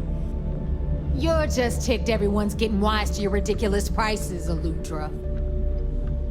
Anyway, welcome to the depot, Rook, where you'll be lucky if these blood-sucking leeches don't bleed you completely dry. Whoa. It's not our fault that people don't appreciate how much it costs to get untraceable merchandise onto the key. Neva's just whining because she thinks she lost a ton of cash selling us a shipment of gear. She should have done her homework. Yeah, sure, laugh it up.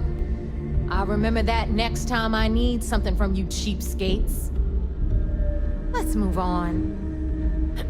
Back to my story. After the liberated prisoners grabbed the key, they established it as a base of operations and began pirating the spaceways. That was how the Crimson Fleet began. Of course, Jasper Crix had a lot to do with all that, but we'll get to him later. Rook, meet Zuri, Queen of the Rare Exports. If I don't have it, you don't need it. Neuroamps, blueprints. Hit her up and she'll take care of you. Speaking of which, you still owe me for that last purchase, Neva. It's like 5 figures. Don't make me collect it the hard way. The hard way? Oh no. Rook, protect me from Zuri's vengeance. Enough of the bullshit, Zuri. I'll pay you when I pay you. Deal with it. Got a problem with that? Take it up with the boss. On the right, you've got Bradley from the Trade Authority. I'm sure you know the deal there. He'll buy pretty much anything, no matter how hot. Then we got our med bay on the left, run by the one and only Samina Mizra. She'll patch you up, if you've got the money. We don't run any free clinics up in here, you don't? Okay, this is our final stop. Over there, you've got the Last Nova, where Bog serves watered-down drinks at ridiculously exorbitant prices. And right here is the most important place on the entire station, the Reckoner's Core, run by the incomparable Shinya Voss. Another new Rook, Neva? I can't believe Delgado still lets you recruit, given what happened with the last one. You mean Austin Rape? It's been taken care of, all right? I don't like loose ends, and this Rook is the one who tied it off. Perhaps next time you'll try to be a bit more discerning regarding your choices. It's far more cost-effective. Yeah, love you too, darling. Anyway, Shinya handles our lifeblood. The money. We call him our Reckoner, but if you ask me, he's actually a pain in the ass. And Neva will slit your throat if she thinks you'll bleed creds. Go to hell, boss. Take care of our new friend here, or I'll find a way to pull the pin on that little party popper in your chest. Anyway, Shinya will get you set up in our system. I've got real work to do. Once you're done, head upstairs and I'll introduce you to the boss. Time for a proper introduction. I am Shinya Voss, the official reckoner for the Crimson Fleet. And since Neva so thoughtfully mentioned it, yes, this is a bomb embedded in my chest. And no, I'll never know the meaning of the word humble. In fact, I find Delgado's idea of a security measure to be quite empowering.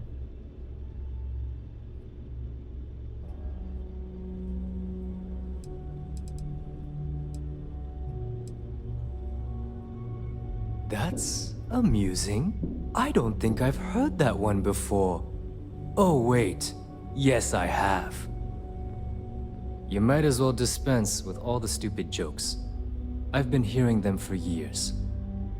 Since I oversee the bulk of transactions and maintain all accounts for the fleet, I'm a prime target for information. Should our enemies capture me or I grew any semblance of a moral conscience, you might consider me the greatest threat we have. For Delgado, the bomb grants peace of mind and a certain degree of safety.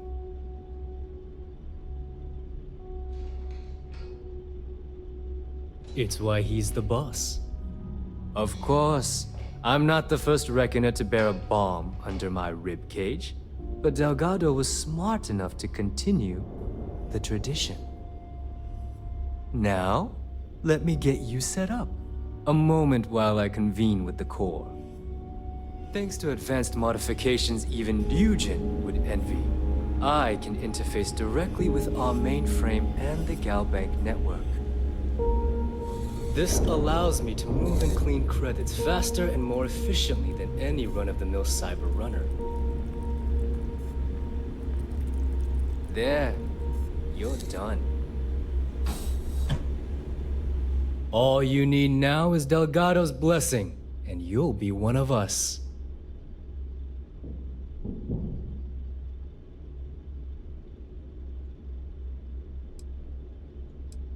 Getting into the system is a piece of cake. Getting out? Not so much. Anyway, I need you to listen up. Thanks to our relations with contacts across the galaxy, we always have a steady stream of jobs available. I've granted you all the necessary permissions to access these listings at any time, using the computers that surround the core. If Neva's chosen wisely, we certainly will. Now, I believe that covers all I have to say, so you can run along to Delgado. Take the elevator to the upper level. You should be able to find your way from there, I hope. Alright, listen up. You can all stop complaining. Atrium to cargo bay doors have been repaired. Oh, and you're welcome.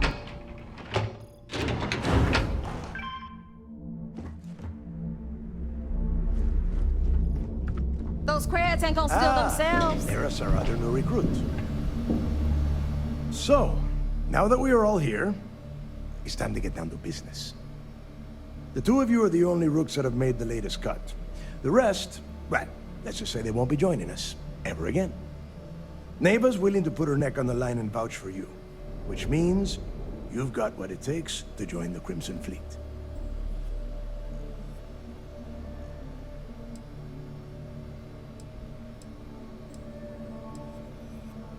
If dealing with the Ragana was at the limit of your capabilities, then you have a serious problem on your hands. You are already in too deep to quit. And I can promise you, it only gets more difficult from here. All right, let's get started here. When you sign up with the Crimson Fleet, you're in it for the long haul. No one quits. No one retires. The only way out is death. You stay loyal or you pay the consequences. Fleet before friends. Fleet before family. Fleet before yourself.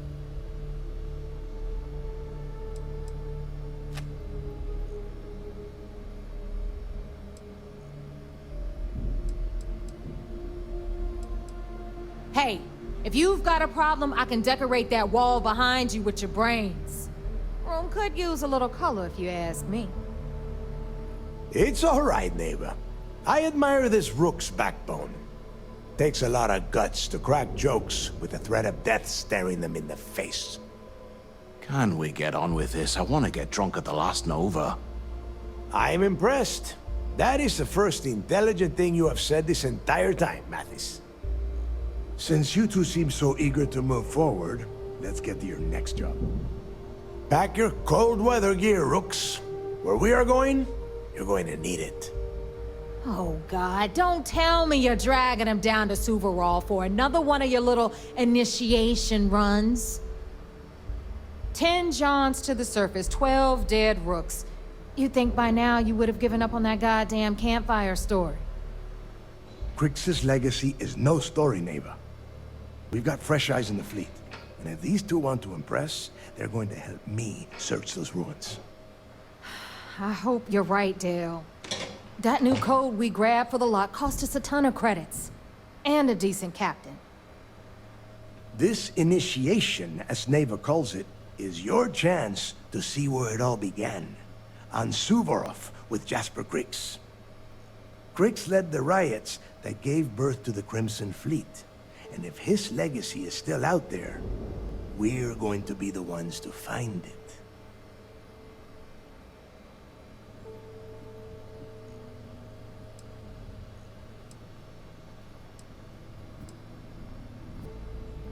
Of course. Where else could I find such a perfect location to weed out any rooks who'd be wasting the fleet's time?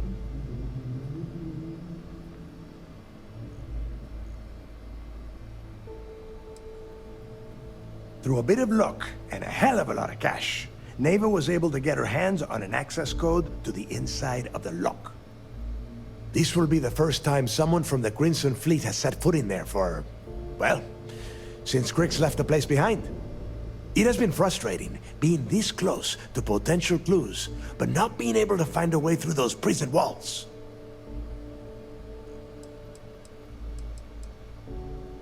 Before Crix left the fleet, he left a message talking about a major score.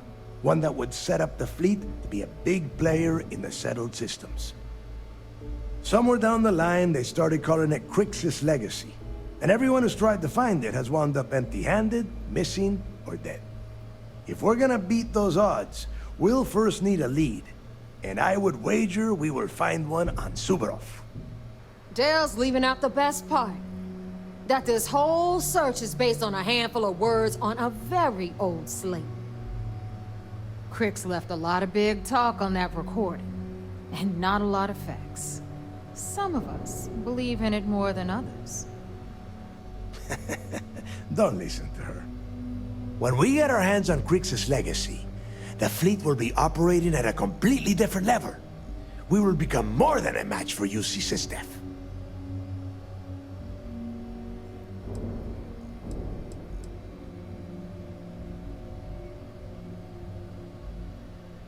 You forget the UC is still licking its wounds from the colony wars. They don't have the capability to mount a full-scale assault. And if they were foolish enough to attack, we would have the manpower to push those pendejos right back to Jemison. If we have Crix's legacy.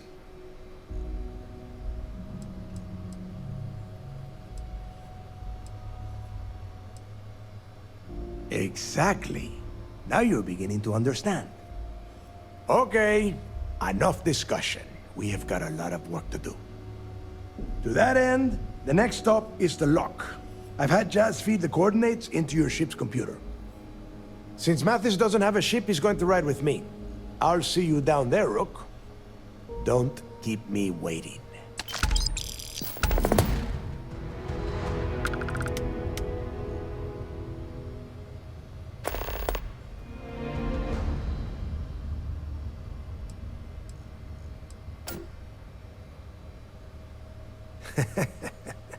I could tell you stories that would last for hours. But now is not the time. You have a job to do, and I don't like to be kept waiting. When you... well, if you get back to the key, I am sure you can find some copies of the interview he gave to SSNN around here, somewhere. I think those recordings might give you the history lesson that you are looking for. Yeah, what is it?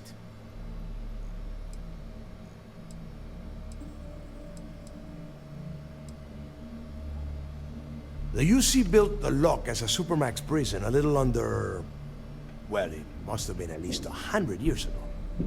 Before that, those concha de sus madres marooned prisoners on the planet's surface and left them to their own devices. So you can imagine, these turned into some kind of demented survival of the fittest. Prisoners killing each other for a chance at the meager supplies. Luckily, some whistleblowers back in New Atlantis saw this as cruel and unusual punishment and pressured the UC into building the facility. 5 years after the prison was completed, Crix touched off the riots that overran the lock and eventually the key.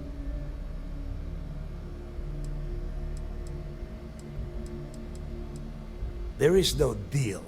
You and Mathis are two sides of the same coin. A couple of rooks fighting for a spot in the fleet. Only problem is that he is down a ship and you are not, which puts you ahead. Just barely. Who knows? Maybe he'll get lucky and you won't make it off Suvorov in one piece. It's cold. Bitter cold. Just about the last place you would want to find yourself without heat. The few living things that can survive the extreme temperatures are constantly fighting to stay at the top of the food chain. The Crimson Fleet called Suvorov the White Hell. To me, it's paradise. Someone up here pisses me off enough, I send them down to the surface for a little overnight visit. Snaps them right back into line.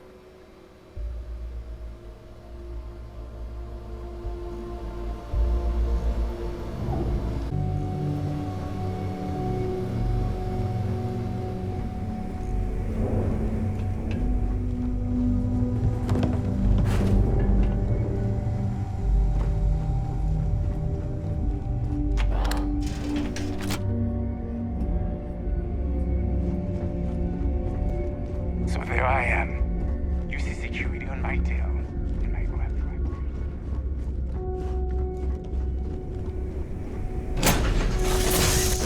That was a pleasant change of scenery.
About time you got here. I told you you were wasting your time, Del. Yeah? We will see. And Mathis, I am running things around here, so keep your mouth shut. You got that? Fine. All right. Listen up, because I am only going to go through this once. We are here to dig up any info about Crix's legacy. We are not here to scrap for loot. Whatever you pick up, don't think, don't get creative, bring it straight to me. Oh, I don't know. I was really hoping for a huge sign on the wall saying, Crix's legacy clues here. Do I have to spell everything out? Look for data slates, notes, terminal entries? If you wrote a poem on a piece of toilet paper, I want it. It's so simple, even a rook like you can't screw it up.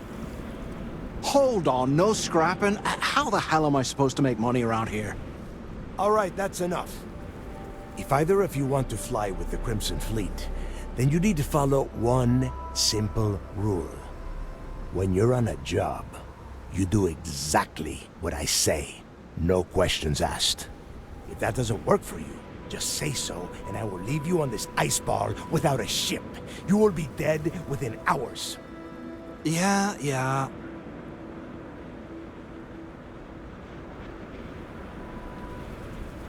Oh, and there's one more thing. Your little friend can tag along until we get to the outer doors of the prison, but I will be damned if I'm letting them inside. Oh, very nice. I'll just remain here and soak in the planet's lovely winter-like atmosphere until I go hypothermic. We have a lot of ground to cover between the landing area and the lock, so let's get moving. You've got something for me?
Here we are.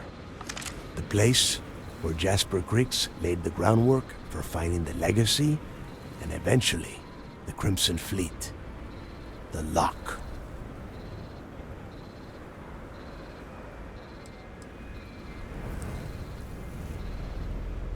Around 5 years. Rumor says he started planning his escape the moment that he arrived. Yeah, he needs to get this thing open, like, right now. It's freezing out here. Then crank up your suit heat, Mathis, because it's probably not going to get much better once we are inside. All right, let's keep moving. Standing out here isn't doing us any good.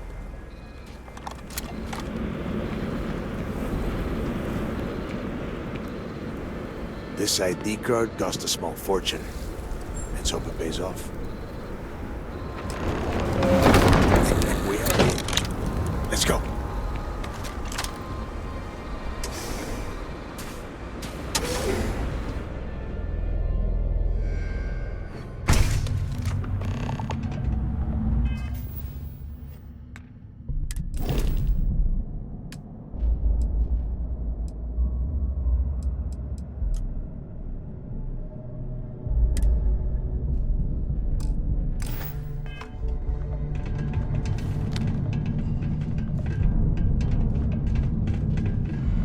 First time I have been inside this part of the lock, so keep your eyes open. See anything unusual, call it out.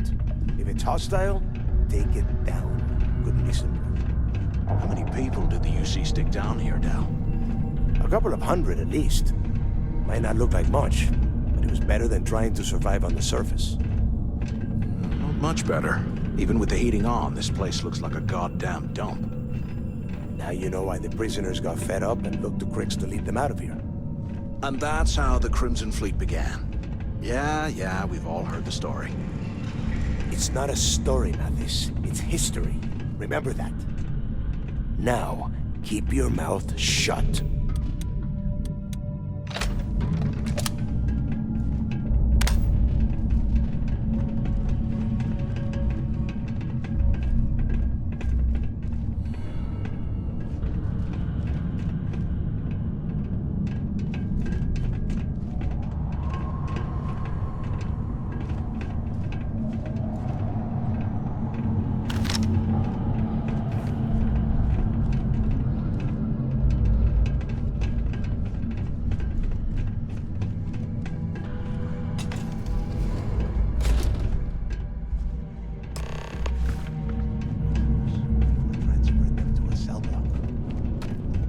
Imagine being stuck under a ton of ice like this for the rest of your life. Yeah, sure. Must have been awful. Better them than us, though, am I right? Wait, shut up a second. Did you hear that? Wait, what was that?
I bet these things are crawling all over the place.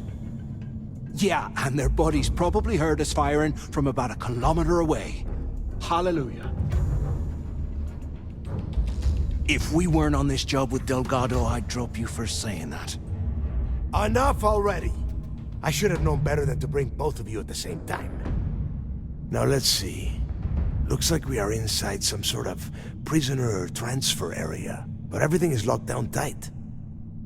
Since you are such good friends, why don't you and Mathis head up to that control room and see if you can get some more of these doors open?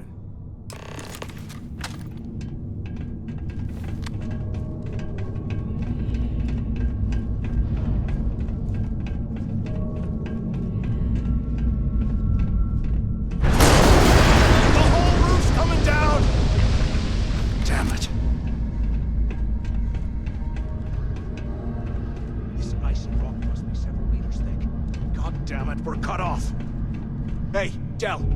Can you hear me? Del! Shit. There's no way we're getting through it. Well, this is just great. The hell are we supposed to do now?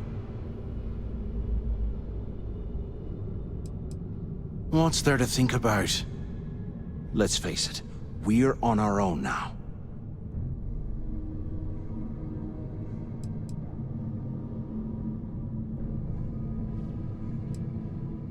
You think he rigged that collapse on purpose? No. No way. I get that we're down here trying to prove ourselves, but I don't think this is what Delgado had in mind. Why? Because that's what his loyal little soldiers are supposed to do? The hell with that. I have a better plan. We use this opportunity to take out Delgado, and at the same time, make some serious credits for ourselves.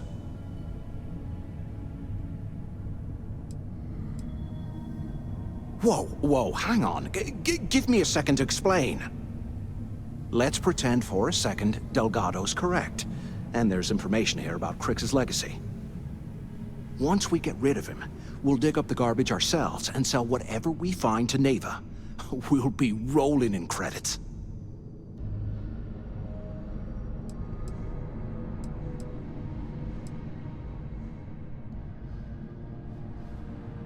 No way. Listen to me. We're going to be handing Neva leadership of the Crimson Fleet on a platter. She'll be thanking us for getting rid of Delgado. I mean, come on. I'll bet you a month's share that he's never been this vulnerable. It's perfect.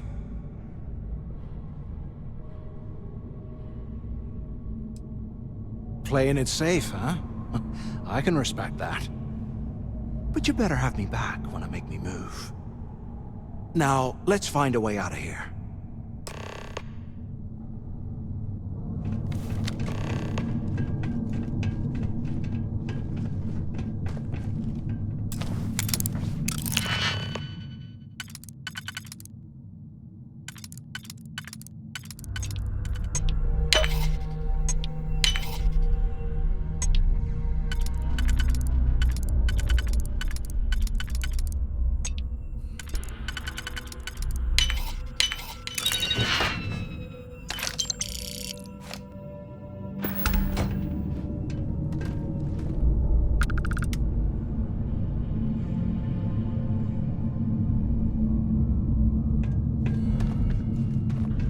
Look at this dump.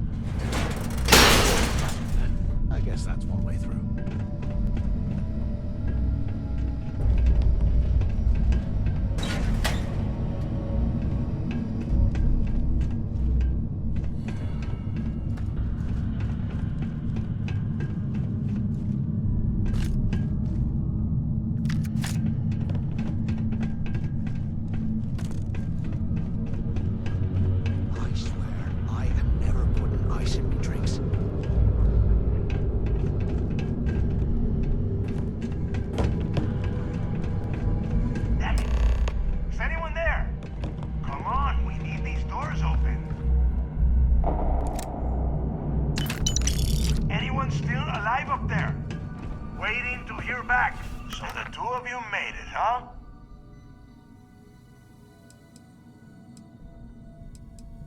Don't worry, it all goes downhill from here.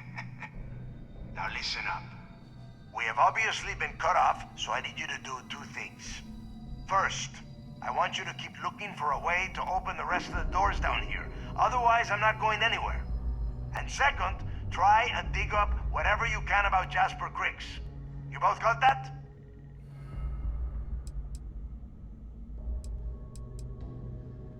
Yeah? You'd better.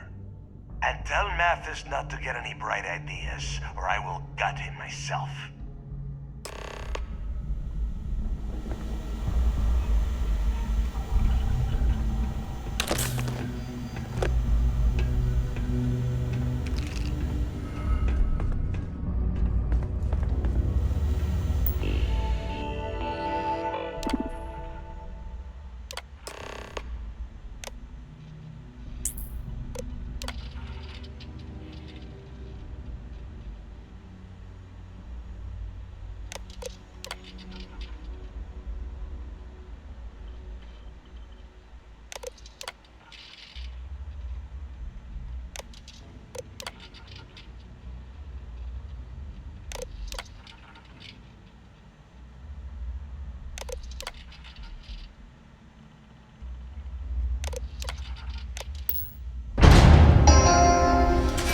Attention. Lockdown mode has been rescinded.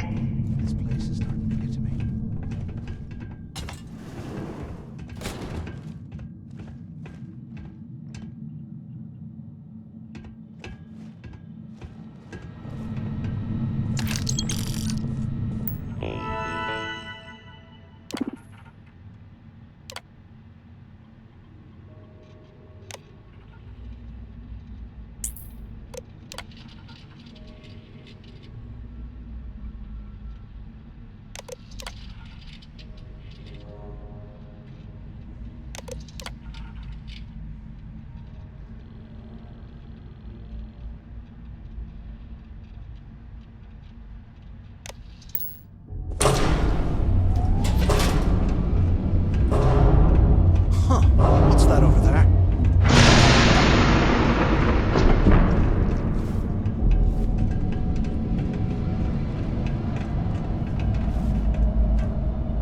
Looks like there's a guard tower overlooking the cell block. We should check it out.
So have you thought about what I've said?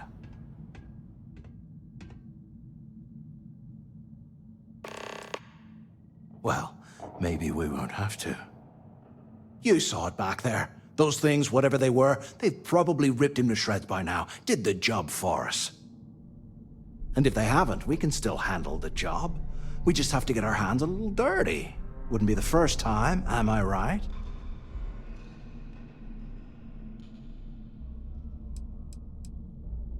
You didn't see? Those aliens were tearing through them like tissue paper. It'd be a miracle if any of them were alive. Saved us a hell of a lot of trouble. You've got a point. All right, I'll follow your lead for now. So, now that we've made it to the guard tower, what's our next move, genius?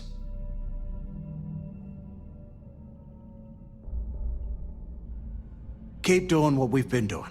Right. Glad I asked. I suppose we should start off by searching the tower for the location of Crix's cell. If he stashed any useful information, it might still be hidden somewhere inside.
Cell D03118. Okay. It's a place to start, I guess.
The ship was a Galbank transport named Legacy that went down in some remote system during the war. This is exactly the score I've been waiting to find. I need to contact Carter to let him know it's time to get off this rock. He'll help the mining detail slip into the utility closet in the ventilation room. That's where we'll dig. Not up, but through. Right to the armory. Carter mentioned that security keeps rotating codes on all the terminals in the lock, so we'll have to coordinate this carefully. For now, we'll continue using his locker in the showers area as a drop point for the code to the utility closet. By this time next month, I should be out of this dump and uploading those creds into my account.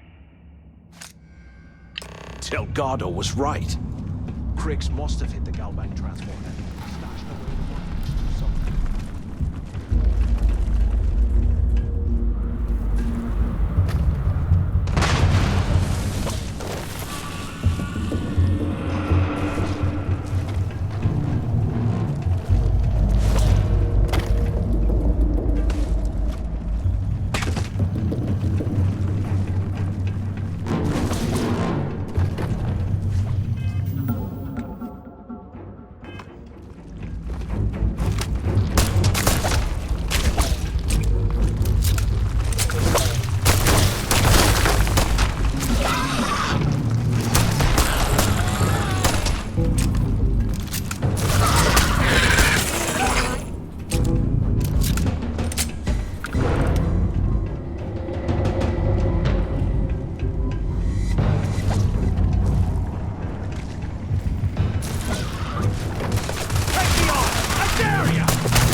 cleared this place out.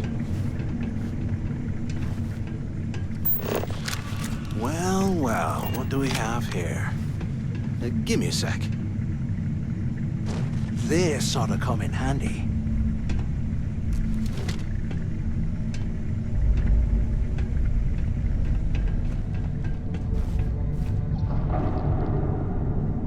All right, let's keep moving.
Must have burned some serious cash.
I hope you found something because I am getting sick and tired of this place. Smart. I knew it. Everyone said I was out of my mind, but something told me we'd find the answers down here. Looks like I picked the right person for the job. Hey, what the hell? This is bullshit, Delgado. I helped plenty. Is that Mathis? Tell him to shut up. I will deal with him later. Whatever. Okay. Now all we have to do is find a way off of this planet. Let me see. Here we go. I'm looking at schematics for the lock, and I don't think there's a way to get you back to the surface from there. But I can open the outer doors to the shuttle bay and let you fly one of the shuttles down there directly up to the key.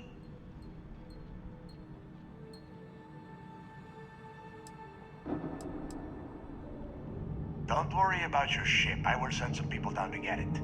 You just get your ass on that shuttle and get out of here.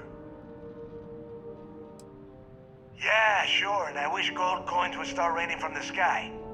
Now, if wishing time is over, maybe you'd be kind enough to stop running your mouth and listen for a change. Okay, let me see. One of these probably opens the door. Shuttle bay activated. Initiating the exit process. Please stand by. Yup, it's got it. Might take a while, though. Those bay doors have not been opened in almost a century. You have done a hell of a job, Rook. We will talk when you get back to the key.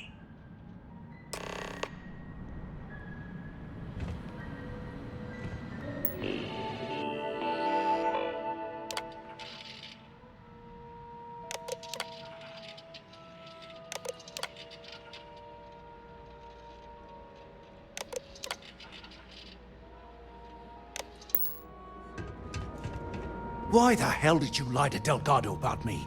You didn't do all this work alone.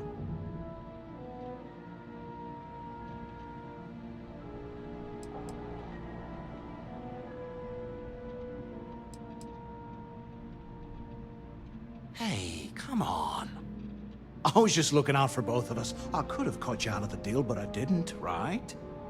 Look, about all that killing Delgado stuff, why don't we just forget about everything that I said? You know, like it never happened.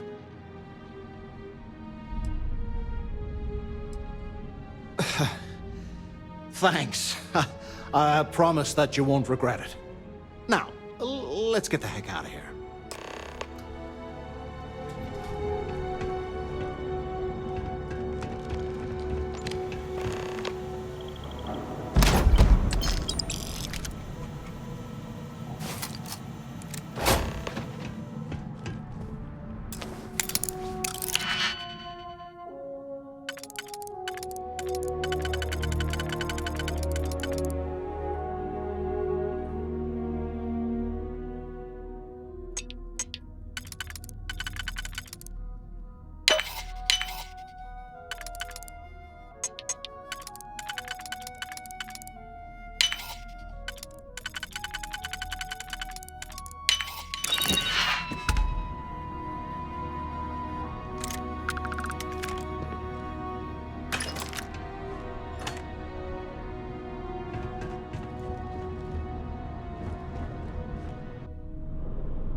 Please disregard.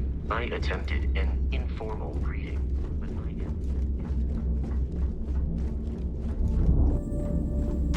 Interesting. Exposed wires here, a little rust there. What a unique way to decorate.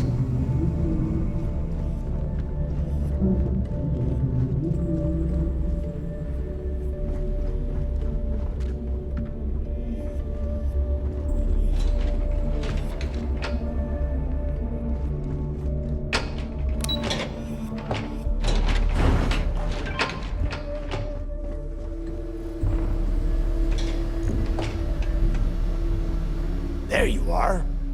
The hell took you so long? It's about time. I was about to fly down and loot your bodies. Not now, neighbor. Well, you said you found something. Hand it over. That's it? Just one slate? After losing so much of our crew, it better be a map with a big red X on it. Well, I'll be damned. Legacy wasn't referring to Crix's fortune. It's the name of an actual ship. A Galbank transport probably loaded with credits. Never heard any stories about a Gal Bank ship going down. And even if it had happened, it would have been picked clean years ago. No, neighbor. Think. If Galbank covered it up, and over time, the location was eventually forgotten, it wouldn't be on anyone's radar. Okay, this changes things. Now that we know what we are looking for, we have to narrow the search.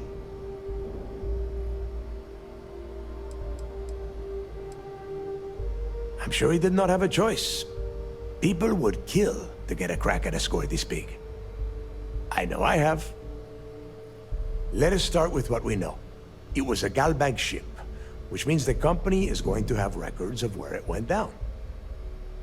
Neighbor, weren't you working on a deal with Rokov? Something about a big-wig charity event on one of Trident's starliners? Are you serious? I've been working on that gig for 3 months. That's my score. Ay, Dios mío. Will you shut up about your score and think for a second? That starliner has a Galbank VIP suite aboard, which means... Come on, neighbor. This isn't hard. Which means a Gal Bank exec will be aboard. We grab their credentials and get ourselves into the Gal Bank archives in New Atlantis. Holy shit, that might actually work. I'll send a message to Rokov right away. Pack your bags, Rook. You're going on vacation.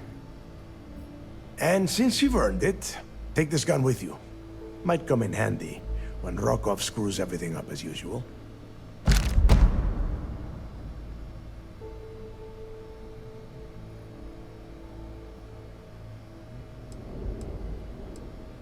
Rokov is... well, he's Rokov. A real pain in the ass. He used to run with the fleet until we kicked him out. Lately, he has been using his long-hauling skills to captain a starliner for Trident. Gives us a contact within the company. He has been trying to get his foot back in the door with us for years. But I'm not ready to let him in just yet. Maybe you can use that to your advantage. Good, because that is exactly what you are going to be doing. Neighbor and I are too well known to walk around the starliner without being recognized. If Trident security spotted us, it'd be over. I need you to board that ship, make contact with Rokov, and get me those credentials.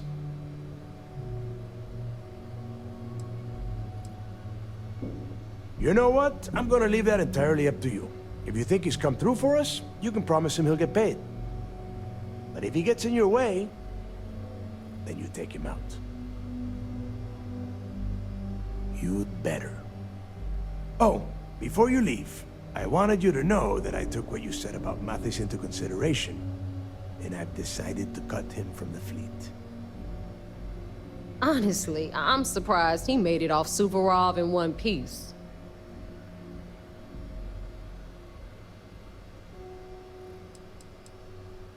Because you're the one that finished the job. You followed orders and you put your neck on the block to get that data to the key. As far as Mathis goes, I'm sure you had to drag him through the lock and prevent him from doing something as stupid. We'll see. That's it then. Next stop for you is Rokov's Starliner, the Siren of the Stars. And remember, Rokov does not need to know anything about Crix's legacy. For now, it's just between us. Now get out of here. Hey, Rook. Before you head out, I need to have a word with you. Meet me at the last Nova after you wrap things up with Mathis.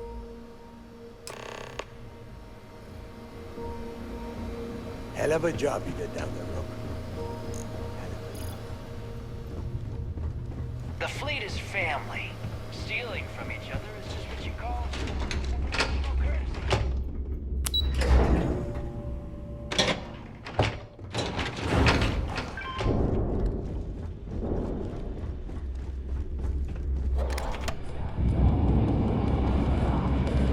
Hey, I want to talk to you.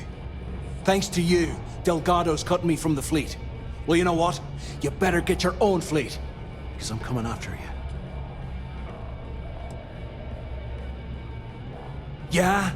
Well, then it just cost you big time, because now you're a walking corpse. You just don't know it yet. Threaten us all you want, Mathis. You did this to yourself. Now get the hell out of me way!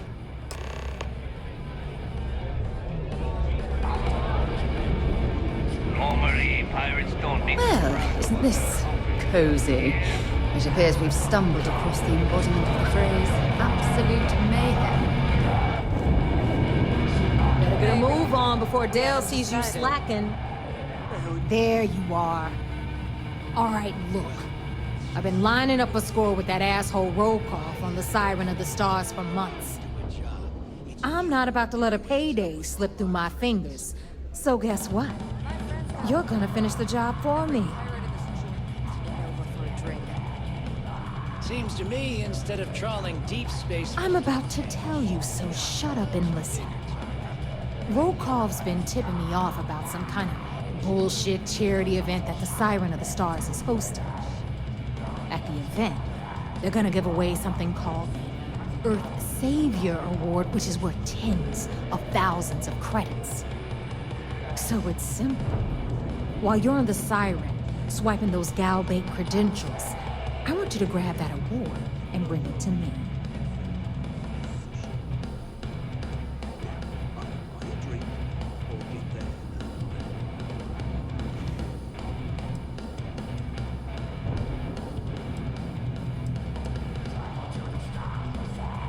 No. Dombrowski's only aboard to use the Galbank VIP suite, so he can catch a free ride at the company's expense. I'm sure he'll be there partying with the other spoiled brats.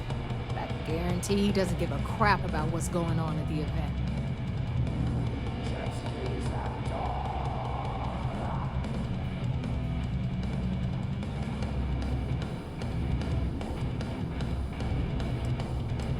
And I'd prefer to have the money that award's worth in my account.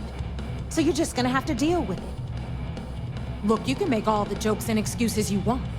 But if you don't come back with the ES award, I'm gonna deduct it from your pay. Either way, I get my money. How much you walk away with is in your own hands. Got it? Unless you plan to walk away empty-handed, she really isn't giving us a choice.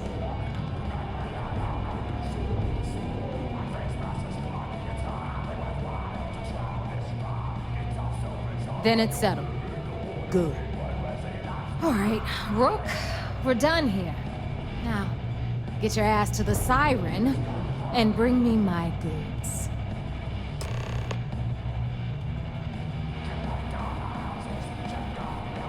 Because that's exactly what you are. A rookie, a newbie, fresh meat. Beneath all of that inexperience, I'm sure you have an actual name. But honestly, no one gives a damn. So get used to hearing that word. Until you earn your stripes, you're a rook to everyone in the fleet. Hit me up if you got questions. Yeah?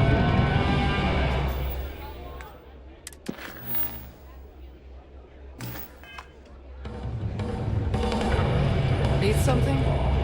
Got mixed feelings about my last job. Visiting with the Crimson Fleet, eh? Always a pleasure.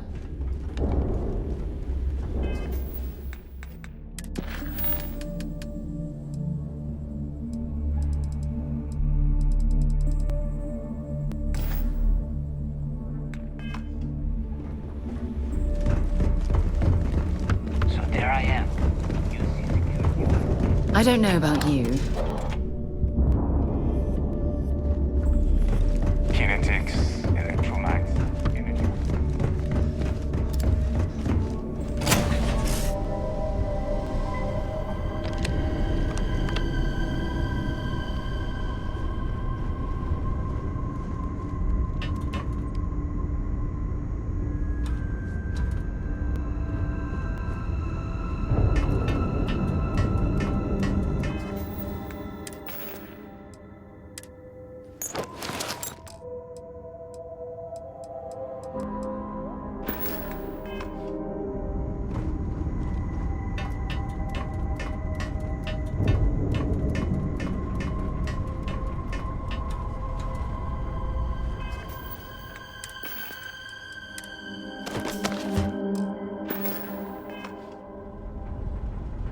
Captain, do you require my...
Captain, it is pleasant to see you.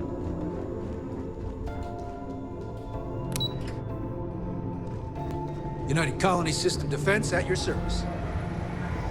Heard you boarded the key. I can't imagine what state the pirates have left. You're back. So how did it go?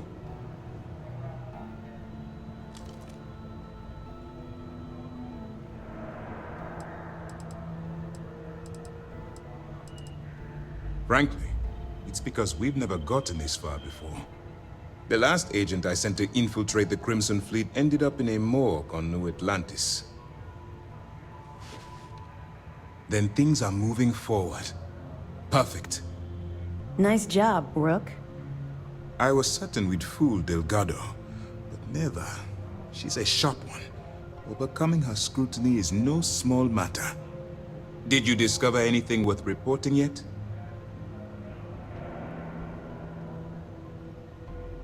Legacy. Why does that sound familiar? Wait a moment. Are you telling me Delgado may have actually located Crix's legacy? Excuse me, Commander. Did you say Crix's legacy? Please tell me you aren't seriously going to give that any credence. Everyone knows that's just I don't know, a myth. I'm holding tangible confirmation of the word legacy attached to Crix's name. That's too much of a coincidence to attribute to myth. I suppose it's possible, sir. Intelligence picked up a bit of chatter on that subject recently. We assumed it was some sort of tall tale or a story to attract recruits to their cause. Well, let's find out if Delgado's chasing ghosts, or he's smarter than we suspect. Let me see what we have here. Nope. There are no records of a Gal Bank transport named the Legacy in the database. I think Delgado's trying to manipulate you. What do you think, sir? I think there's no record because Galbank is hiding something. Delgado's no fool. If he risked his own neck to get that information, then he must be on to something. We have to take this seriously. What's your next move? Clever, Delgado. Very clever. If I were in your place, I'd be trying to do the exact same thing. We can't let Delgado get his hands on what could potentially turn out to be the largest haul of credits the Crimson Fleet's ever seen. Maybe I should head out to New Atlantis, sir. I could press the Galbank execs for information. Get ahead of everything. No. Let's allow this to run its course. We have our agent here feeding us information. I think that's good enough for now. There's more to this than just finding the location of the transport. Jasper Crix was clever. For some reason, he never got there.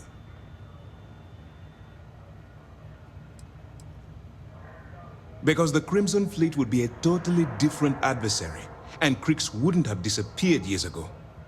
Even if they hid the money with that damn human computer Shinya Voss, our forensic accounting people would have found that data. No, the Crimson Fleet are in dire shape right now.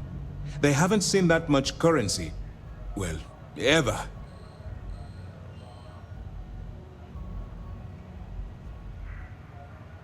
It's imperative that you do. If the Crimson Fleet gets its hands on a transport full of currency, it would be disastrous for the settled systems. I need you to do whatever you can to bring us more information. And for God's sake, don't kill anyone on that Starliner. You're both dismissed.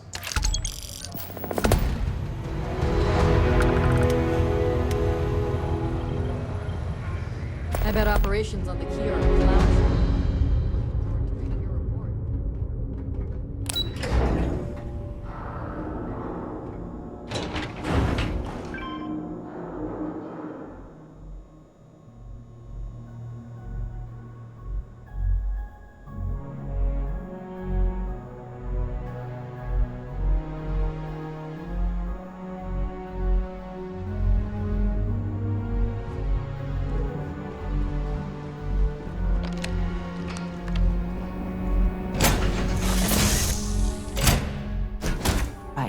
Let's get this crate into space.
Good day, Captain.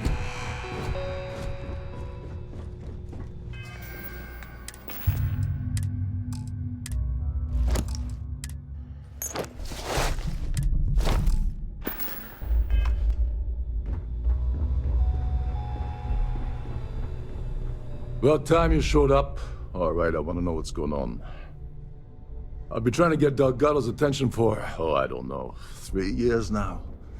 And what do I get? Nothing but radio silence.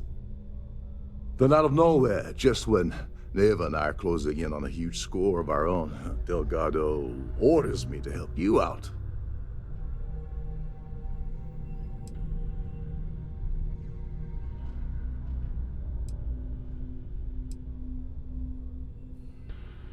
Because the only way to achieve a win is by agreeing to play the game in the first place. Worst case scenario, I don't make the fleet, but I end up a couple thousand credits richer. That's almost a win-win, don't you think?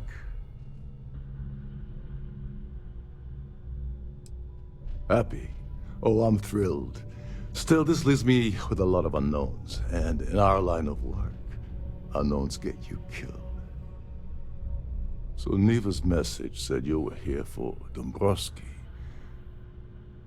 Was that all she sent you here to do? Or was there something else you were sent here to steal?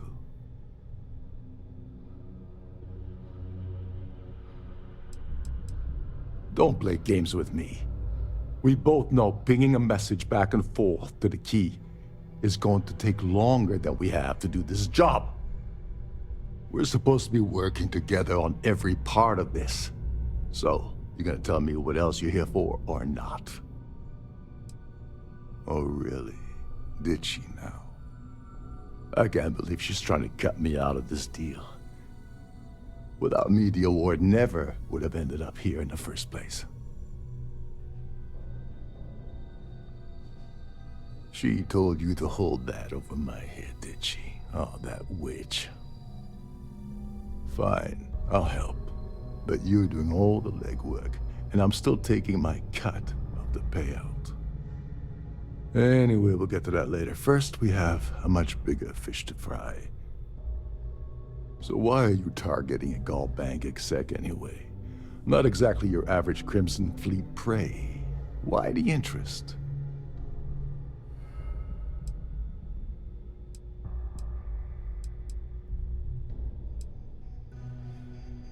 Oh, I see. We're playing this game now. Fine, fine. Well, you might as well turn around and hop back aboard your ship because you're not getting near Dombrowski without my help. Like him or not, he's the Siren's captain, so his assistance is going to be invaluable. Maybe we should hear what he has to say.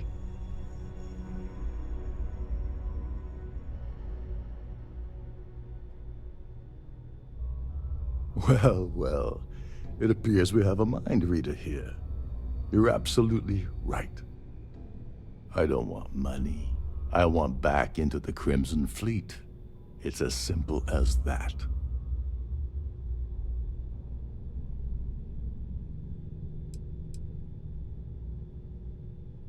That's a disturbing way to put it. But I suppose that's the best offer I'm gonna get, so I'll take it.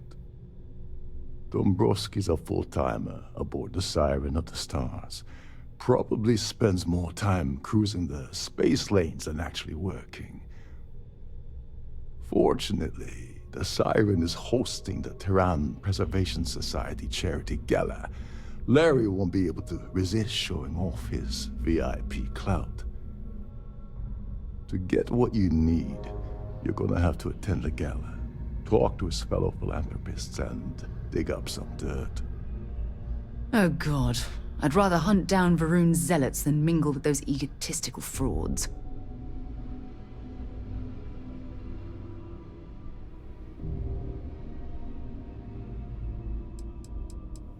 The event's a complete sham. Bunch of rich snobs getting together and throwing a party for themselves. These people couldn't give a damn about Terran preservation or any other charity for that matter. Yeah, well, lucky for you, it's not black tie, so you'll be fine. This card will allow you to access the Starview ballroom. If you need my help, I'll be relaxing in one of the upper-level lounges. Head inside and mingle with the crowd. No one likes Dombrowski, so they'll be more than happy to share his dirty secrets.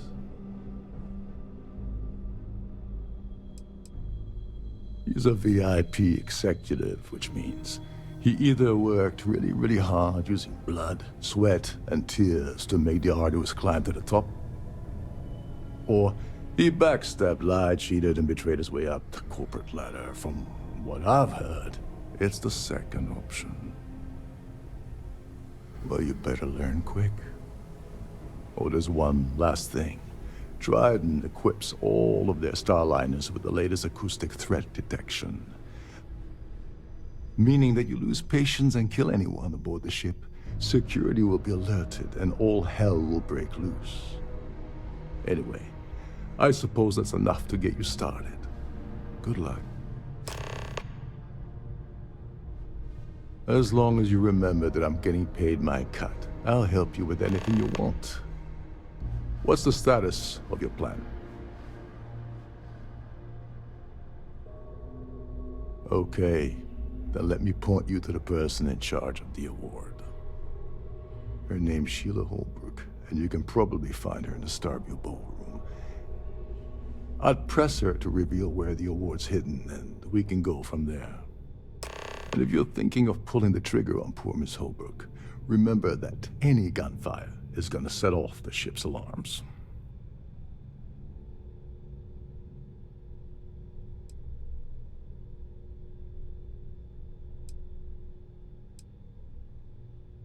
They claim their goal is to celebrate the soul of the Earth, the culture, the people, and the ideals of the past. In their minds, Earth is now dead, which is why they feel that preservation of its remaining aspects is so important. In reality, this is what happens when folks with far too much time and far too much money get together to make themselves feel like they're contributing to society. Oh, and while you're at the gala, avoid the canapes. They're frozen, not fresh.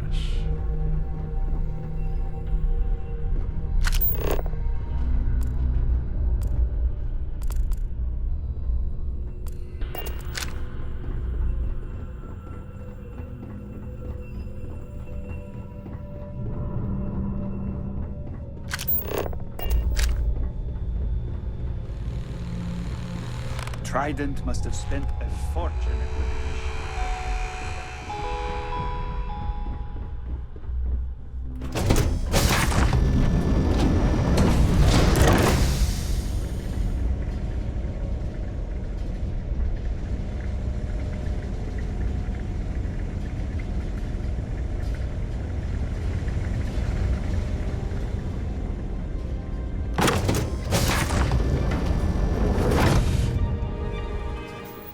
I'm sorry, but unless you're reporting a security situation, I need to get back. Quite a lovely starliner. Nothing but the best for the society, eh?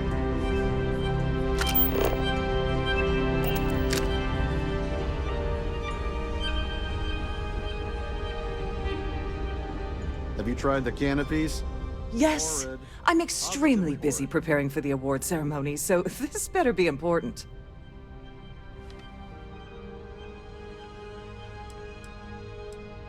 Probably in a few days.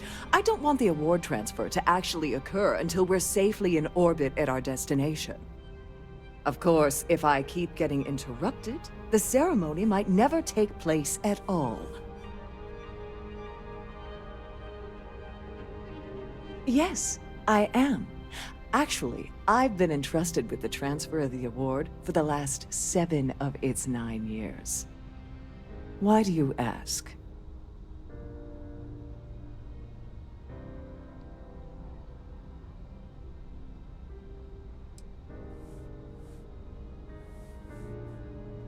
Forget it. I refuse to have a repeat of last year's fiasco, where the name leaked early and started a common brawl. The winner's name is safely sealed away with the award itself, inside the master safe located at the purser's office. Now, if you'll excuse me, I have much more important things on my agenda than to speak to the likes of you.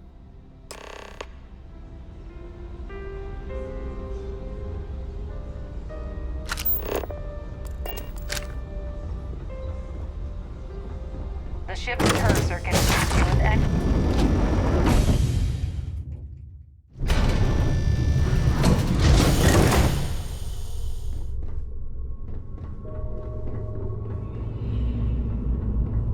With all the worthy causes and the settled systems, you'd think people wouldn't waste money on these pretentious luxuries. On behalf of Trident Luxury Lines, I'd like to welcome you aboard. Welcome to the Purser's office. I'm Chief Purser Murata. How can I be of assistance today?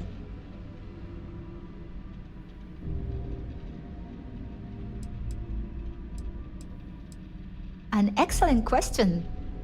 My responsibilities include all of the Siren's financial, customs, and commercial goods transfers. Honestly, I really enjoy the work.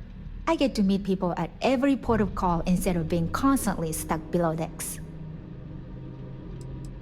Oh, absolutely! The safe is magnetically sealed and shielded with multiple layers of fully damage-resistant, vacuum-proof plating. In the unlikely event our vessel is boarded and the threat detection alarm is triggered, the safe will be permanently sealed until it reaches port.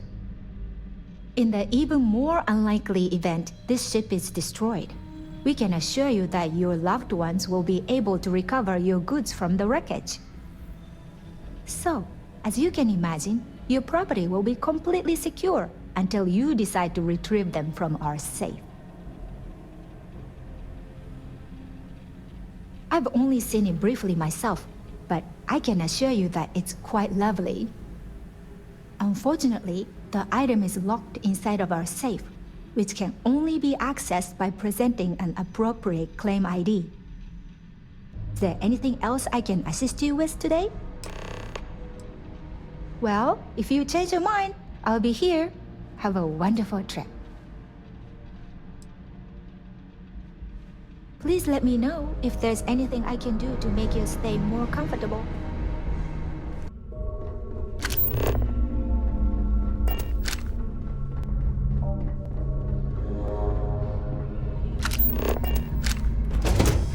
The event of a lockdown, remember to return to your cabin in a quiet and orderly fashion. Must you continue these unwelcome interruptions? I'm a very busy woman. Excuse me? And why in goodness name would I do something as foolish as that?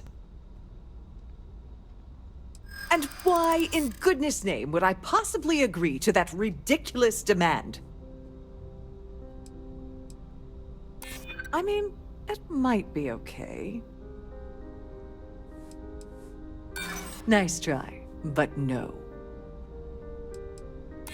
Don't get bent out of shape. Oh, just take the damn thing already. Listen, maybe you can keep this between us. If the award goes missing, there's no need for the insurance company to get involved.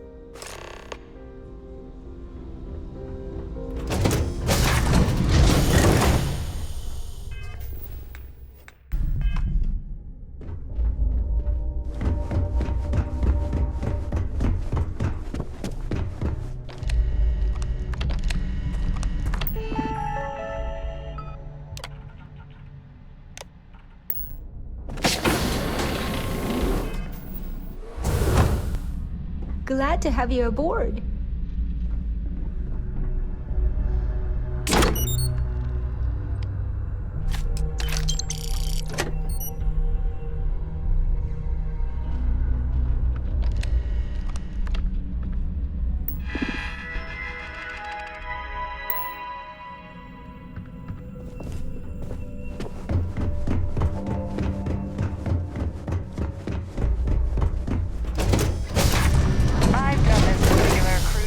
Several times, and I can assure you that the route is quite safe. So, what brings you aboard?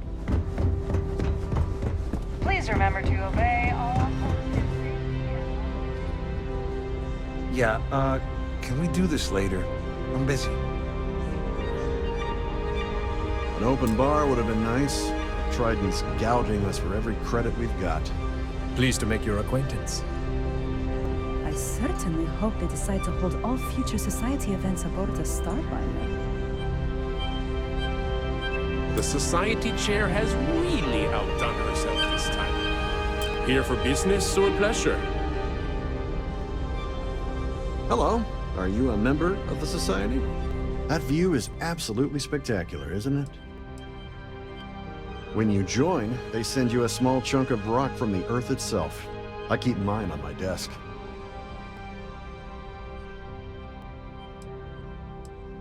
Let's put it this way. He screwed over so many people, if he suddenly disappeared from the universe, I don't think anyone would miss him. Nice to have met you. Quite a lovely starliner.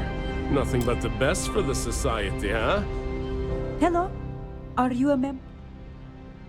Larry has an A-level executive rating over at Galbank, which means he has access to everyone's accounts at the touch of a button. Don't forget to donate to the cause. Pleased to make your acquaintance. Larry likes to drop overly complex words into conversations. I'm sure he knows that it annoys people, but he does it anyway. Well, that was boring. That view is absolutely spectacular, I isn't certainly it? hope they decide to hold all... I heard he uses Galbank's VIP suite on the Siren of the Stars almost monthly. Does the man do any real work? Enjoy the rest of the event. Have you tried the canapes? Horrid. The considerable amounts of cash that Dombrowski donates is the only reason we allow him to attend society functions. That's all then? Okay. Please remain in designated passenger areas at all times. Have a safe journey. So, what brings you aboard? The society chair is real. Could we talk about something else? Nice to have met you. An open bar would have been nice, but Trident's gouging us for every credit we've got. Here for business or pleasure? He's been spending a lot of time with Claudia Swist. Quality time, if you catch my meaning? I'm certain his wife doesn't know a thing about it. That's all then? Okay. So?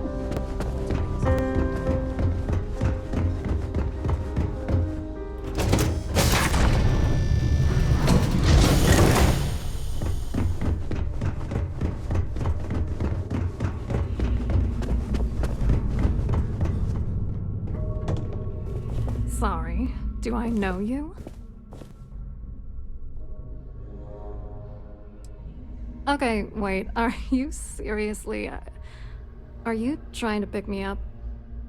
Look, I appreciate the compliment, but I'm already seeing someone, and my partner doesn't like competition. He gets very jealous.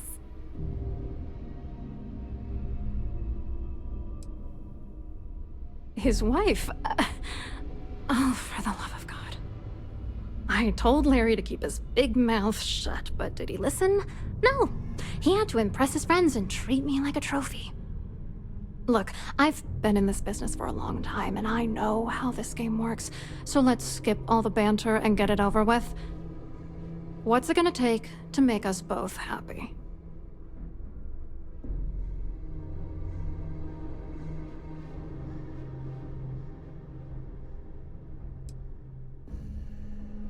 You're willing to pay me to give you dirt on Larry? Sorry, I thought I'd end up on the short end of the deal. You know, this whole thing really pisses me off. Larry and I had the perfect scheme worth thousands of credits all worked out, and then he goes and flushes the whole thing down the toilet. If you're angry at anybody, it should be yourself for getting mixed up in this ridiculous scheme in the first place. Judge me all you want, lady. At this point, if I'm going down, then all I'm focused on is dragging Larry down with me.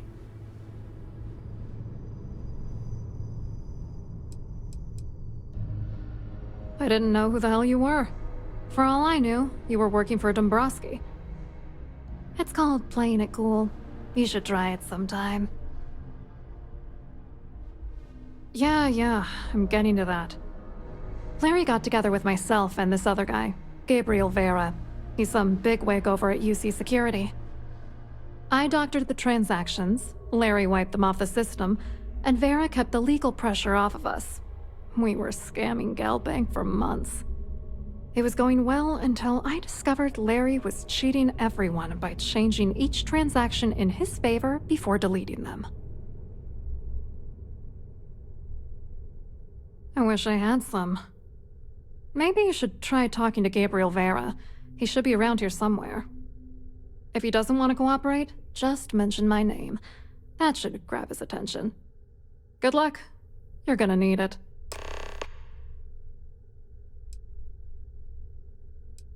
I wrote a computer algorithm that basically creates a randomized number of false ghost credits that mimic the crypto key of actual credits. Then the algorithm simply passes the ghost credits to whatever legit transfers that the bank transacts. The genuine credits enter a dummy account. The best part is that I also alter the crypto keys as the real cash flows into our accounts. By the time it lands in our pockets, the creds are clean. So, on paper, it appears that all of the bank's transactions are covered, when it's really just our ghosted dummy creds. Genius, right? I hope you hurt Dombrowski. Nail his ass right to the wall.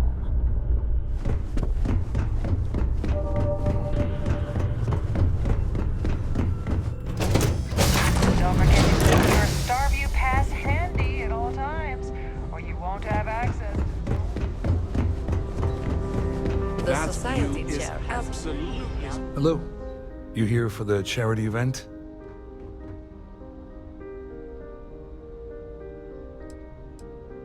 Dombrowski, he's the exec holding court over in the VIP area of the ballroom. Yeah, sorry, I work for UC Security, not Galbank. I don't really know him personally.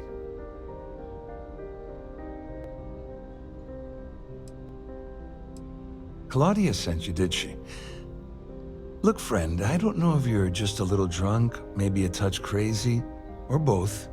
Whatever you think you know about me, you're dead wrong. So back off. You're a liar and an absolute disgrace to the United Colonies.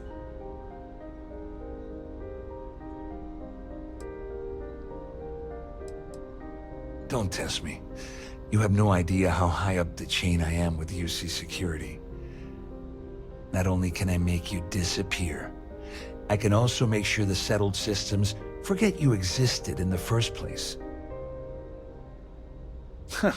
Just in case you weren't aware, I am the authorities.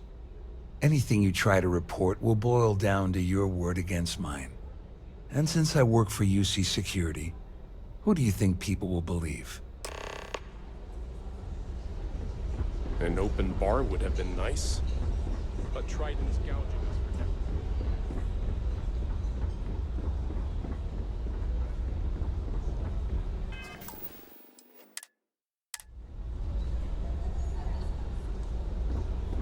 I saw your little exchange with Vera. Keep that up and I guarantee that imbecile's gonna demand that you be arrested.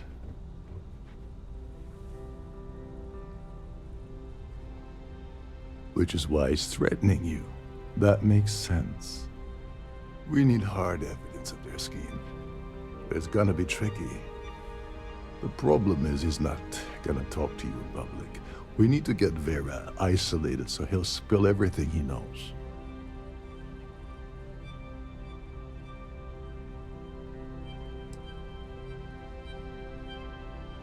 Maybe, but if something goes wrong, he's able to raise an alarm, we're sunk. With all of these wealthy patrons aboard, the ship is crawling with security.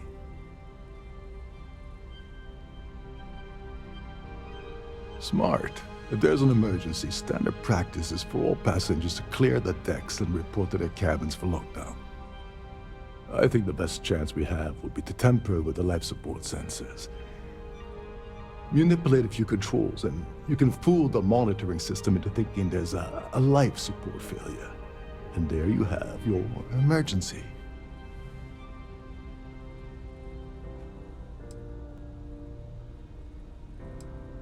This is one of Trident's premier starliners. That means it has the best of everything, including a triple redundancy life support system. They installed a backup for the backup. Luckily for us, it will still trip an emergency and everyone will have to return to their quarters until I sound the all clear, which I won't. Yes, exactly. We shouldn't go near that system. If anything goes wrong, we could kill everyone aboard. You don't need to know anything about the system. All you need to do is access the maintenance area and throw some switches. One more thing. If Chief Engineer Sundin gives you any trouble, tell him I'll erase that gambling debt he owes me. I prefer you use that as a last resort, but hey, what's the harm in losing a few credits when I'm on the brink of rejoining the fleet, right? Anyway, I better start packing. Things are getting hot around here, and won't be long before Trident figures out you had help.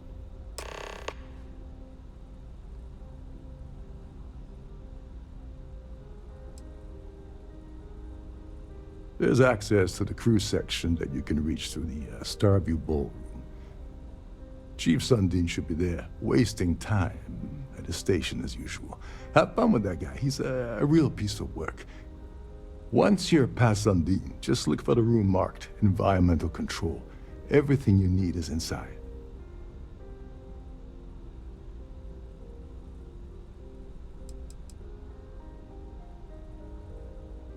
On the surface, he's an upstanding citizen of the United Colonies, pretty high up in UC security. Lots of clout with mast. Underneath, he's a greedy piece of garbage. Given the chance, he'd backstab you for a cred stick and pin the murder on someone else. Come to think of it, if he wasn't such a petty tyrant, he'd probably thrive with the Crimson Fleet.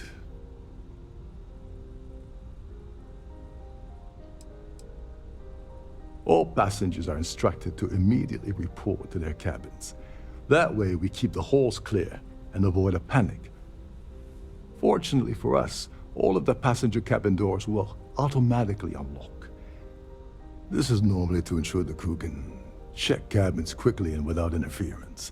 But in our case, it's like having an all-access pass. Get back to it.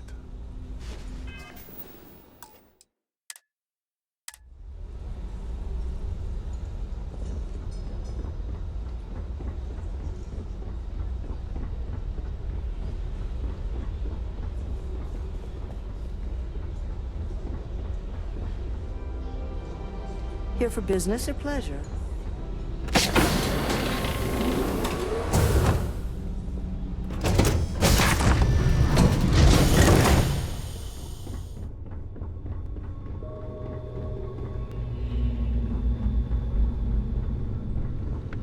Shh. Listen. Can't be.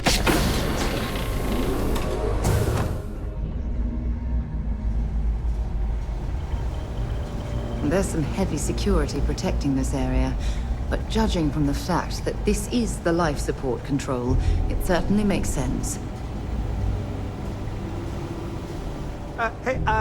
Hold up. This area is off limits to passengers. Wait a second. You're Captain Rokov's guest, right? Didn't expect to see you down here. Sorry to give you trouble. What can I do for you?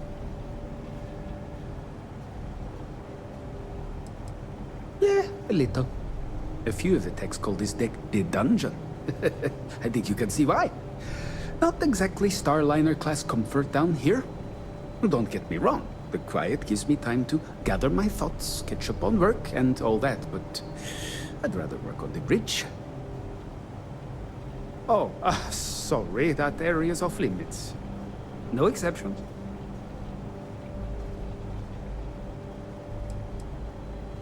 No, sorry, I'm afraid it's impossible. Trident regulations strictly prohibit anyone from entering the life support area without a valid reason. Look, I'm not trying to be a jerk here, it's just that I could lose my job, you know? Hey, if your heart's set on it, who am I to stop you from staring at a bunch of life support machinery? Tell you what, I'm just going to step out for a bit and stretch my legs. Maybe you can hold this for me while I'm away? Whatever you do, don't break anything, or I'll be out of a job.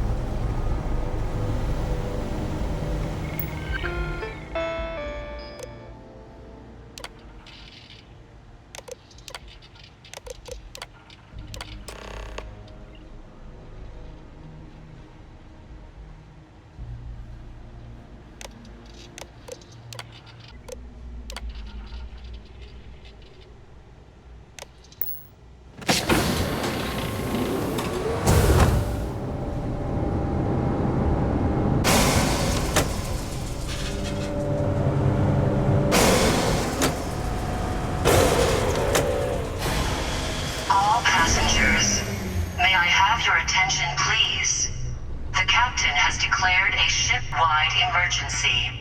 Please report to your cabins in an orderly fashion and remain there until you receive.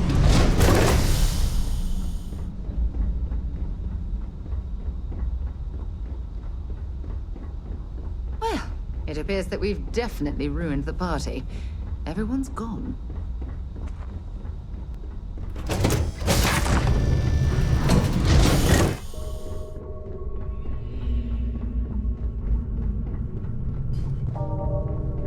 All passengers are being asked to return to their cabins at this time.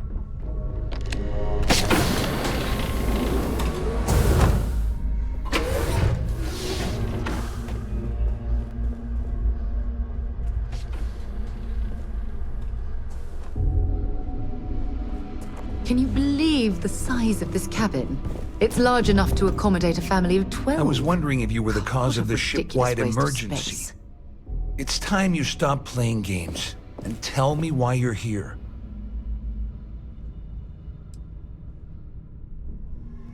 You're working for Ikande's little anti-pirating outfit? So what? I have nothing to do with the Crimson Fleet. And even if I suddenly decided to stay loyal to the old UC, why would I possibly want to incriminate myself by handing over evidence?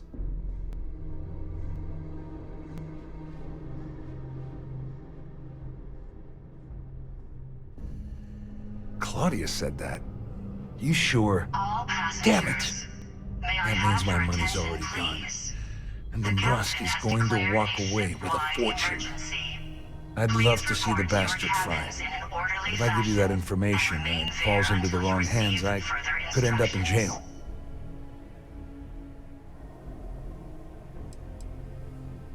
At least I walk away with something. All right, you have yourself a deal. Here, with this slate and this recording to tie it all together, you'll be able to nail his ass to the wall. He'll do whatever you want. Just remember that you promised to leave me out of it. You better tell Dombrowski to run, because if you don't kill him, I will.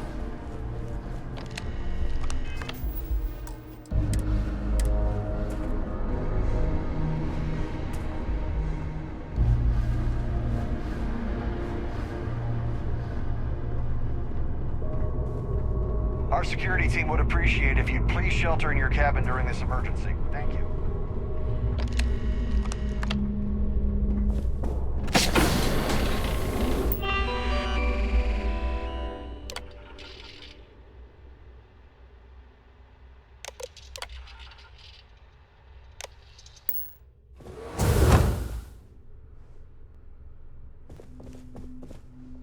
Well, well. You must be the one who's been accosting Claudia and Gabriel. I'm uncertain what you hope to accomplish here, but it appears we should rapidly enter into some sort of negotiation. Excellent, excellent. So, before we begin, let's review the facts. First, it's clear that you've obtained insider knowledge of my arrangement to defraud Galbank. The means and the method, perhaps, but not the motive. And second, I'm going to hypothesize that my compatriots are despondent regarding their share and have assisted you with this endeavor, Since we're speaking and I'm not at the reporting end of a bullet, this leads me to conclude that you desire something personal from me.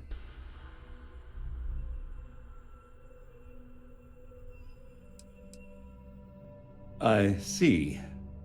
That certainly places a damper on our negotiations. Perhaps I can hasten my diatribe to temper your violence-ridden contribution. In blunt terms, you have compromising materials about me in your possession. The only thing I have to offer in return are my Galbank credentials. I assume that's what you've been angling for all along? Oh, do get on with this. There's only so long I can stand being in the presence of this pig.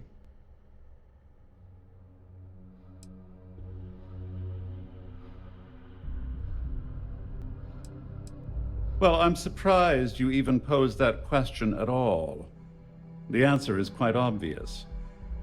The last thing I'd want to do at this point is call attention to myself. Splendid. It appears we've reached an accord. Wait, I'm sorry. Let me simplify that for you.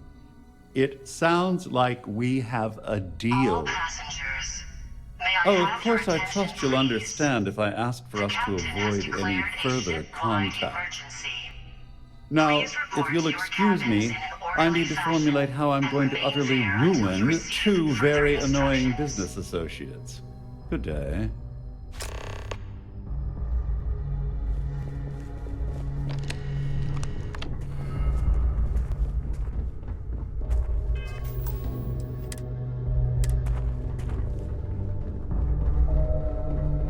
The Siren of the Stars is now in emergency status. Please remain calm. And this ship is in a state of emergency. Well, looks like everything worked out, just like we planned. I'm glad you feel that way. Just remember to tell Delgado how much I pitched in to help. You know, I'm still wondering exactly what you needed those credentials for. You feel like telling me, partner?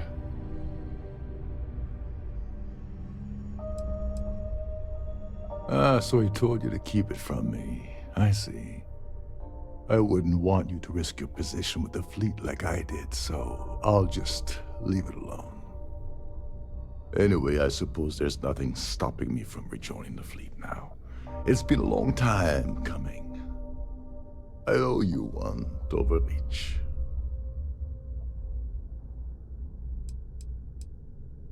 Don't worry, it's not an insult. It's a very old Russian word for comrade. It's what I intend to call you from now on, so get used to it. Nonsense.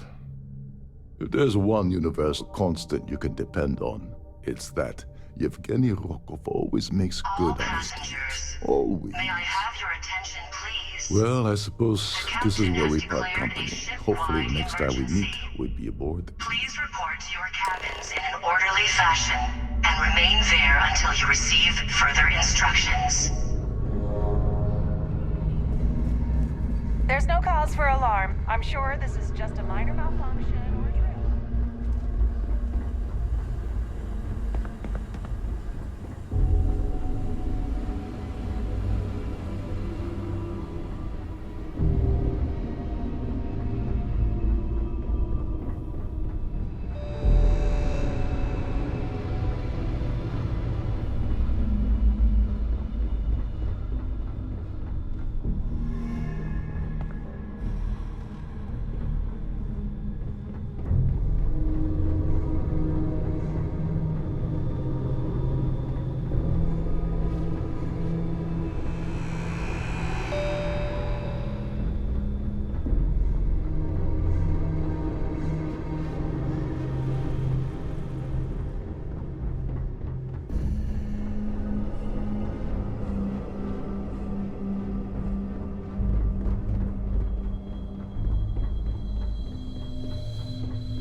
Hello, Captain. All passengers.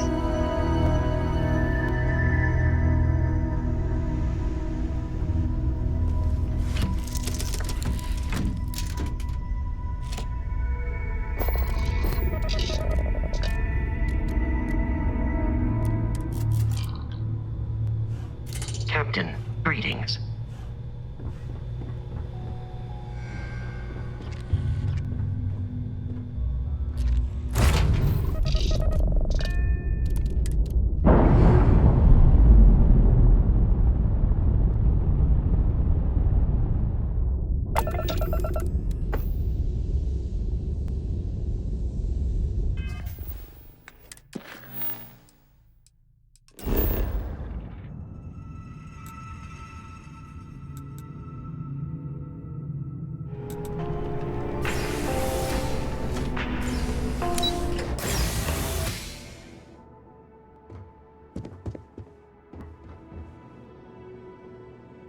Hello. Welcome to the... the Galbank Archives. May I see your credentials, please? Oh, no. None at all. I'm all alone down here. Yep. Completely by myself. Well, I guess you're down here too, right? So, that's two of us now. Sorry, not trying to lie to you or anything, just, yeah. Oh, no. No, this is just their deep storage facility. All the current records are upstairs in the main facility. This is where they put the older data onto long-term servers. Just one moment while I verify. Oh, yes, Mr. Dombrowski. Welcome, sir. Give me a moment to log your visit, and then I'll unseal the archives.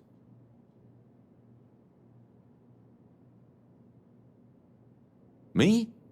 No. Look, this is my first day on the job. Just cut me some slack, okay? I can't afford to lose it. I got a wife and kids to feed. Everything checks out. Give me a moment to log your visit, and then I'll unseal the archives. There we go. Have a wonderful day.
Freestar collective space.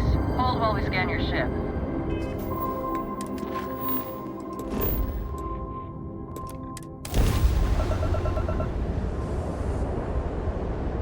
That's all we need. You're cleared for landing at Aquila City.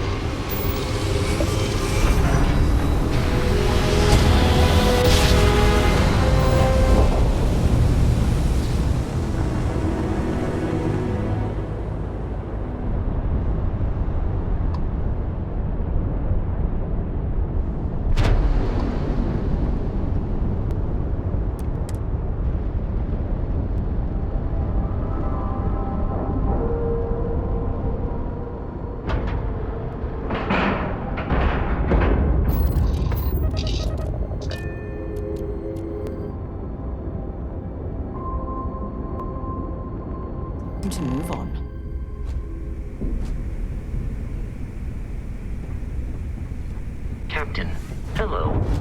I am satisfied.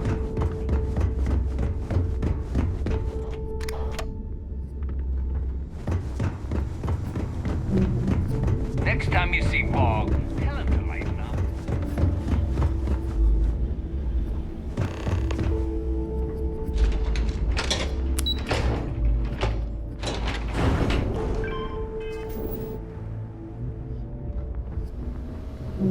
Your buddy Rokov is aboard the Key. Told me everything that happened. Yeah, he won't shut up about you. Keeps going on and on. Now I remember why we kicked his ass out the fleet. Yeah, that'd be a first. All right, neighbor, you've made your point. Well, since you're vouching for Rokov, I guess we can give him another chance. All right, now that is out of the way, we can move on to the matter at hand. Crix's legacy.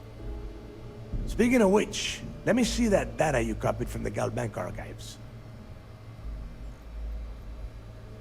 Ah, so the Galbank transport went down over Bannock 4. Bannock. Why does that sound familiar? Neva? Yeah, keep your panties on. I'm looking it up. And I got it. Bannock 4. Let's see. Damn it. Bannock 4 is an EM-class gas giant. We can't even get a ship near the thing without frying every circuit aboard. EM-class? Impossible. There isn't a ship in operation that can navigate that type of interference. Don't know that one, huh? Well, pick up your pencil. There's gonna be a test on this later. EM-class means the planet is giving off a ridiculously high amount of electromagnetic radiation. We're talking off the charts here. Fly your ship anywhere near one of these death traps, and you'll blow every single circuit on your ship. You'd be dead in space. Get it? I just said the place is EM class. But hey, if you want to commit suicide, please, go ahead and jump there. Don't let me stop you. Both of you shut up and think for a second. I'm sure Crix hit the same roadblock. All we need to do is figure out how he got around it. This sounds like a goddamn waste of time to me. No, this all makes sense. The data says the transport went down over Bannock 4, carrying currency during the Narian War. There were ships fighting across the entire galaxy back then. It's not that hard to believe this one got lost that far out from home.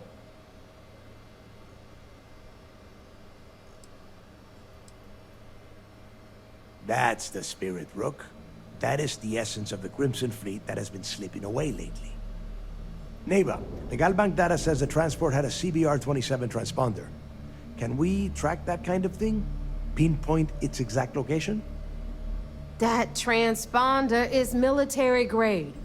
We're talking ultra-bit encryption, constantly reshuffling frequencies. We don't have shit like that laying around. But before you get that pissy look on your face, I heard that the UC's been working on a ship signal decryption system called the ComSpike.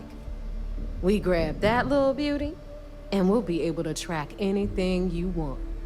All right, here is the plan, so shut up and listen. Rook, I want you and Neva to put your heads together and get us that ComSpike. I don't care if it's mounted at the top of mast. I want it. In the meantime, I'm going to find out more about this EM-class gas giant problem. And I think I know just who to ask. Give me a little time to crunch the numbers on the ComSpike with Jazz, and I'll point us in the right direction.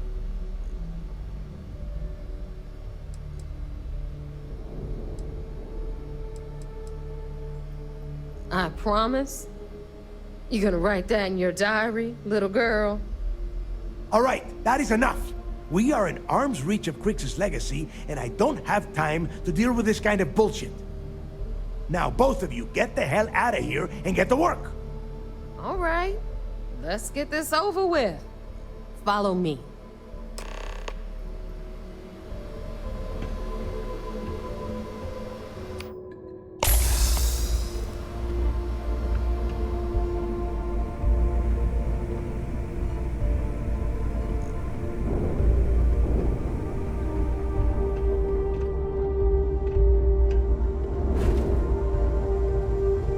You wanna kick back? Avoid the last nova. Bog's in the funk. That'd kill any mood.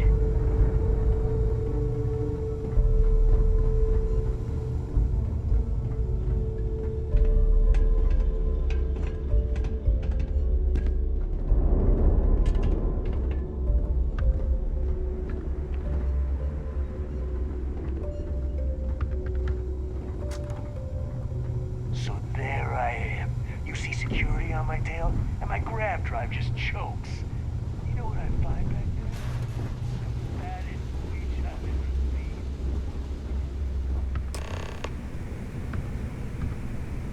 All right, let's get right to it. Did you get the Earth Savior Award, or am I gonna be very disappointed?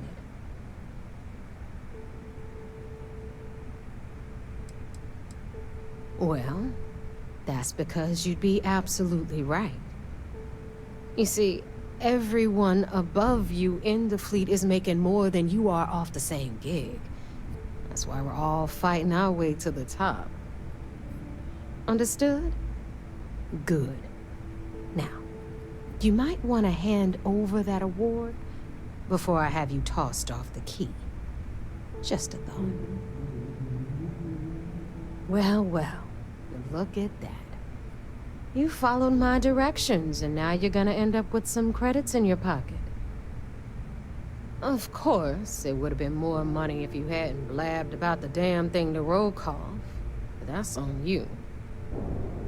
Anyway, here's your cash. Keep this up, and I might even start respecting you. All right, Fleet? We've all got work to do, so let's get to it.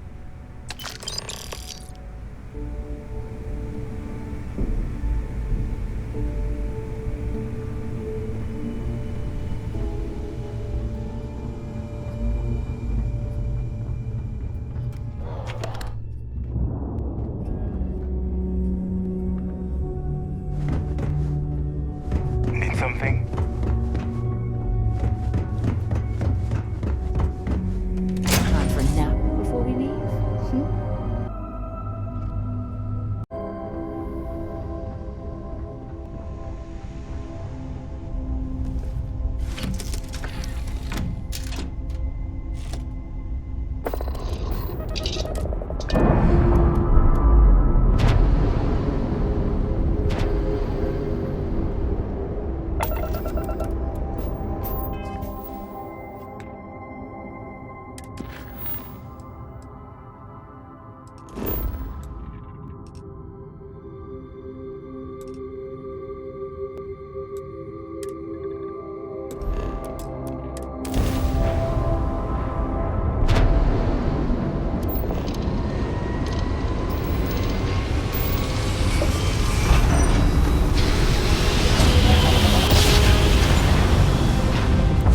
Welcome to Freestar space.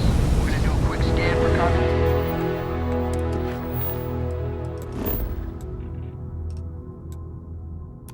Ben, be on your way. You're good to go. Have a nice time in the Kilo City.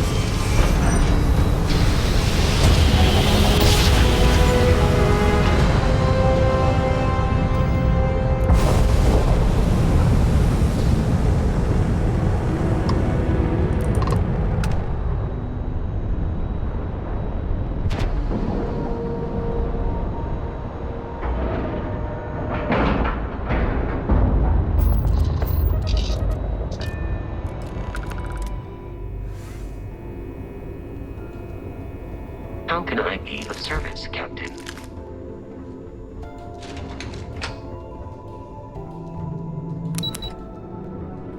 Howdy. So I heard there was a bit of excitement on the Siren of the Stars. Your handiwork, I assume? We told you we'd be keeping tabs on you. So, did you get information for us or not? Yes, and I heard there were no casualties. Excellent work. Except for the eclectic hit squad that you took down at the archives. You've taken care of that mess, by the way. Speaking of which, I assume you copied the information from the Galbank's computers. Let me see what you got. So the legacy went down at Bannock 4. Bannock 4. Why does that sound familiar, Toft? Bannock 4 is an EM-class gas giant, sir. There isn't a ship in the fleet that could safely get near that type of world.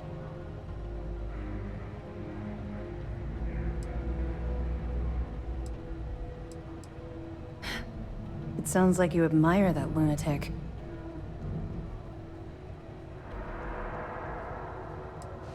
I think his gospel's gone straight to your head. Maybe we made a mistake choosing you for this assignment. That's enough, Lieutenant.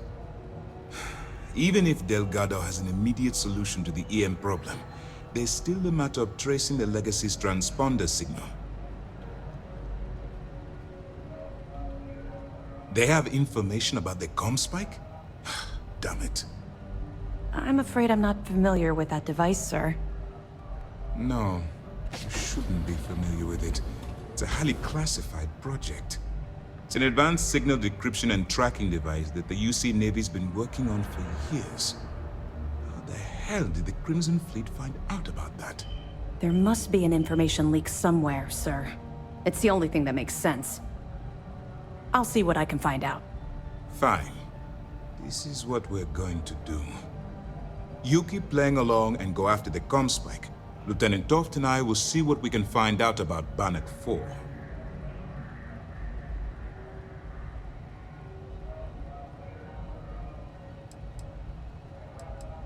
Perfect. Just stick with the plan and we'll see who gets to Crix's legacy first.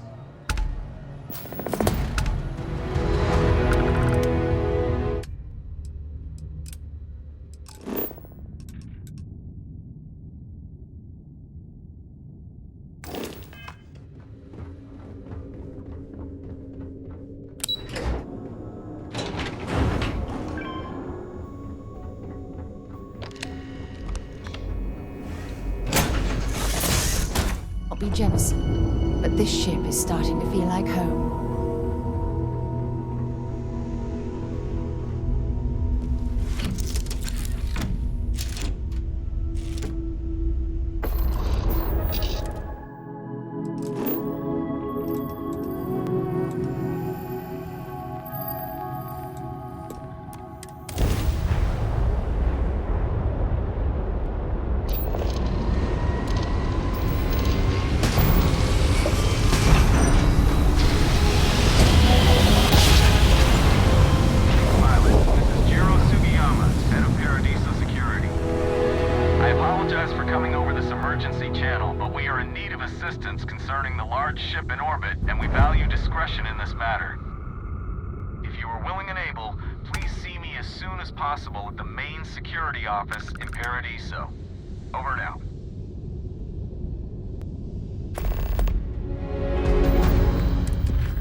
just an incredibly beautiful sculpture.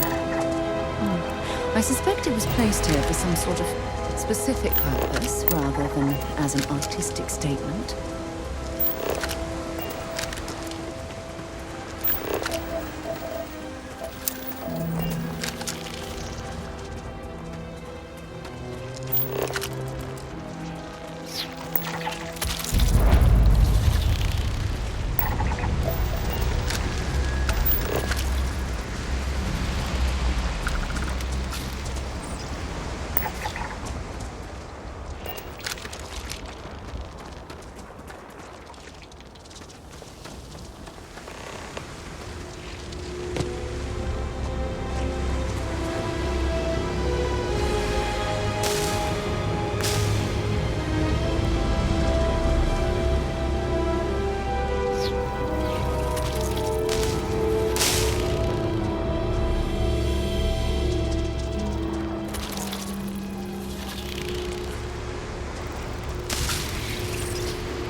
the artifacts before it grew stronger. I wanted to see what you would do, and I haven't been disappointed. You did. Now it's all starting to make sense. You should come aboard. There's another Starborn here who is very interested in meeting you. I can speak for myself. Constellation ship, you weren't invited to this meeting, but much of our conversation has been about you. It's only fitting you should join us. I will personally guarantee your safety as long as you come in peace. And think of it as a ceasefire meeting. You're one shot at getting those answers you must desperately want.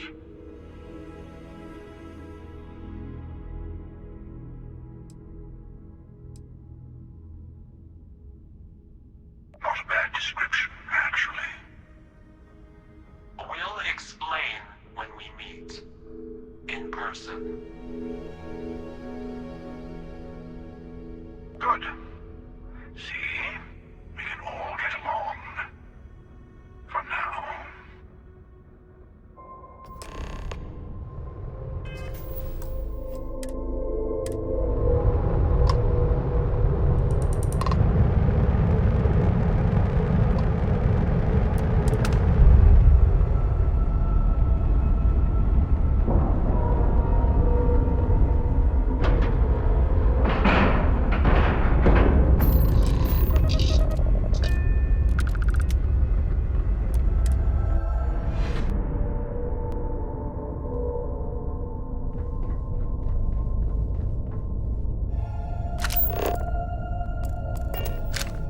Hello. Again. You remember the emissary, perhaps? And their ship, the Helix? I believe they ambushed you above Neon and demanded that artifact you worked so hard to gain. Thank you for the stellar introduction. Your success is unprecedented. Before you came, we were just discussing how continued use of force against you is unwise.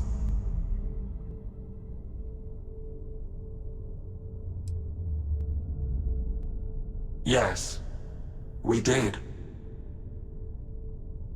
We are not a monolithic people. The Starborn are individuals. Some are united in cause. Others are in it for themselves. We are all in it for ourselves. Some of us are just more honest. The emissary threatened your ship, demanded you hand over your artifact. How is that so different from what I did? We needed to warn you off.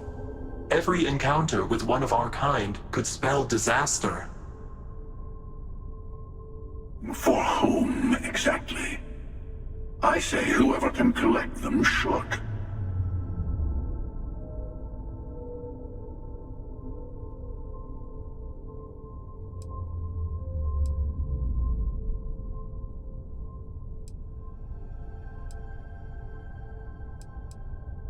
Yes. Let's talk about what really matters. The Unity. You are on the path to it. It is a place, a gateway. It is where we were reborn.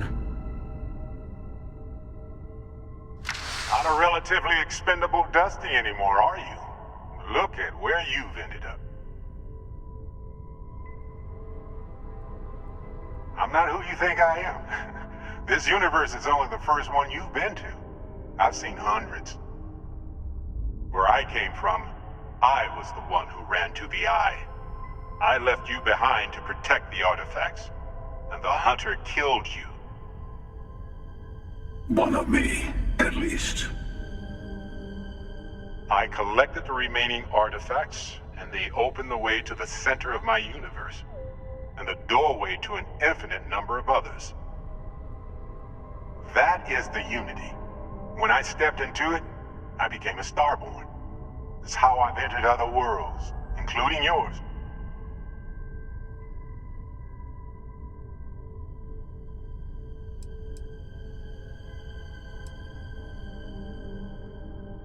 I have to. This is bigger than all of us.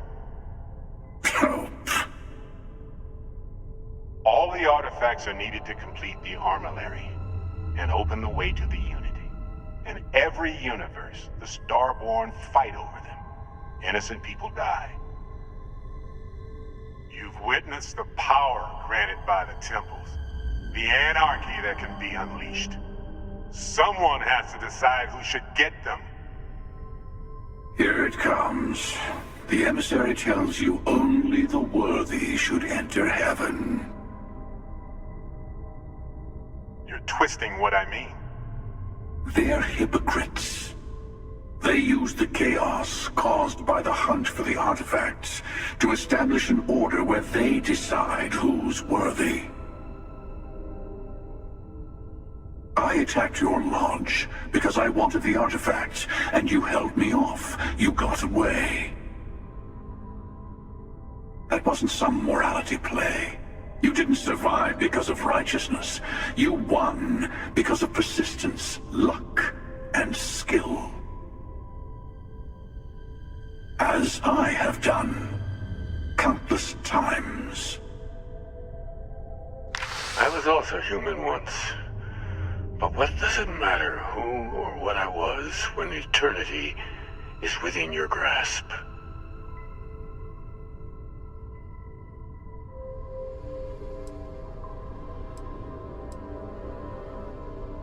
It means I've seen thousands of universes, collected their artifacts, been to their temples.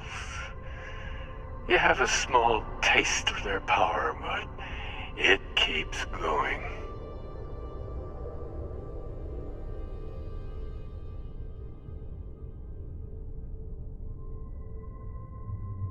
You're learning. My other self wants you to walk the path he walks, to give up, to appreciate the universe you have.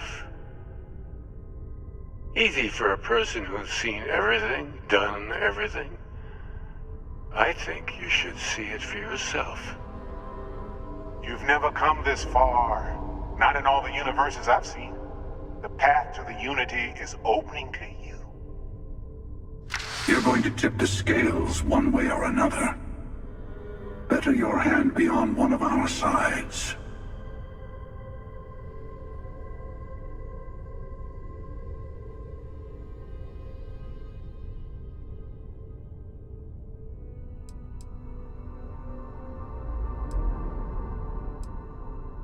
Bingo. I want a truce between all three of us. Give you some time to think over which approach to the Unity is the one you want. Mine or the Hunters? Yes. Let's see how willing you are to live under someone else's rules. Just remember, one of us isn't trying to judge you.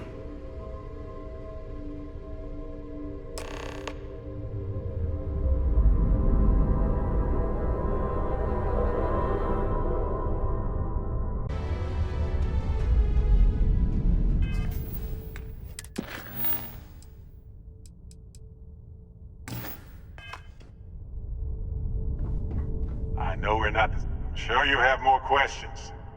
Ask. When all the artifacts are assembled, the device they create is called the armillary. In many ways, it's a model of the multiverse itself. Through it, you can reach the Unity, and from there, you can become Starborn.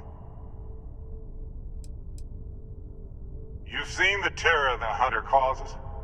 Every time a Starborn goes through the Unity, they get more artifacts, find more temples, gain more power.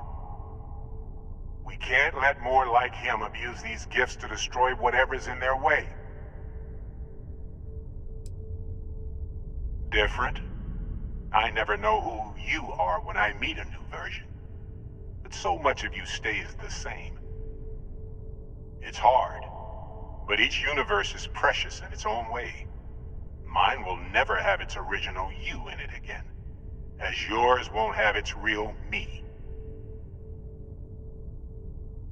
It's not an easy experience to describe, but the Unity will speak to you, offer you the chance to become Starborn.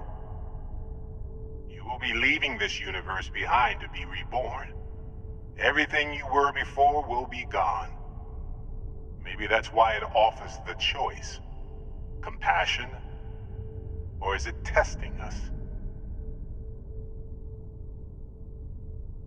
The emissary and their kind only want to control you.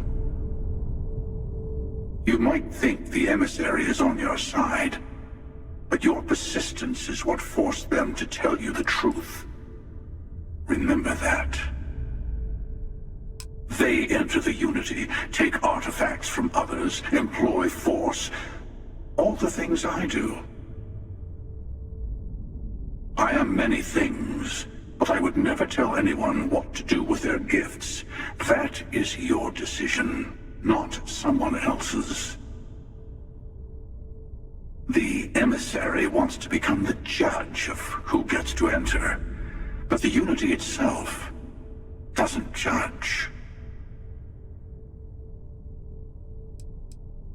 To see what would happen, of course. You might not understand just how many times I've done this. Usually, you're the one who ends up dead, and whoever cries over your body goes on to become the emissary. Sometimes I manage to get you all bunched up and take care of the problem in one go. Sometimes the emissary has gotten to me first, and I never arrive. Hundreds and hundreds of variations of me, packing through Constellation. And it's almost never you. You making it to your ship on your own. It's new. I took it as a sign. I don't get many of those anymore.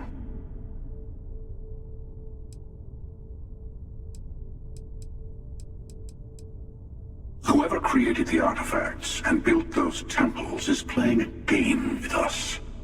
One whose prize is access to the center of all creation. There are no rules. Whoever gets all the pieces wins. And I've won. Over and over. I don't kill for the Unity. I find the easiest pathway to it.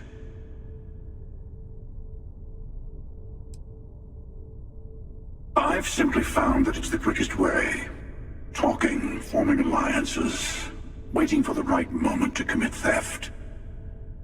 It's all so tiresome. I'll admit, you getting away has been the most interesting thing to happen in quite some time. As soon as I realized what had happened, I knew I needed to wait until this meeting with the emissary to decide what to do about you.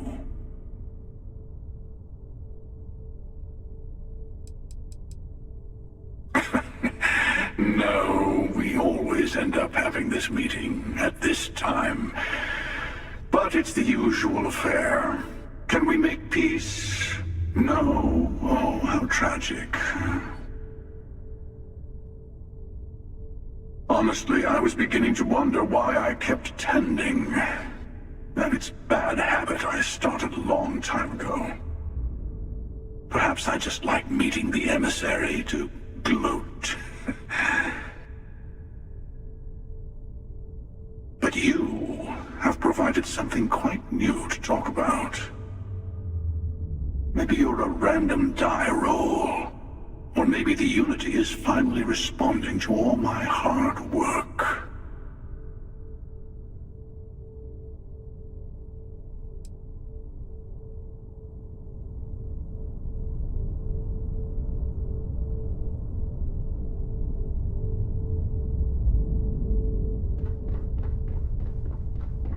Before you leave, I want to give you something. A way to another artifact, but a also a lesson in how dangerous they can be. Seek the moon of old Earth. There are secrets there you must discover for yourself. Here, to open the way.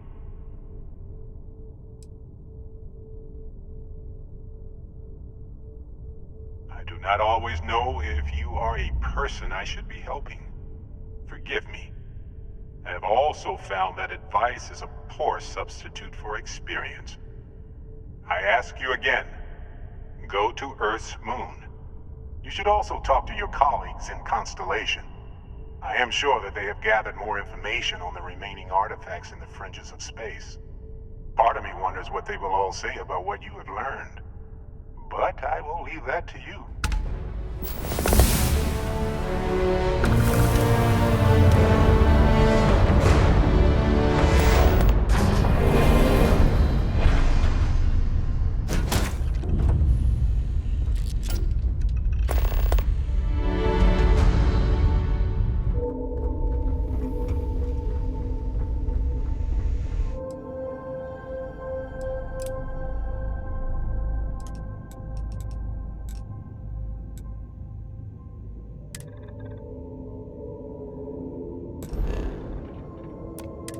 Approaching ship, you've entered Freestar collective space. Maintain your current course while we scan for contraband.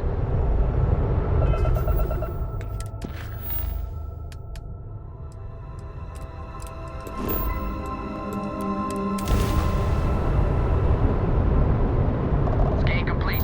Go ahead and land.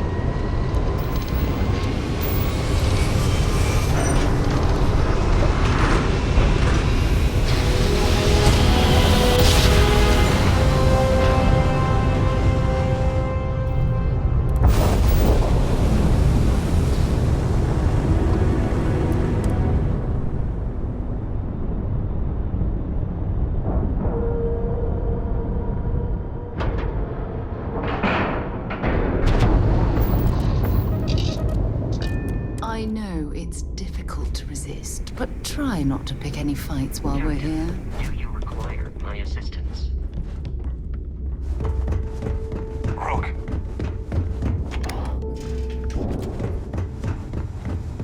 Yeah? All right, Jazz. What do you got? According to the latest, the comm spike is being developed at UC Star Station SY-920. Location undisclosed. Fantastic. So how do we disclose it? We could lean on your smuggling contact. Call in that favor. You know who I mean. Our friend on Jimson. Nice one, Jazz. I'll make the arrangements. All right, Rook. Next stop, New Atlantis. Your connection is Juan Dayu. She's got most of the premium UC smuggling routes locked down tight. If you don't piss her off, she should be able to sneak you past SY-920's security. Just remember to count your fingers after you shake hands with her. Don't worry. We know how to deal with her type. I sure hope so. She might be our only crack at finding a decent decryption device. Once Juan gets you past the guard dogs, it's gonna be on you to locate the comm spike. According to the data we have, it's in the prototype phase, meaning there should only be a single device aboard the station. Basically, you break it, you bought it. Unfortunately, I have no idea. Like Neva said, it's a prototype, so it could look like anything. Once you're inside SY-920 and you're behind their firewalls, you should pick through their computer system. With any luck, it'll point you the right way. Oh, and one more thing. SY-920 is a UC military installation. That means it's guarded by heavily armed troops, and we both know those idiots don't mess around. If you intend to turn the place into a shooting gallery, you might want to be sure you're hauling an arsenal, because you're gonna need it. Perfect. That's what I like to hear.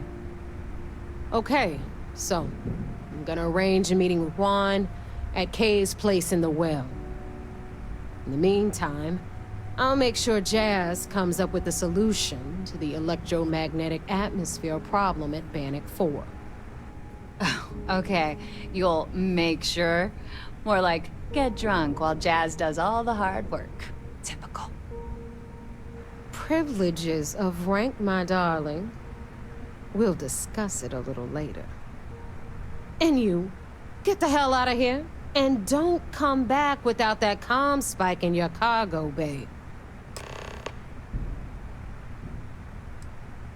I'm gonna leave that up to you, Rook. If you get into deep trouble, and you think bringing her into the fold is gonna make the difference, tell her whatever you want.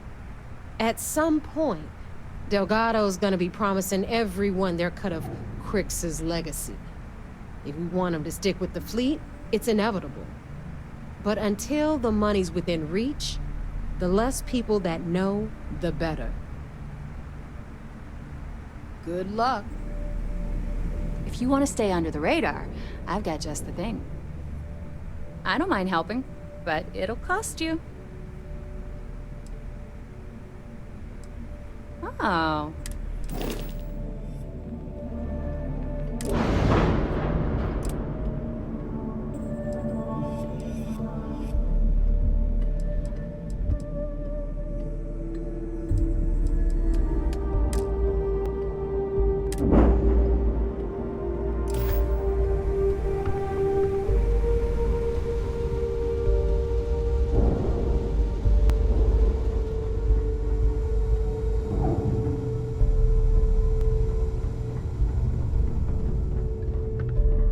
As long as you put the fleet Heading out. first, we won't have any problems. Sure, I got some. I'm here if you need me. Weapons, ammo, mods. Well, everyone all? Take a look around, genius. But just in case I need to spell it out for you. Hey, if you want to pour credits into my... I carry most of the standard hardware. Occasionally. Just don't screw me over or I'll...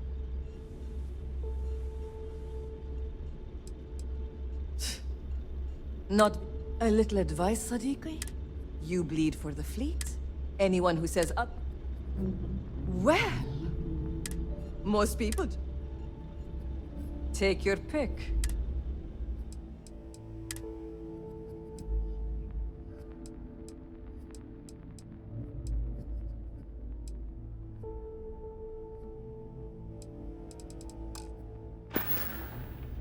All right. See you around. Yeah, what is it? Fine by me.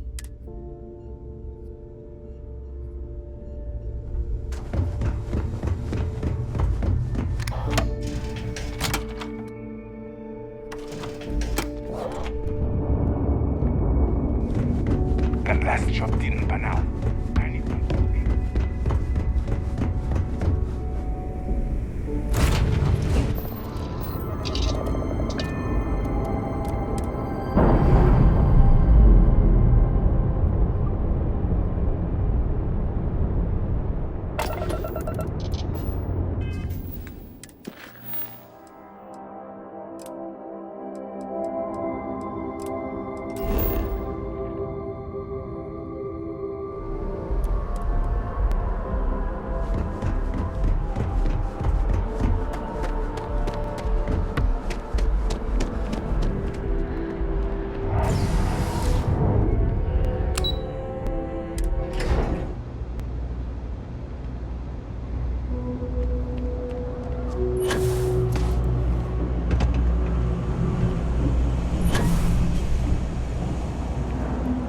Like the Crimson Fleet is everywhere these days.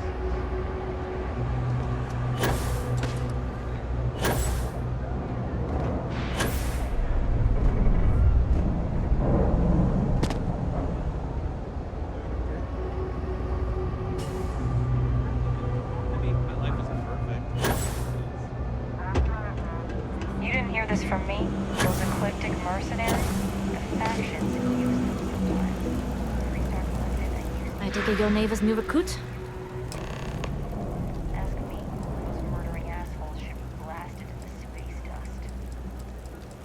Ah, you must not be used to pirates being so cordial. But in the heart of New Atlantis, we have to do our best to keep up appearances. I can't afford to be as rough as some of our cohorts. It's bad for business. Careful, the walls have ears. SY-920 is one of my regular stops, so I already have the necessary approvals.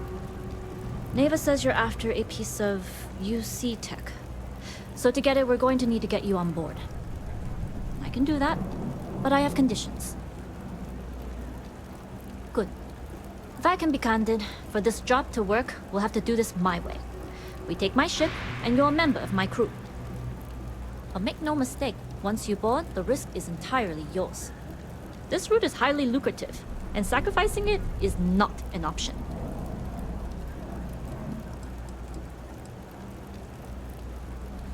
It's not personal. If you're caught, that entire installation will be on you. There's nothing I can do for you at that point, except send flowers to your next of kin. Good, then we have a deal. In any case, when you're ready, meet me at my ship. It's the Jade Swan. And make sure you're prepared for the long haul. Once you're on board SY-920, you can't come and go as you please.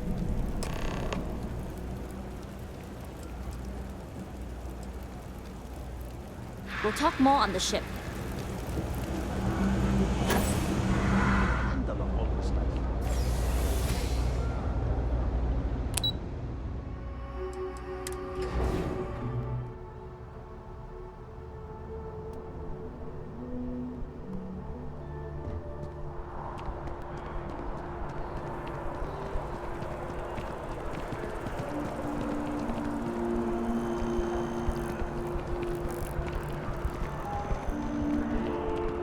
Something to report?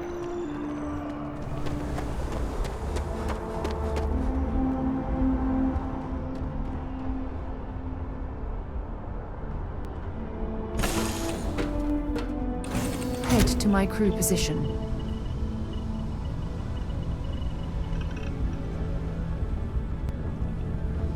Yes?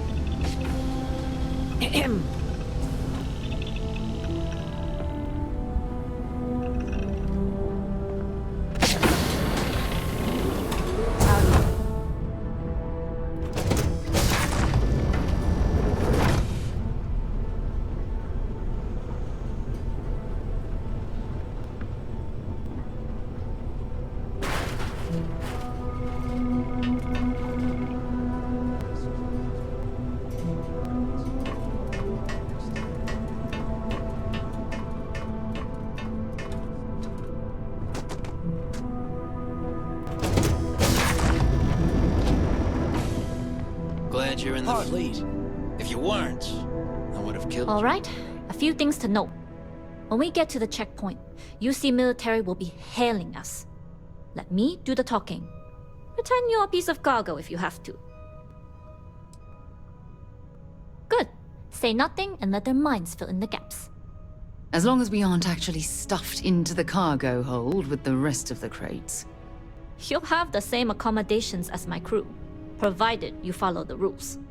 Now, like I said before, once we take off, there's no turning back until this job is done. If you need to take care of anything before we leave, do it. If you want to ask me any other questions, go for it. All right, then get comfortable. We leave for SY-920 immediately. All crew prepare for takeoff.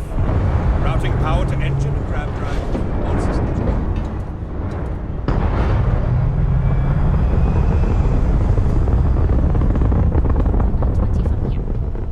Don't worry about your personal ship. The fleet will make sure it's secure. You can take this time to prepare. Just try not to bother my pilot while you're flying. Don't worry, Captain. I've spent half my life walking and chewing gum at the same time. I can handle a little. Hello. Sounds like you're putting in a request for double time. I retract my... Yes? What? Noted. Just get us there safe. Roger that.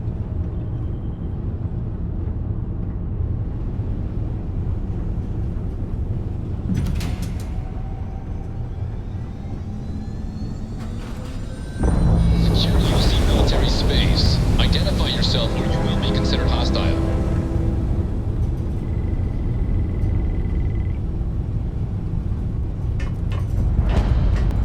Identity confirmed. Prepare your ship for scanning. You're clear to dock at docking bay 2. Looks like we're clear. We'll talk more once we're docked.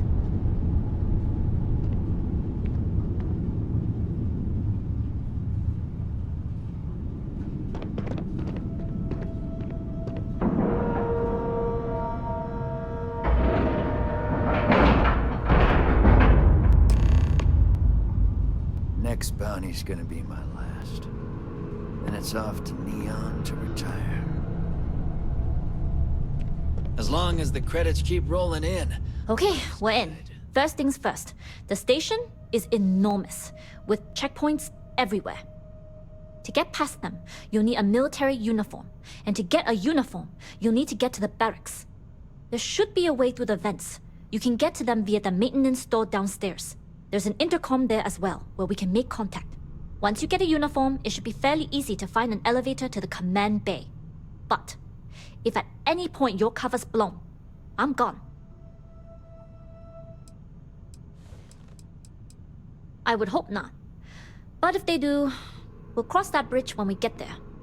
Either way, for now, get on that station and find that intercom. We'll talk more then.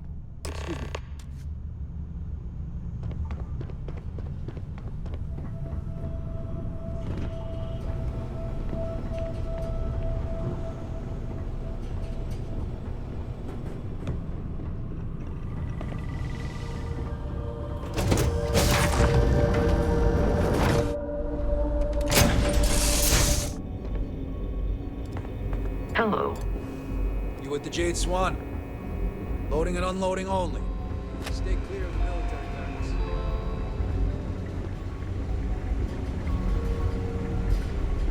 Hold up. This area is for SY-920 military only. Rules are rules. Can't let you in unless you're military.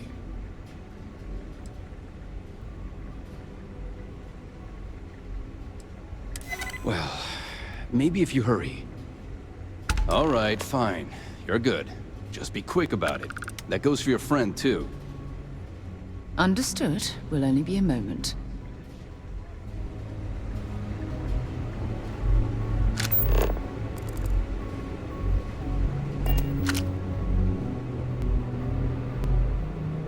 Hey.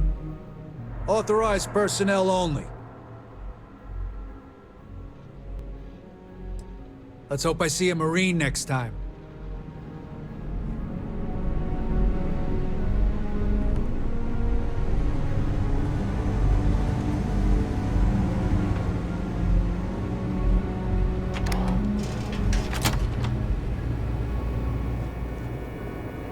My back's fine. Another story. Really need someone to control the crix. There's sensitive equipment up here. The commander would have you monitor something less important. Like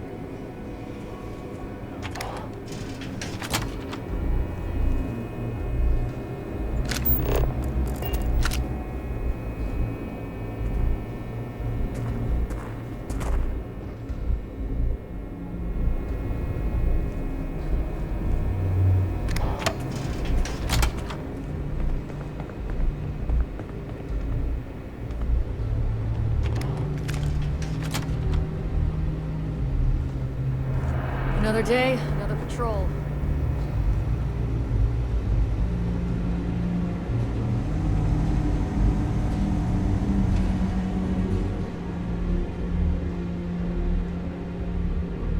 State your business. Logging ensign level clearance. Go on ahead. Your friend there have the same clearance? Our commanding officer sent us both, so yes. Then you're both good to go.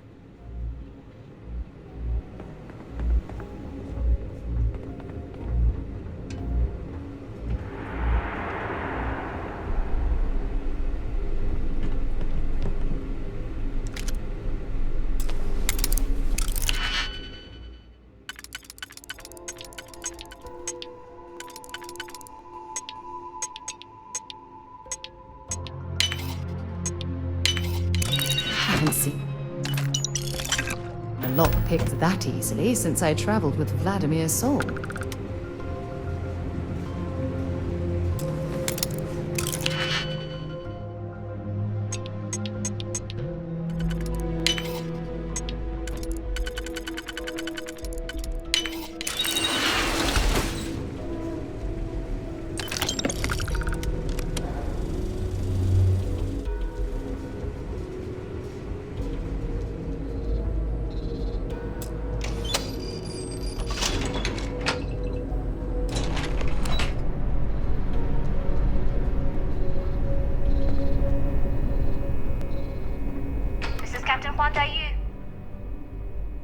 Good.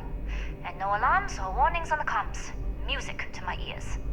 If you found a uniform, be sure to put it on. That'll provide some cover. Don't know what you're after, but I'm guessing there'll be another checkpoint. This far down, you might need a clearance code.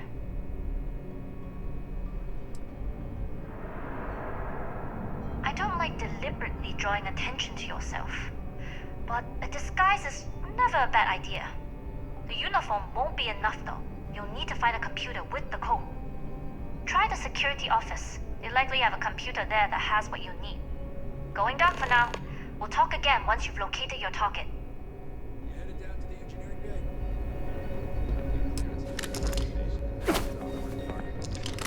Well, you better hurry. You know what they say, Marine. If you're 15 minutes early, you're still 10 minutes late.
If you aren't assigned to this level, Ensign, you need to leave.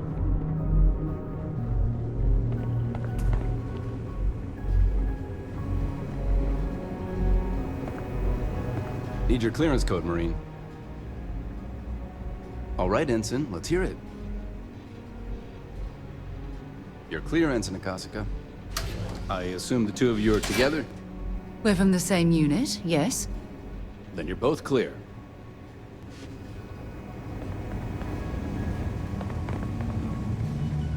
Commander Natara, test flights for the latest prototypes are ready to go.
I don't recognize your faces.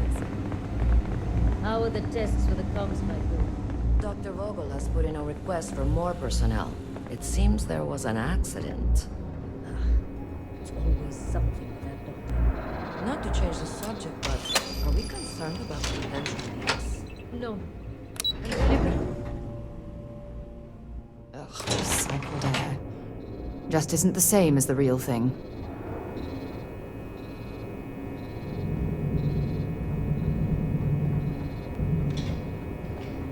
Dai here. Goggles almost unloaded. We'll be departing shortly.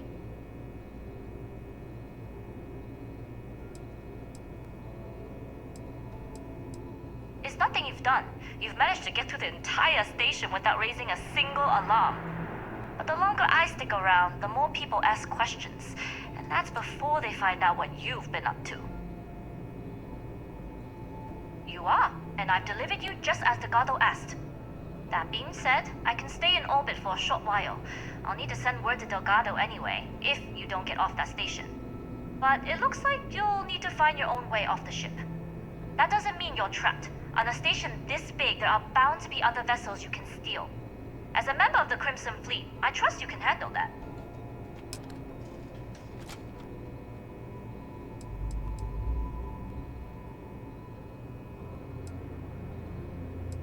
I don't know what you're after, but my guess is you're looking for a scientist. It might even help if you pick up a lab coat and use it to blend in. You've made it this far without engaging in combat. I trust you'll have no issues moving further. It was an honor to work with a true professional. Good luck. If you make it out alive, next time you're at the Nova, I'll buy you a drink.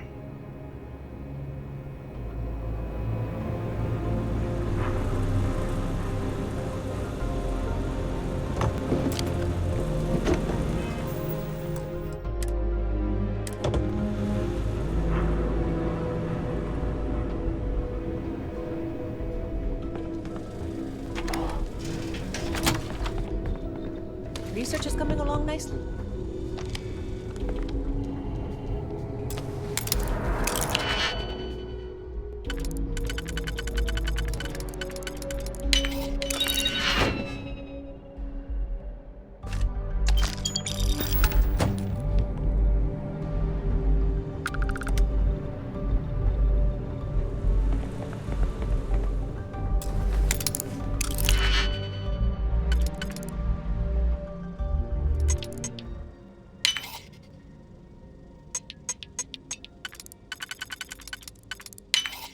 If that was locked, there must be something they don't want us to find. So, what's this big project you're working on? Well, I can tell you, but then I'd have to kill you. Really?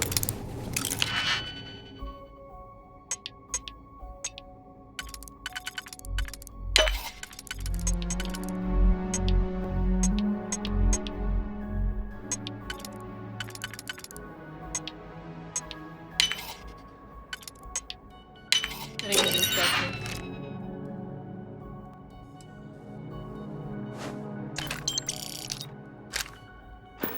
Nope. Right out the airlock we go.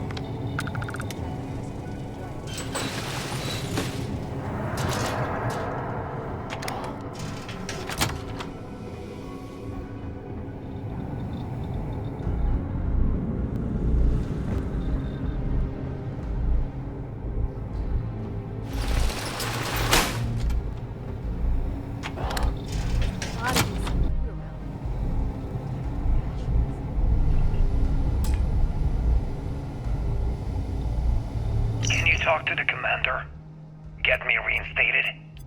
Natara's doing you a favor, Marcine. Would you have preferred a court-martial?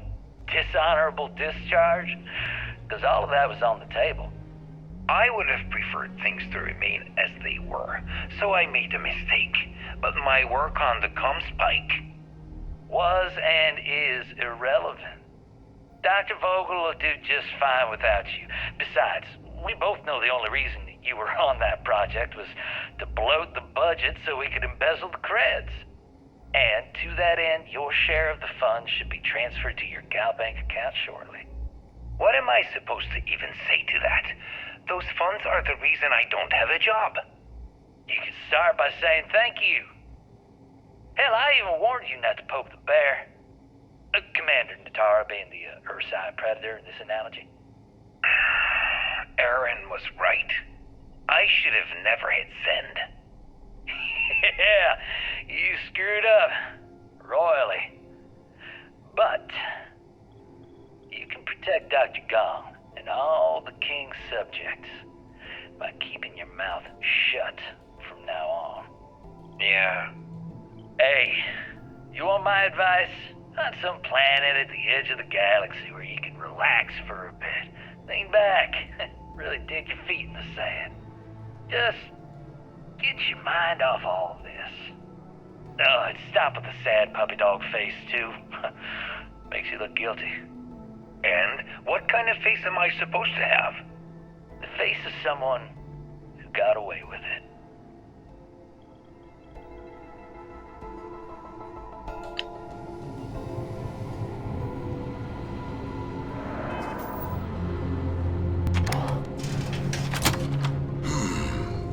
Intercepting transponder data in the Alpha system might be promising. Wait, who are you? Why are you in here? Did you not see the sign?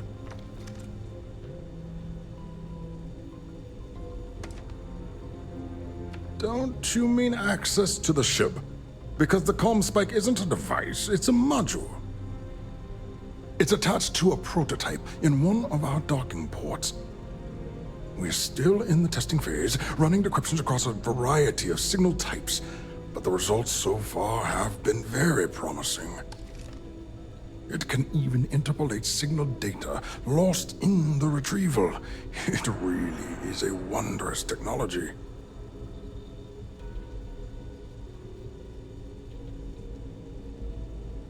Yes, it's not quite cracking the Enigma code, but it will give us a significant tactical advantage.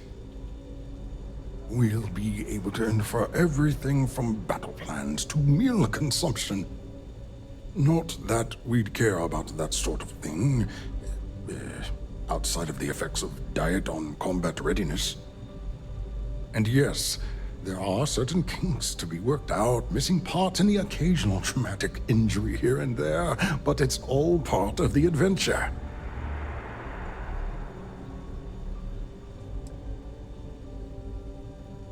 Yes, it's not the destination, but the journey that matters, particularly when the destination is death.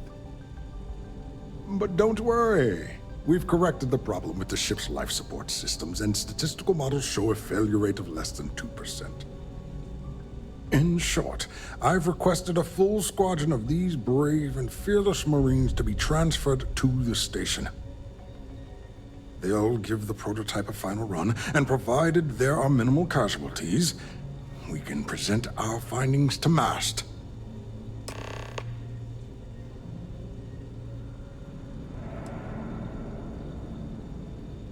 Splendid. That was fast. I thought I put in the request this morning. Normally my requests aren't given this much attention, let alone haste. It seems a tad suspicious.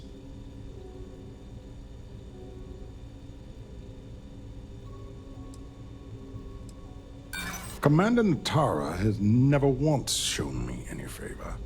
Why would she start now? I see.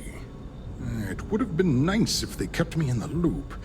I am the project lead, after all.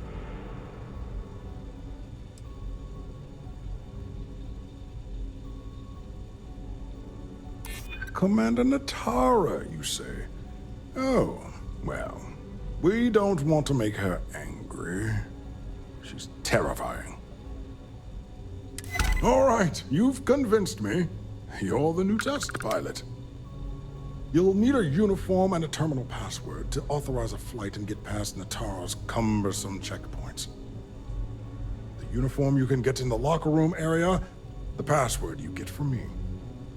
You'll find the prototype ship at Docking Bay 8. Use the password to access the flight terminals in the control center. And of course, best of luck.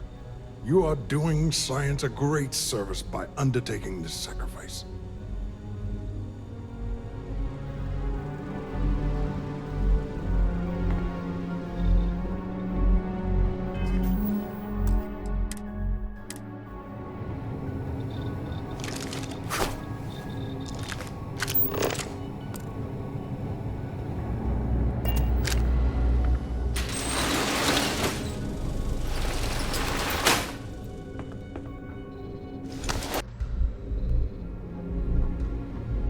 Stop right there, Ensign. There's been word of suspicious behavior from someone matching your description. All right. Perhaps you'd like to elaborate. Yeah, I remember now.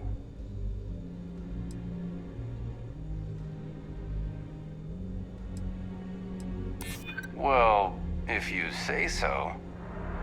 All right, you're clear. Just keep in mind there's been reports of a possible intruder on the premises.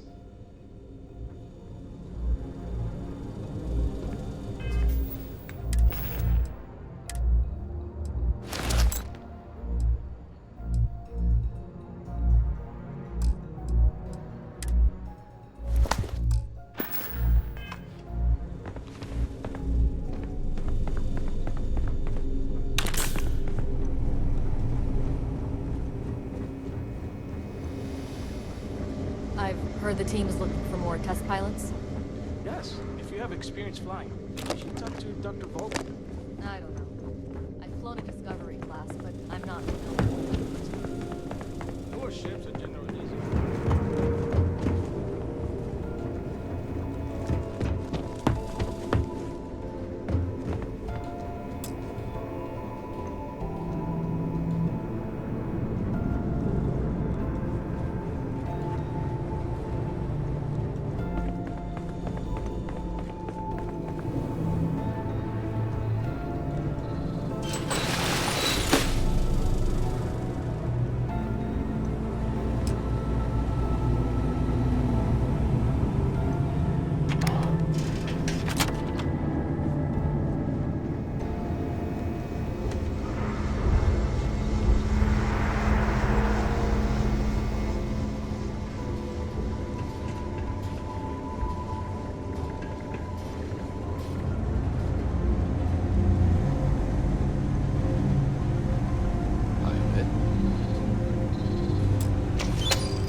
Right away, or do you need a little bit of time?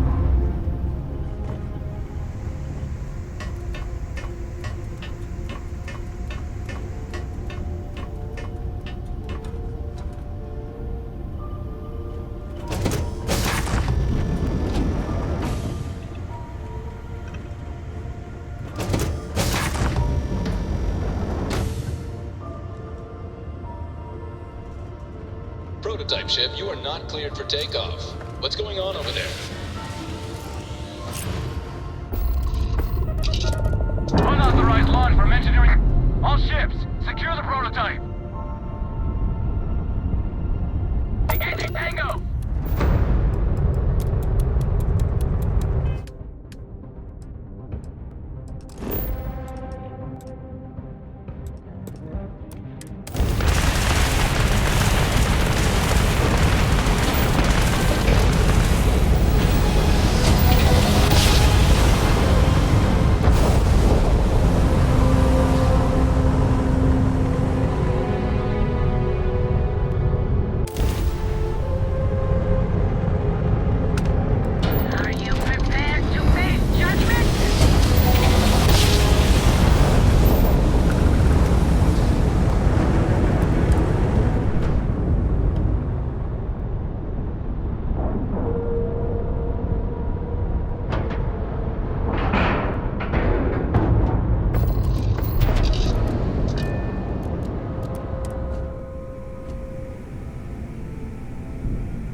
Well. Welcome back, Rook. Looks like you got a new toy for me. Go on in and give everyone the lowdown. We'll take care of things from here. Rook.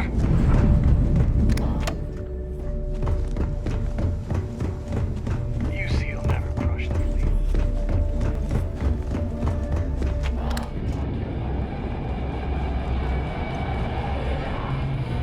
I still can't believe you got me back here. I figured... We may not have official security. Nice to know Neva was right about you. It's good to have a promising rookie with the fleet. Surprise? Neva talks tough, and frankly, she is tough. But she's not a machine. I won't deny I helped. Let's hope the compensation reflects that, huh? Anyway, I believe I owe you a drink. It's the last time I'm paying, of course. Because if Delgado's right about Crix's legacy, you've earned more than your fair share already with that comm spike.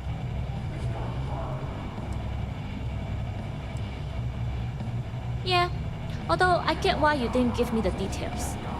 If I had known this was about the legacy, I might have asked for a bigger cut. Sounds like you're on board as a true believer. I have to admit, the way things are going, I'm starting to believe myself.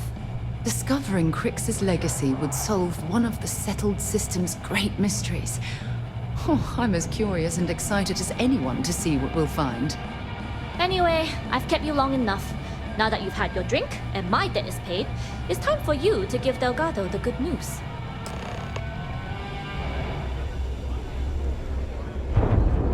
Got mixed feelings about my To stop here, then down on the surface of Suvorov.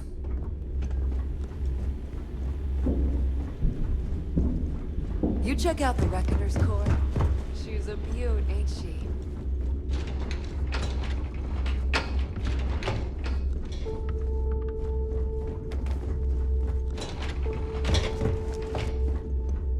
I am sick of using the trade authority for handling.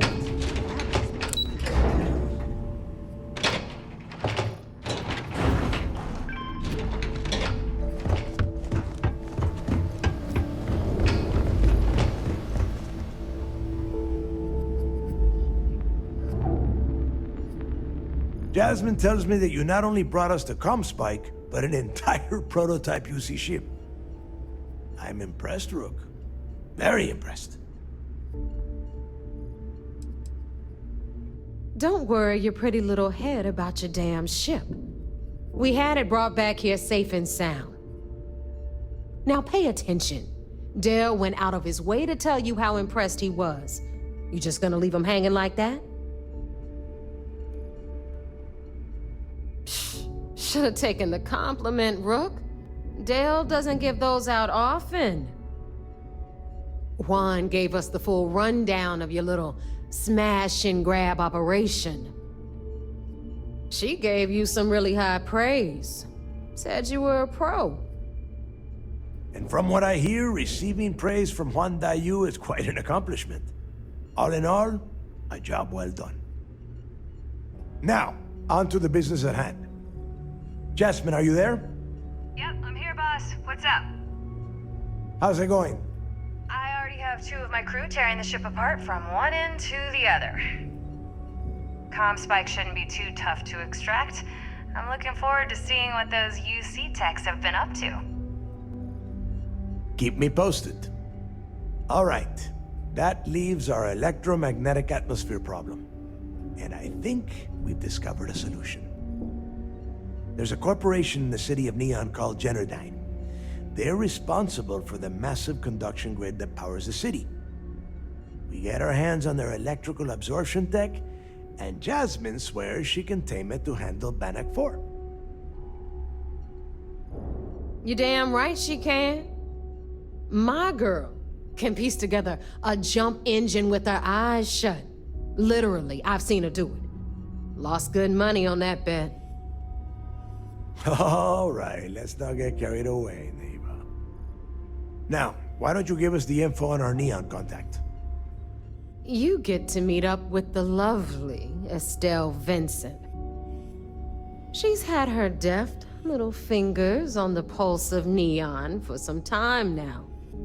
Whatever info you need, I guarantee she can get. Estelle is one of the most reliable captains we have in the fleet. If I want something done, there's none of the typical bullshit. It gets done, and afterward, we all split the cash.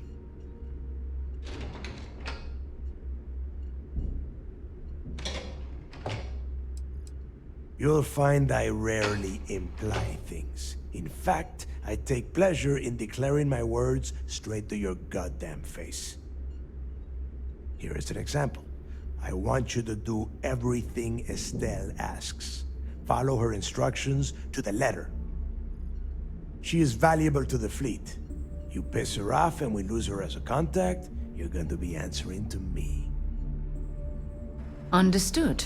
We'll do our best to remain on her good side. Never mind her good side.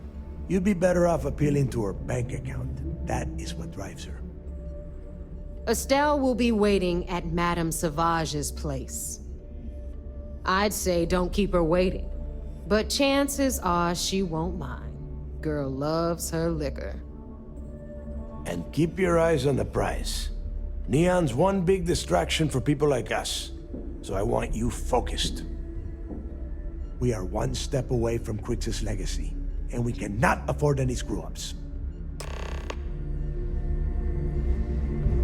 Thanks for making me look good. I would have had to kill you otherwise.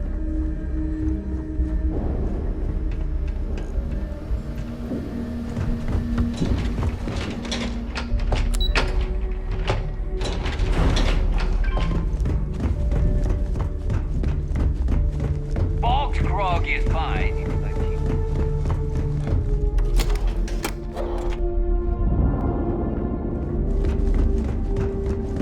Are you looking to start something?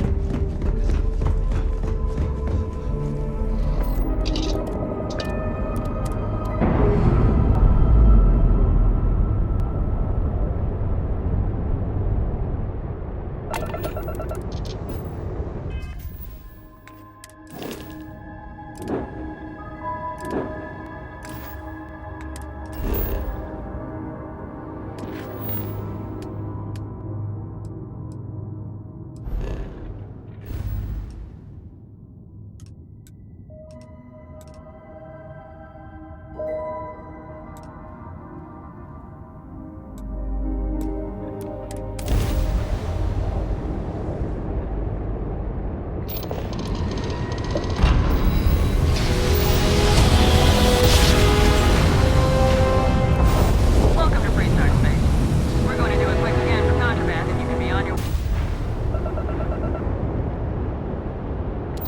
All right, you're good. Welcome to a new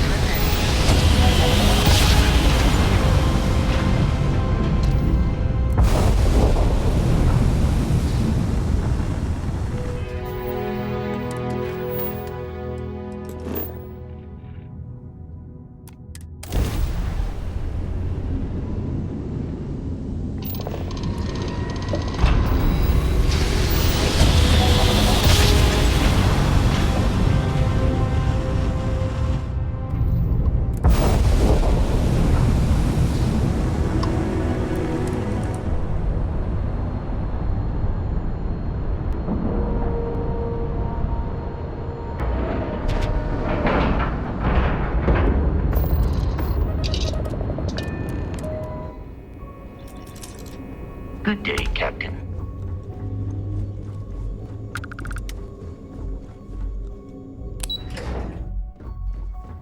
It's tough not seeing any action when securing a station like this, isn't it? The commander... It seems you had quite the eventful mission on your hands. You still have the Crimson Fleet's trust, and you were able to spare lives in the process. But you did so with an abundance of stealth and restraint. That's exactly what we're looking for in a SysDef operative. Starting a firefight on SY-920 would have been an inappropriate course of action. We favored the quiet approach. Excuse me, sir. I hate to interrupt, but there's still the matter of the comm spike to discuss. Yes, of course, Lieutenant. Time is short, and we should get to the matter at hand. Please give me your report.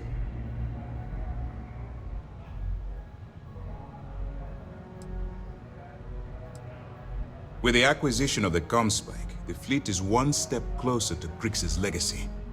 And the more people we arrest, the greater the chance that your infiltration is discovered. We're working against the clock here, so let's start by discussing the status of the Comspike. Then it's just a matter of time before she reverse engineers it to fit the fleet's purposes. So what does Delgado have you doing next?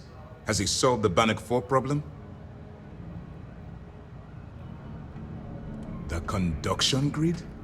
That's brilliant, but is it actually possible? It's 80-year-old tech. Sorry, sir.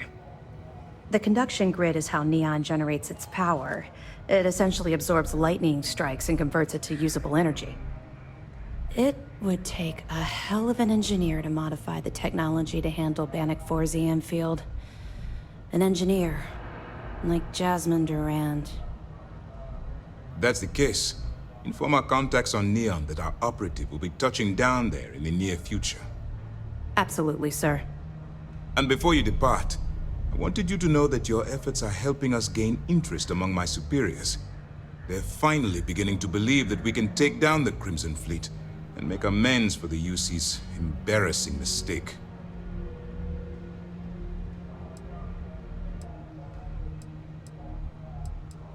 You've already come this far, which makes you the most resourceful operative in SysDef's history. If we move in and attack the fleet now, we might not have the resources to bring them down. In addition, they're holding all the tech you need to get to Crix's legacy, so the smartest move is to let you get to it and then bring it to us. I'm confident that once Crix's legacy is in our possession, we'll get the support we need from my superiors to take the fleet down. All right, I suppose that's all for now. I'll be looking forward to your next report. Good luck. And please, be careful. There have been rumors of someone smuggling personal items into the station. I've heard the technology in the station will make you surrender before we even start.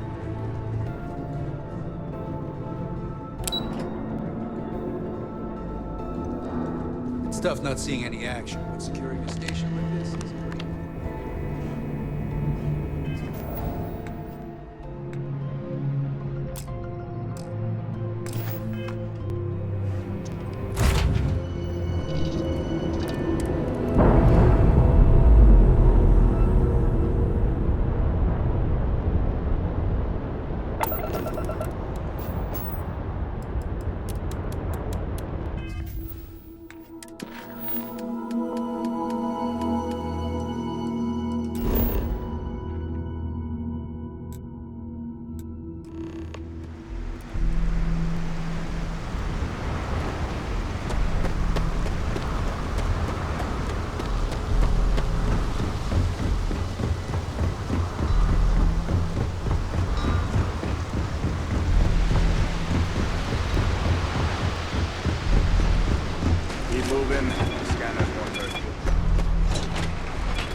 Stand around here all day, right?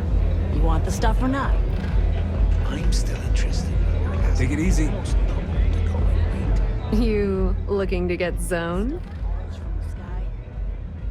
Look, I've bought more. Oh, it's not an act. If you're looking to score some Aurora, we can talk later.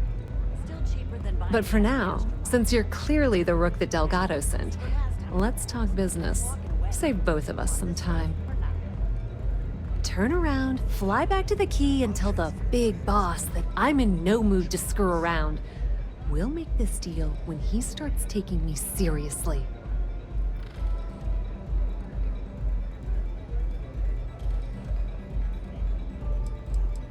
Come on, give me a break. You're not exactly a top dog over there at the key, now are you? Sending me a rook to handle a job this risky is a goddamn insult. And I'm getting tired of the fleet not taking me seriously. I spent the last 3 months setting up this job, burned 2 contacts and a hell of a lot of credits. The whole time, I'm also keeping Bayou off our backs. That idiot even catches a whiff of money and he latches onto you like a damn leech. The few times I've dealt with Benjamin Bayou in the past have been rather unpleasant, to say the least.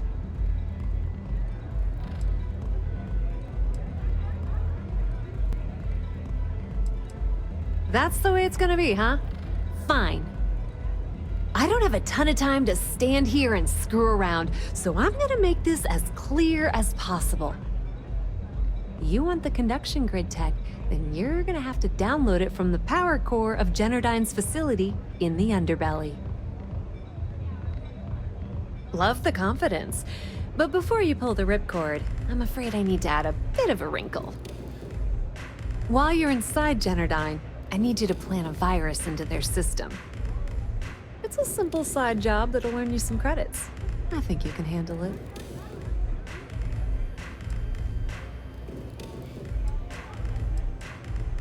That's because you're planning it for me as a favor. Generdyne has all sorts of tasty, valuable snacks in their databanks, and I want access. Here, take this microdrive and access the computer in Brayson Bayou's office. It'll do the rest on its own. Oh no. Are you scared, little rabbit? Well, don't worry. I've got you covered. Generdyne's got their place locked down tight. But, as usual, the weak link comes from the people that work there. I recommend you start with Ayumi Komiko, an upper-level exec at Generdyne. Get your hands on her security pass, and you'll have the run of the place.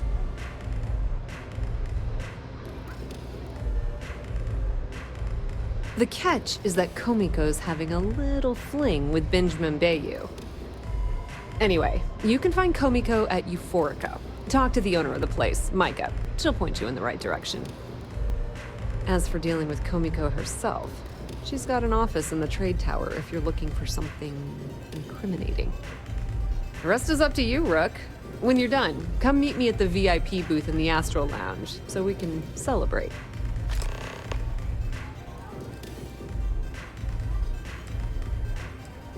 Not much to tell, really. Thanks to their nifty little conduction grid, they're able to provide power for the entirety of Neon. Damn thing was supposed to be some kind of miracle invention, turning lightning into usable electricity. Neat trick, right? Only catch is that you need a planet like Voli, where lightning strikes often enough to make it feasible. Guess how many of those exist? Ding! If you said 0, you're absolutely correct.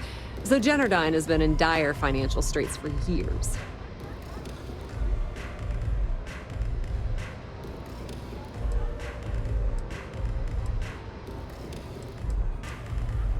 You're not the only one.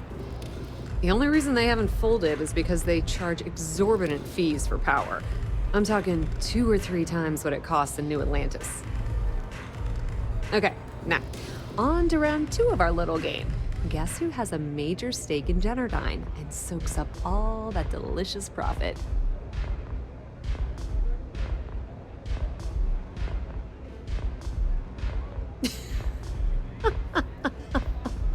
Oh, sorry. That's a good one, Rook.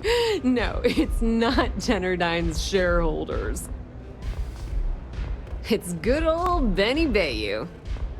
That son of a bitch has a finger in every single pie in this sorry excuse for a city. Generdyne's no different. All off the books, of course. How the hell do you think Brayson Bayou got the job down there?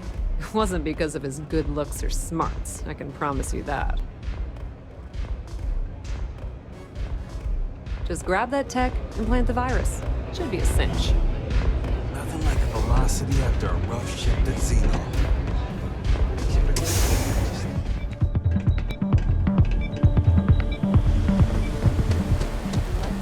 Whoa, whoa, whoa. Bad part of town, buddy. I'm gonna do you a favor. Head back to Bayou Plaza before the disciples get you. Hey, it's your ass, not mine on the line. Whole area's gone to hell.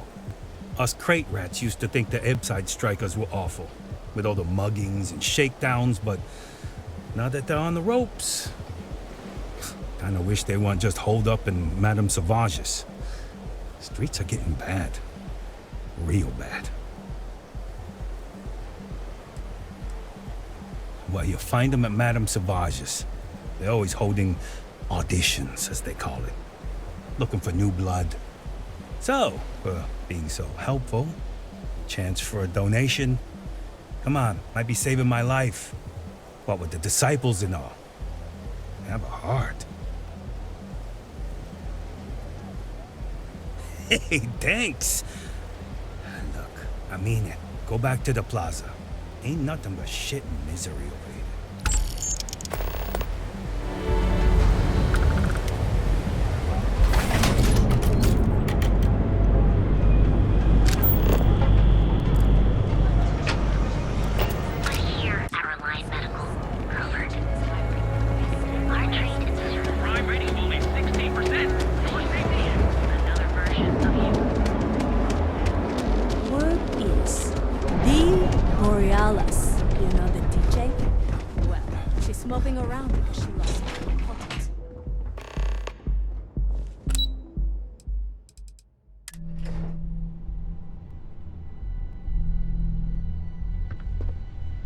Yeah, what?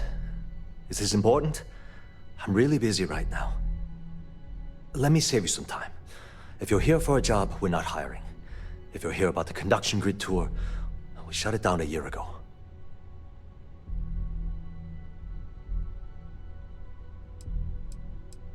Well, like I said, it's shut down. Had to cut the entire tour staff too. Look, I'm sorry if I'm blowing up at you, but I've got a ton of problems and no time to deal with them all. I'm afraid that things aren't going terribly well around here. I don't care if I'm allowed to or not. I'm happy to get this off my chest. The conduction grid went online almost 75 years ago. And since then, we haven't developed a single groundbreaking innovation. At this point, the money we're taking in as a power utility barely covers the waste that's going on in the research and development division.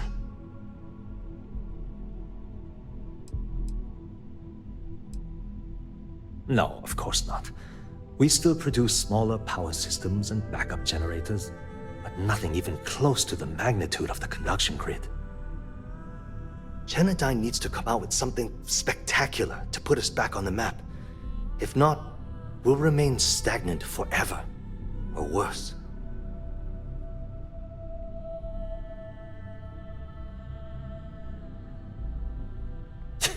You'd think that, right? The problem is that Brayson Bayou, Administrator Bayou's brother, is currently heading up the R&D division. I swear to you, the man doesn't know the first thing about power systems or electromagnetic technology. Isn't it obvious? Administrator Bayou clearly leaned on Ms. Komiko to get his brother hired. It's nepotism in action. None whatsoever. Look, I'm running out of options. No one above me seems to care what's going on, but I'm willing to take a chance. I have a full report on Brayson that I want to send to Administrator Bayou, but I don't know if he can be trusted. What do you think I should do? It describes my aggravation with how badly Brayson Bayou is running the Research and Development Division. I'm also including a list of all the failed experiments he's greenlit, and how much they've cost Genodyne as proof of his incompetence. I'm praying someone as financially successful as Administrator Bayou might be able to put aside his ego and look at this from a business perspective. You know what? You're absolutely right. I can't allow Brayson to run this company into the ground. Hey, look, thanks for helping me out with this. It's been on my mind for a long time. If there's anything else you need, any questions at all, feel free to ask. As long as it doesn't get me into serious trouble, ask away. Whoa. Okay, that's crossing the line. I can't discuss company matters like this.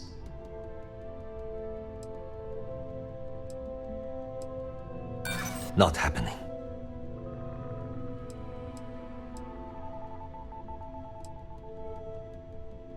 I'm glad you understand the position I'm in here. I'm trying to be reasonable here.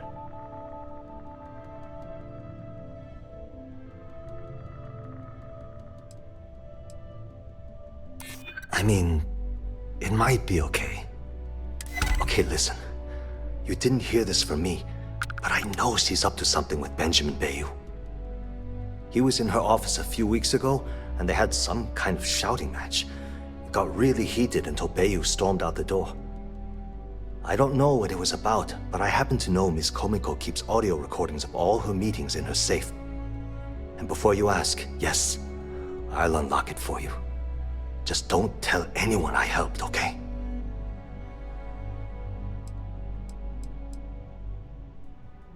Sure, no problem.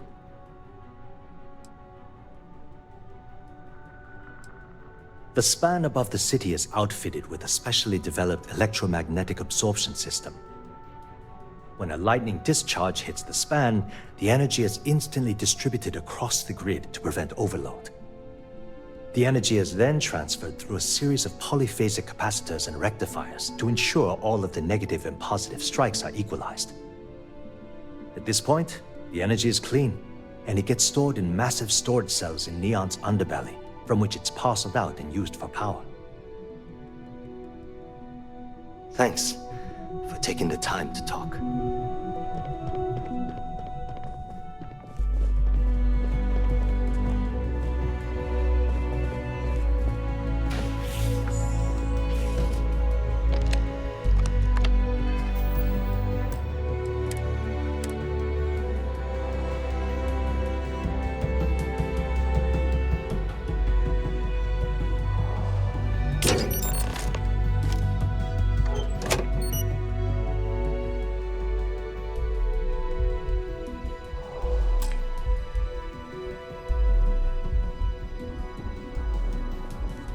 Got a problem?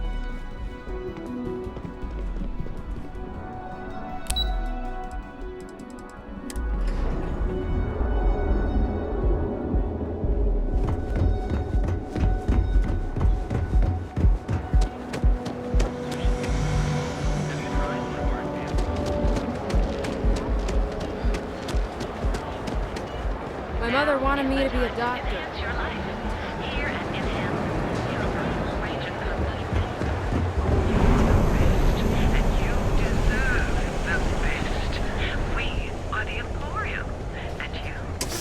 So, why did you drag me in here? You said you wanted to We buy sell only the something nice finest your goods for the girlfriend's new discerning car. customer. Are you sure you're in the right?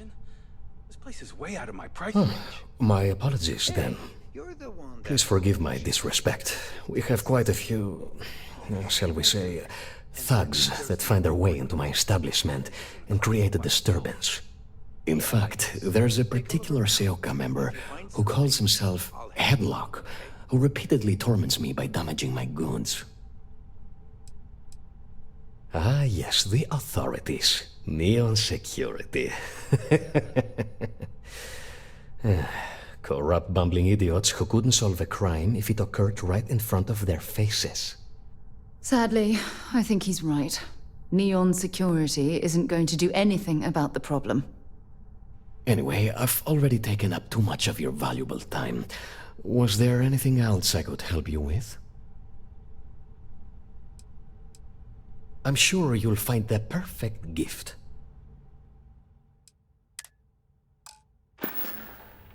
It was good to have you in my shop. Farewell.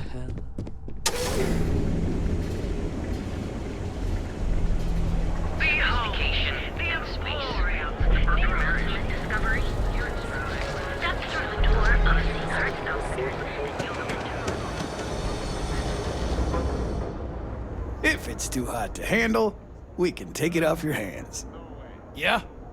Buying, selling? Yeah? Well, then let me spell it out for you. You either walked into the TA to buy some goods, sell some goods, or have some liberated goods taken off your hands for a reasonable price. So, instead of wasting my time making me explain how the business world works, let's get a move on.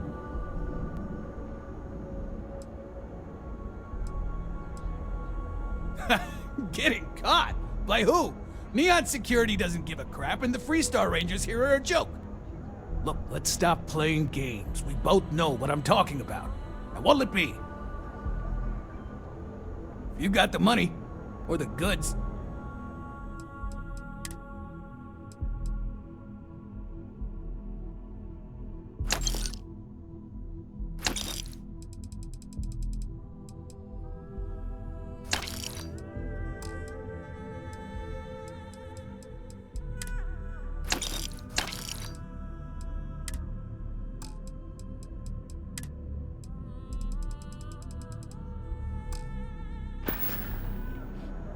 Buzz off. Busy. Ready to make your ultimate discovery?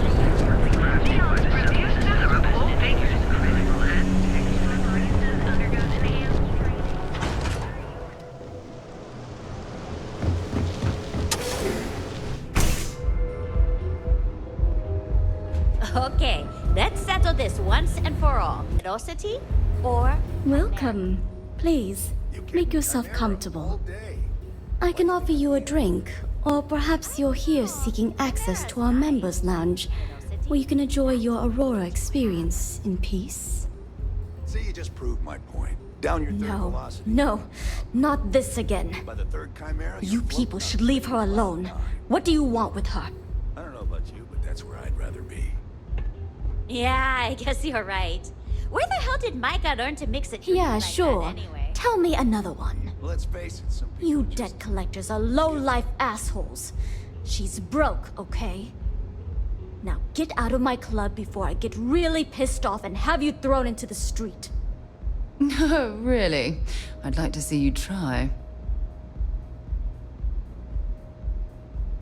The Crimson Fleet? Oh my, I'm sorry. I had no idea. I didn't mean anything by it, really. Sorry, I just... Well, I worry about her. Ayumi owes a lot of money around town. I'm trying to help her out. But, you know, I have a business to keep afloat. If you want to talk to her, you can find her in the members' lounge. Of course, access to the lounge is going to cost you. And I'm not changing my mind about that.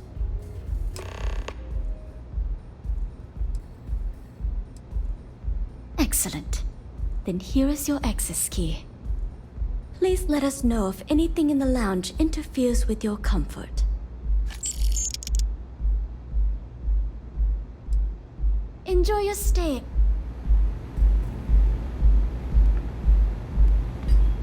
You good?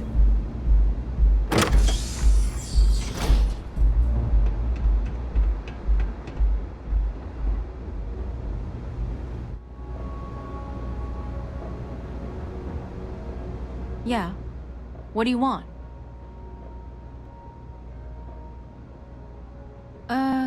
You must be zoned out of your mind, because there's no way anyone sober would say something like that.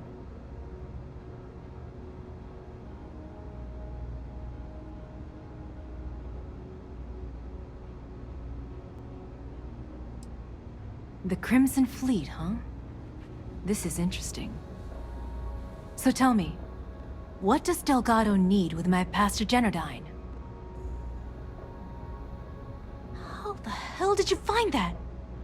It was Estelle Vincent, wasn't it? That bitch. I knew I should have kept that somewhere else. Here, take this pass. It should get you through the storage room entry to the facility. I'm warning you though, once you're inside, you're trespassing in a high security zone. That means they shoot on sight. Good luck. You're going to need it.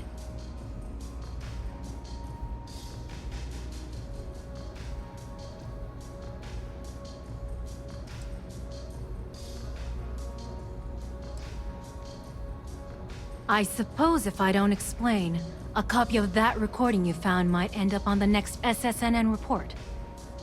Okay, fair enough. A few years back, the previous CEO of Genodyne went missing. As the COO, I was next in line for the job. Instead, Bayu muscled his way into the company and gave me an ultimatum. Either back up his bullshit Mr. Harada identity, or I'm gone. I had no choice. But I decided right then and there, I was going to do whatever I could to take what was rightfully mine. If that meant seducing Bayu to tip him off balance, then so be it. Luckily for me, Mike has been incredibly understanding about the whole thing.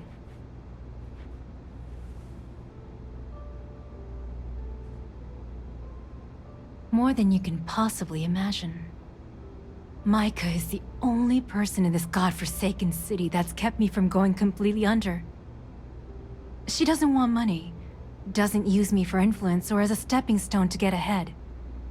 She loves me for being me, and I love her for being the same. And when this stupid bullshit is over, and Bayou is 10 fathoms deep under Neon, we'll be there for each other. Forever. I just know this is gonna come back to bite me on the ass. I just know it.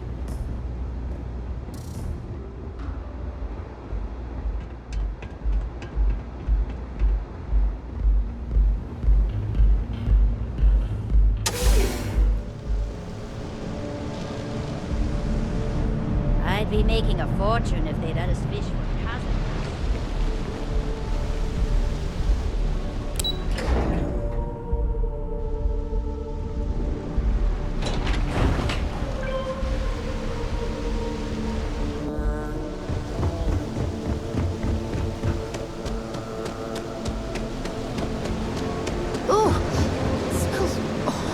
Down here.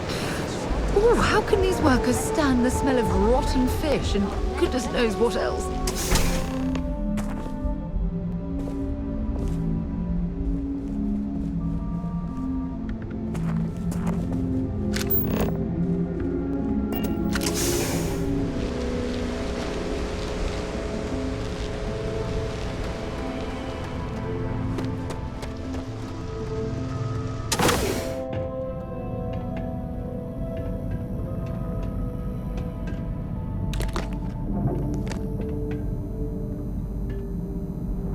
Be a lot of valuable tech disappearing from Genodyne to justify all the scrutiny of their own employees.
Be rated to carry an immense amount of power.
We don't want anyone below hearing us rummaging through these ducts.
Oh, it's you. I was wondering how long it would take you to get down here. If you want the encryption cipher, you're welcome to it. I just don't want anyone getting hurt.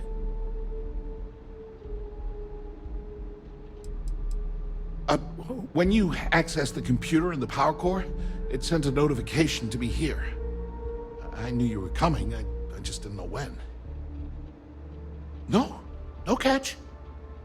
I'm not trying to trick you. You want the cipher? It's yours. At this point, I'd do anything to get back at my brother. He deserves everything he's got coming to him. You're kidding, right?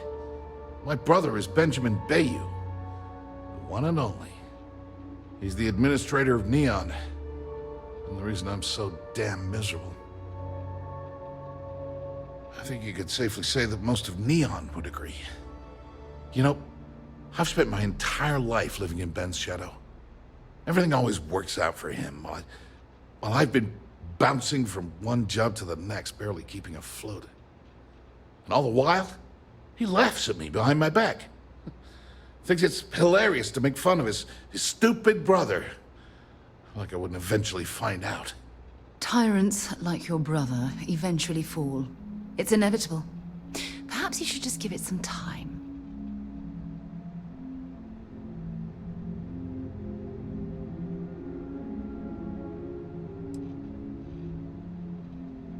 That wouldn't do any good. For every scheme he's gotten himself into, he has a bulletproof exit strategy. Man's virtually immortal. Ugh, that's true. He's a slippery man who can worm his way out of any legal situation. You know what? I am sick to death of being pushed around. It's my turn to take control for once. The passcode for my terminal is GEN-41A18. That should give you access to the cipher and whatever else you need. I'm getting out of here while I still can. After you're done, I suggest you do the same. Because he's a two-faced son of a bitch, that's why. It's not like I should be surprised. When we were younger, we never got along very well. I mean, he's 11 years older than I am. We had two different mothers. Might as well have been from two separate families.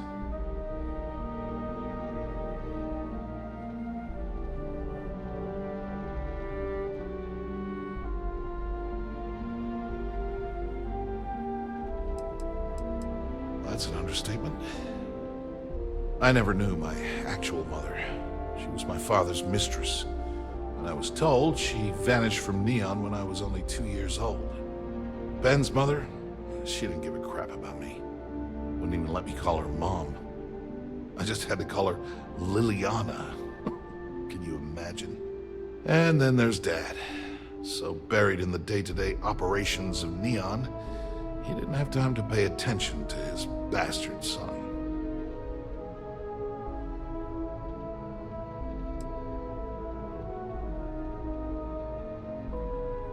Yeah, maybe. Or he could just be a first-class asshole who takes after our father. Look, I appreciate what you're trying to do, and it's nice to get this off my chest, but talking about it isn't gonna change a thing. That's why I gave you the encryption cipher. Anything I can do to stick it to Ben, that's the real therapy.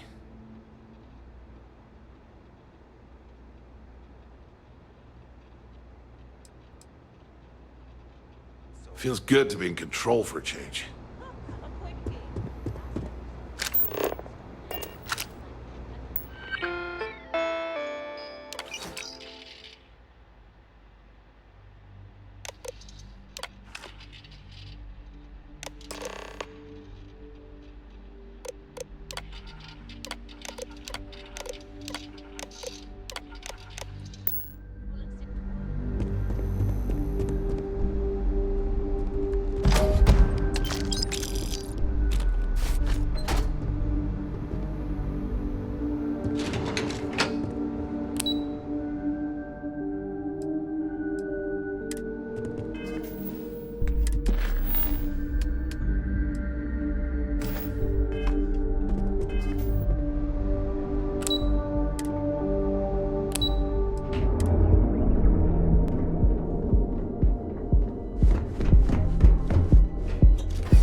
Ah, there you are. What kept you? I believe we have a lot to discuss. It's obvious you're here to meet someone. Fortunately for them, they rented this VIP room under a false name. I assume that same someone provided you with that clever little virus you installed into Genodyne's systems. Oh, I will. With or without your help. You know, I should give credit where it's due. That virus is quite impressive. It will cost me tens of thousands of credits to remove. That's the last time I'll ever take the Crimson Fleet's capabilities for granted. Probably. But do you want to know why that's not going to happen? It's because I don't negotiate with pirates. They don't understand commitments or contracts. How to get the deal done with finesse. No. For your kind, it's only brute force and violence. Shoot first, take whatever you want, and ask questions later. That's not how I do business. That's what they tell me. Look, I'm not here to debate. I'm here to make an offer. All you have to do is tell me who's profiting from the virus you've uploaded. In return, I'll let you leave the city alive. You make my skin crawl, Bayou. Really? That's the story you're going with. Very well. There's a body that Neon Security is going to be discovering very soon. One with concrete evidence that links you to the murder. I'd say you have about 1 hour to leave this place before you have a price on your head. You'd have someone killed to pin the crime on us. Oh, you're a wretched excuse for a human being, Bayou.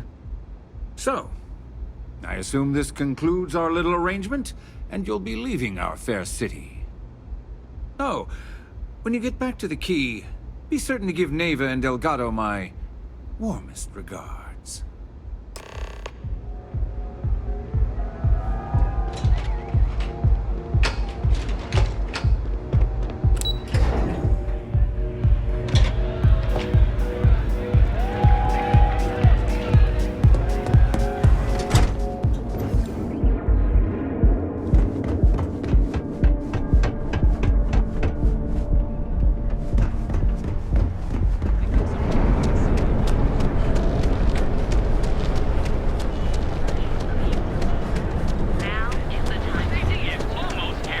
Over at Kelpcorp, she's too good for Neon. Sounds like she's trying to help. That side's a bad place for tourists these days. And toss back one of our exclusive velocity content. Hey.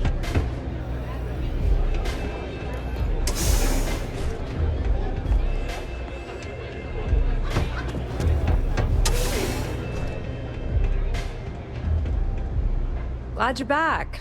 Sorry about the whole Benjamin Bayou thing at the Astral Lounge, but I didn't have much of a choice. Can you believe the nerve of that smug son of a bitch? The man is priceless. So I've heard. Throwing yourself under the bus like that. Ouch. You are one crazy son of a bitch.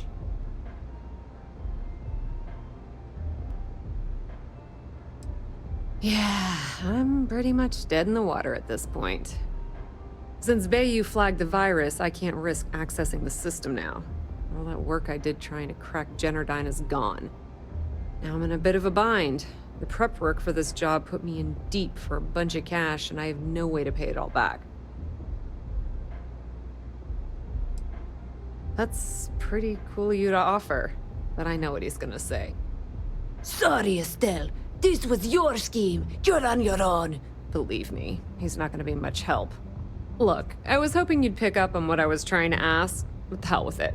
I'll just ask. Can you cut me in for a little bit of cash you're making on this job? I mean, I did get you inside and practically hand you the data on the grid. She's right, you know. Without her help, you never would have found your way into Generdyne. I appreciate that. I really do. Having each other's back is what makes the fleet stronger, you know? How much are you willing to part with? This is perfect. It will definitely help. Thank you. We appreciate your help, Estelle. All right, I guess we're done here. Tell Delgado if he ever needs me for anything else. I've still got his back. And hey, you won't be hearing Rook from me anymore. As far as I'm concerned, you're one of us now. Lifeblood of the fleet. If anyone tries to tell you otherwise, you send them to talk to me.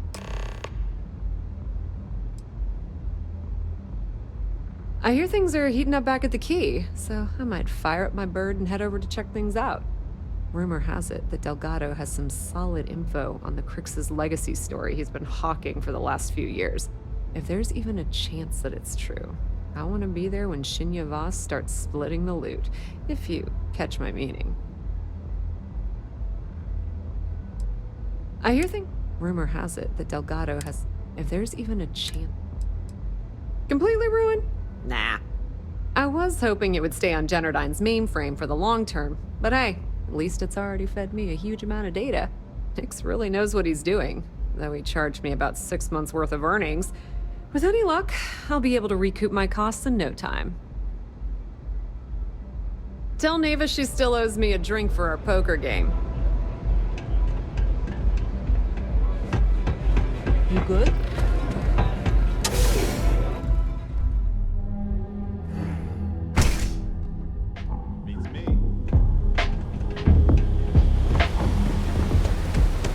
Outside's a bad place for taking.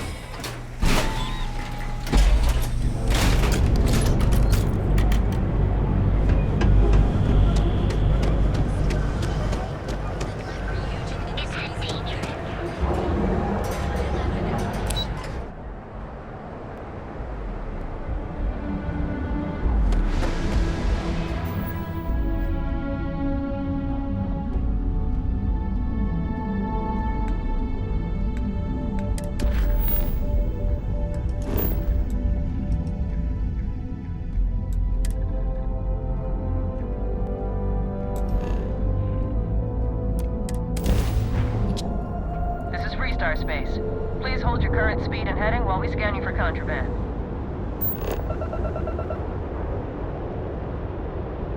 All right, you're good. Welcome to Aquila City.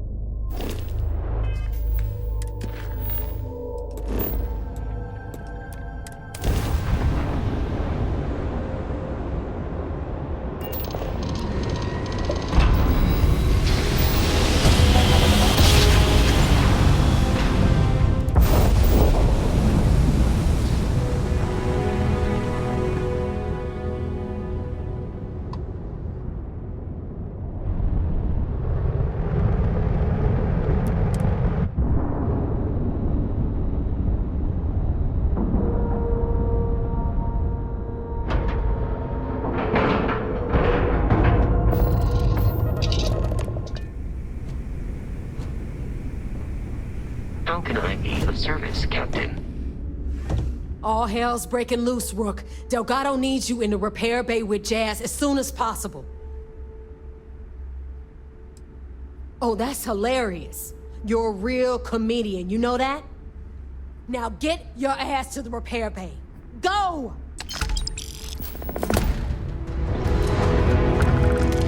Got mixed feelings about my last job.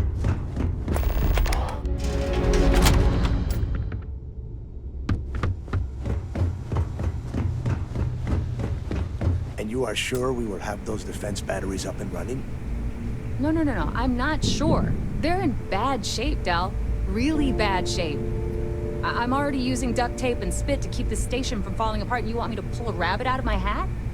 I don't want to hear excuses. I want to hear that it's going to be fixed. Period. Get it done. All right, I'm on it. You want to quit standing there and hand over the conduction grid data?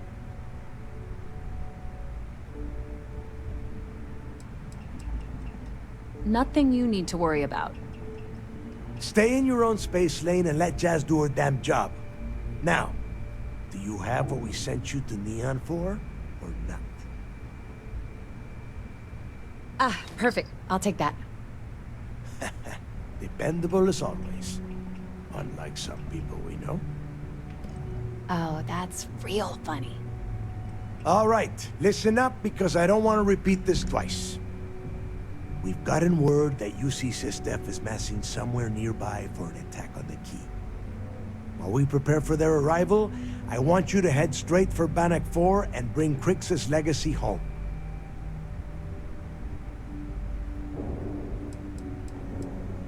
I have a very reliable source at Mast. They were so concerned that the threat was real, they actually jumped the information out to us right away. Lay it out, Jess. All right, first things first. I'm gonna upload this data you snagged from Generdyne into the Keys databanks. All you need to do is build and then install a conduction grid module onto your ship. Oh, and if you haven't already, you'll need the comm spike module installed as well. While we're at it, perhaps we should fetch your groceries for you as well? Once your ship is ready, jump out to Bannock 4, board the Legacy, and bring us the cash. Of course there's a catch. What, you thought this would be easy? After you board the Legacy, be on the lookout for 2 transfer modules. They're special keys that allow access to the ship's vault. Once you locate the vault's control center, hook up the data core I'm gonna give you, and download everything they've got. And before you get any bright ideas, like running off with the money, that currency is going to be heavily encrypted.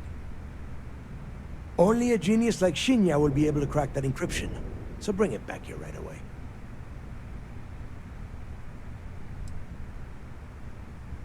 Are you kidding? Everyone around here is a traitor. Look, I'm gonna make this real simple for you. If that money ends up anywhere but the key, I will hunt you down and pry it out of your dead hands myself. Now get moving.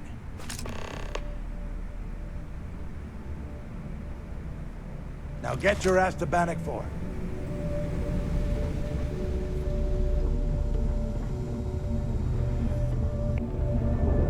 Bogged grog is fine if you like cheap moonshine. Some missions require stealing from settlements. Be sure to gear up at the depot. Until next time. I hope Bug has something strong enough to knock me out. Too many missions, not enough time. I need to get those defensive batteries online, so make this fast.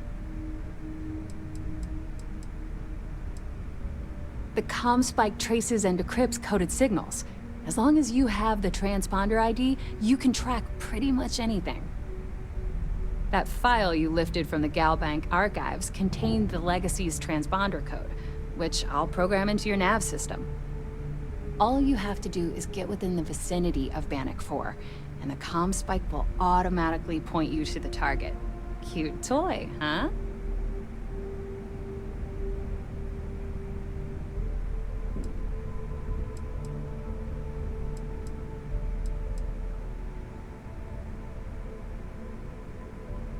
Not a problem. Conduction grid data is all set up in the system, so should be an easy install.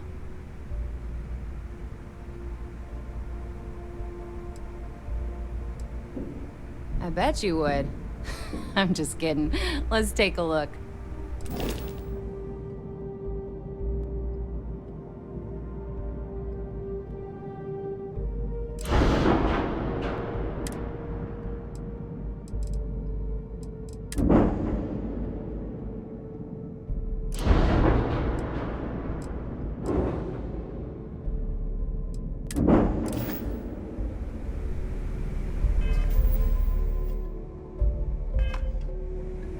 I need to get those defensive batteries on. Not a problem.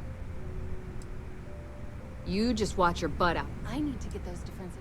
Well, you already know that the conduction grid does a pretty nifty trick. It absorbs extreme voltage and converts it to usable power on neon. The version for your ship can still absorb incoming electrical energy, like, say, the EM field surrounding Bannock 4, but it can't store the power. Instead, it just scatters the EM harmlessly away from the hull, insulating you from frying every circuit aboard. As a nice side effect, I'm betting the module will make your ship somewhat EM weapon resistant and boost its shield regen. Lucky you. There are 3 defensive batteries, basically high-powered military space turrets, triangulated around the key. They were part of the UC's original defenses for the station. Pretty effective, too. Can put some serious hurt on enemy spacecraft. The good news is that the batteries have an incredibly wide field of coverage, so they can pick off ships trying to reach the key from any vector. The bad news is that they're 100-year-old tech. They keep breaking down and are expensive as hell to keep operational.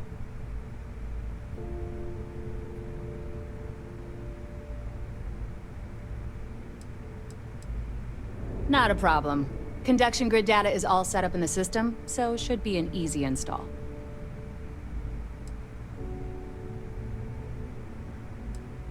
All right, let's see what you need.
Are you looking to start something?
Time to get this ship moving.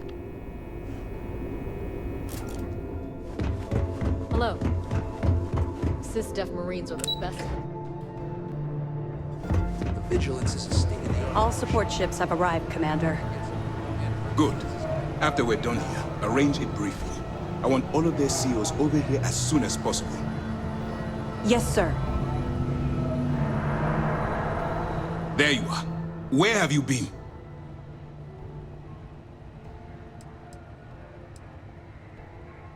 If I were you, I'd check my tone. I'm in no mood. I've received the reports about your little foray into Genodyne. Last piece of the puzzle before you go after Crix's legacy. Which means it's time to put all the cards on the table and prepare to attack the key.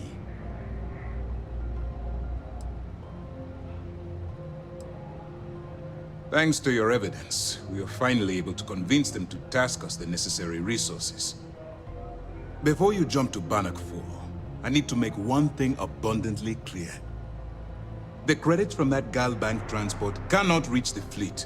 You have to bring them here at all costs. If Delgado gains access to those resources, we might be touching off a battle we can't possibly win. We've been monitoring the Crimson Fleet's comm chatter in the crix system. They're gathering allies by making promises based on your success. As much as I hate to admit it, UC SysDef won't stand a chance. The fleet will become stronger and more unified than ever. Perhaps the UC should have thought of these potential consequences before incarcerating those people on Suvorov. Perhaps. But instead of spending time debating our predecessors' mistakes, we should be working towards a rapid solution.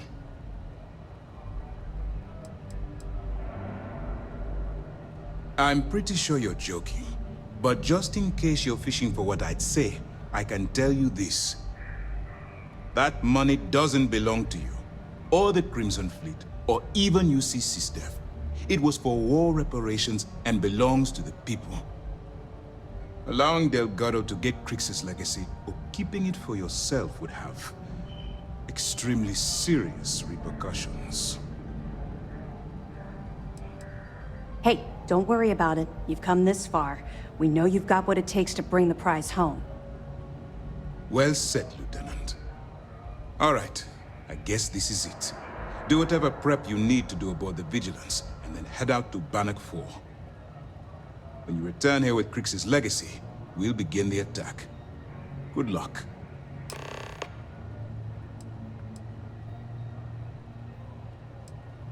The evidence you've been bringing to Lieutenant Toft has been instrumental in convincing the brass at Mast to greenlight the attack. They've sent us support ships, extra troops, weapons, all on account of your role in the operation. To put it simply, if it wasn't for you, this operation would be at a standstill. All my hopes go with you. Good luck.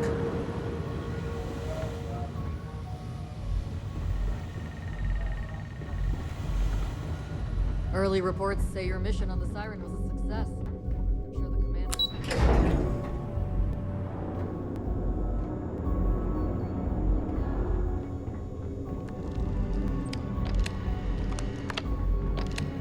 Good day, Captain.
a commercial passenger transport liner wanting to alert you about hostiles in the system. It's our company's policy. Us friendlies have got to watch each other's backs out here. Safe travels, stranger.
Greetings, Captain. Look at the damage to these robots. We're not the first people to set foot on the legacy since it was trapped.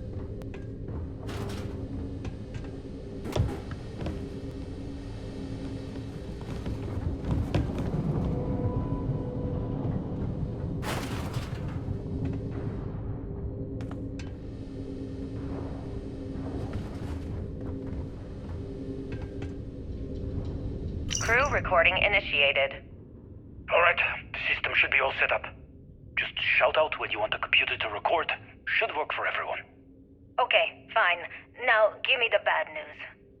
The bad news is that our engines and grav drive are destroyed, and we're drifting toward Bannock 4.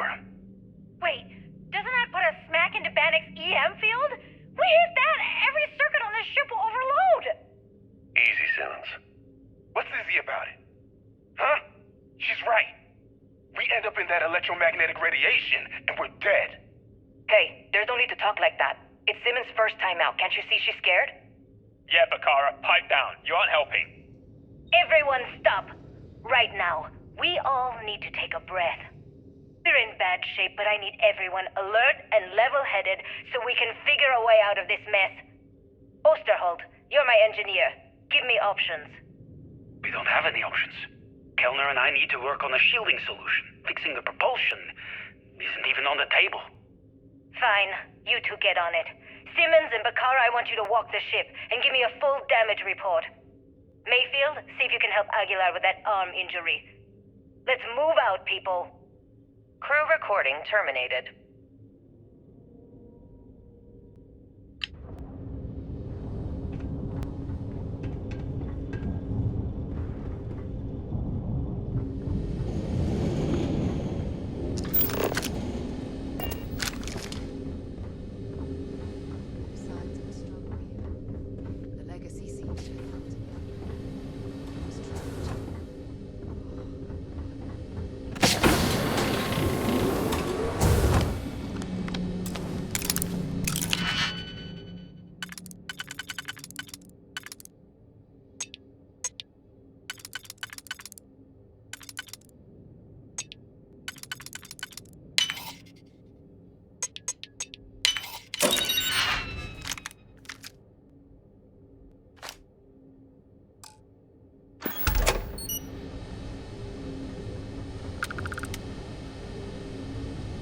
Crew recording initiated. Alright, it's recording. So like you were saying, that's all we have left. If we stretch things out and cut our rations in half, I'd say we'll be out of food in a week, maybe 9 days. How do I do it, Kellner? How do I tell everyone we're all going to die? You don't have to. Everyone knows. They're all making peace with it. Bakara and Osterholt knew. They simply chose to handle it by giving up early and taking their own lives. Look at all that money down there. Millions of credits. Completely worthless. With all of that, I could buy another ship. Fly us all out of here. I wonder if Galbank will even bother to send word to my family. To any of our families. Captain, listen. You're not at fault for what happened. Those ships came out of nowhere. The fact that we've lived this long is a gift. A miracle. Which means we should enjoy every second of the time that remains. Right, crewman Kellner? My thoughts exactly, Captain. Come closer. I need you to hold me. Crew recording terminated.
Warning, vault access requires an authorized transfer module.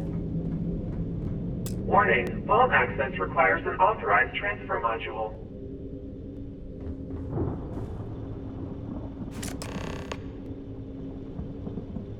I don't stock up on junk. Vault access approved. Please stand clear of the door.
to get rid of some of that gear. I am opening fire.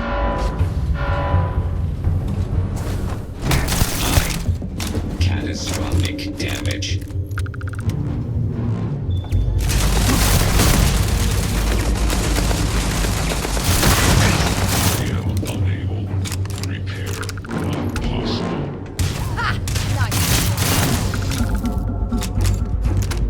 Yeah? Want to see what I'm carrying?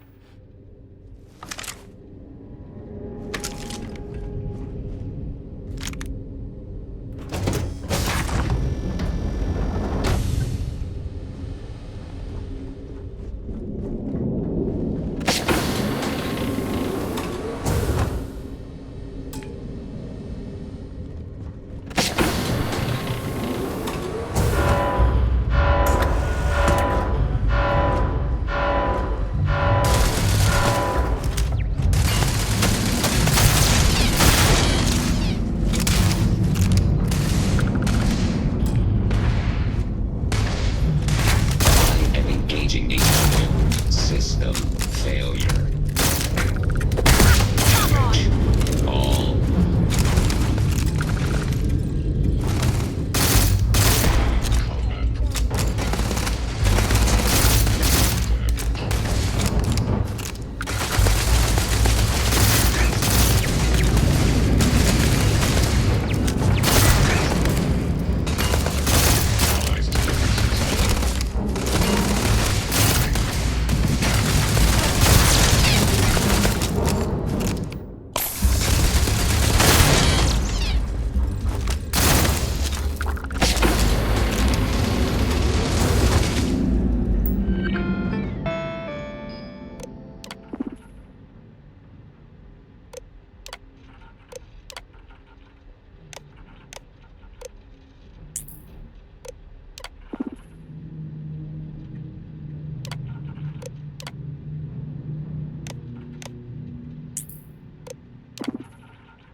Set aside anything useful and just leave the rest. Massive damage.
Crew recording initiated. Well, now, let's see. Another day's gone by.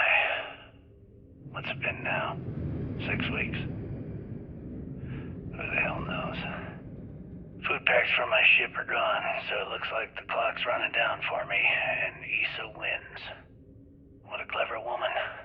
I never saw it coming. I mean, I can't blame her. I was stupid enough to hand her the opportunity. Now the fleet's resting on her shoulders. I only hope she doesn't run the whole operation right into the ground. Anyway, let me just sit down in this chair. Yeah. There we go. Best view in the house. All that money staring me right in the face, and it's completely worthless. This is a nightmare. Worst kind of prison imaginable. I'd trade every last credit of it away to be back in New Atlantis, running with the Scar. Starting my life over again. But enough dreaming. I've got to face the inevitable. This is where I'm spending my final days. Hopefully, someone with at least half a brain will follow in my footsteps and bring the score home to the Crimson Fleet. If anyone finds this message, tell Issa that I don't blame her for what she's done. Most important, tell her to keep the fleet strong. Crew recording terminated.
Crew recording initiated.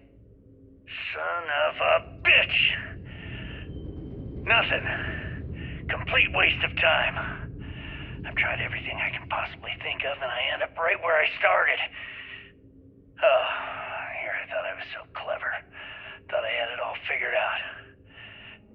First, fix my ship and get the prototype shielding back online. Second, shunt the power from the cred tank array back to the system to drain the credits. And then third, haul ass back to my ship before the EM field rips apart the legacy. 3 easy steps, right? Only problem is, I'm stuck at step 1. Every system on my ship is dead, and there's nothing aboard this ship to use for repairs. I can't believe I came all this way, just to end up stuck here like the poor bastards who ran this ship.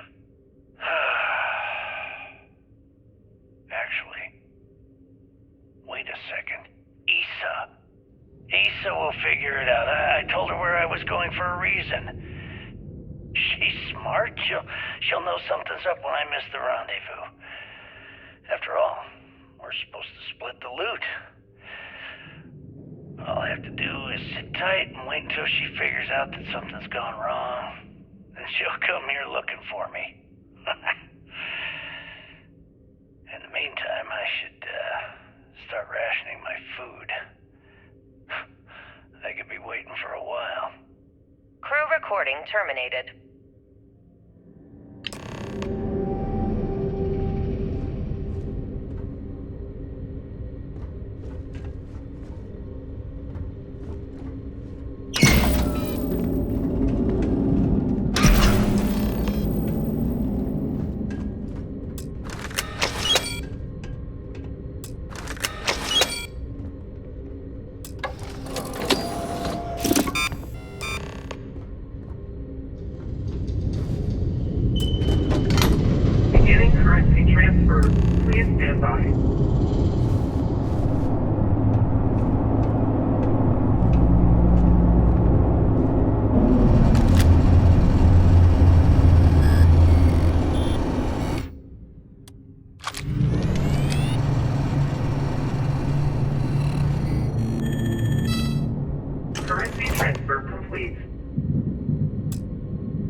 What can I help you with?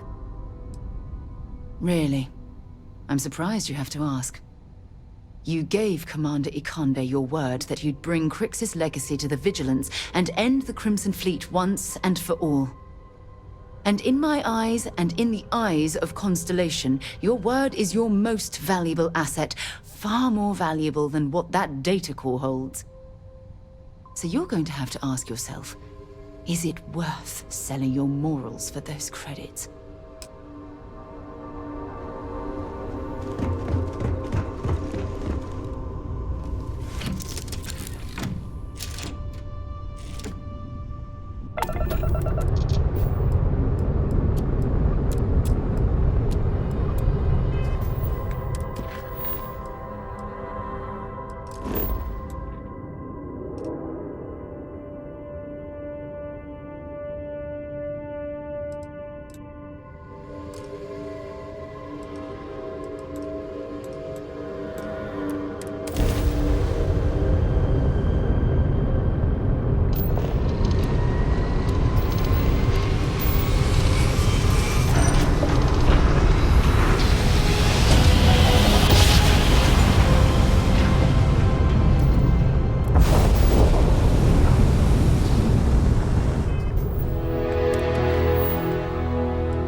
service, Captain. Up, sir. The fleet started this war.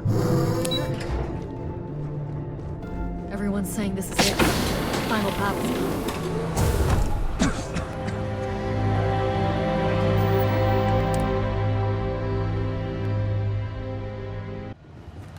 Fleet scouts popped up right when you jumped in. Good. Is that it? Is that Crix's legacy? Amazing. Ensign, take this and enter it into the data core analyzer. I'm on it, sir. You see, Lieutenant? I told you he wouldn't let us down. I have to admit, I'm impressed. Encrypted or not, it's quite a lot of money to be carrying around. The temptation must have been excruciating.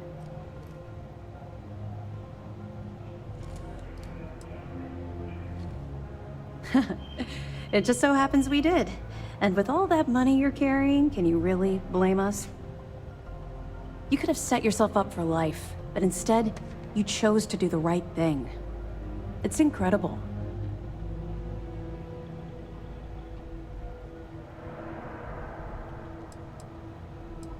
Of course. I have a team of decryption experts from Galbank itself on standby. If they can't decrypt that currency, no one can. I wasn't lying when I said that we had every contingency completely covered. I totally understand. I can assure you that we'll take full responsibility for Crix's legacy from here on out. Now, on to other more pressing matters. We received confirmation that the fleet ships were scouts sent to probe our defenses. Unfortunately, one of them jumped away before you arrived. Which means that Delgado will have the Crimson Fleet prepping defenses of its own. If Delgado's aware of our attack fleet, then we're at a tactical disadvantage. We have little time to waste.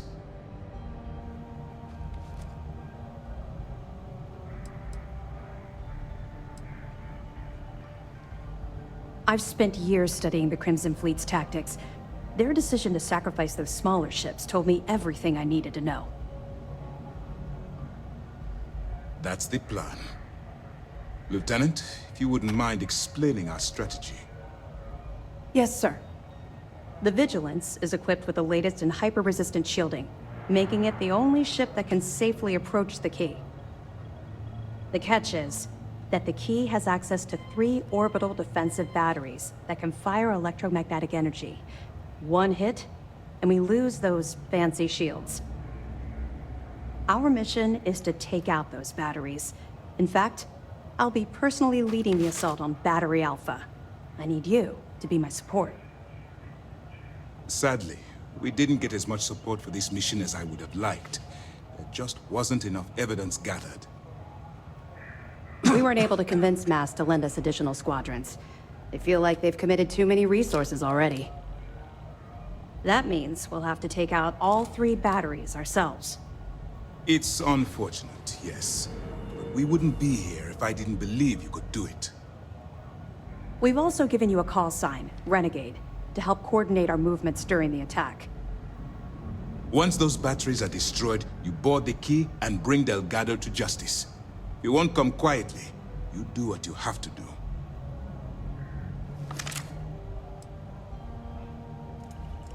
No, I don't. I don't send my people on suicide missions. Lieutenant Toft and I are confident you have what it takes to get the job done. Well, this is it. After years of planning, it all comes down to this moment. All my hopes and my best wishes go with you. Good luck.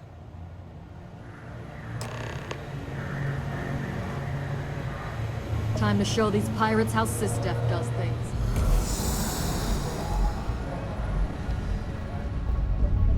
Every soldier here is ready to bring the fight.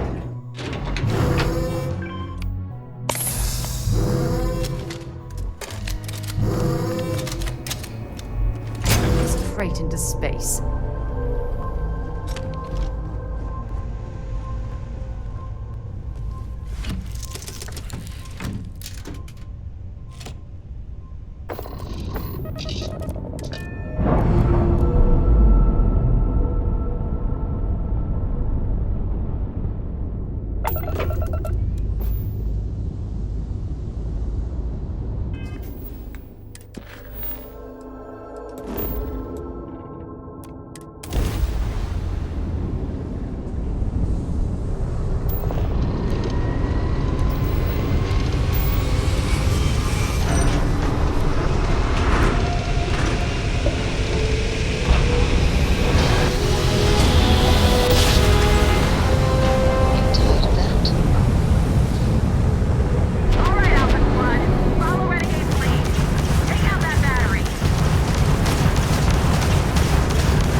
wouldn't expect backup anytime soon.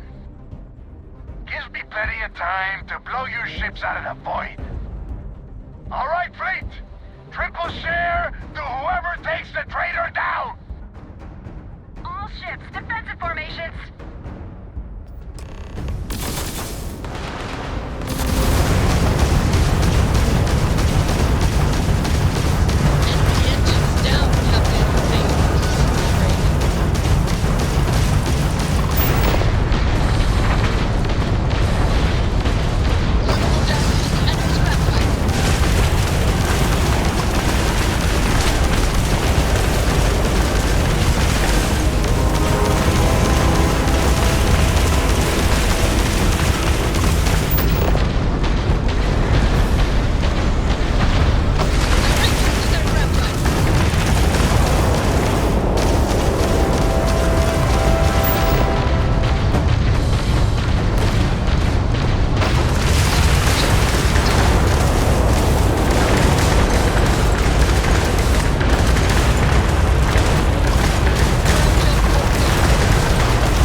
Just isn't the same as the real thing.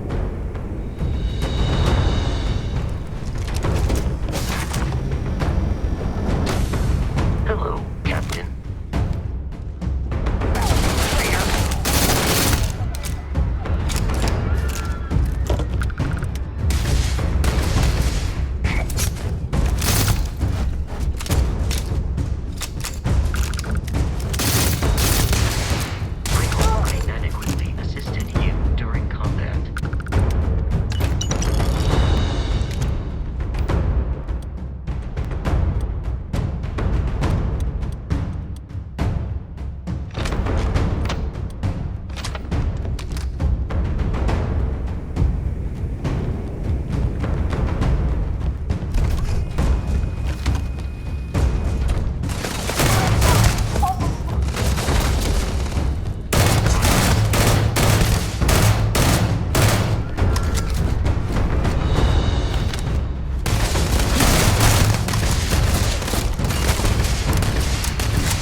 I've always wondered, if someone made a mess on this station, would anyone even notice?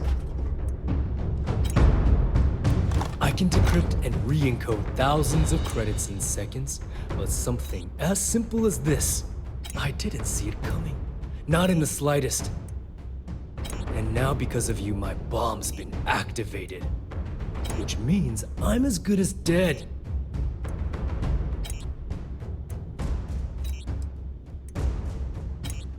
Simple. If I step 1 foot outside of this room, I'll explode, and that'll be that. So either I wait here until I starve to death, or I walk away and end it all. It's the Crimson Fleet's idea of punishment.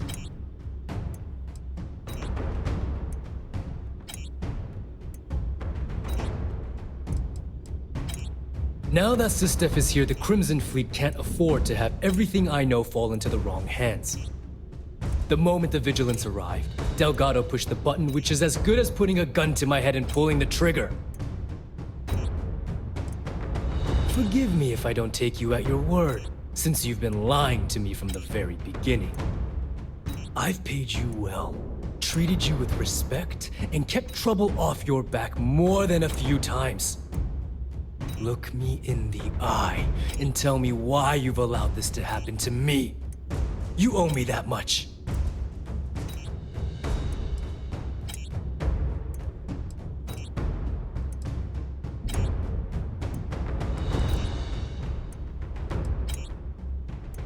At this point, I can't blame Delgado for activating the bomb. If I was in his place, I'd do the same thing, without hesitation. Well, now that you're here, I don't expect that you'll stay and watch my rather spectacular ending. So why don't you just get out of my sight and let me die in peace? After everything I just said, you'd still be willing to help me. I must be a complete fool, because even though it makes no sense, I believe you. The only way to deactivate the bomb is through Delgado's computer and operations. You'll probably need his ID to get in. I don't know why you're helping me, but I sincerely hope this isn't another one of your tricks.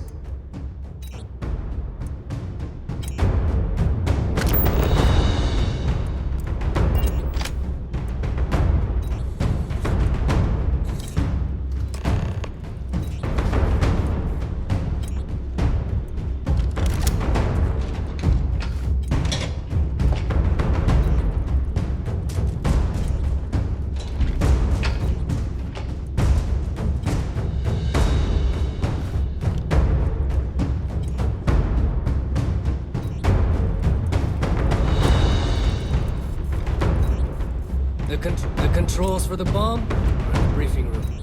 If you can't disarm it, you can take me in.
I'm sure they had something we can use.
Finish them. I don't know who the hell. What the hell? Looking out for number one, you know. And now you suddenly, for once in your life. Well, it is obvious. I have already looked. Let's see how far. No. If this is true, and spend the rest of my life in the brig without a credit to my name? Why would I do that? So you noticed. And yeah, believe me, keeping people from burying a knife in your back wasn't easy.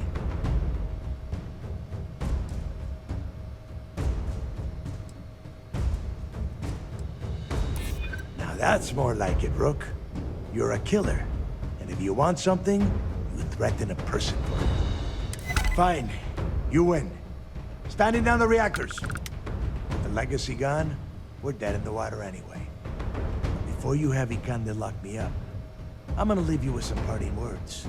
Whether you know it or not, you're damn good at being a pirate. It's in your blood. One of these days, that's all gonna hit you. And I'll be waiting for you in my cell to tell you I told you so.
Hello.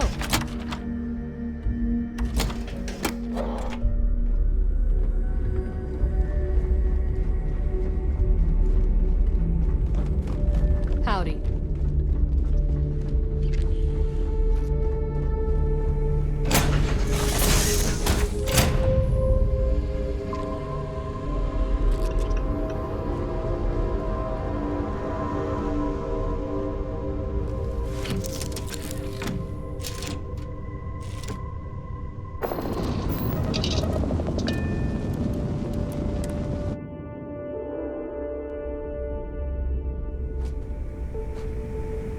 Yeah, what is it?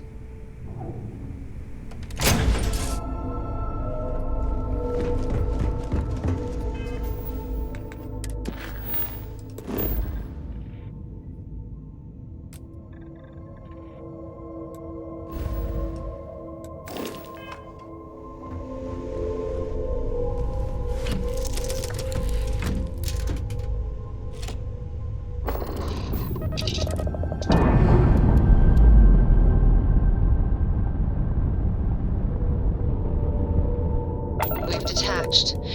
Let's get out of here.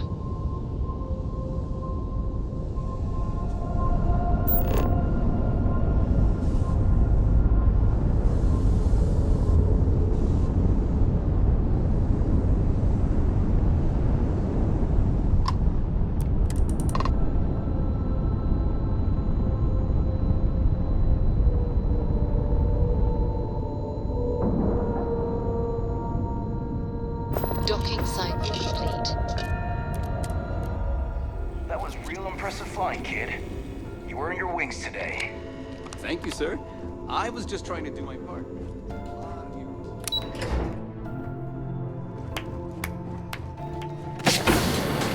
Great job.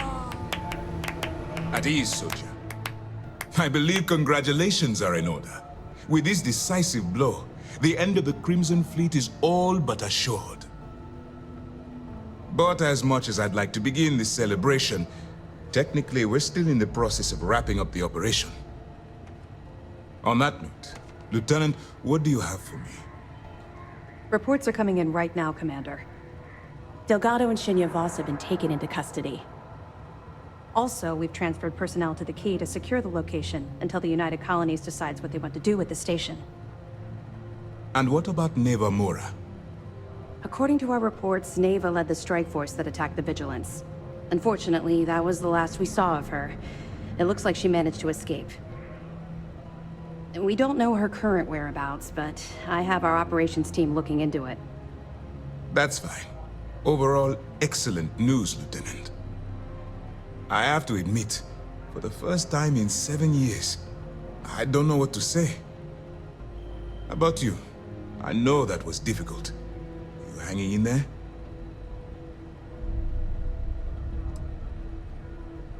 You have no reason to feel guilty about anything.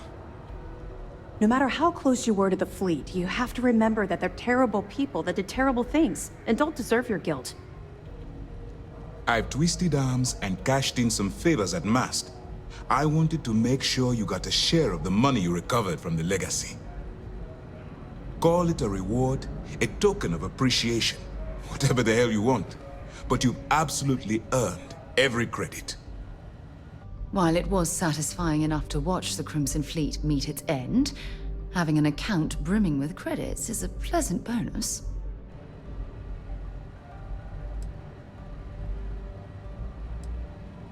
Well, yes, I believe it did.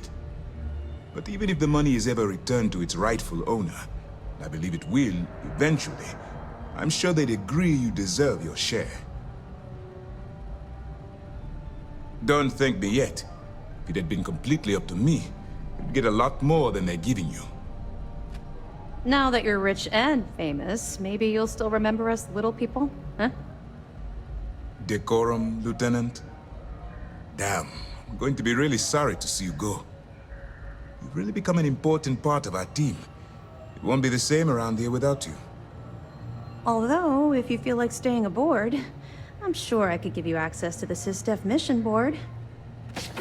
That is, if you can stand spending another minute with us on Vigilance.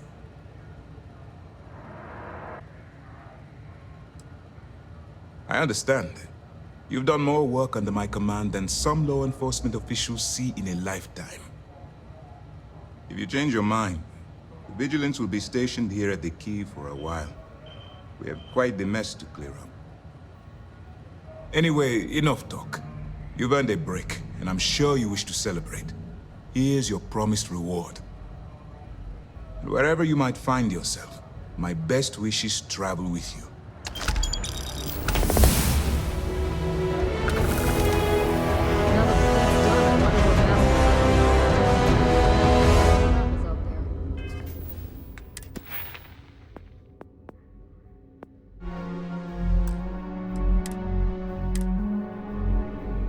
My...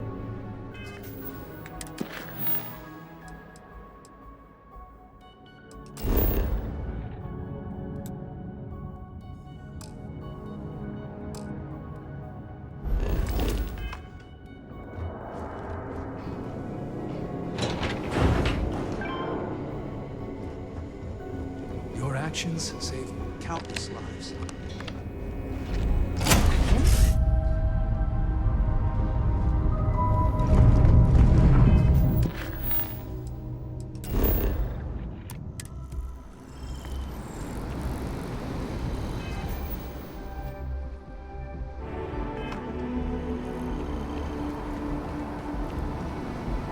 explore the universe, there's nothing quite like the feeling of returning home. Hey, I've been talking with the others, and I'd like to get everyone together. To say goodbye. You know, to Barrett. Thank you. It wouldn't be the same without you there. I'll have everything set up in a few days.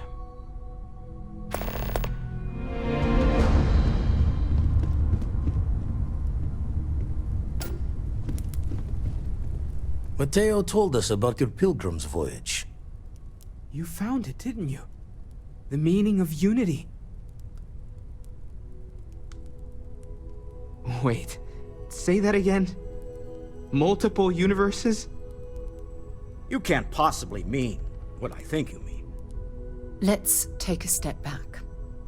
This is everything we've been building towards, and the implications are a lot to take in. Could you explain the part about multiple universes one more time for everyone? Yes, I wouldn't mind a little more detail.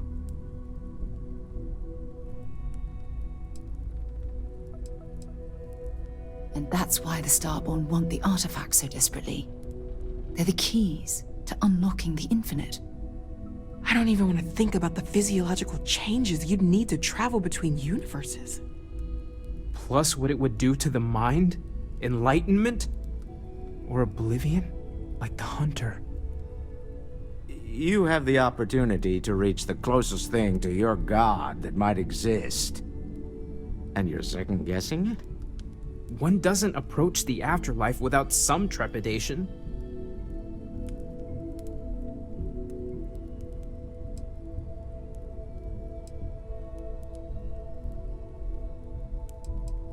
You're right. We have to see the unity for ourselves. I know this has been a lot for everyone to take in, but we finally have answers. Let's make the best of them. Not to make a sharp turn in a grand tale, but I got the eye fixed up. Bruised, but still blinking. Let me know when you're ready to follow up on what it's seen.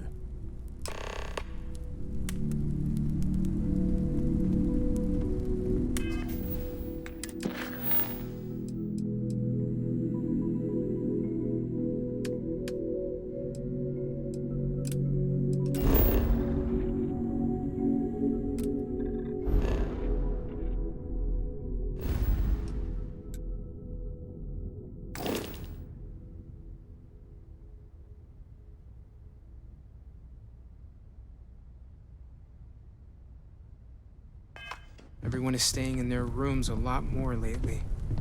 Guess we... These last glimpses from the eye are from the farthest fringes of known space. Could be the only remaining pieces outside the hands of the Starborn.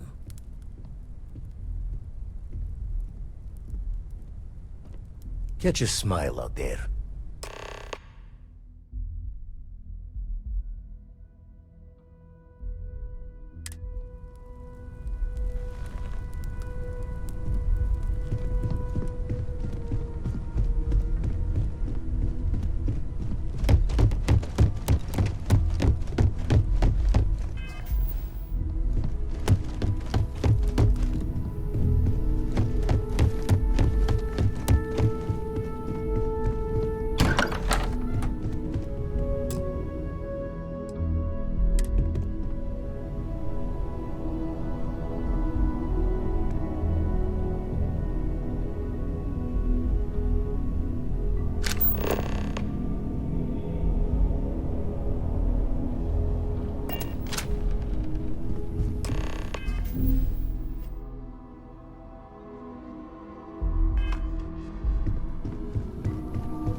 Constellation has suffered losses before, Constellation is no although stranger to loss. none quite Our so own founder violently. left on an expedition and never returned.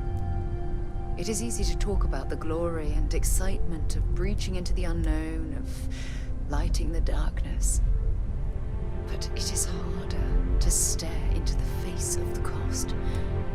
That all of our progress is built on top of the lives of those who dared. And that we owe them the courage to continue our work in their memory. Thank you, Sarah. If anyone else would like to say a few words.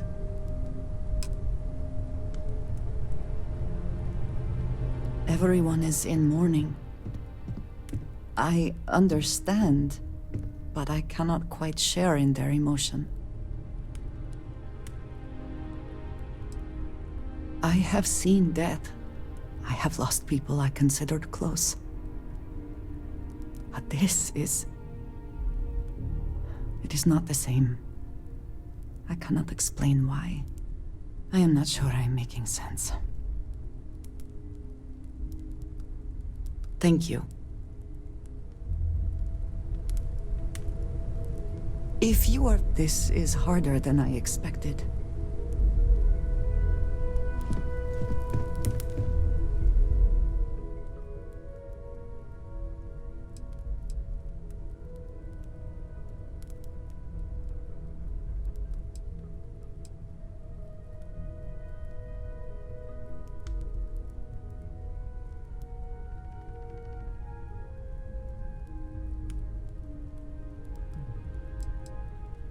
Thank you. If anyone else wants to say something. Hey, how are you holding up? Take some time for yourself, okay? Plenty of rooms to sit down in if you need to be alone for a while. We'll get through this. It might feel like everything's falling apart, but that's why we need to stick together. Got nothing. So, instead, We all have to get through this our own way. Don't worry about me. Really, I'll be fine. Is God real? The more proper question would be... We should have a talk. Is Chat reality for a bit? divides?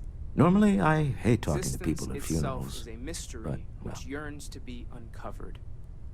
you don't What is believe in the goodness afterlife, but do a you? comparison I to mean, this the might be good? the worst time to bring it up, What is but existence but a participation in being?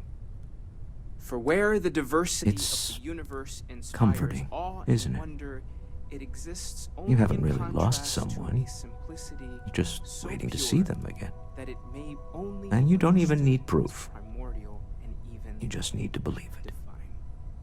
Well, Our essence I've taken up enough is of what your was time. imagined by its mind. But what we consider imagining and what we I consider don't believe we've mind met. Ajay are in fact Mamasa, so former far chair of beyond our Constellation. understanding.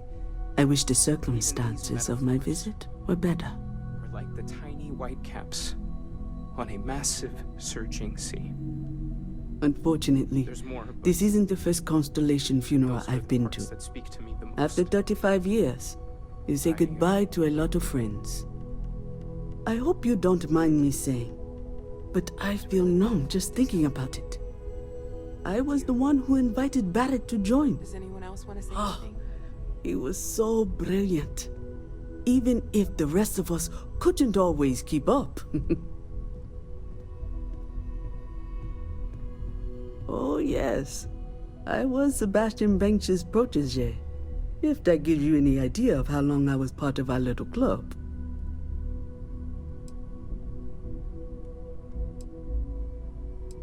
Knew him, argued with him, tried to carry on his memory when he vanished. Sebastian will be back tomorrow, we always used to say. It reminded us that he was still here, in the bones of this old building. Ah, yes. I officiated his wedding. Ah, young Irvin. I told him he was signing up for a lot with Barrett, but he didn't care. I bet relationships in Constellation are still messy, aren't they? We're more of a family than an organization. All the former lines bleed together. It makes the losses sting harder. But I hope it means the time you had together was all the more important. That's how I like to think of it. Anyway.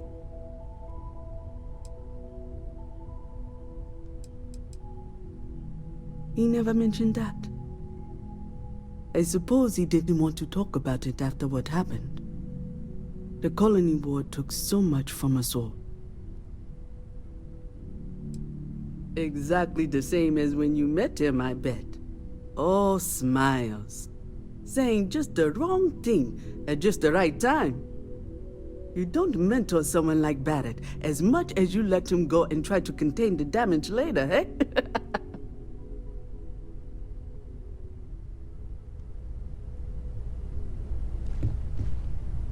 I hope this is all okay. Between fixing things up and sending out messengers and getting all the paperwork done. It's not much.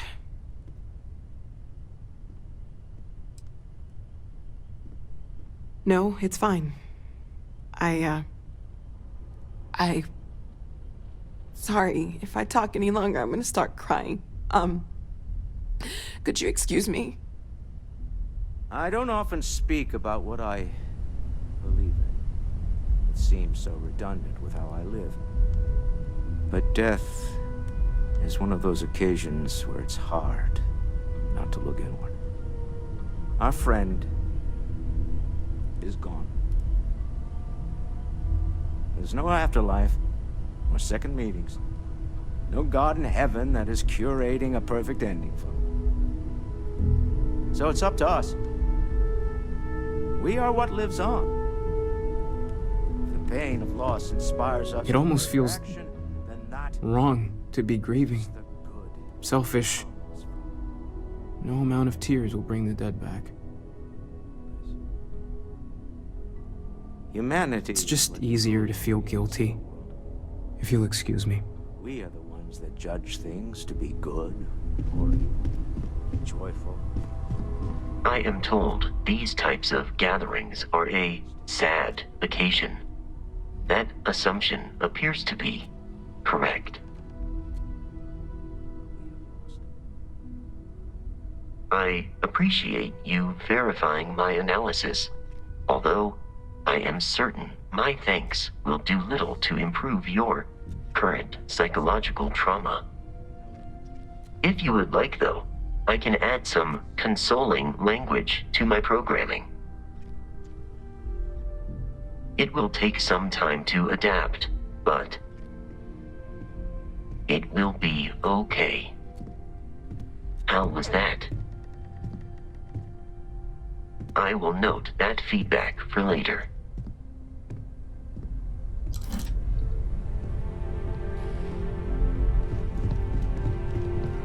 I am sorry. My head is swimming.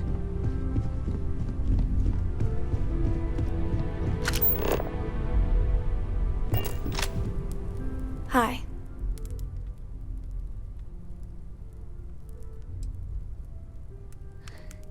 Is talking supposed to make us all feel better? Is that why we're all here? It's just...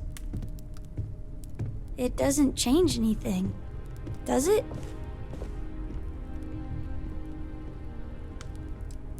Every day is going to be worse now. Don't you get that? I want to be alone for a while, okay?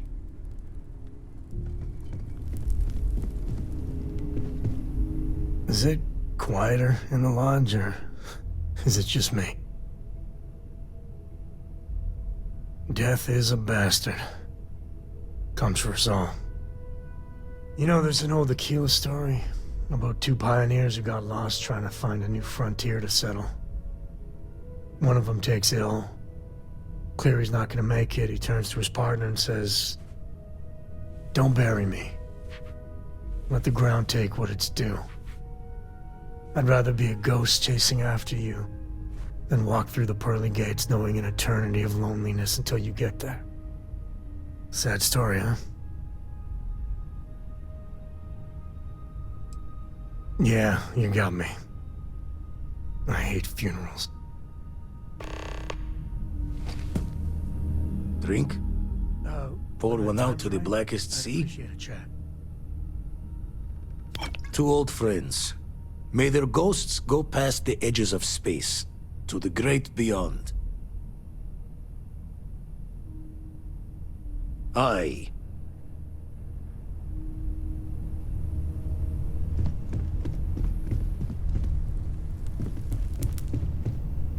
am reminded of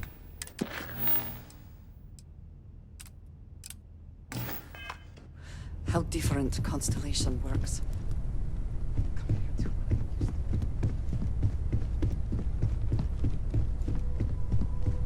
Constellation's reduced capacity will no doubt make future work more difficult.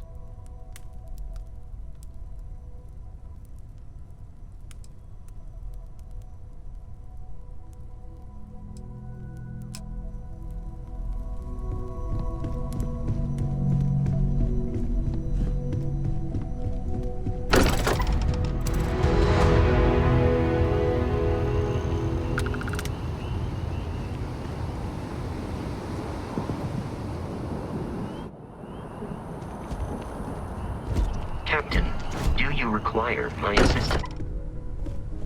Something you need?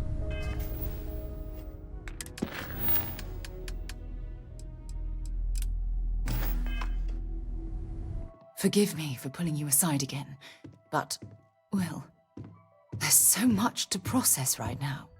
The emissary, the hunter, the unity, an entire multiverse. I can't even begin to wrap my head around it all.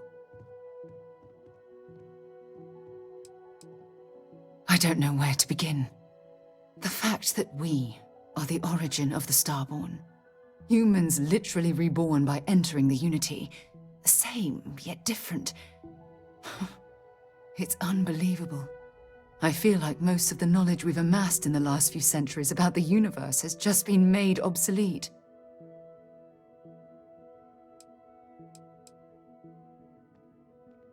Oh goodness, almost every facet of science. Astrophysics, physiology, evolutionism, grav theory, the list goes on and on. There are areas of study that will need to change, and some basic rules of science that will need to be completely blown up and reinvented. Perhaps I'm overreacting, but you can't deny there will be more than a few textbook chapters that need to be rewritten. We've been pushing further and further outwards from our home, when we should have spent more time being prepared for the consequences. Our current problem relates closely to the nature of humans as a species. This rushed curiosity has led us to enter the Unity and become Starborn. It certainly is. Without curiosity, our motivation to explore would vanish. But in this case, there's a difference between exploring the cosmos and blindly entering the unknown without being prepared for the consequences.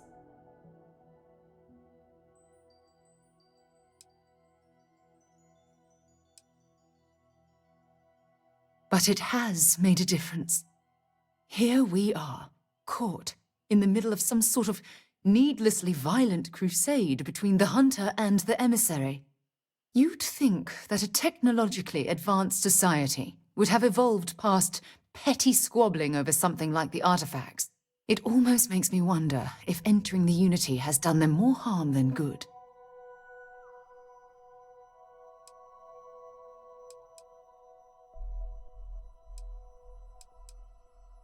No, that's not it at all. When you pass into whatever lies beyond, we don't know what will become of you. Will you remember your life as you knew it? Will the hunger to collect the artifacts consume your life like it's clearly consumed the Starborn?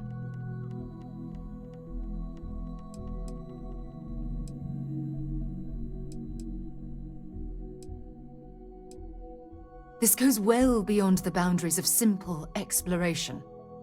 As the chair of Constellation, I want all of us to have this opportunity to explore the Unity. It would be the pinnacle exploration of our lives. However, after we enter the Unity, we'll likely evolve. You and I, as we stand here right now, will essentially cease to exist. You're a respected colleague, and I wouldn't want to lose you.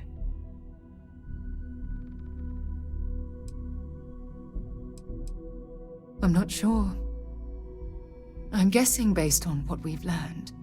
Even if I accompany you into the Unity, the question still remains. Would we know each other anymore? Even if we did, would we care? Part of what I do as chair of Constellation is weigh the costs of our expeditions. And this one, the cost is extremely high.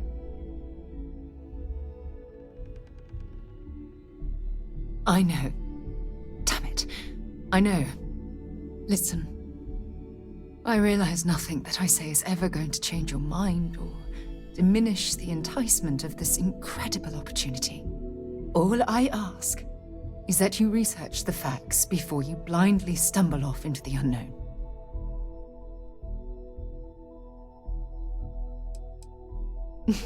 Yes. Never mind the surprisingly high number of space battles you've gotten entangled with recently. Well, I suppose I've ruined the moment again, haven't I? I'm getting quite good at that lately. I'll let you get back to whatever you were doing. Just think what we discussed. I know I will. When you have a few moments, there's something I'd like to discuss.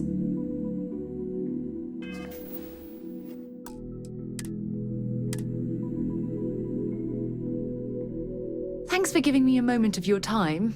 I promise this won't take long. I thought you deserved to know how proud I am that you chose to side with the United Colonies and put an end to the Crimson Fleet. You've almost single-handedly saved the settled systems from one of its most dangerous enemies. I can't possibly commend you highly enough. Well, I'm not sure I deserve that, but I appreciate it all the same. What I want to know is what motivated you into making the right decision. You had Crix's legacy in hand, and you could have easily taken it to the Key. Instead, you flew it to the Vigilance.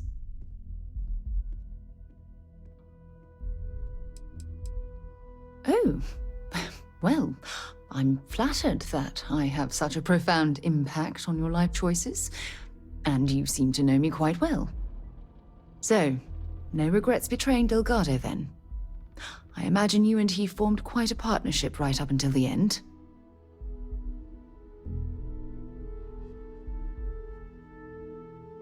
Agreed. With Delgado safely tucked away in a UC prison, things will certainly be quieter in the spaceways for a while. I suppose my final concern is how long this newfound peace will last.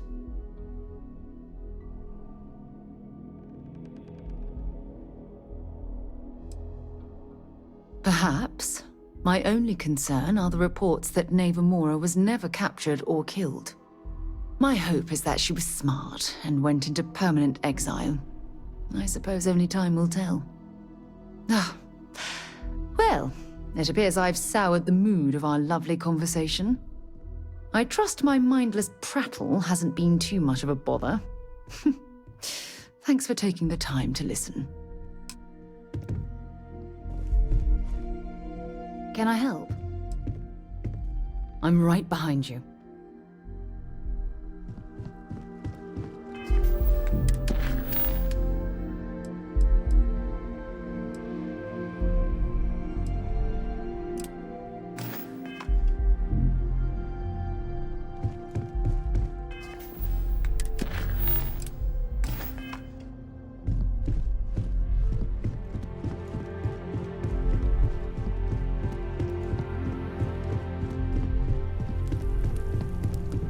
You need something?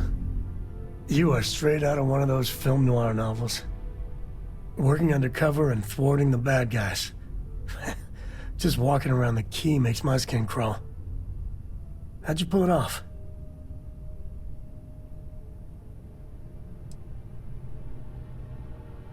Thank God you were running point. You must have ice in your veins or something. I mean, don't get me wrong, helping SysDef was never on my bucket list. Commander Akande, he really wasn't as much of a tight ass as I was expecting. And ultimately, he had your back, so I guess here's to SysDef.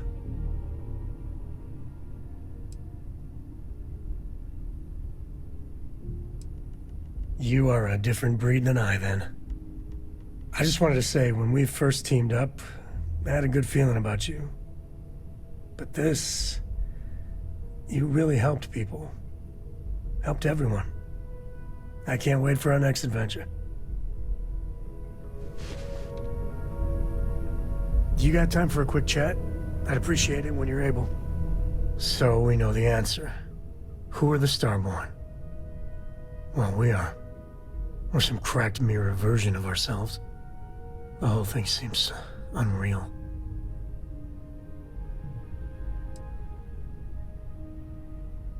Yeah.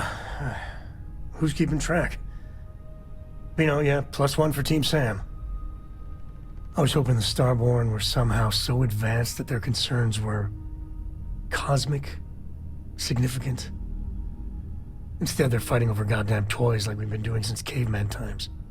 It's just a stupid game to them. And all our deaths and suffering, not relevant. And they seem to be just as messed up as the rest of us. So the Unity is a gateway. A gateway to countless possibilities. And you have a chance to go through it. Imagine. I'd be lying if it doesn't sound like the adventure of a lifetime. I don't know if you're taking anyone with you, but if you take me, I got no idea if I'd go through or not. If it weren't for Cora, I'd jump on it in a heartbeat. Cora would probably shove both of us out of the way and dive in first. Born explorer, that girl.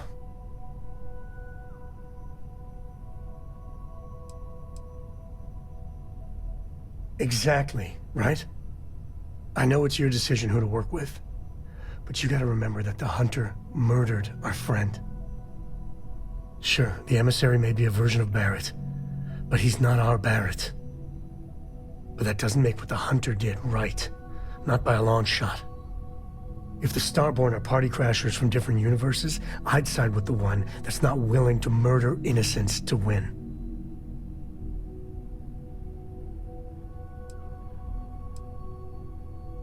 Me neither.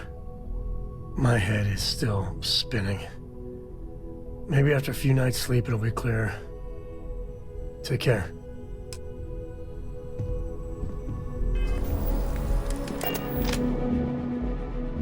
Good to be back on board.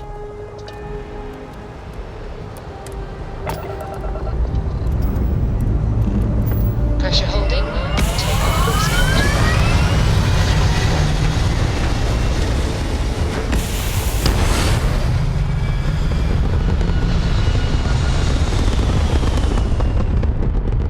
Is firing.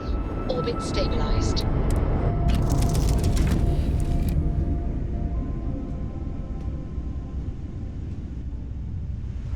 What is it? In the end, you chose the UC over the Crimson Fleet. Do you believe that was the right choice?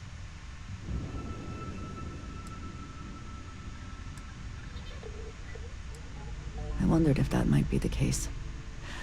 I certainly dislike the idea of aiding the United Colonies. Did getting that close to Delgado and the fleet make it difficult at all? It can be harder to act against someone once you get to know them.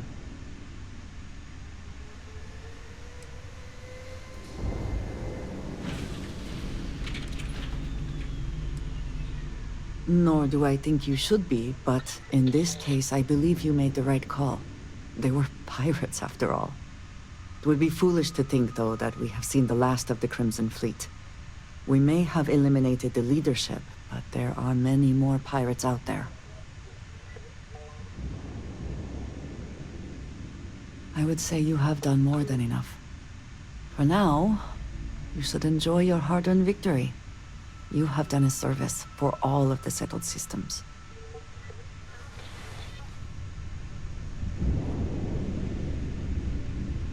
I have things I wish to discuss with you when you have time. So, we finally have all the answers. And yet here I stand, feeling like I understand even less than I did before. This talk of the unity of a multiverse? Dead friends appearing again? It is all simply too much. Does it? Perhaps you find all this satisfactory, but I am afraid I do not. We must take the word of a murderer and follow him into the Unity? What if it does nothing the Starborn have claimed?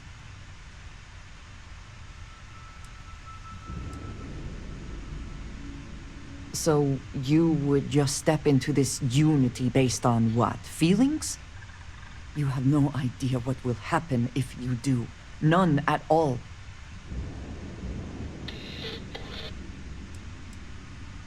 When we started this mission, we had no idea where it would lead. That we would lose people along the way. If we had known, would we still have been so keen to get here? Even if everything the Starborn have said is true. If you pass into this Unity and come out in some other universe, look at who they are. And what they have become. They have the faces and voices of people you know, but are nothing like them. Are you not at all worried that the same fate would befall you? That you would become someone unrecognizable to the rest of us?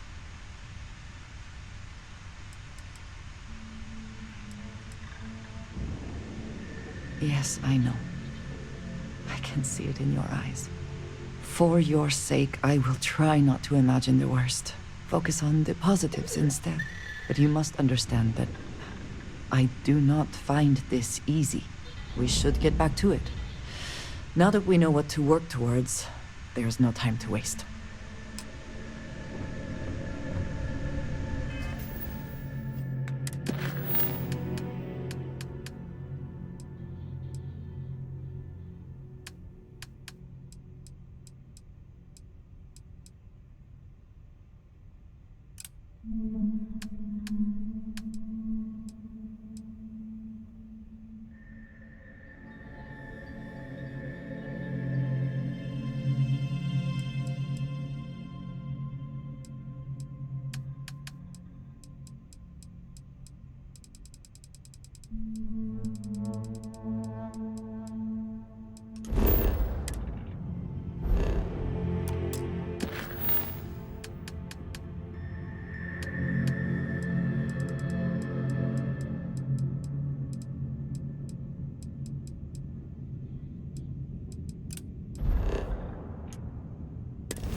With this bird on the ground.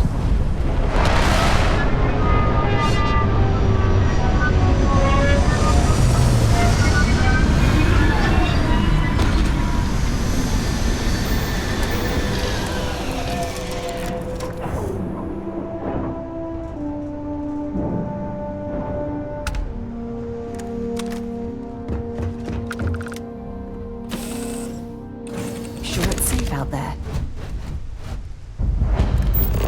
Good day, Captain.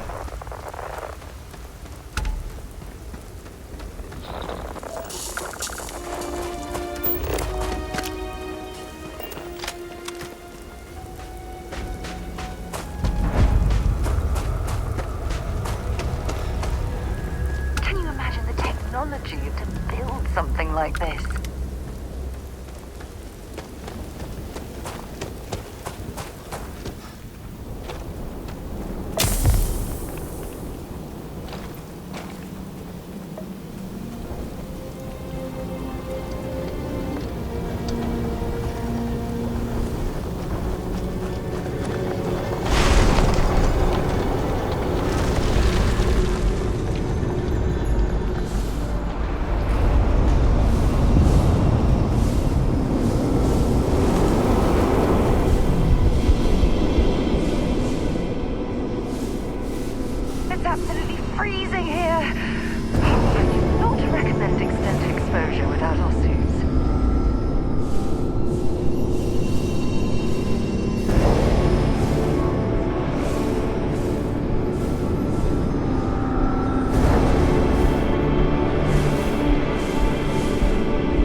apart.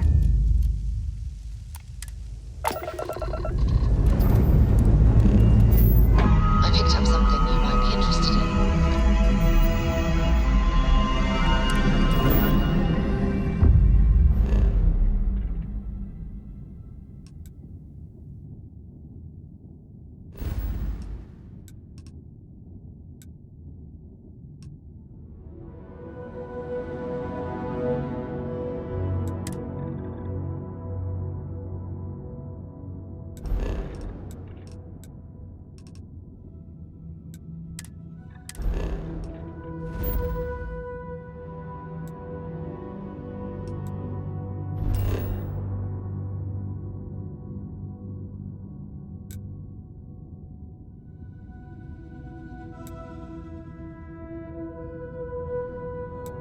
I have things for you. Hey, anything I can help you with? Sure thing. We'll get it fixed up, good as new.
so much to learn.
I have something for you when you have a moment.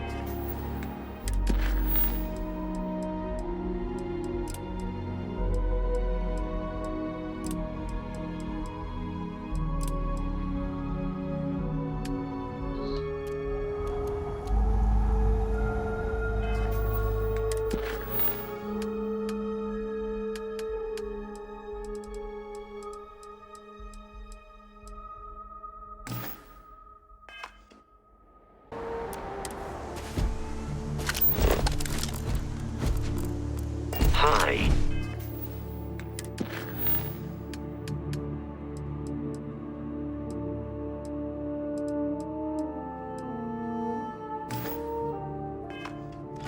Please disregard. I attempted an informal reset. Here, I have something for you. You're welcome. I picked it up on one of our latest planetary expeditions. I'm more than just an extra gun, you know.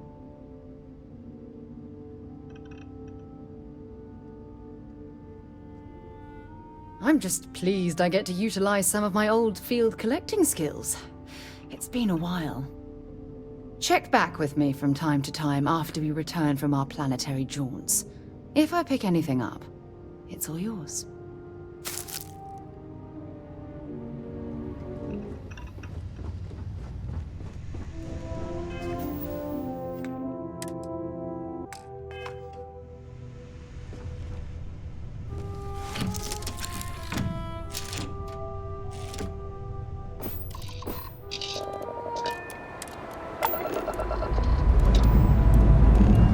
Time to leave this place behind.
There are a ton of distractions in New York, so I expect you to be on your best behavior here.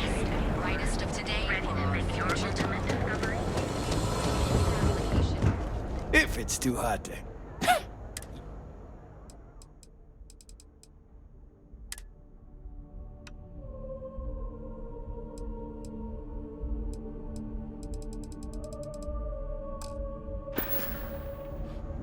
You done here? Time to move on.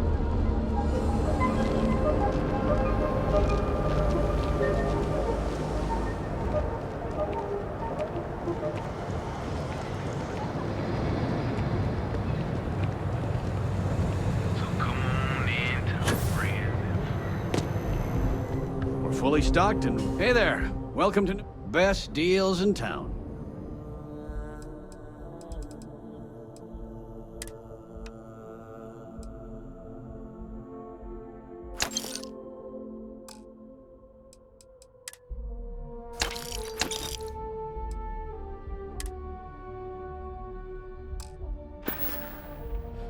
Thanks for stopping by our shop. Packaged food? Check. James Newell better watch his back. He's causing problems. No percentage in causing problems in New York.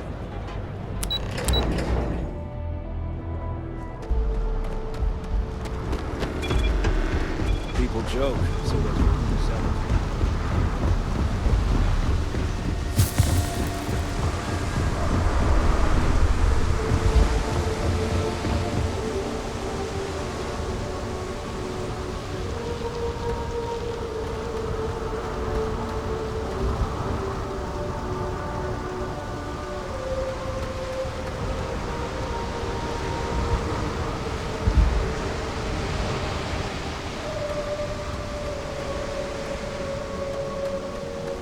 Hello, Captain.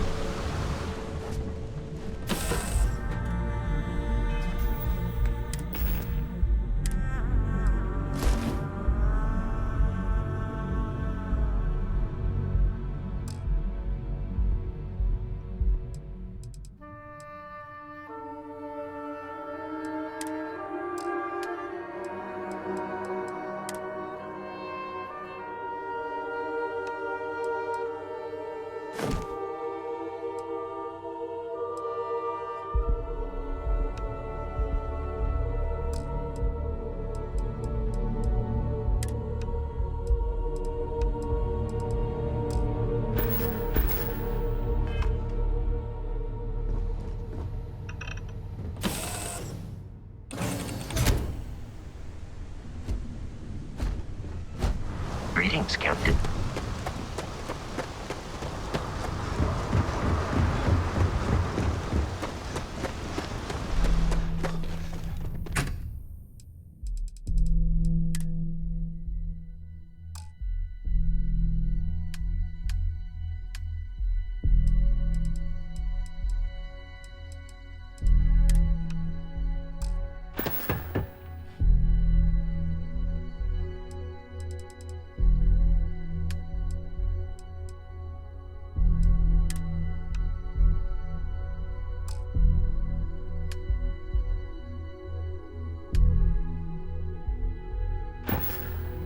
Anything? Got anything you need to offload?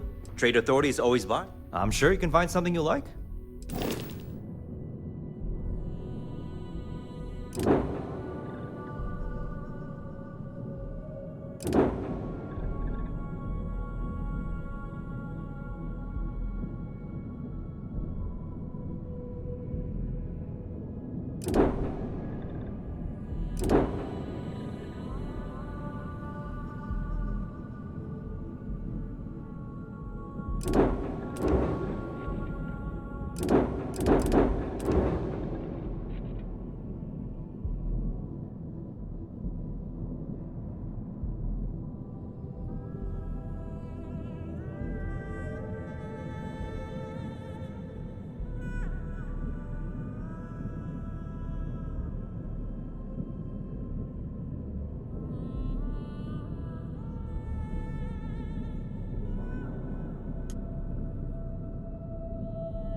you should inspect your ship for... I'm sure you can find something you'll...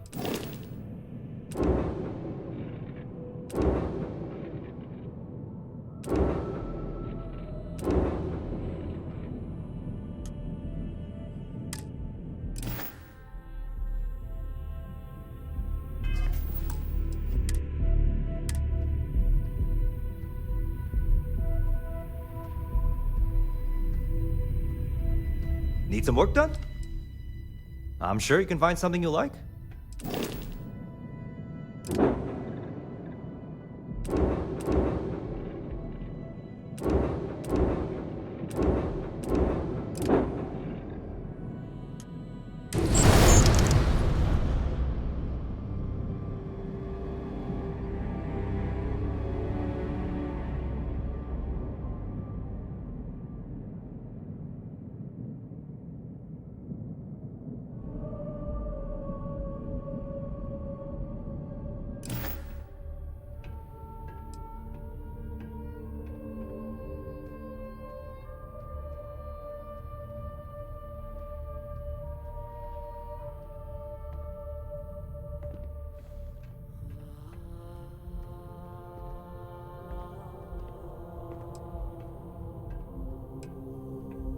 Sure, have at it.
Captain, hello.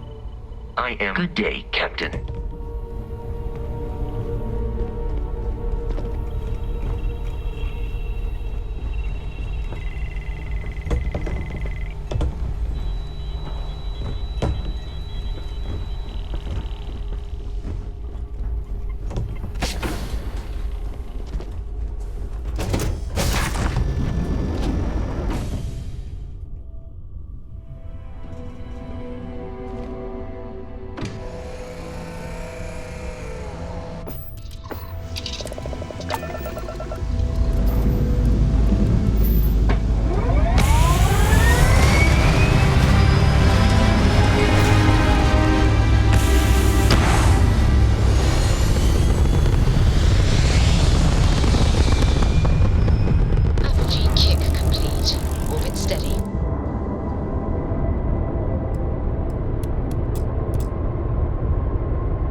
place. It's just as we left it.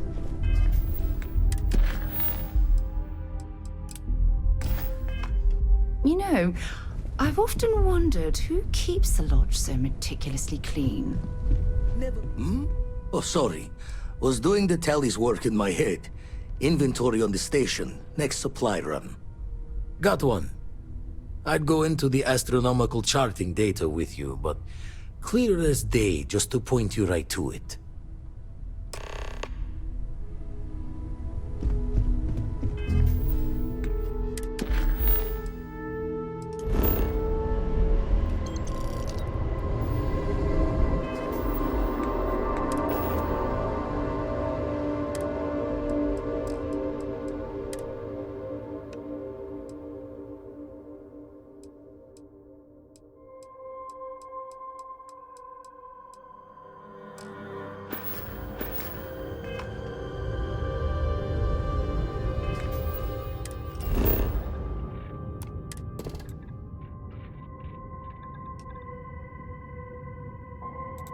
Gear looks green.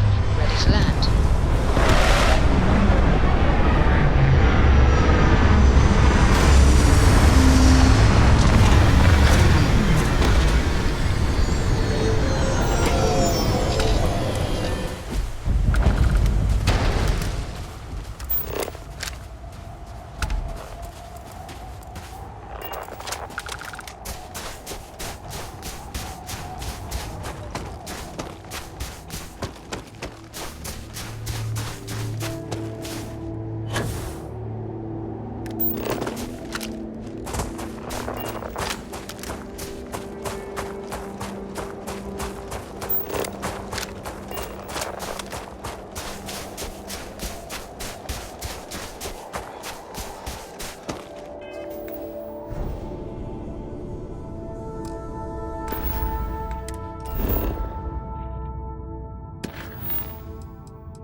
I have an important personal decision to make, but I need to discuss something with you first.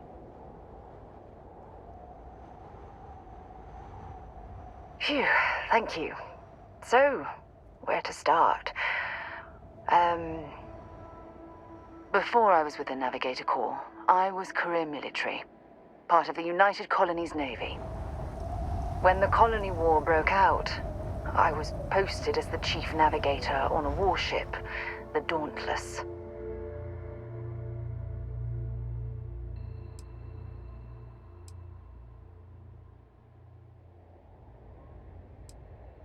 In my case, I was third in command, which has a lot to do with the story. There was a particularly bloody battle. We were fighting over a world in the Eta Cassiopeia system. Worst fighting I'd ever seen. We lost 12 ships that day. 12. Including my own.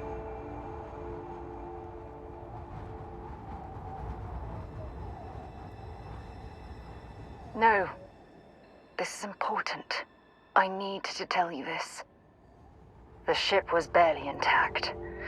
The captain and first mate died the previous day, which put me in command.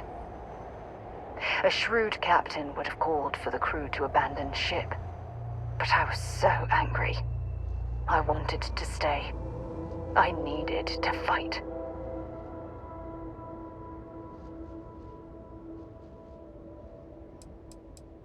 The Dauntless was a tough little ship.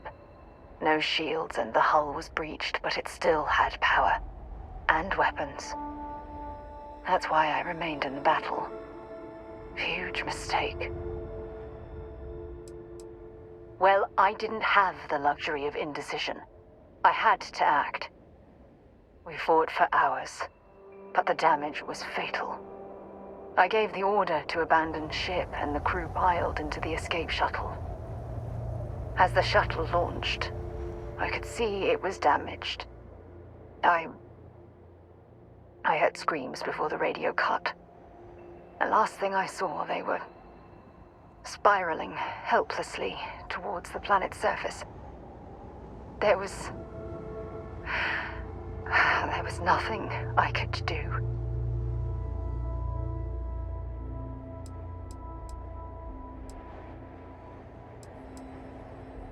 You're sorry. For me? If I hadn't been so stubborn, so eager to prove that I could handle command, my crew would have had more time to escape.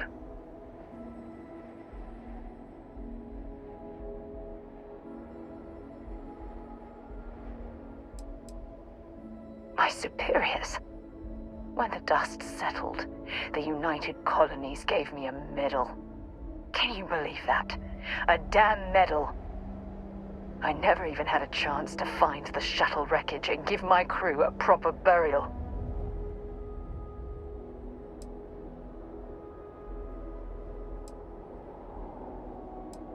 After I checked every section of the ship for wounded crew, I took the other escape shuttle. If I hadn't, I would have died. The Dauntless came apart minutes after I escaped.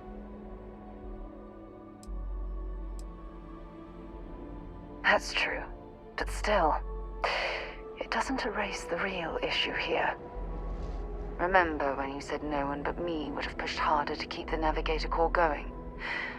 Well, this time, pushing too hard cost lives. Don't you get it? Everything I do, everything I touch, somehow falls apart. That's why I'm worried about us.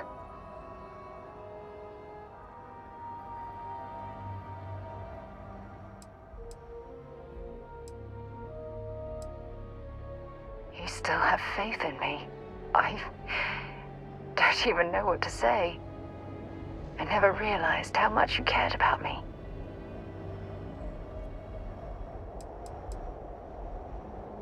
You know, I've spent a lot of time thinking about us, about our relationship, how we've clearly become close.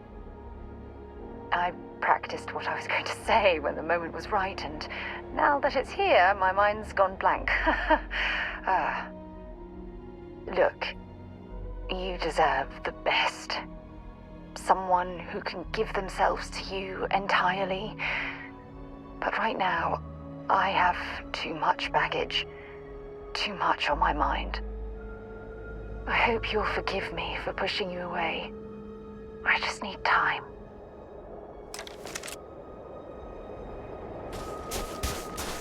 All these ruins have certainly stood the test of time.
back in New Atlantis that would give their left arm to be here right now.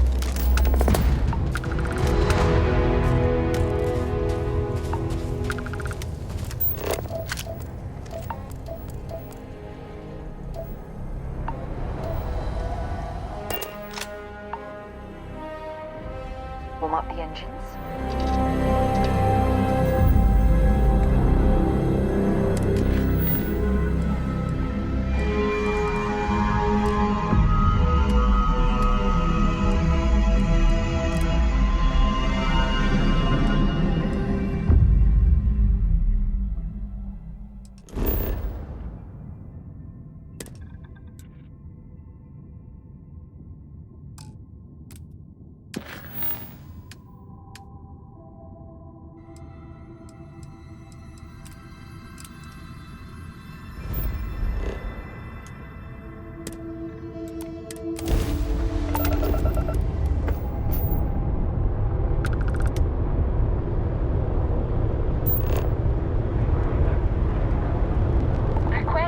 Emergency assistance. Oh, thank you. The school district is supposed to do maintenance on the ships. But our grav drive's cracked and leaking helium-3. The ship can't jump right now. What's helium-3? Helium-3 is a stable isotope of helium that is used as fuel for grav drives, Tashi. What's a grav drive? You know what a grav drive is. Or you should. You wrote a paper on it. I'm not sure Billy does know what a grav drive is. Class, please, talk quietly amongst yourselves. This is important. Do you have any extra ship parts?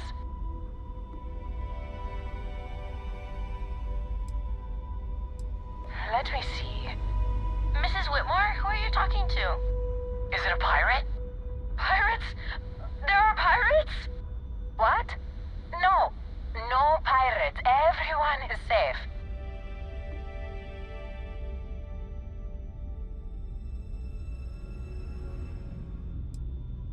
They are pirates! Oh my god! Oh my god! Everyone, the other captain's just joking. Such a wonderful sense of humor. Now, everyone, settle down. The driver said ship parts should be sufficient for us to repair our ship. Understood. Well, I hope you have a better day than I'm having.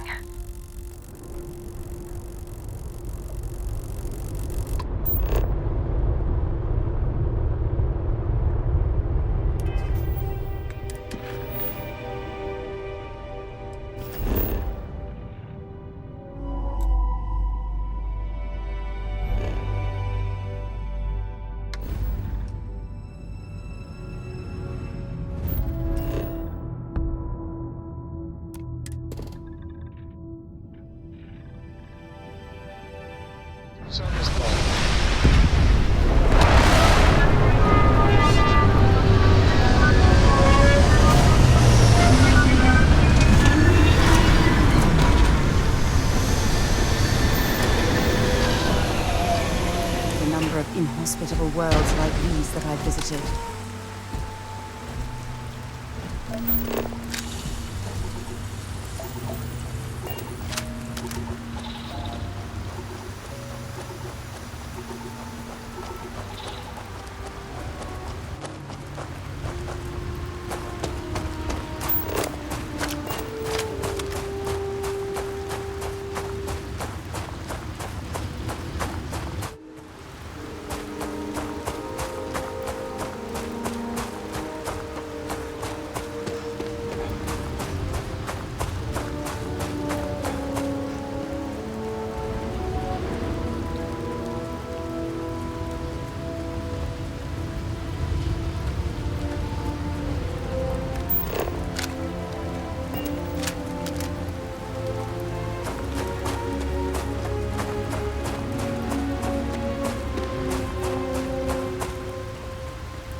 Captain, do you require my assistance?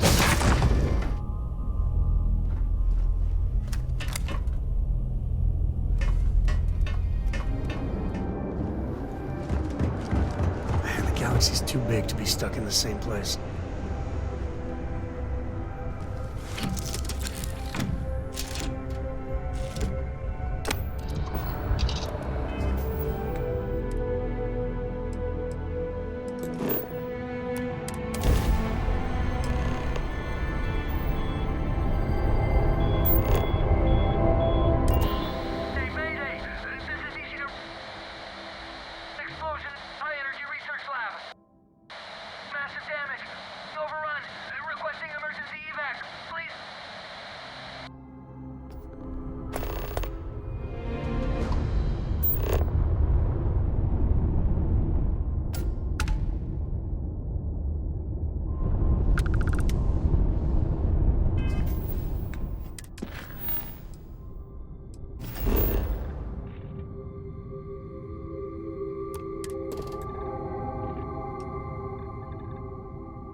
Let's set it down.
Research station.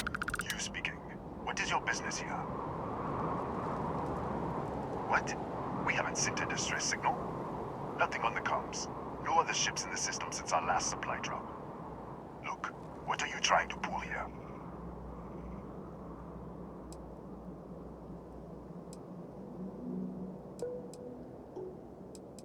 Out here. We're the only ones on this planet. If someone had sent a distress signal, we'd have picked it up. Really? The High Energy Research Lab? Alright. I don't know what's going on here, but you should talk with the director. For security, I'm going to have to ask your friend to wait out there. What's inside, stay with me, and don't make any sudden moves. I'll get the door. Welcome to Nishina. I'll watch things from out here, and you go do what you need to do. Just be careful.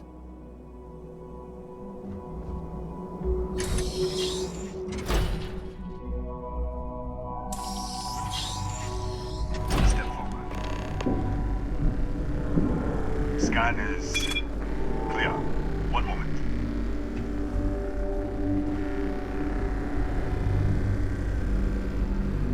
Attention all. I am declaring a cordial. All sections are now on lockdown. Senior staff, protocol, Delta. Use up. There. Be right with you.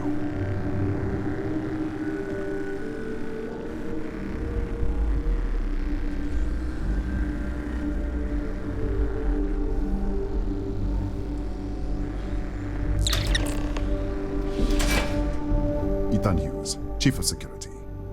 If you'll follow me, I'll show you to the director. We're a small research station in the middle of nowhere. Pirates eat places like these for lunch. It is my job to make sure that we are not on the menu. Kaya Patel, our administrator and research director.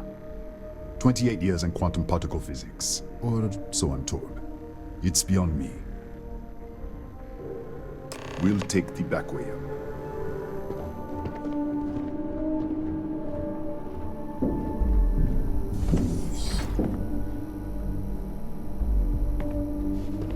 Here, you can see our lovely storage area.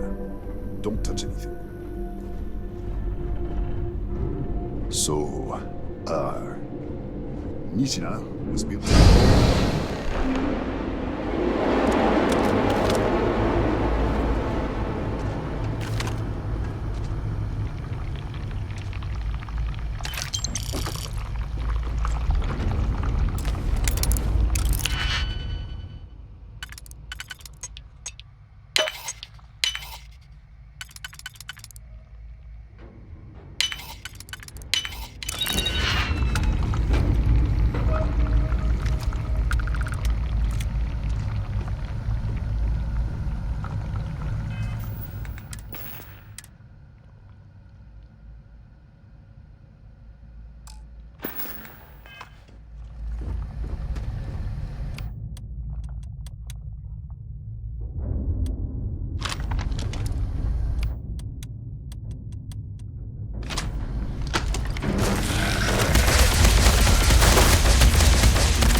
What the?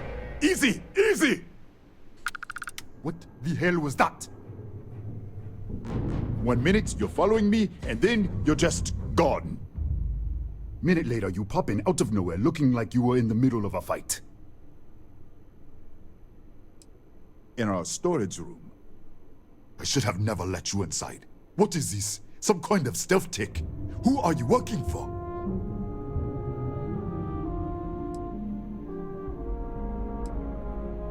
Look, I don't know what's going on. Let's get you to the director. Maybe she can figure this out.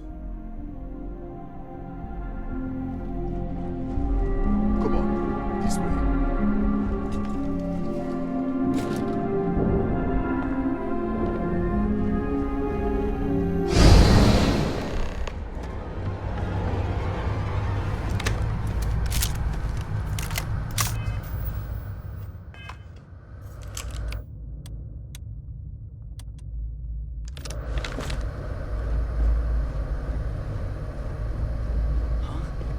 Who's there? Oh, thank God. Finally, someone came. The distress signal. You picked up the distress signal, right?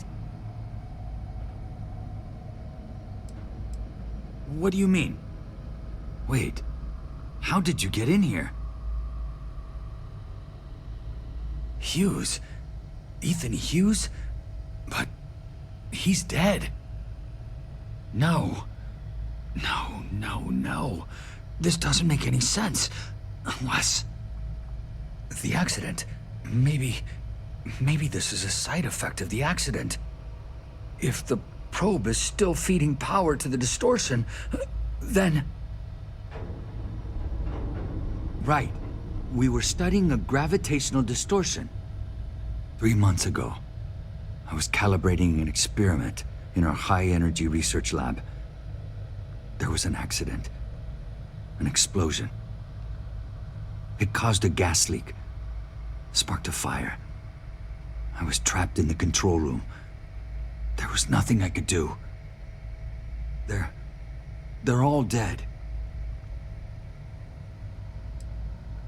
An artifact? You mean the metallic ob... We should... Wait. He's back. All right, we're on our way up. Hugh's out. Let's go. This way. I was just filling in the director. Let's keep moving. If anything happens, the director's office is on the 2nd floor, end of the hall. You can't miss it.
This way.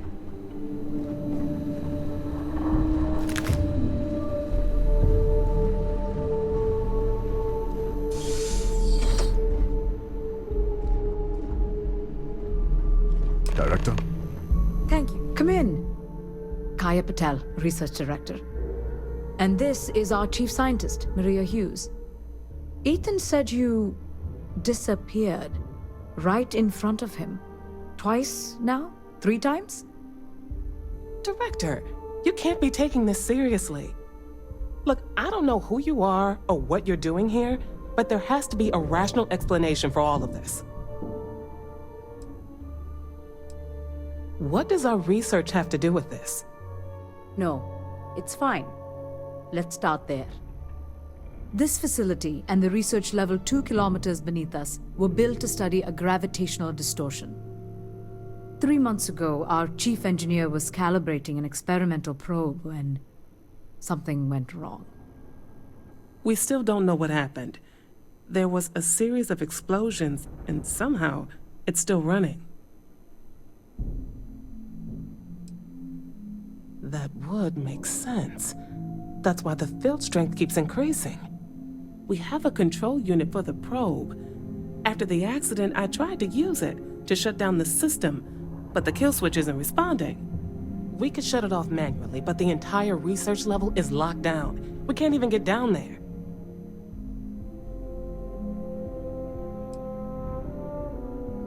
An artifact? Really? That's all you're gonna say? No, fair enough. You have a prior connection with them then. Maybe that's why this is only affecting you. That is quite a claim. What makes you think that? Tell us about this other universe.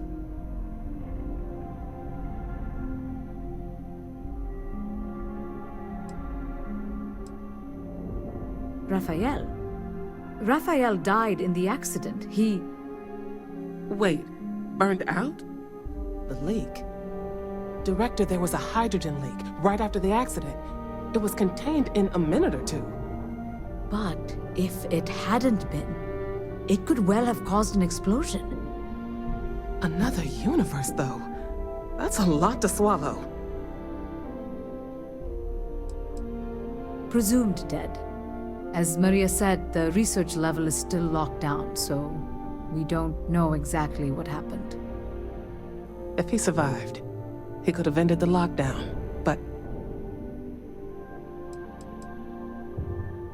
You mean this other Raphael? No. How could we possibly do that? Raphael was a colleague and a friend. If there was some way to help him, I would. But it does seem unlikely. We're not sure. Raphael was in the lab near the ventilation controls. He could have stopped it. Maybe he did. Or died trying. How? I told you the research level's locked down. We can't even use the damn elevator. What? Clever. In this other universe, Raphael survived. He made it back from the lab. So clearly his elevator works. Take it, and you might be able to shut down the experiment. This is crazy. But first, we have to do something about your shifting.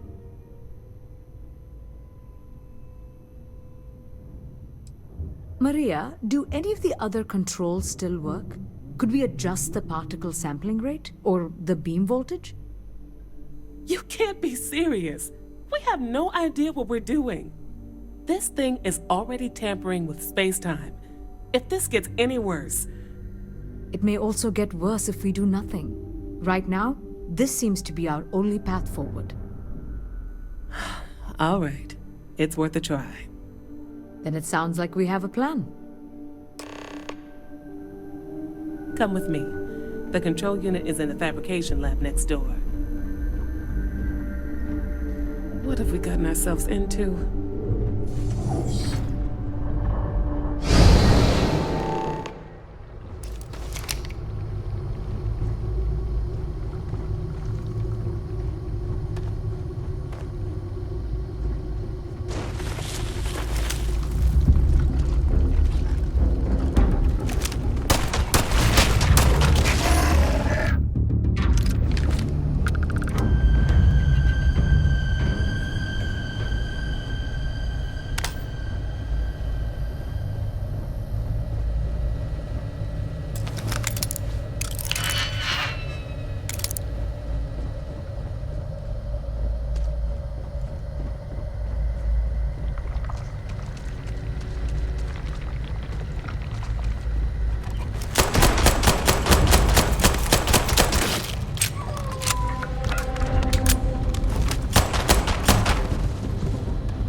It's you. What happened? You disappeared, and the ceiling caved in, and... I thought I'd finally lost it.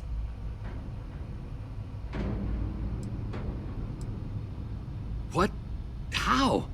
Look, if you think things are bad up here, the research level is even worse.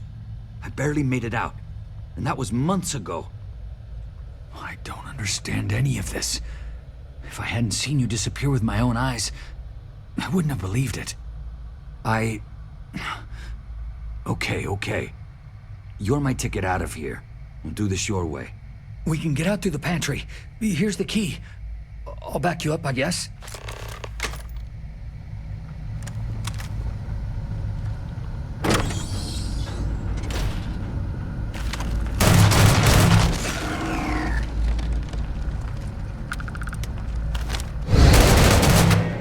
What the? How did you... Security breach! Go! Everybody out! Run for it! Out of my way!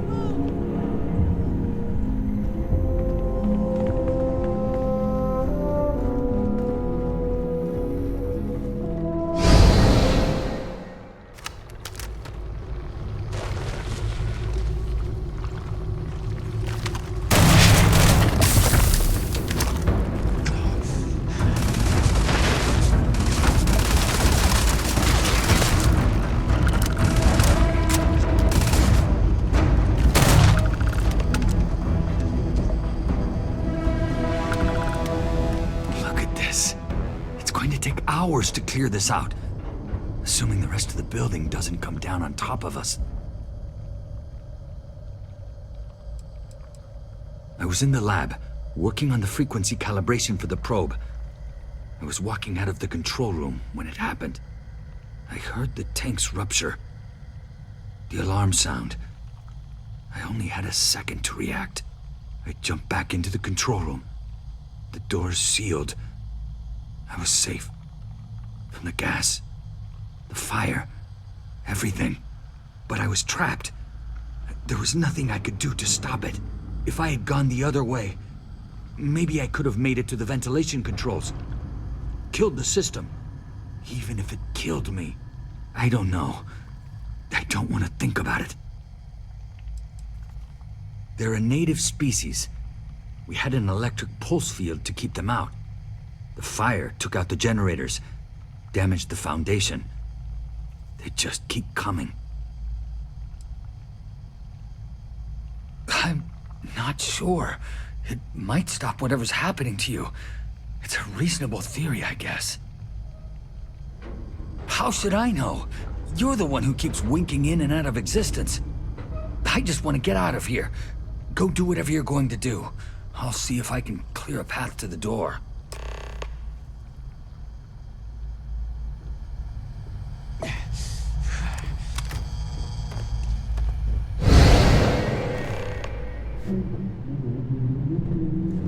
What? Oh, it's you. You realize you just poked into my locked office. So much for security protocols. Sure. Down the hall. Take the stairs next to the atrium. Yeah, let me get the doors for you. And done. Is there anything else you need? Yes, Kataxi. Nasty things. The original survey team ran across them. You're welcome to read the old logs if you want. Here, I'll unlock the terminal for you. The Kataxi in the other universe. Wow. I've got an experimental thing one of the engineers put together. But...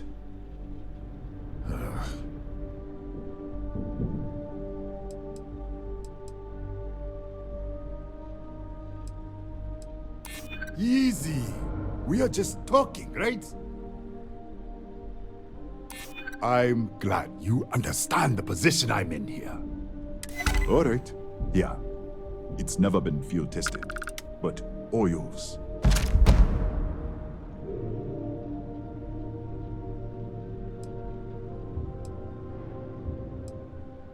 Bigger than you'd expect. We've got a particle accelerator, Whole lab complex, the High Energy Research Lab. Real state-of-the-art. Can't tell you what a tenth of it actually does.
What, did you get lost in the hallway?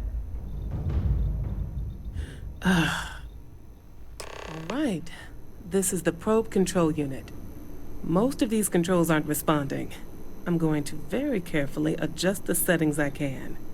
There's no way to tell what's about to happen. Pay attention and be ready for anything.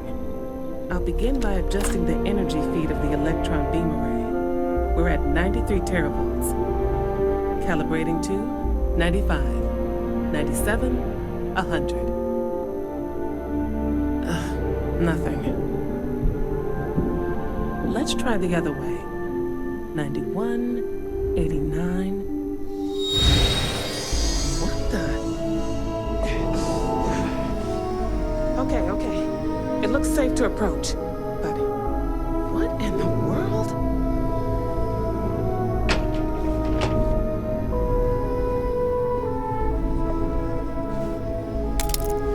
It's a micro-distortion. Flux pattern matches the distortion in the lab. The setting is just exposing it somehow. Step into the distortion, please.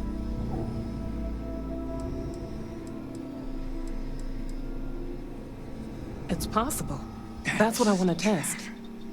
If that is what's happening, what does that mean? How many of these distortions are there? All around us, all this time, and we've never noticed.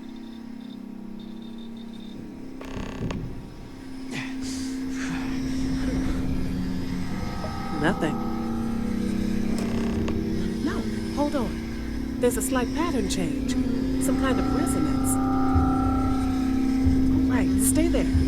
Let me turn the beat back up for a moment. Calibrating to 90, 91.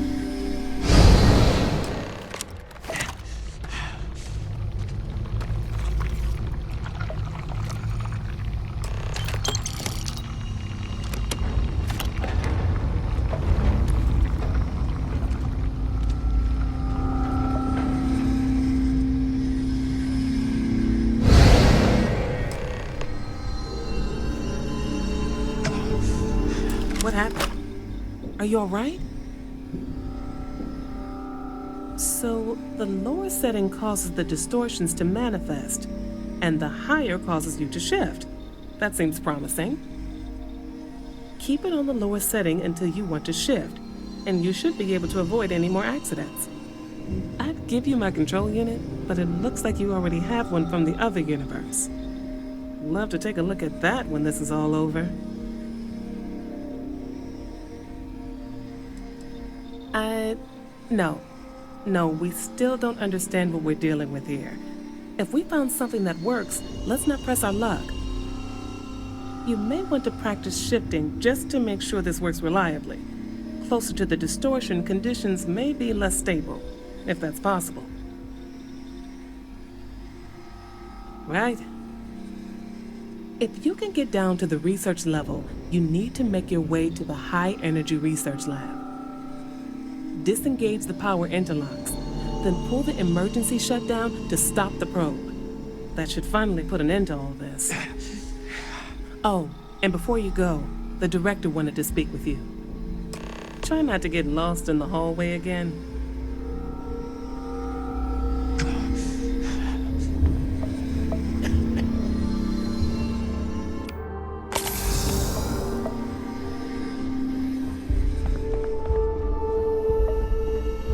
Well then, all set? If you need supplies, I've asked Dr. Barakova to take care of you. It's the least I can do after everything we've put you through. Before you go, there is one other thing we should discuss. If this experiment is the cause of your shifting, when you shut it down, the shifting will stop. What happens then? To you and to us.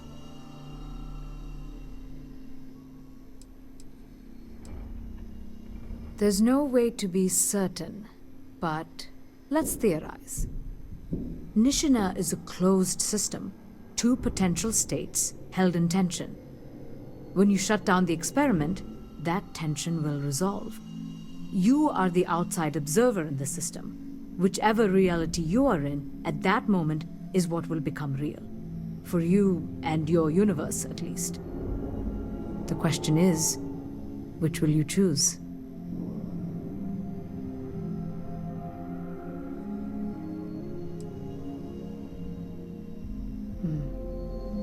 If this were a choice between my life and Raphael's, I would ask you to save him.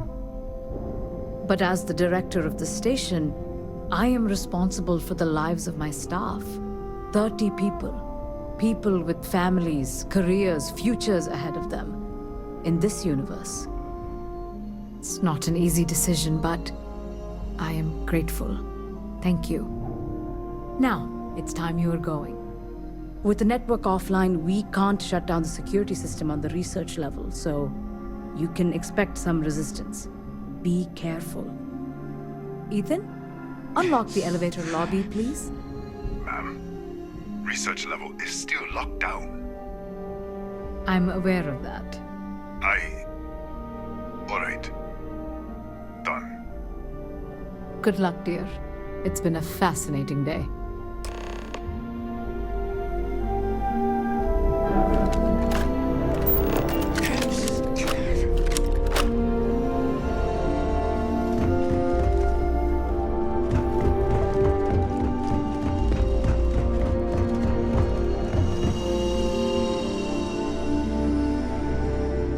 Tatiana Barakova, station's doctor. This is not a public medical facility, but the director has ordered me to assist you nonetheless. I can spare a few med packs. Beyond that, I am not your therapist, your psychologist, or your cosmetologist. If there's anything else you need, ask.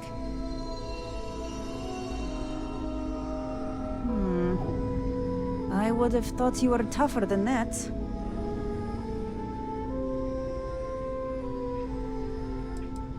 Fine. Have a seat. Let's get this over with. Right. Now, if there is nothing else, you can show yourself out. I think I still have a few things I could spare.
Don't touch anything.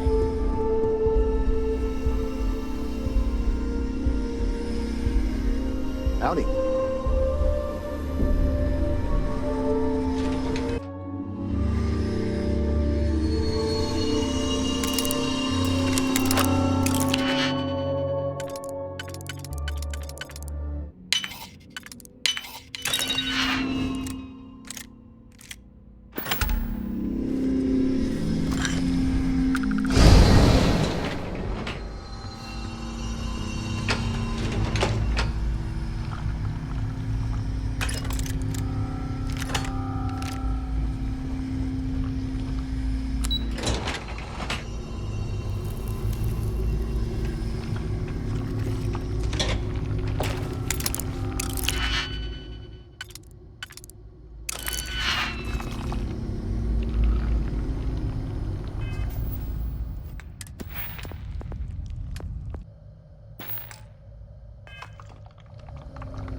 Lockdown is active. Emergency override controls are available on designated security terminals.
lockdown is active.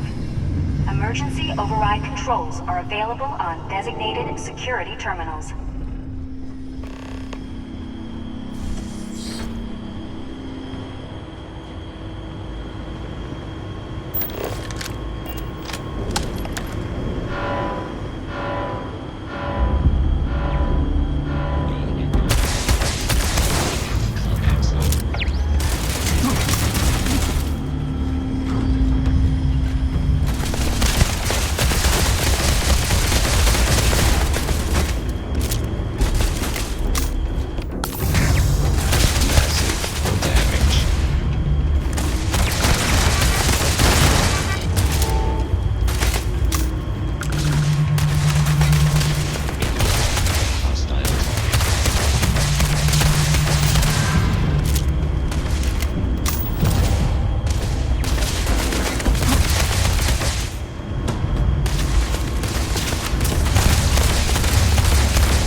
are available on designated security terminal.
Security incident resolved. The security lockdown has been terminated.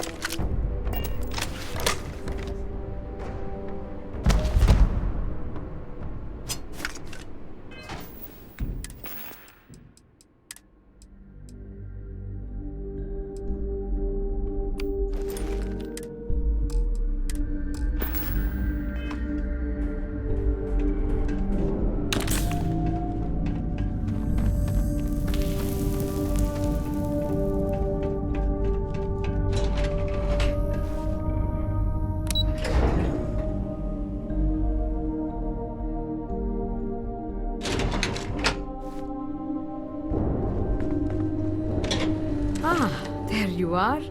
Welcome back. Ethan, how are we doing? Research levels back online. Definitely some damage, but it could be a lot worse. We will have to replace a few robots. Yes, well, that's a small price to pay, all things considered. This is a lot to take in. Artifacts, multiple universes. Look on the bright side, dear. Just imagine the papers you'll publish. If anyone even believes this. I am curious, though. Why did you decide to stay here, with us?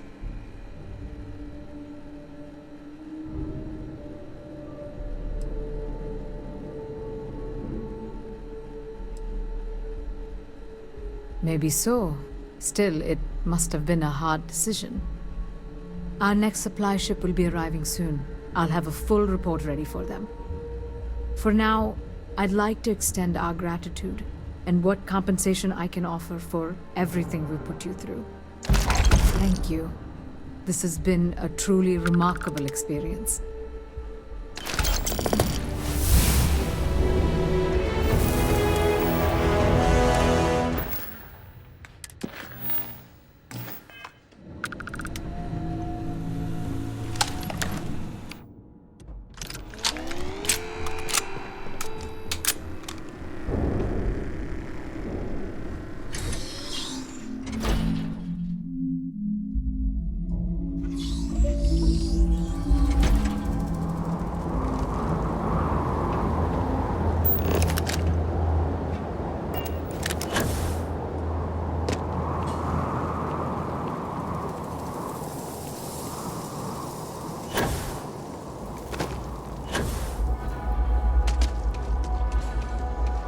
Ever since we talked about the Battle of Cassiopeia, I can't get what happened out of my mind. Was it that obvious? I thought I could handle these memories, but until I return to Cassiopeia, I'll never be able to put this to rest.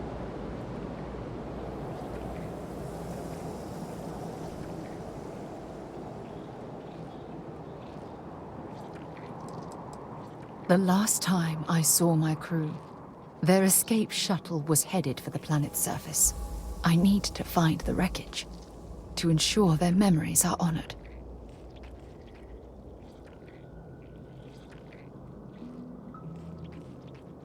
I would like that. Actually, I need that. One problem, though. Pinpointing the crew's shuttle wreckage is going to be like trying to find a grain of salt in a sandbox. I think we need to start by locating my old campsite on Cassiopeia 1.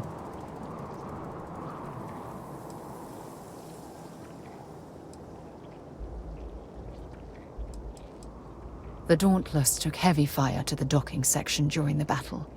We had 3 shuttles. One was destroyed, and the other 2 were damaged. There was no other way off the ship. What's there to tell? I survived. My crew didn't. Still, I'll never forget my finger hovering over that launch button. Would I launch safely, or explode into a fireball? It turned out that my shuttle had just enough power to allow an emergency landing on the planet's surface.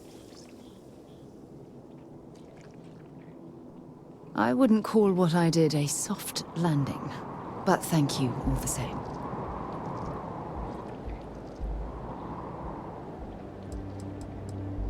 My shuttle should have the telemetry tracking data for the other shuttle aboard.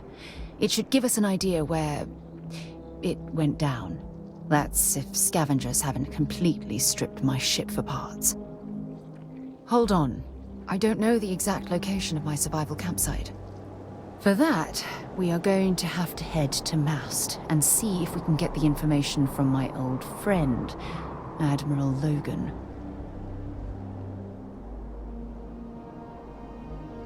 Your instincts are right on target. Logan and I butted heads more than once during my time with the Navigator Corps. We've never seen eye to eye. Look, I hope this isn't asking too much. Last thing I want to do is drag you into some kind of personal crusade. That's why I'm desperate for your help. Truth is, I'm scared. When I set foot on Cassiopeia, I don't know if I'll be able to handle what I find. If I begin to fall apart, I need someone I can trust to hold me together. I know you will. You've always been there when I've needed your help.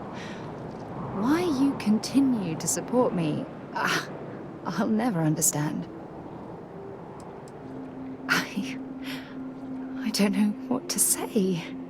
I've been so busy searching the stars for answers. I've overlooked what's been in front of me all this time. True love. Something I've seriously considered sharing with you for a long time. Just not ready.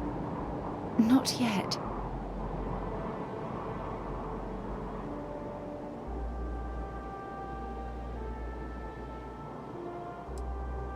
You're right. I have. Hey, anyway, I've taken up enough of your time. I know you have a lot to do. I really appreciate your offer to visit Cassiopeia. Hopefully, it'll bring me the closure that I've needed for far too long.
Any day I'm up for a little adventure. I wouldn't say no to a... Next time.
Welcome to Mast. If you have an appointment, you may proceed inside.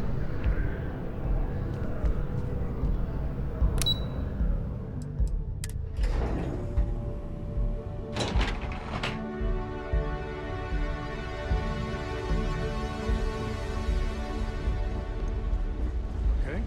Hello. Yes?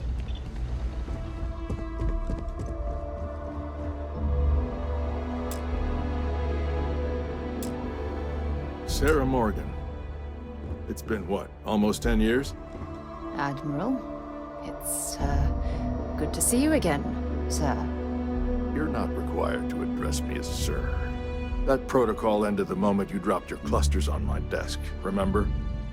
Look, Admiral, I'm not here to open old wounds. Old wounds is an interesting turn of phrase, given our past.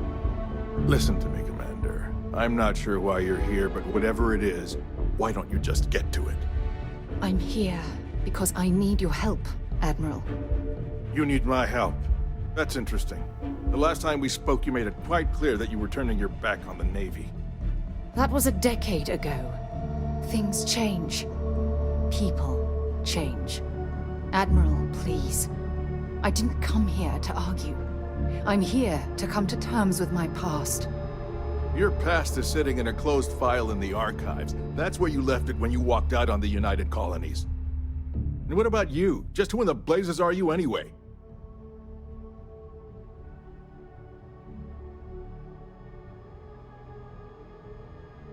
Very well. Then, as a good friend, perhaps you could kindly explain to me why I shouldn't have the both of you escorted from the building. With all due respect, Admiral, this is ridiculous. If you have a problem with me, then there's no need to berate my colleague. I don't have a problem with you, Commander. I'm simply trying to determine why you deserve the Navy's help.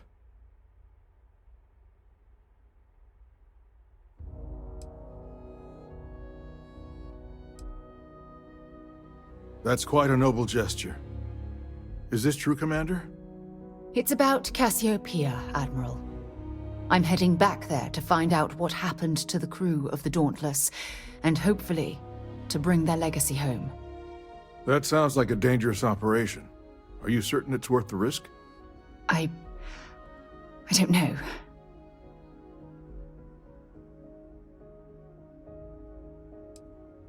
I see. The fact that you'd risk your own lives to solve this mystery speaks volumes.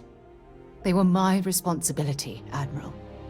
One way or another, I intend to bring them home. I understand. And I believe I owe you an apology, Commander. Our last encounter has obviously distorted my impression of your character. What can I do to help? If you wouldn't mind allowing me to access the files regarding my rescue, I'd be most grateful, Admiral. That shouldn't be too difficult. I've sent all the relevant information to you, Slades. Was there anything else? No, Admiral. Thank you.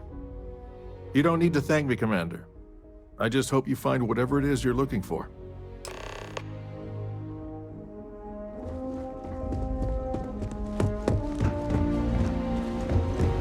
Excuse me.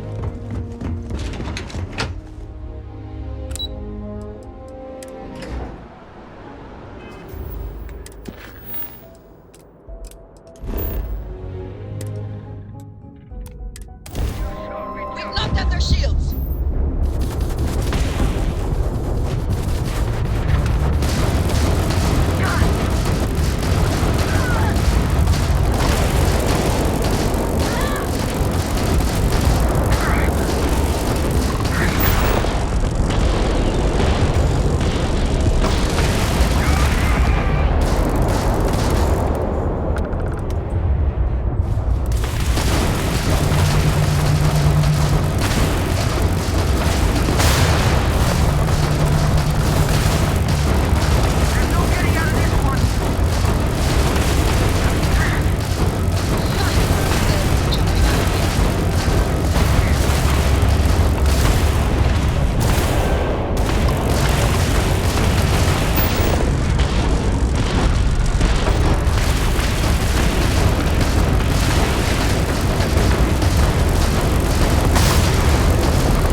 Total class act. Any way we can repay you?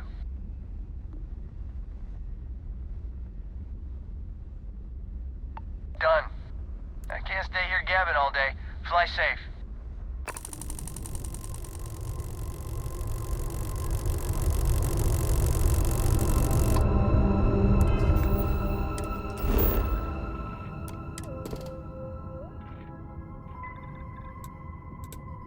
We're locked in and landing.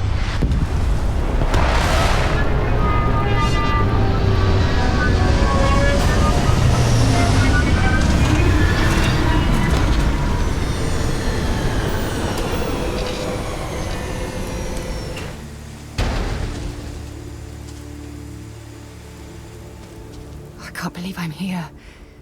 It feels like walking into a dream.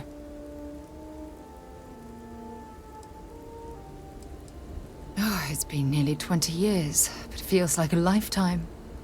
Strangely, this place looks exactly the same as I remember it. But that isn't possible, right? Just like a dream. I'm okay. It's just so surreal. Phew. Okay, so let me get my bearings for a moment. Yes, this looks correct. Those rock formations nearby look familiar. My old campsite shouldn't be far.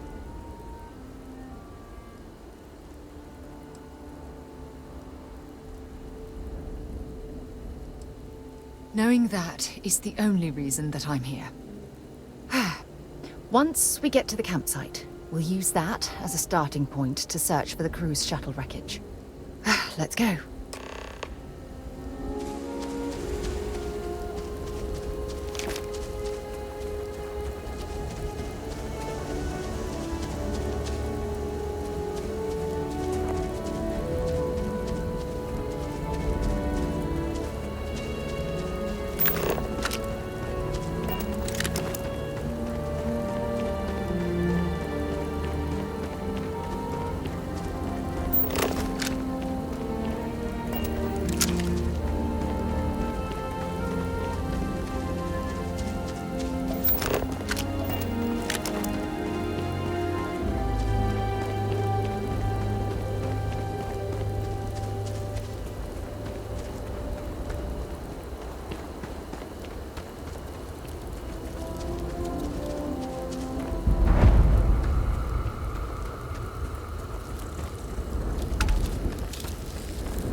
This is it. This is the spot where I spent close to a year waiting for rescue. Not exactly Paradiso, is it?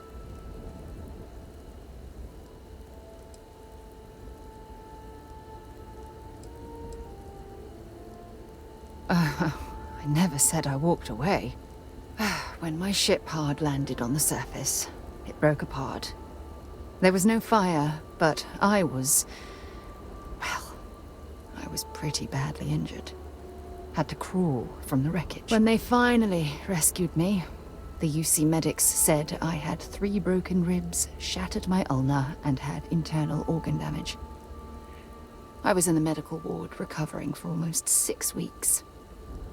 It was difficult and painful, but it kept me alive. It was home. Look at this thing. It's been sitting here rusting.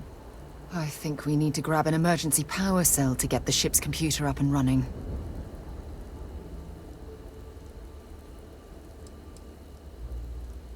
Sure, we have plenty of power cells on the ship, but they're not UC military grade.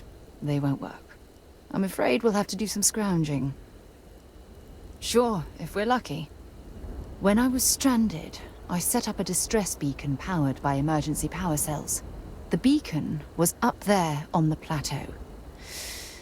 I guess it's time to start climbing.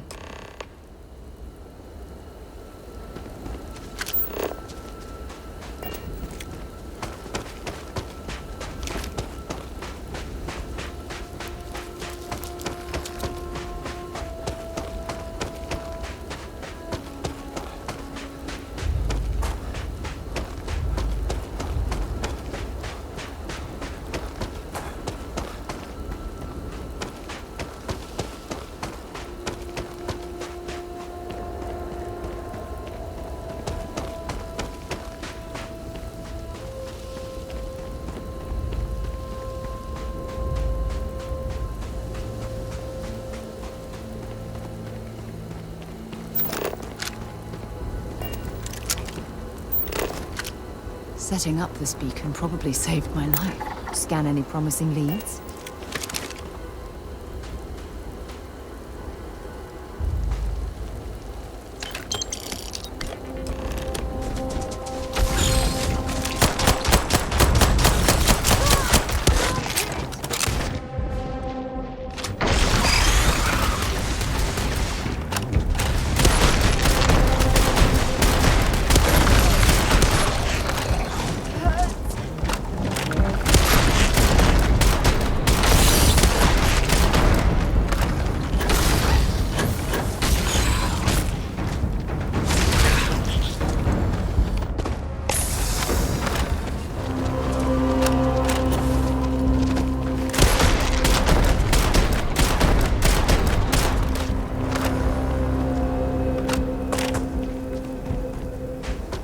No problem.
Okay. That was a hell of a jump.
We've located where the other shuttle went down. I can't believe our plan worked.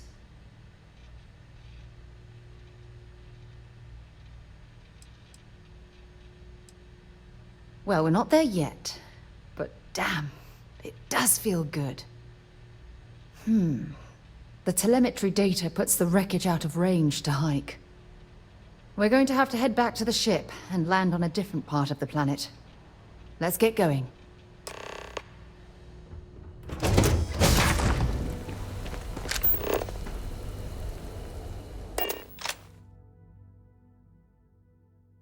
Crew accounted for. We're ready to depart.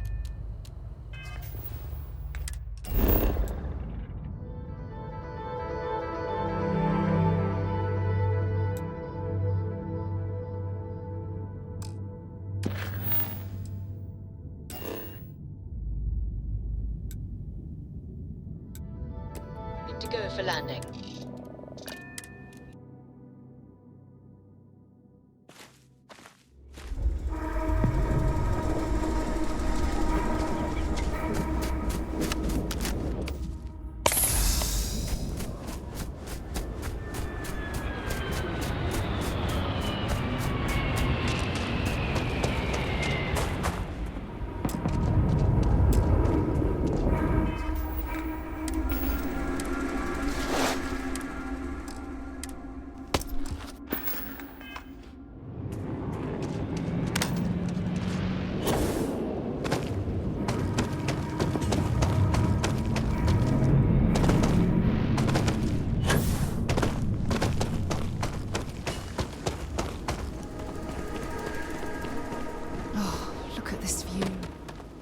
Had I been on this planet under more pleasant circumstances, I might have had more time to appreciate the beauty it has to offer.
Judging from this debris, the crew's shuttle sustained far more damage than my own.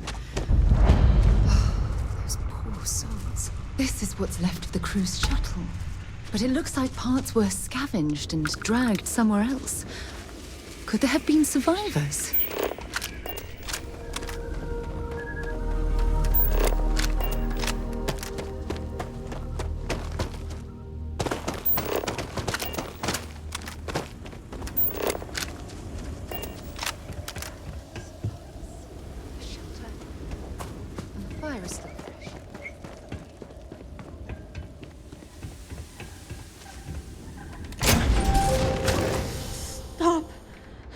I'll shoot if I have to.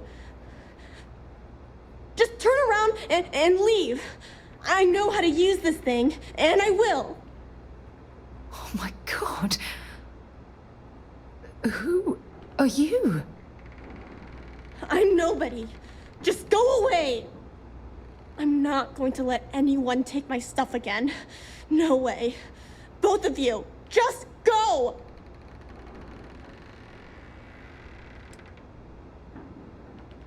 Yeah, sure. Try and trick me.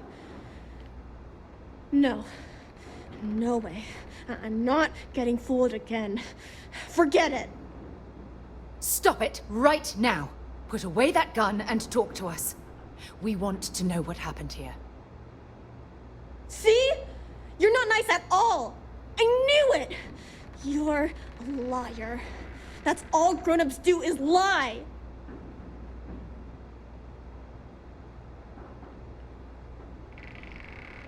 Sorry.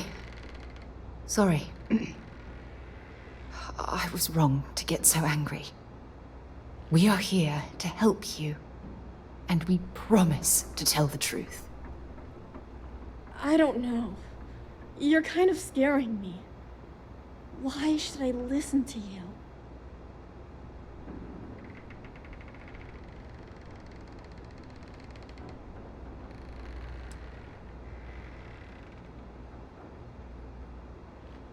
The crew? No one's been looking for that crew since before I was born. So tell me another lie. Go ahead. You were born here? Hold on. Oh my god. Your parents, your mum and your dad, what were their names? Jenna and Elias. Why? Jenna and Elias. Private Jenna Marsh and Corporal Elias Obrist. You're their daughter. Listen to me. I knew your parents. They worked with me on the Dauntless. I'm Commander Sarah Morgan. You're Sarah Morgan? Mom and Dad's captain? My parents used to talk about you all the time. It's like a dream to finally meet you.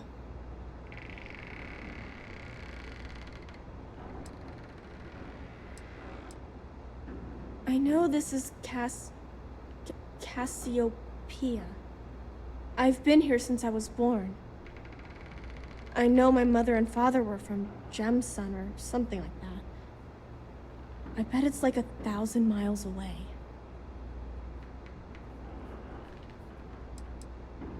My parents told me she was in command of their ship in a huge battle. They said she was a hero and the bravest person they ever knew.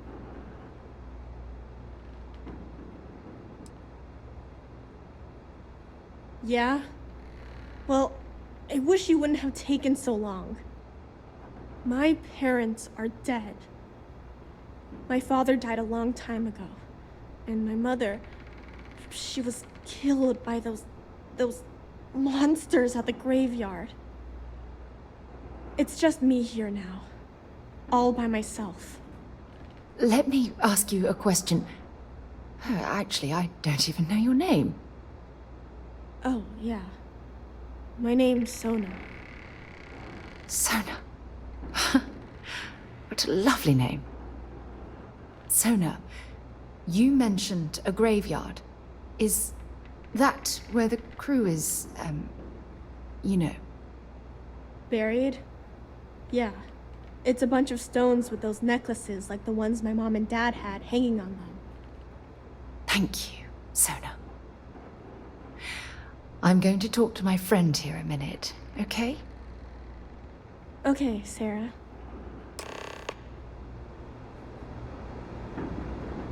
Phew. I don't even know where to begin.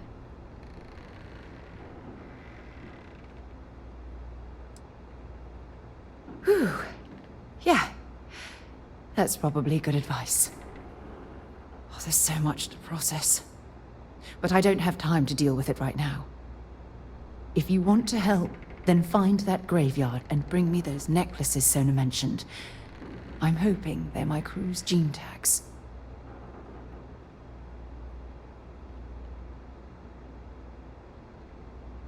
Good. Just be careful.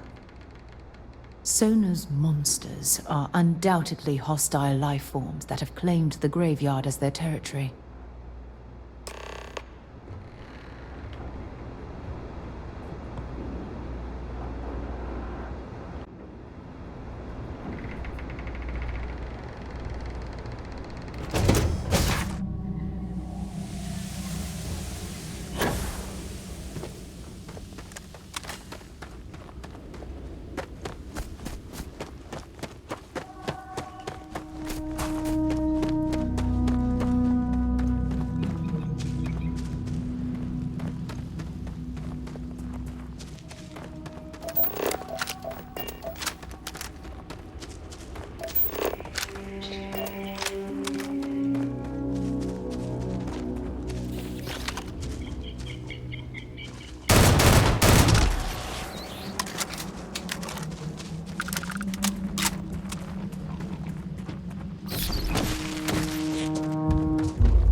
Leave me alone! Sona, calm down and listen to me.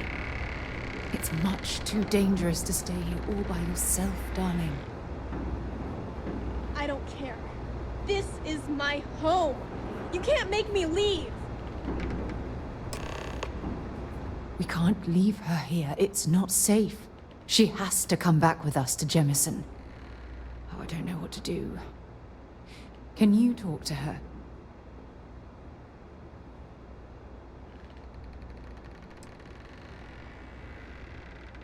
I know. I'm not proposing we knock her out for God's sake.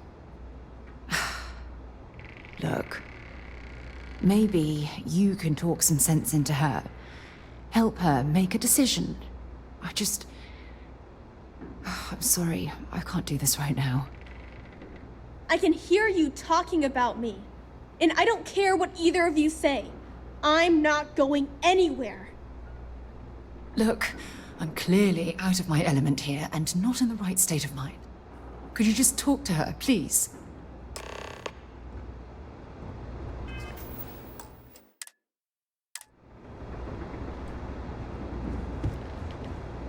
Why won't Sarah listen to me?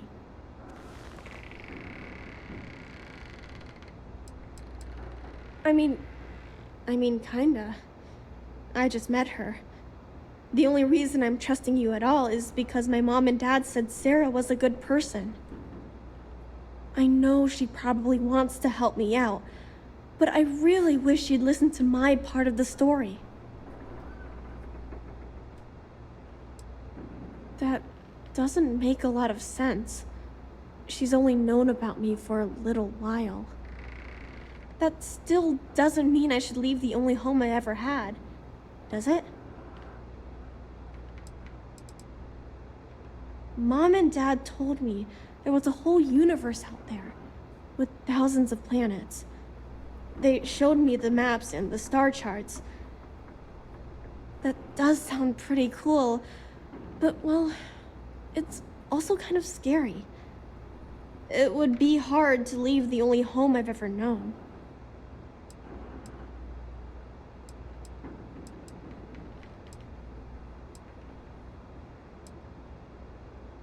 Well, I've always dreamed of finding a place that's safe from the monsters. But leaving Mom and Dad behind, it's really hard. Even though they're dead, I don't want to abandon them.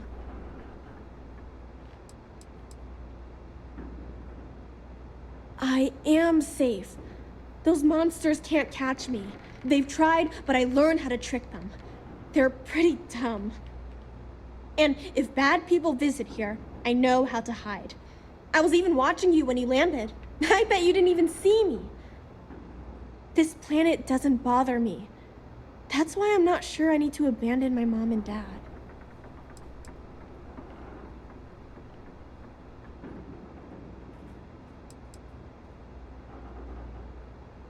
Yeah, you're right. I never thought of it that way. I'm sorry I yelled at everybody. I know you and Sarah are just trying to help. I'm going to go get my stuff and then I'll board your ship. Don't worry, I'll stay out of the way until we get, well, wherever we're going.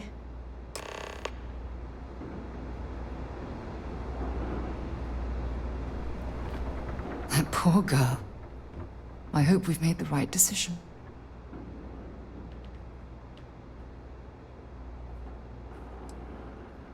I realize that, but there's still cause for concern. We're ripping Sona from the only home she's ever known and casting her back into society. It's going to be difficult for her to adjust to the changes. Wherever she ends up, just promise me we'll check on her from time to time, please.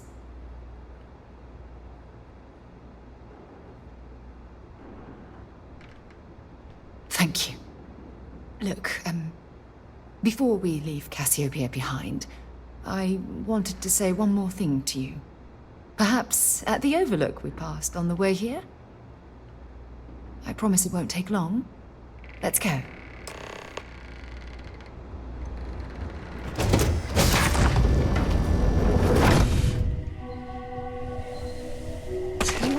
death wish or something.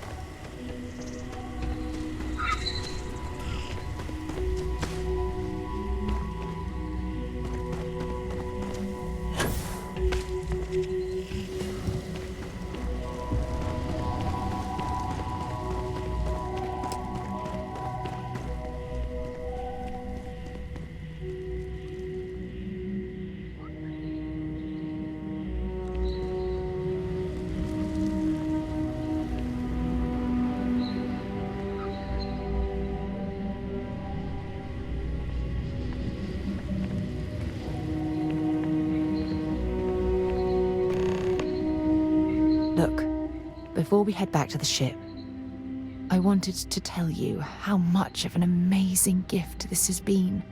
You had to push me to come out here, and if I hadn't have listened to you, the universe would probably have never known about that little girl.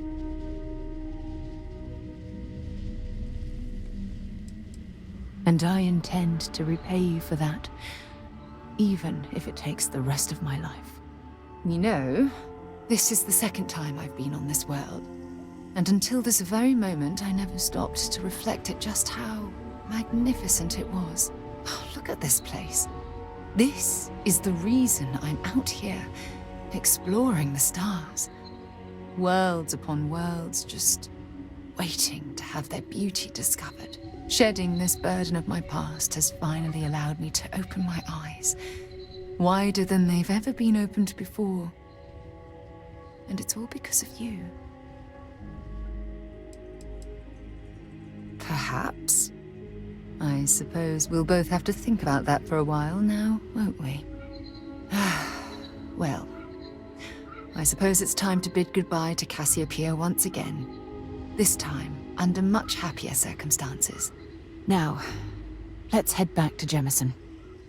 I want to give those gene tags you gathered to Admiral Logan, and figure out what we're going to do with Sona.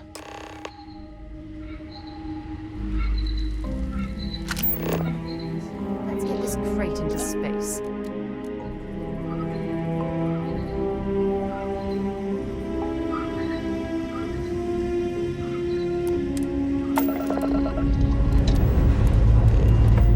Time to greet the stars.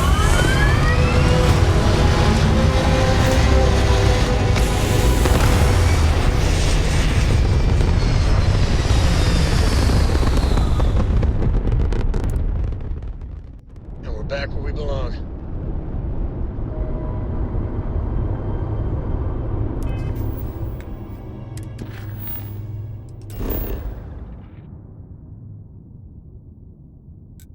I have things for you.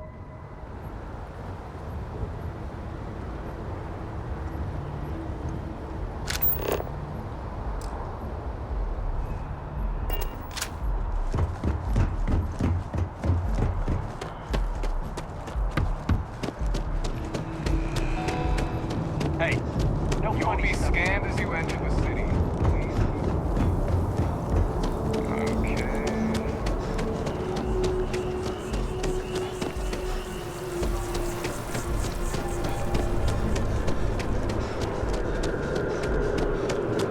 Been up there, huh? Space?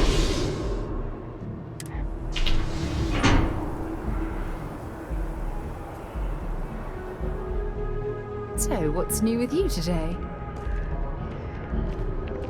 I have a feeling today's going to be a great day. Don't you agree?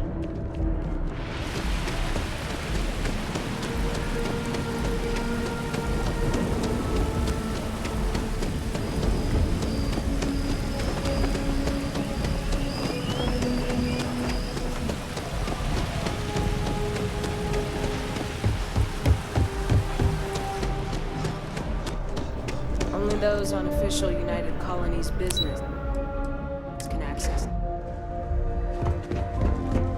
Pardon. Hey. Welcome back. Did you find your answers?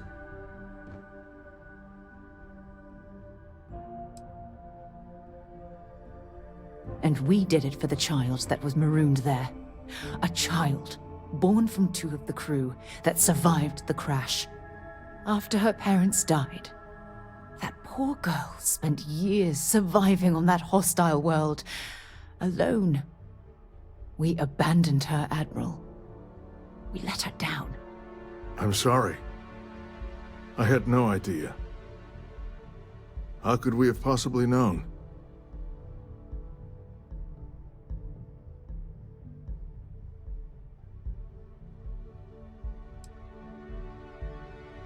Sona. Is that her name? She must be a remarkable young woman. She's extraordinary, Admiral. And I'm afraid the United Colonies let her down. You're absolutely right, Sarah. We did let her down. One thing that I can assure you is that the names of these men and women will never be forgotten. I'll see to it personally. Thank you, Admiral. Good luck to both of you. It's been an honor. Once we're done here, we should have a little talk with Sona. Poor thing's waiting for us at the lodge.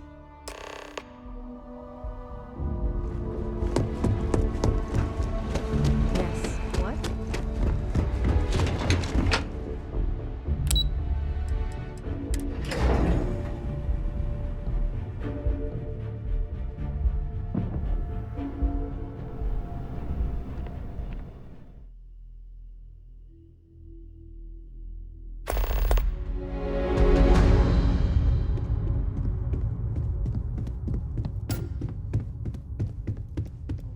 You must contribute.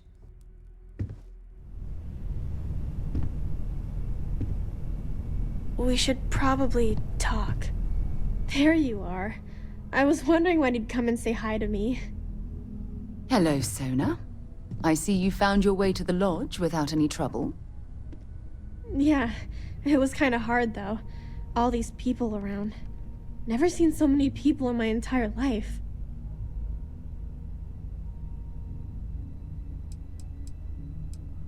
I think I like it. I don't know yet. It's all really new to me. You'll fit in just fine. You're one of the smartest people I've ever met. So, what do you think? Do you like it here, Sona? At the lodge? Yeah, this place is huge. I mean, I've never seen anything like it. You must be like a bazillionaire, Sarah. Oh, don't I wish? This place isn't mine alone. It belongs to everyone who's a part of Constellation. And I think it should belong to you too, Sona. I want you to stay here and make this your home. Whoa. Does that mean I get to go exploring with both of you? Or wait, do I get my own ship?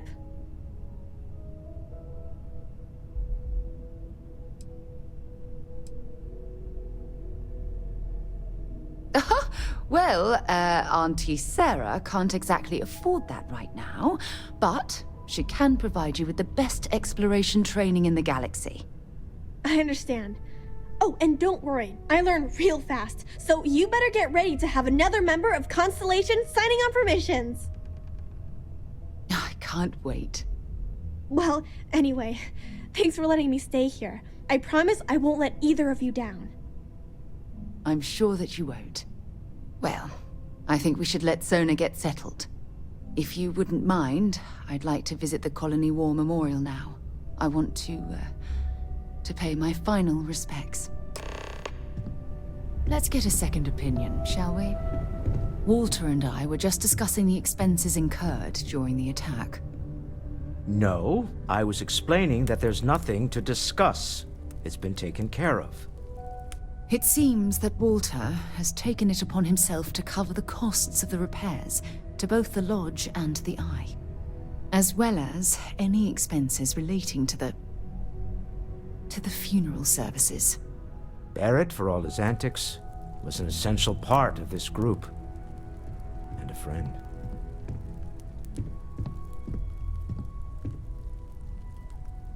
Well, it's not about looking for thanks. It needed to be done, that's all.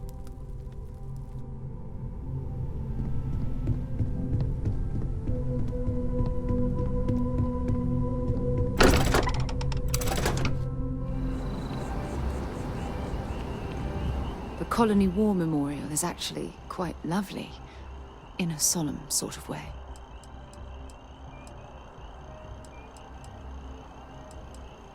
Actually, yes, I do. Here you are. If you think it will help, then feel free. It had to be blind luck. The shuttle had almost zero propulsion and no defensive shielding. It would have taken a hell of a pilot to land the ship without it breaking into a million pieces. I've been giving that a lot of thought. I'm going to suggest she stay at the lodge, but I don't want her to think that I'm forcing her to follow in my footsteps. At the very least, it should give her a safe place from which she can adjust to her new way of life. If you'll just bear with me, I promise I'll explain everything.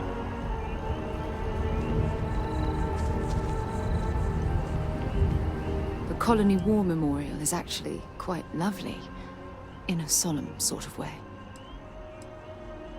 If you'll just bear with me, I promise I'll explain everything. The Colony War Memorial. You can't get rid of me that easily.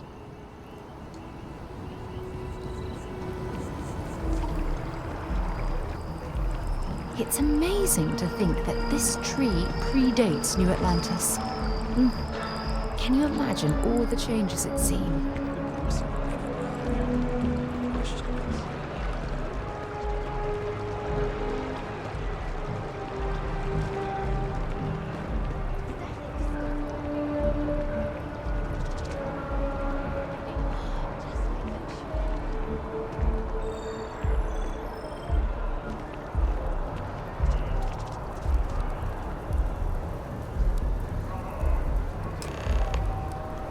Look at this. All these people, their entire lives distilled down to names on a memorial. I wonder how close I came to being reduced to just a name.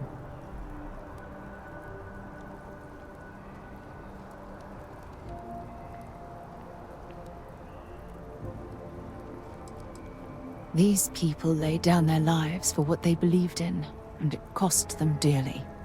I served shoulder to shoulder with them, and watched some of them die. I know you meant well, but they'll always be more than a name to me.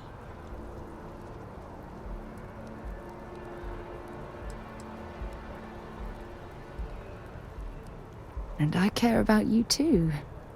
There's obviously some kind of a connection between us that I think we need to discuss. Just let me have another moment here, and then we can head over to the waterfall, so we can talk in private.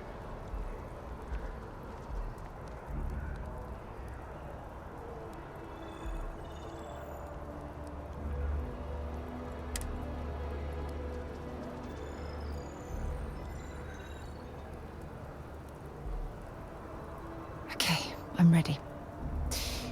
Let's go.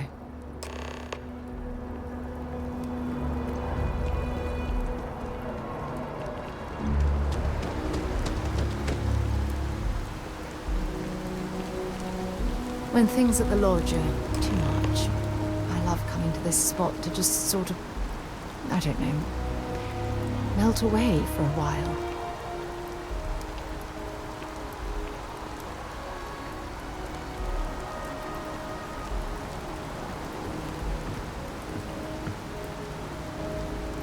It's lovely here, isn't it?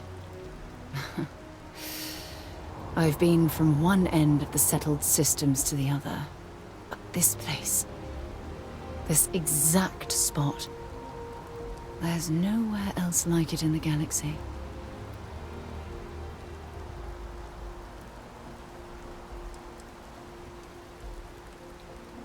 I hadn't thought of it that way, but you're absolutely right.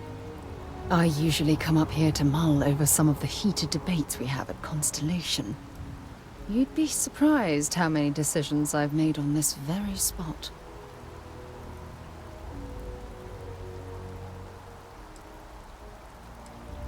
Is it that obvious? The truth is, I've asked you up here because I wanted to talk about something very important.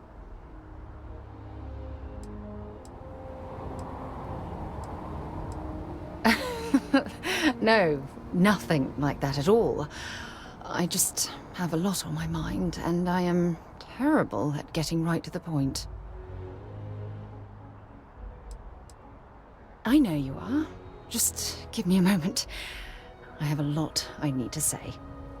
It's about my return to Cassiopeia. What we learned about Sona has been constantly replaying in my mind. Maybe it sounds crazy, but that young girl's isolation feels like a reflection of my own life.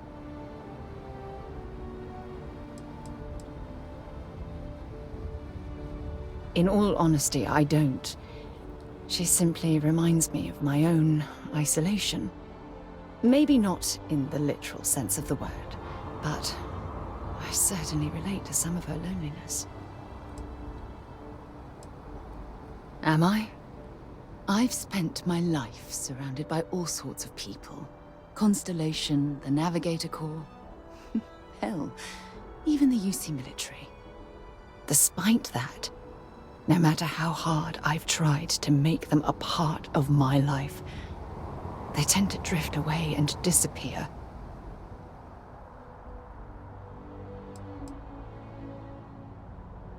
I suppose. Well, if that's true, this challenge is wearing me down.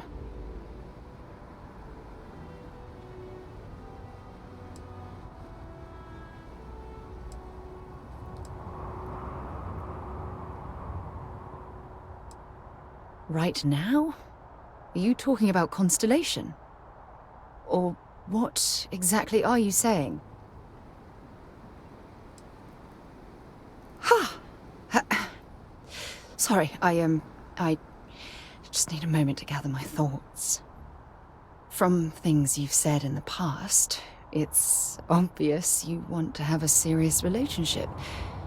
You want to become close.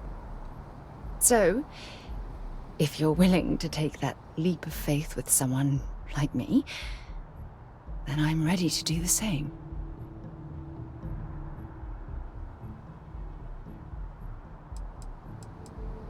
You're something truly special. You know that? You've helped me conquer my self-doubt, my confidence, hell, everything. For the first time in my life, I feel complete. And with you by my side, I'm convinced that feeling will last forever. You're the best thing that's happened to me in my life. I love you. Always. When you have a moment, I'd like to speak to you.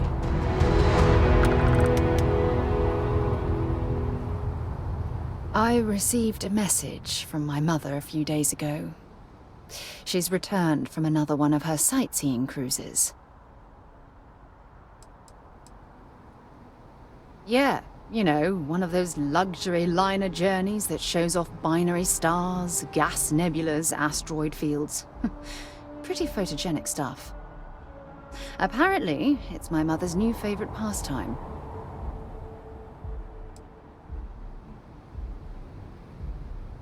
Ah, that's right. I haven't really spoken about her to you, have I? My mother lives in a fairly remote location, so we rarely speak. Tends to keep her out of my mind.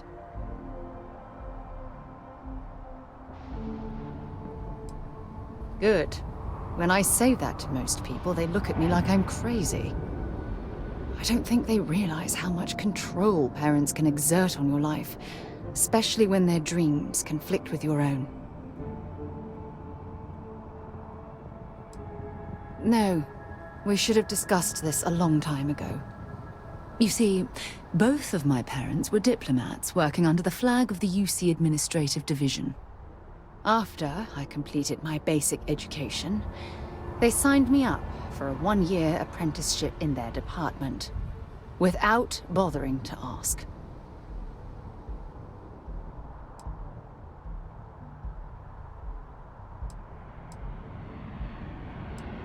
Look, I was 18 years old, fresh out of school, and I idolized my parents. I trusted them. I'm certain they felt they were doing what was best for their daughter. Who was I to argue? Wanted isn't the right word. Demanded would be more appropriate. For my apprenticeship, I was sent to Cydonia. My job consisted of drafting political policies and arbitrating trade disputes. The silver lining of the job was that it allowed me to spend time exploring every square inch of Mars.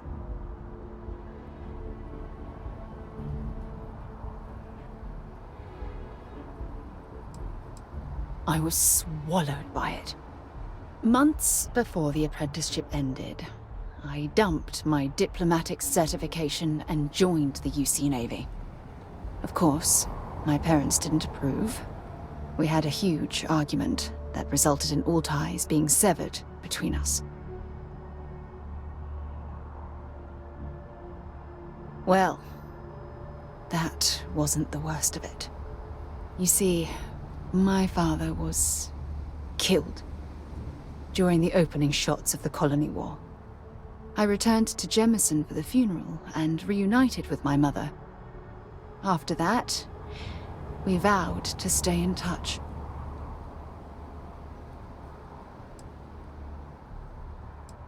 Oh, aren't you sweet? Always concerned with how I'm feeling. That's why I fell in love with you. Your smile, your caring. It brightens even my darkest days. Listen, I'm going to be completely upfront with you. All this talk of family, it makes me wonder where our own relationship stands.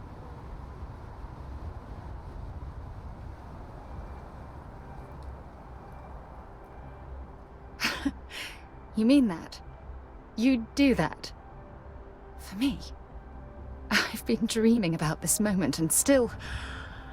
I don't know what to say.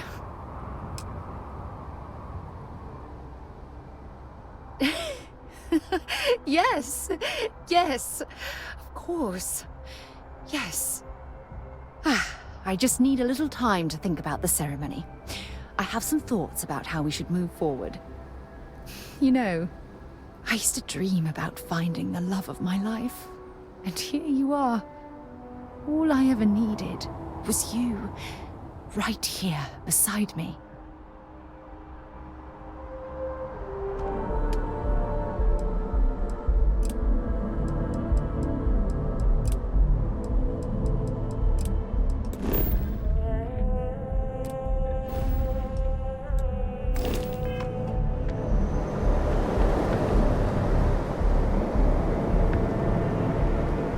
If I can help you with anything, just say the word.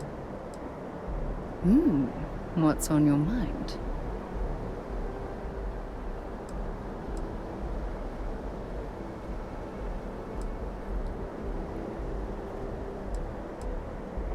I will never love another person as much as I love you.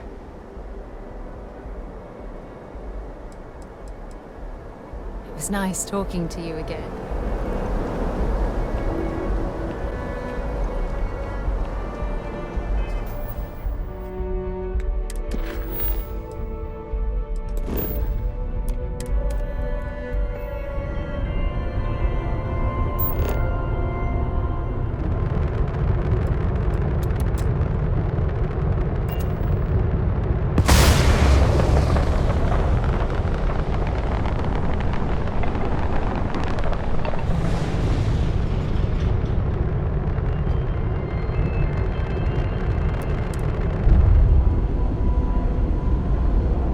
How you doing, sweet pea? Well, I'm okay. But I'd be a lot better if... I guess you'd be a lot better if you had a bigger book allowance. You know me so well, Dad. So, what do you say?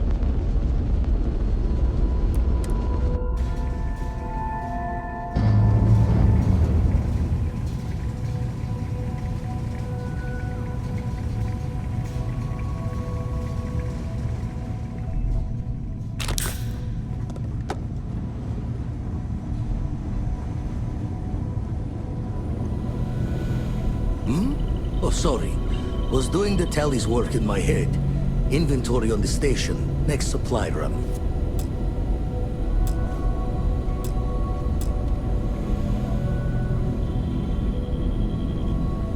Forgot to check the math on a few equations. Been poring over the charts, looking for another match. Think this one might just be it.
Starting landing procedure.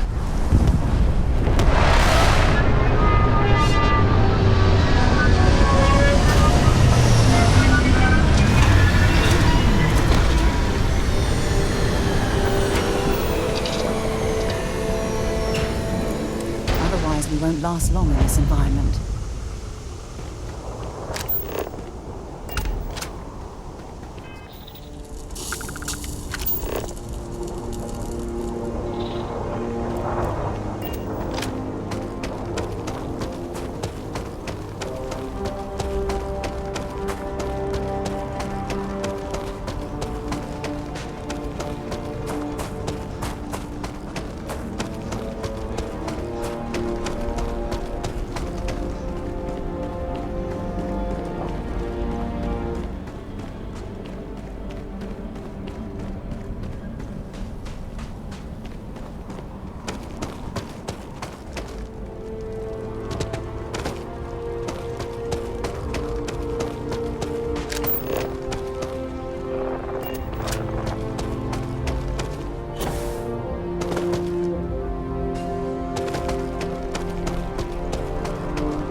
much to learn.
survive at this low of a temperature.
few archaeologists back in New Atlantis that would give their left arm to be here right now.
Time to greet the stars.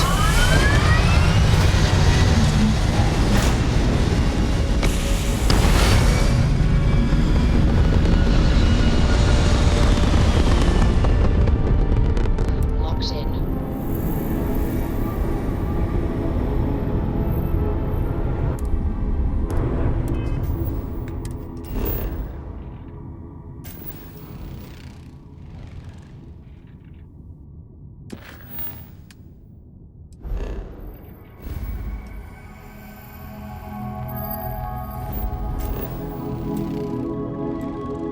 We're locked in and landing.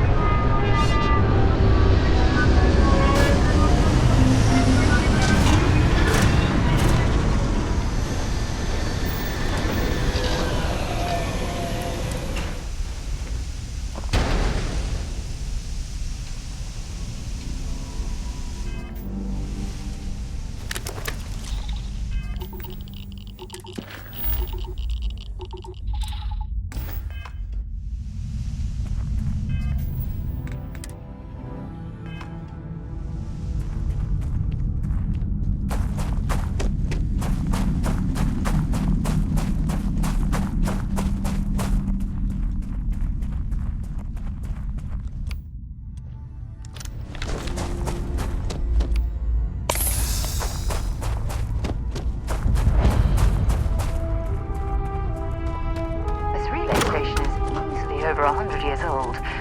Original Nova Galactic construction is my guess. Built to stand the test of time.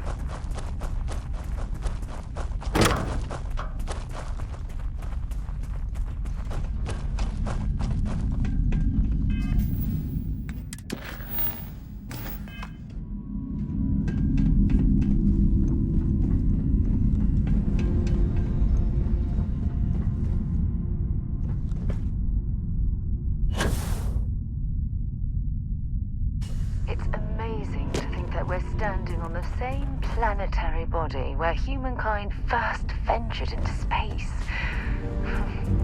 We've come a long way since then.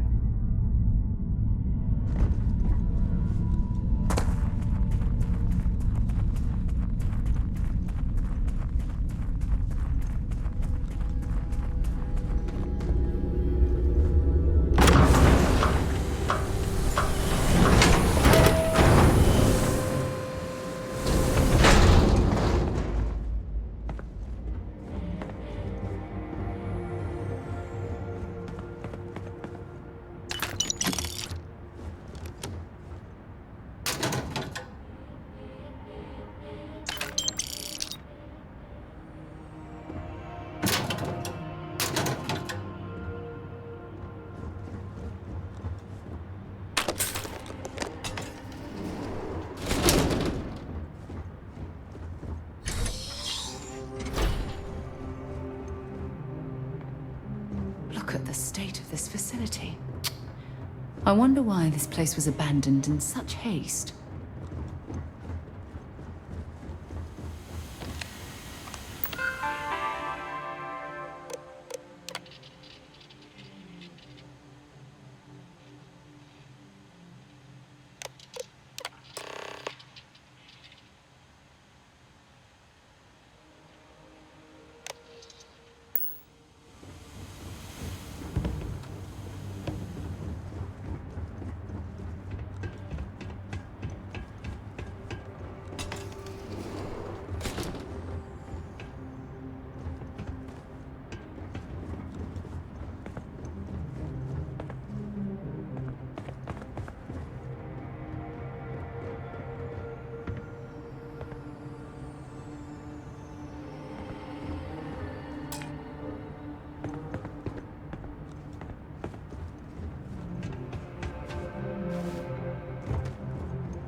Okay, that's it.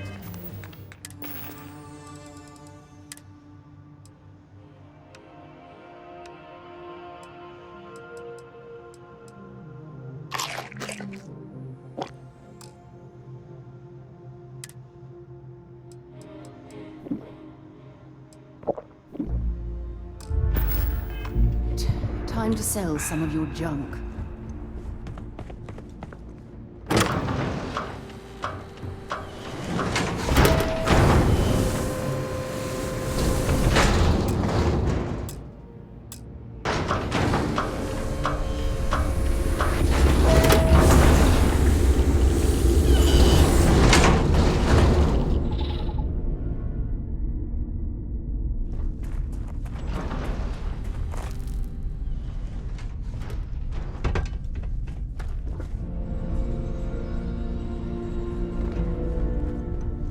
Engine spin-up time almost complete. Total time 5 minutes 22 seconds.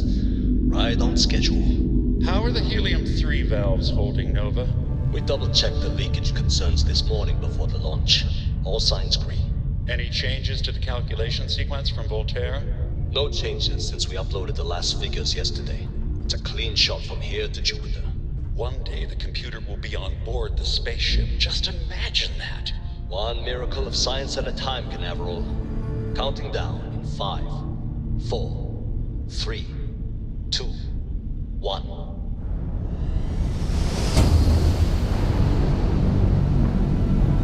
Canaveral, are you reading? All clear, Nova. Indicators look good. The ship should be cruising Jupiter's orbit right now. Visual confirmation will be possible in 32 minutes. Afraid the speed of light is on the slow side these days. How does it feel to break the laws of physics, Canaveral? We're all pretty excited down here in NASA, I won't lie. Excited enough to tell me where you got the original data? Not in a million years, Nova.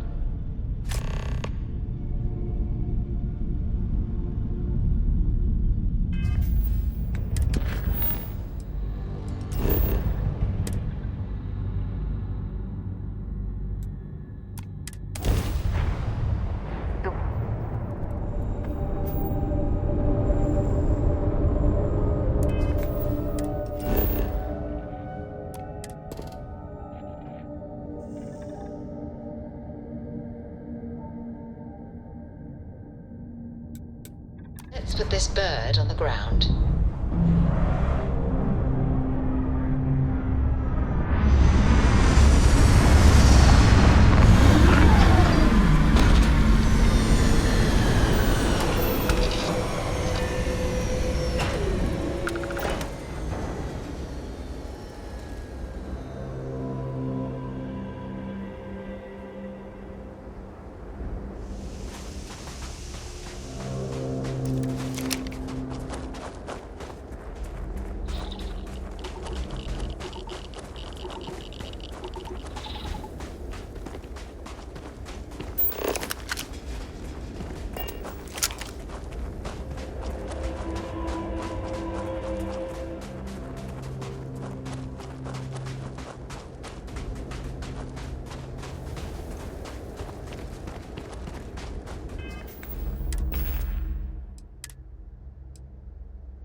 Unless I'm mistaken, that's one of the launch towers used during the evacuation of the Earth.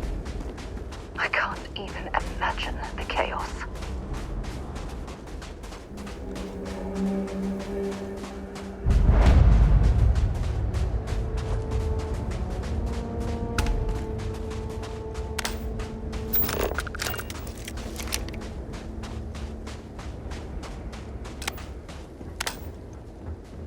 The most likely way into the NASA facility would be via an elevator shaft taking us straight down. If you're overloaded, we should stop and prioritize what we're carrying.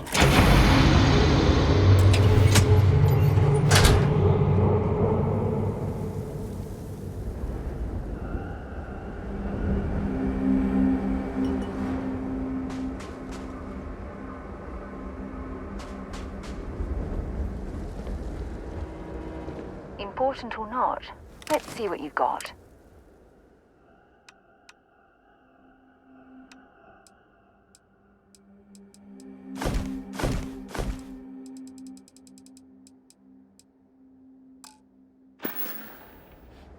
We should get a drink sometime.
The gantry was in loading position.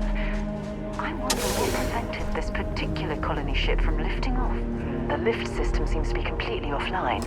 We should search for a way to restore the power and get it back into operation.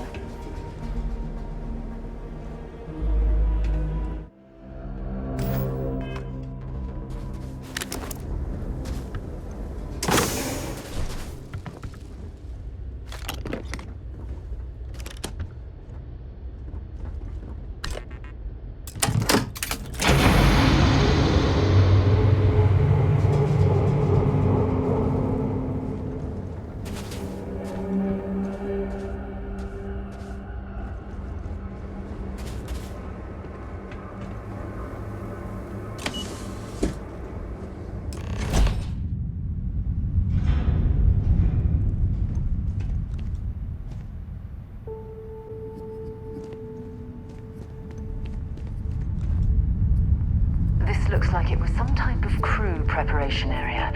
Probably the last step before boarding. It's definitely seen better days.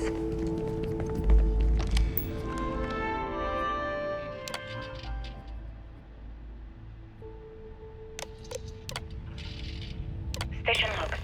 Dr. Judith Tatien. The recent delivery from Mars is unsettling. I was expecting rock samples or maybe fossils of microbial life. Station log. Dr. Judith Tatien. The recent delivery from Mars is unsettling. I was expecting rock samples or maybe fossils of microbial life. Instead, Dr. Victor Isa comes with 2 members of the military. Everything they've brought back is under wraps. What could a theoretical physicist need with a sample from Mars? Station log. Dr. Judith Tatien. I've been trying to cozy up to Dr. Isa, Victor, to see what is going on. His team has completely commandeered one of the labs with those 2 military handrails, checking who comes in and out. I joked that maybe he found a little gray man and was doing an autopsy, and he grew very pale. 2 days later, he sends me a request asking for more information on my background in material science, metallurgical engineering. Oh, we have a meeting tomorrow. I think I'm being invited into the lab. Station log. Dr. Judith Tatien. I have never been so nervous since I defended my dissertation. 4 hours talking to Victor and his team about theoretical metals, atomic bonding, even a half-hour divergence into magnetism that I'm pretty sure was to throw me off the trail of what we were actually talking about. Then, I got to see the lab. I don't know how much I should say, but the periodic table just got thrown out the window.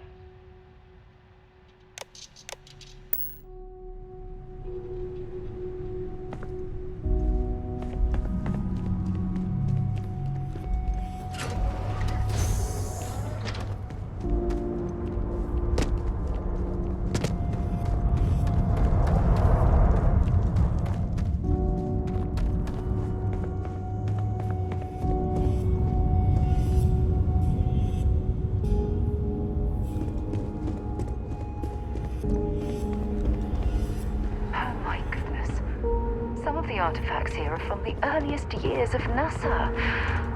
Oh, what a shame all of this was left behind to deteriorate.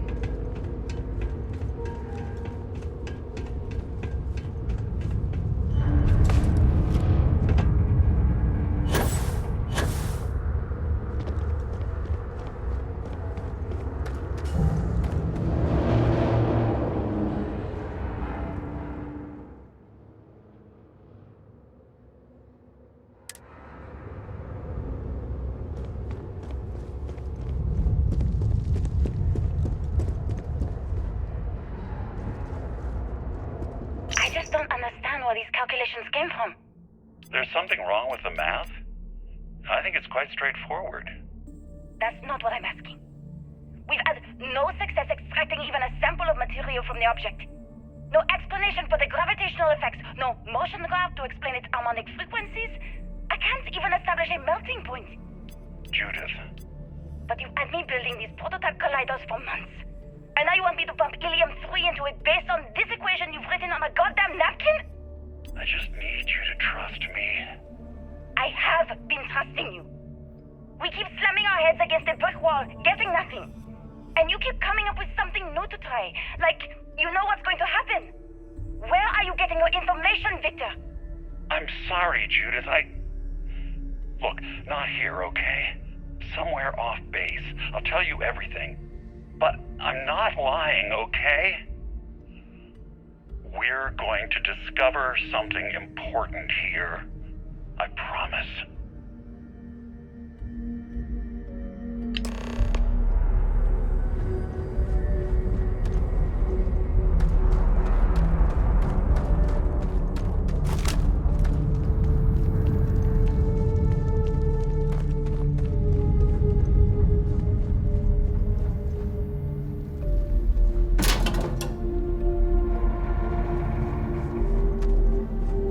They were clearly testing space habitat viability in this area.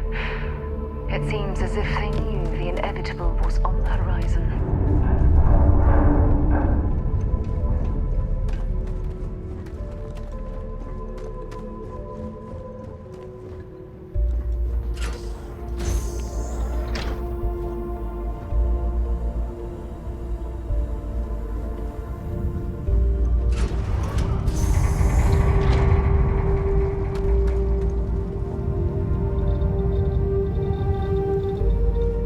Left of this geology laboratory. Ironically, the surrounding rock appears to have sealed the fate of this part of the facility.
sure he'll be thrilled to find out.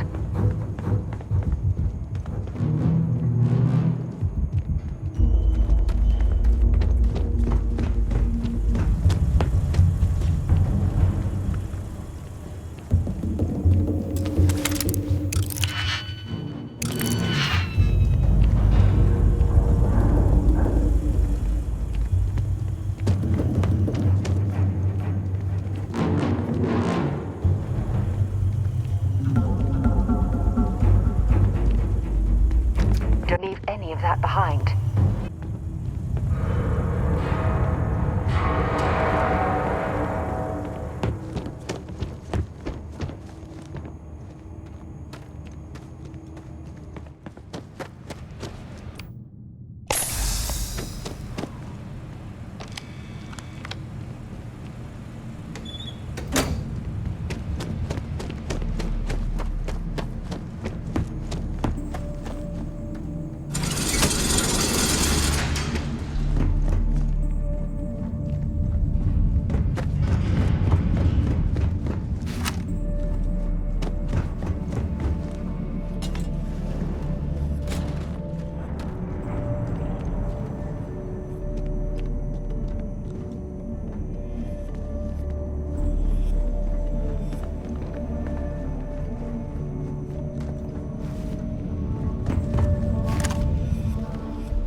logistics it must have taken to build it this deep underground.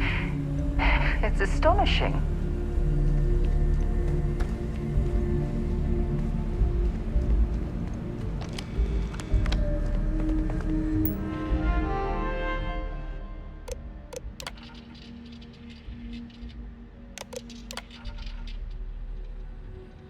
Project log. Dr. Victor Isa. We turned on the prototype today. The gravitational field around it began to fold as we long suspected. Complete reversal of gravitational pull was observed on dozens of loose objects around the lab. I'm setting up a meeting with the directors to propose a larger test. The prototype proves we don't need the original anymore, but further work is going to have to take place in space. Somewhere with abundant helium-3 and with a civilian partner. Someone with access to large-scale manufacturing resources and computational equipment. Engineering gravitational folds pulling the far side of the solar system closer to us? It's all going to be possible.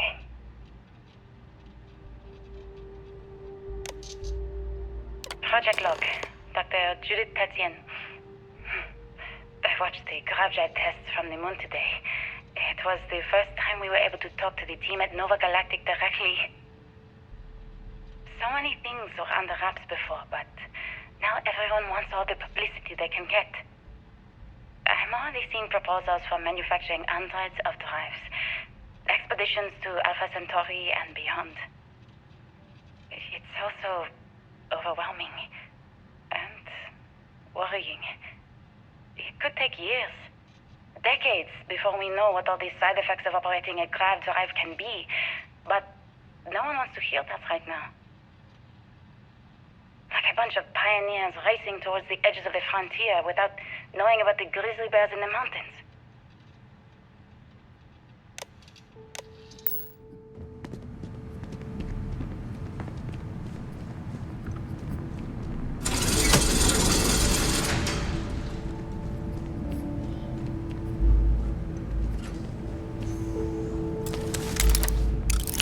If there's a way to access the deeper sections of this storage area, I'm certain we'll find it.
I never actually got to visit your labs back when we were working on the grav drive projects. Seems like ancient history now. Only thing we're doing these days is launching weather satellites. Guess this is as good a retirement as any.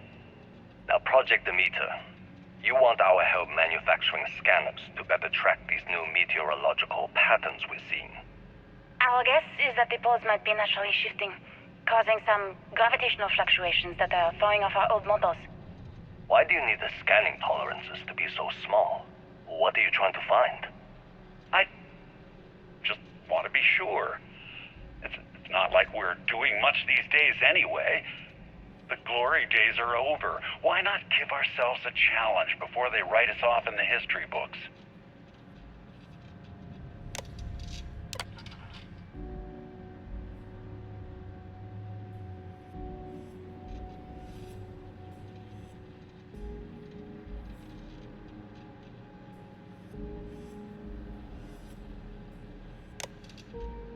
I know what I'm seeing, Victor.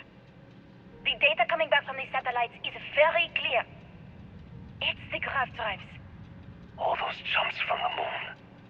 At this rate, Earth's atmosphere is going to start sputtering out into space.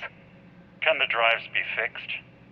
I'm working on some designs that should discreetly solve the problem, under the guise of an emergency update to the fueling pumps. We're talking about the end of Earth, and you're trying to be subtle about it. Judith, the last thing we need is people losing faith in grav drive technology. That might be our only option. To what? Are you seriously saying we should abandon Earth? The timeline is under 50 years. A blink of an eye for a planet, but more than enough time for a human exodus. And what do we tell people? We say it's an act of God, one that science has found a solution for. Time for humanity to take its place in the stars. You knew, didn't you? You lied to me. All this time, I dedicated my life to this discovery, Victor. And you knew we were going to kill off our planet? You haven't seen the future I've seen. There's an infinite expanse of promise out there. A meteor could hit Earth, a plague, another world war. Colonizing other galaxies secures humanity's future for all coming generations, across all time. At the expense of our home. Stop it, both of you. All that matters is building enough ships to get everyone off this planet. And we need to start now. I'll draft up a statement. We'll need to address the entire international community. I'm sorry, Judith. There isn't a planet in this universe that will be far enough away from you, Victor. We are never speaking again after this is over.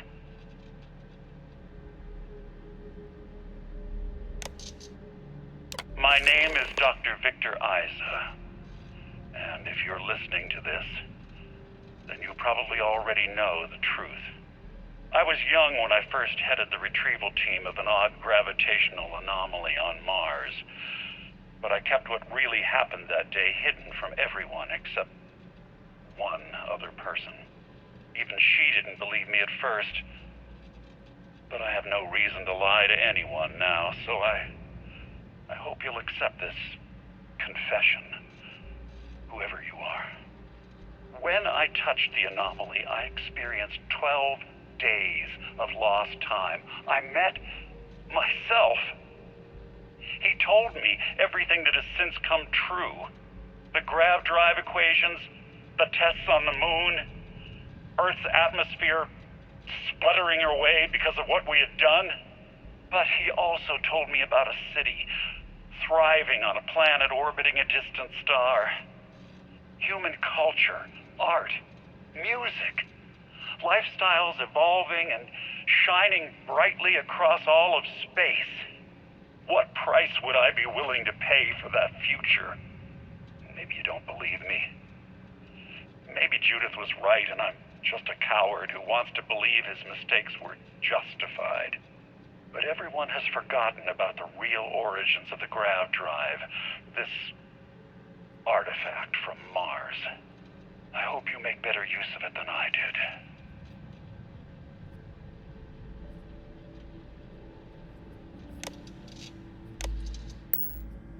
Oh my God. The grav drives destroyed Earth. And at the core of the first drive, an artifact.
You understand now why I asked you to come here? The artifacts unlock the secret of interstellar travel. At the cost of Earth. An easy trade, honestly. Why have one world when you can have all the settled systems?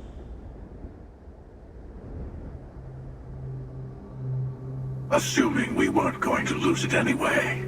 War, disease, famine, all the classics. Don't you see? The power of the artifacts forced humanity to the stars. They didn't get to make a choice. How many would have chosen Earth? And what gave Victor Isa the right to choose for them? You see the hypocrisy in what the emissary is saying, right? They don't want to rob people of their free will, but then they steal the artifacts for themselves. In the wrong hands, the power of the artifacts can make anyone a tyrant. That's why we watch over them. The only thing you're watching out for is yourself.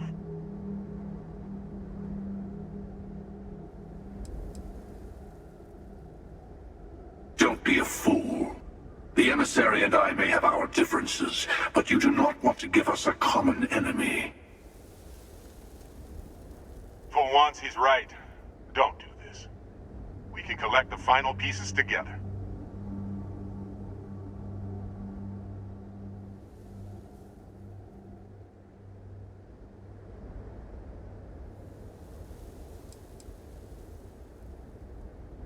Well, look at that. The emissary just became my new best friend. You've made your choice. When you're ready, the Hunter and I will be at the buried temple. That's where we'll settle things. Meaning, we'll kill you. But hey, at least we'll wait till you get there. Everyone deserves a shot at the final artifact.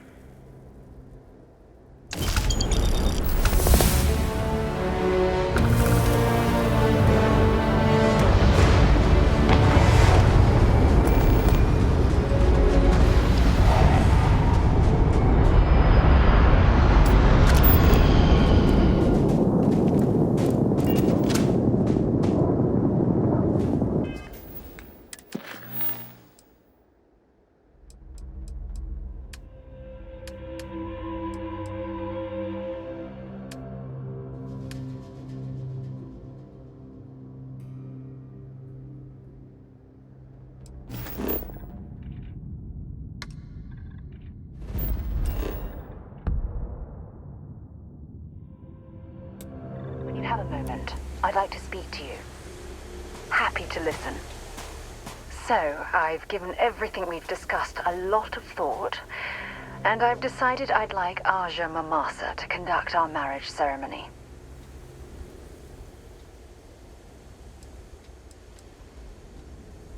I remember Aja mentioning she presided over a previous commitment ceremony between Barrett and his husband Irvin. Besides, the thought that Aja would be there to officiate this important step in my life is comforting. I hope you don't mind.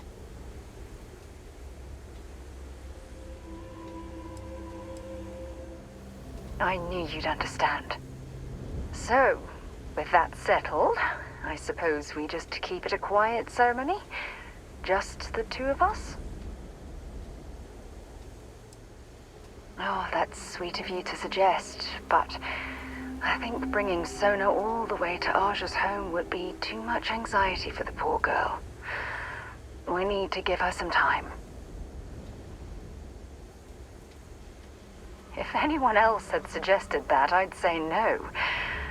But Hearing it from you, I know in my heart that it's the right thing to do. I'll send her an invite and we'll see if she shows. Anyone else? Or will the three of us with Aja presiding be enough? Honestly, no. I respect everyone at Constellation, but this is part of my personal life. If it's all the same to you, I'd like to keep my personal feelings about us separate from Constellation. All right, it's settled then. I'll send a message to Aja asking for her to preside over the ceremony. As soon as you're ready, let's head to Paradiso. I can't tell you how much this means to me. I love you.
As we were landing, I picked up a message from Aja.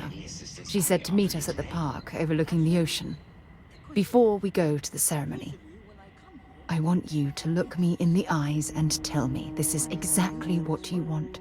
But this time, our entries seem to take longer. And we pass by a lot. I just melt when I hear you say things like that to me. I love you. And I'm forever thankful to have someone as amazing as you in my life. Now come on. Aja is waiting for us.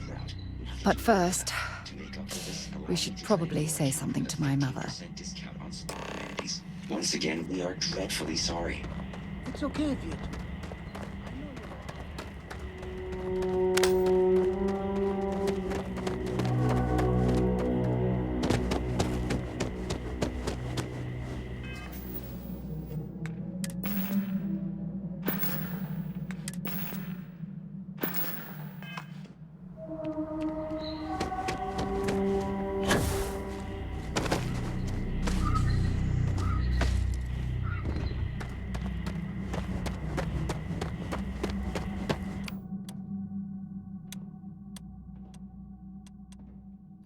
First time here.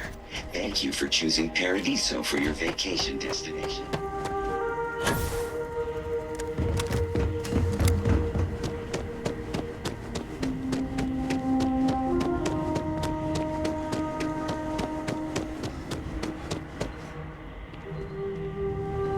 Some of our guests think everything is complimentary.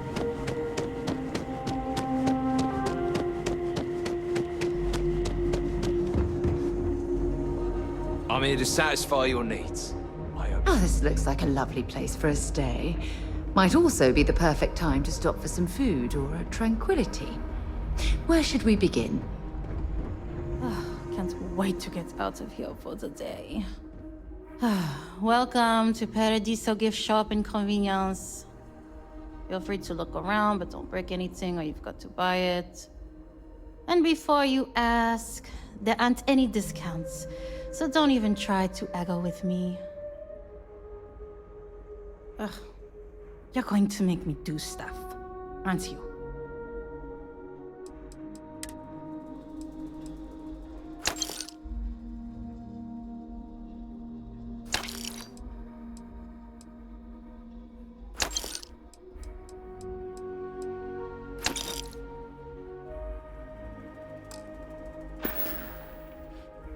Okay. Thanks for shopping.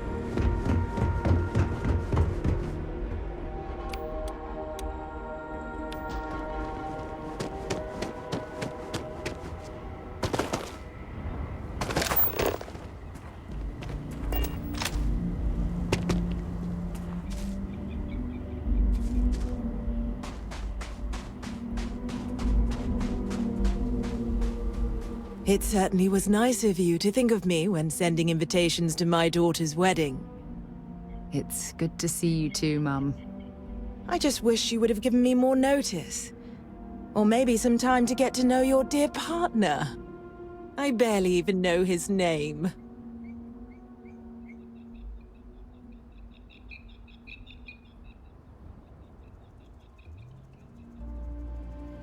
Yes, good to meet you too, my dear.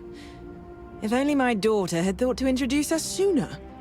We could have built more of a rapport before this big day. We'll have plenty of time to talk more later, I'm sure, after the ceremony. Anyway, I'm sorry, Mum. I know how this must all seem to you. This was a sudden decision, and we didn't want to waste any more time.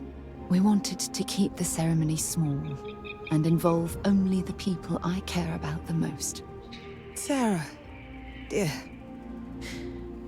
I hope you know that I am delighted to be here, to see you finally get married. It's been a long time coming, and I wouldn't miss it for the world. Thank you for coming, Mum. We'll be sure to talk more in a bit.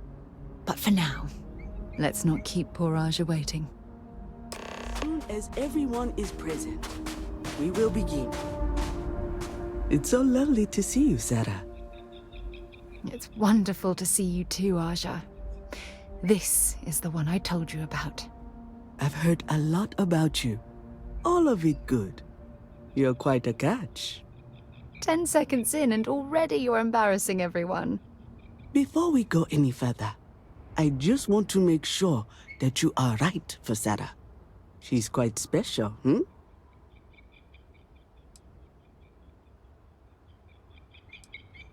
I think I can lower my standards and settle for you.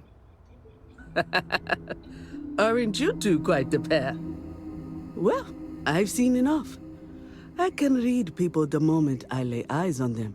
And you're going to make Sarah quite happy. Coming from you, Aja, that means a lot. Of course, Sarah. You know I always look out for you. Now, are we ready to begin the ceremony? Very well. If everyone's ready, then I'll begin. It's been years since Sarah Morgan and I have spoken. And though it might appear that we've grown apart, I feel that we've become closer friends than ever before. When I received the message with Sarah's intent to marry, and that she wanted me to officiate the ceremony, I was overwhelmed with joy. Not because she had decided to rekindle our friendship, but because she was allowing me to share the happiest moment of her life. I can't imagine a greater honor. And for that, Sarah, I thank you. I wouldn't have had it any other way, Aja. Before you present your vows, I'd ask both of you to remember that love is what brought you together today. It is a foundation upon which a structure of trust, faith, and affirmation is built. This structure can be absolutely impenetrable if you both agree to love each other unconditionally, with faith, devotion, and acceptance. And most importantly, to allow yourself to be loved. Remember, there are no other bonds more meaningful than the one you are undertaking today. You should cherish this moment and hold it close to your hearts as a reminder of the love you share. If you both are willing to abide by these words, then you can be assured that your lives will be filled with joy and happiness forever. That was beautiful, Aja. Thank you. Did you need a moment, Sarah? No. No, I'm fine. But I wanted to say something before you continue. When we stood beside that waterfall in New Atlantis, you told me that I needed to forget the past and focus on what I have right now.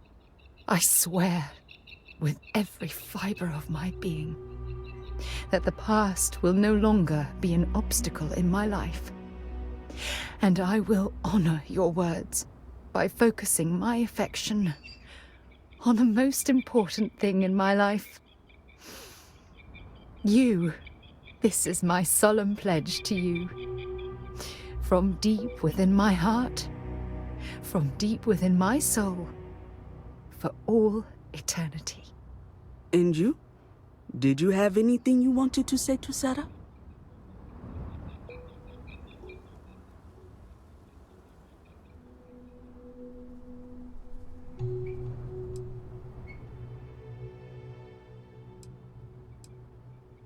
I know you will.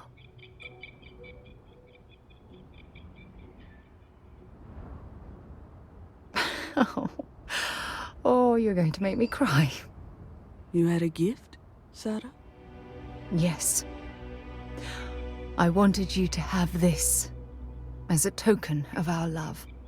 I'm giving this to you as a symbol of the clean break I've made from my past.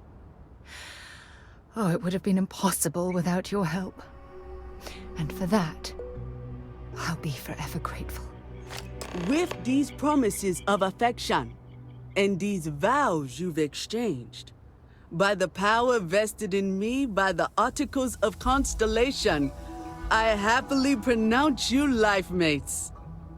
Congratulations! Aja, I don't know what to say. That was... amazing. I couldn't imagine having the ceremony without you. I'm glad everything worked out for you, Sarah. I'm only sorry that we waited so long to reach out and contact one another.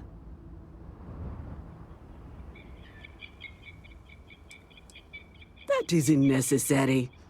This was my gift to the both of you. Well, you're both welcome to stay here for as long as you like. Sarah, your mother will be staying here with me for a few weeks. We've actually got a lot more in common than I expected. So, I guess this is goodbye for now. I wish the both of you a happy and healthy life together. I'll never forget this, Aja. Thank you. I'm happy to host Abigail here at my home. She's quite charming.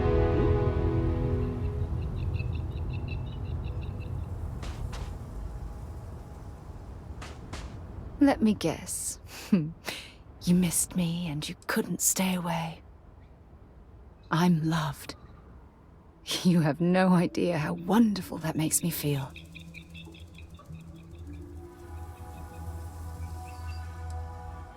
If it keeps us close, then I'll gladly say those words every time you ask.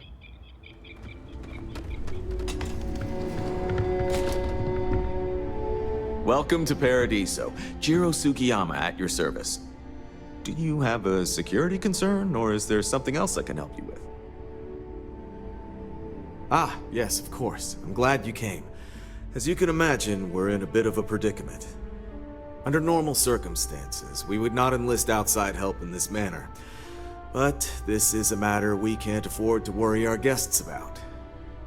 As such, we need to handle this discreetly.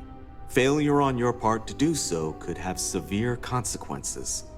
So, before we proceed, can you swear not to discuss this with anyone else unless explicitly directed to do so?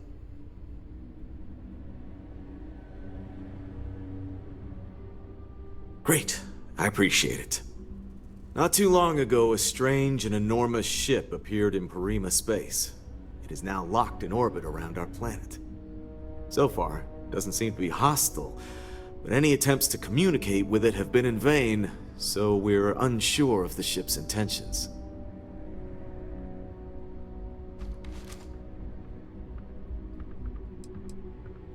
Can't say for sure. Looks worn, but not cobbled together like a Crimson Fleet junker. Others have been saying it's some new Varun design, a gigantic battleship with hidden armaments preparing for assault, but that doesn't check out either. There's also been talk about non-human sentient life. The comms data we received might support that, but humanity's spread far and wide and no one's ever encountered anything like that. Still, first contact. Could you imagine? It is. Whatever's going on, we need to approach this with care. First, see if you have more luck communicating with them. If not, you may have to try boarding. Whatever you do, it's important to remember to seek diplomacy with who or whatever's on board. As soon as you have any more information, report to Oliver Campbell. He's the CEO of Paradiso. All formal decisions will need to go through him, and he'll have your pay. Good luck.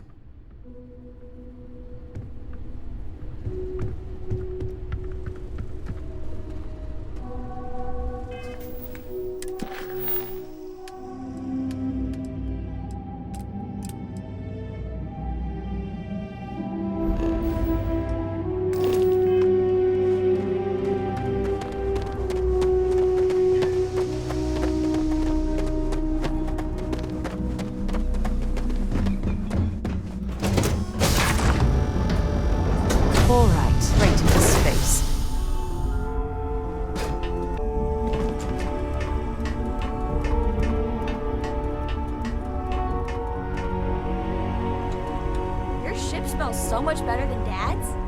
Like, a lot.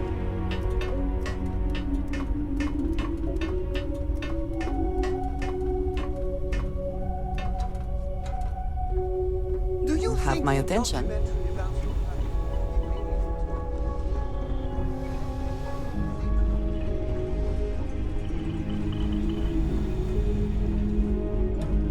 I like to think of myself as your emotional support human.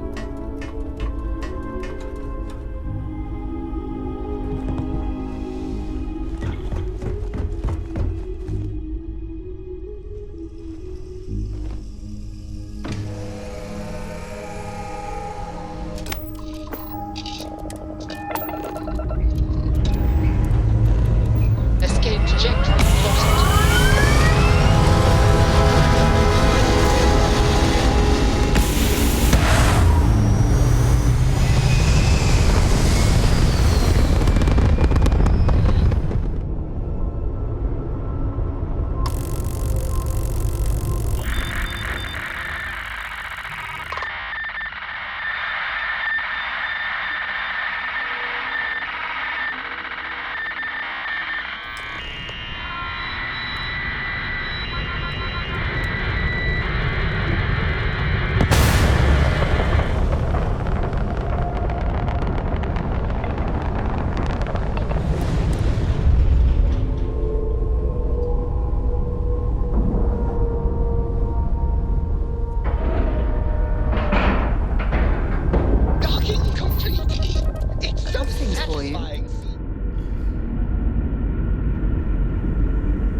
You're human.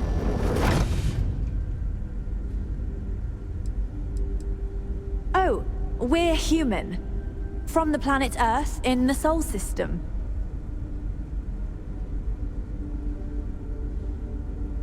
It's just that we weren't expecting to find life, let alone human life out here. We thought we were the only ones to leave Earth. Imagine being cut off from humankind for that long. How terribly frightening that would be. Perhaps we should greet our guests. Of course. Manners.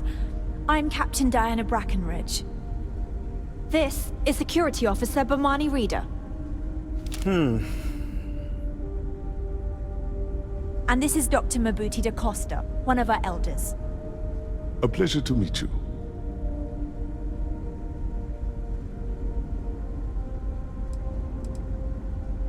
You've come aboard the Earth colony ship, Constant.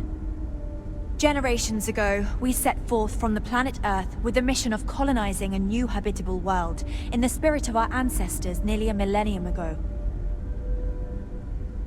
I see. As you may have presumed, we're in a bit of a bind.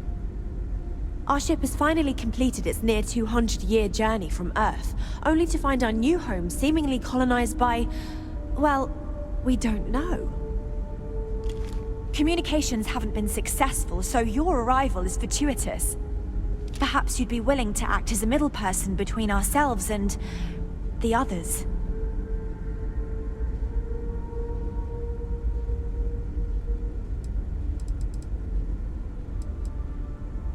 We're not entirely sure. Our engineers believe it's possible that our technology just isn't compatible with theirs. All we hear when using them to communicate with anyone is a bunch of disturbing noise. It gave me the heebie-jeebies at first.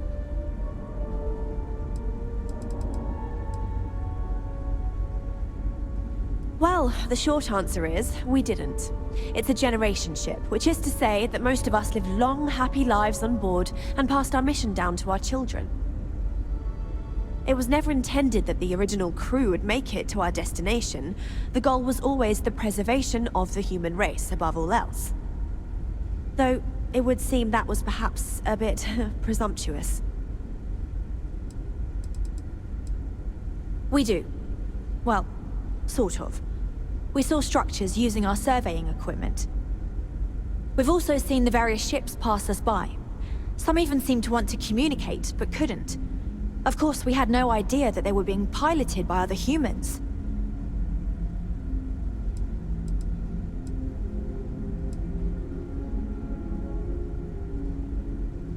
Of course, we know that now. Human or not, we were still unable to communicate our intentions.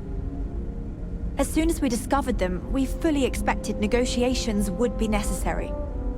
Now then, please follow me. There's much to discuss first. We'll speak more on the matter once we reach the bridge. Dr. DaCosta, you may return to your quarters if you wish. Thank you, Captain. I will follow you to the bridge, ma'am, for security purposes.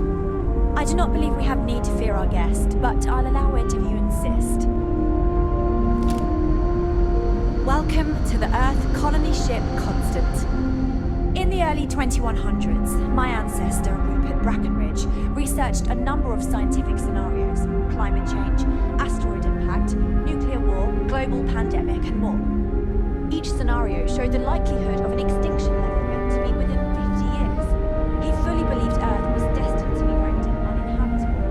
We've always assumed that's what happened. So, he gathered the best and brightest he could find, built the Constant, and set a course for this planet here. We were told that it was the largest, most advanced ship ever constructed on Earth at the time. If you can believe, entire generations have been born, lived, and died on this ship. It really goes to show that there are no limits to human ingenuity and perseverance.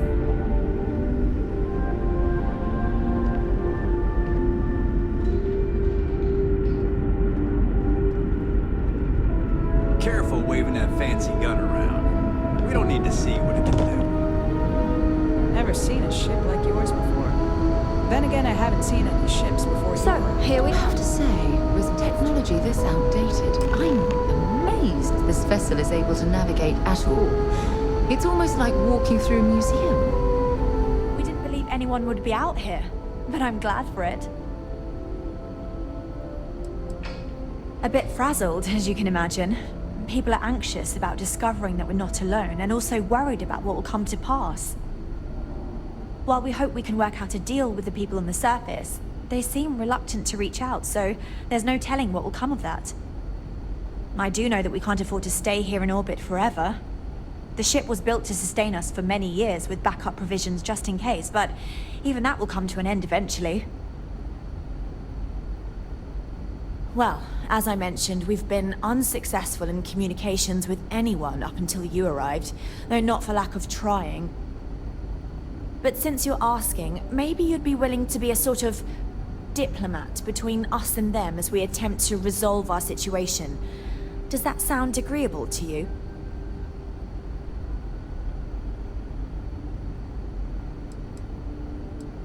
We suspect that our equipment is woefully obsolete compared to whatever you all have now. In all honesty, we never expected to need to communicate with anyone, so our comms aren't particularly robust. That limits our options.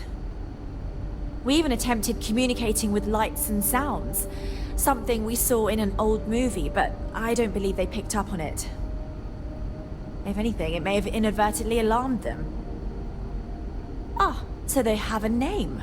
Paradiso. And it sounds promising that they sent you here to speak with us. You see, we intended to settle here, but we assumed that they intend to defend their claim given their presence here. We'd like you to go speak to them on our behalf and help us negotiate a solution, preferably one that favors us.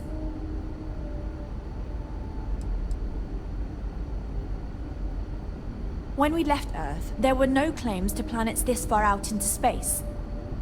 We had assumed that we were the only ones attempting a generational journey such as this, meaning that there would be no need for a formal claims process.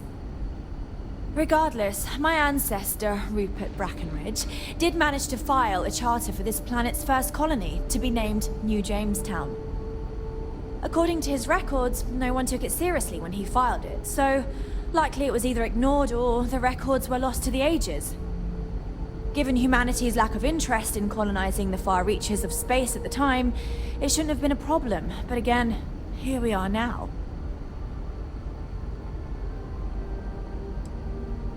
Yes, of course. But we need to start from a firm position and state our goal. If need be, we can compromise, work out a mutually beneficial deal or some such. But initially, I'd like you to be firm with them and convince them to leave the planet to us. Let me know how they respond, and we'll go from there.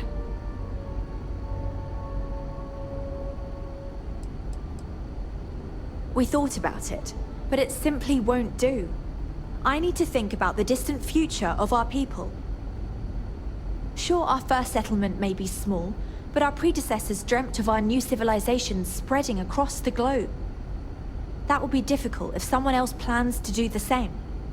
While we're not completely close to the idea of sharing, it's much easier if we have complete domain over this world.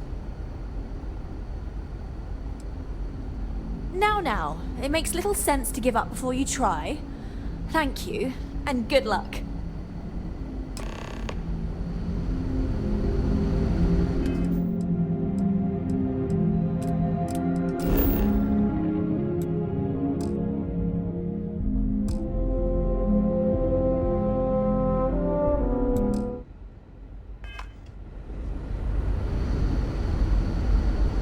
Just because our equipment's old doesn't mean it won't work.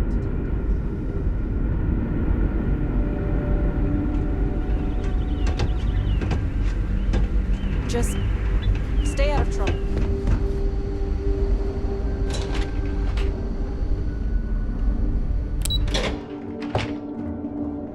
Now that we know what's out there, things are going to be more interesting.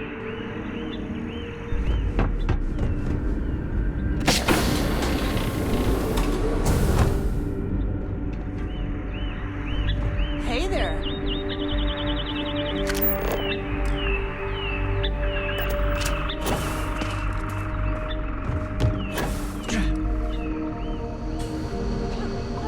I wonder what else is Sure is nice to know that.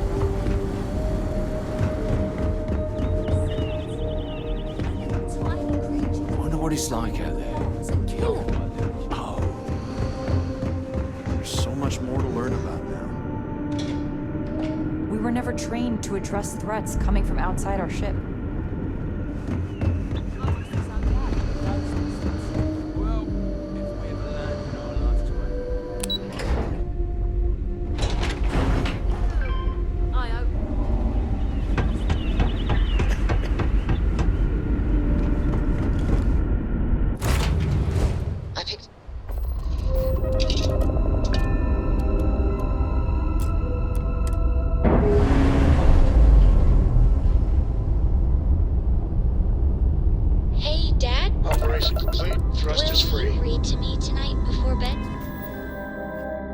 something you might be interested in?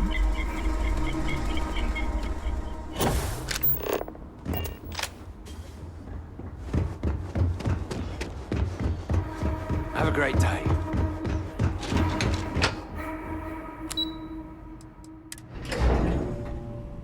Something for you when you have a moment. Hello there. Excuse me, you can't just waltz in there. Do you have an appointment?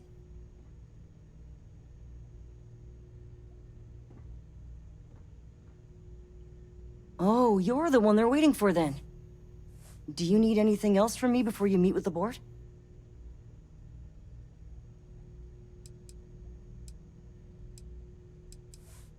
Sure. Have fun in the shark tank. And don't worry, even they call it that.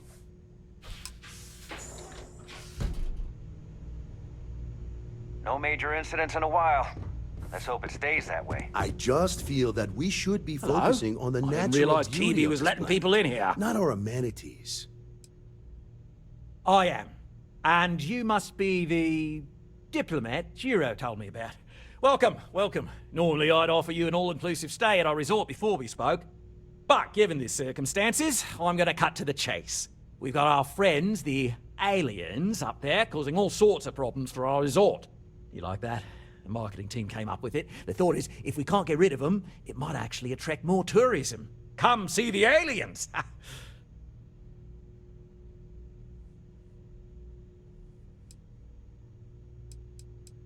We run a premier resort getaway here. We can't have our guests concocting stories about some bodgy old ship hanging around up there.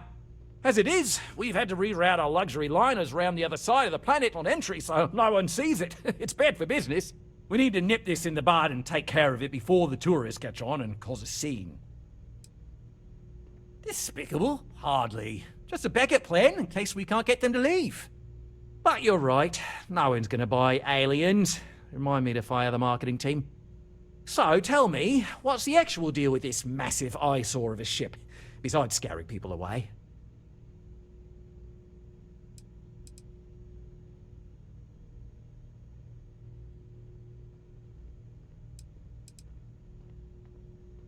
Well, that's something.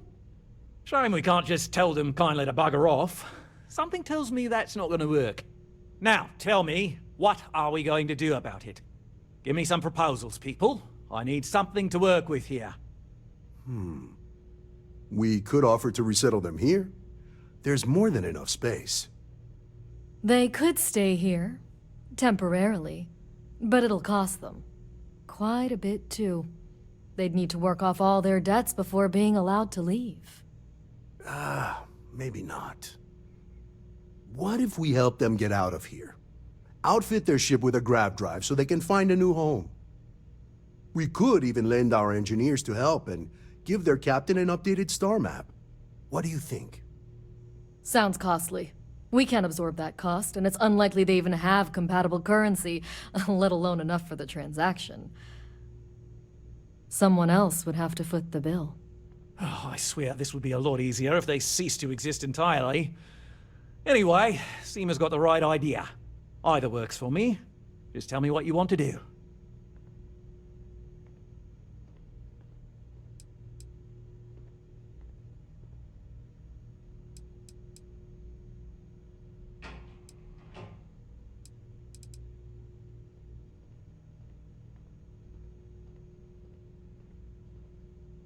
And which proposal will you be taking to the good captain? I assume there's a captain?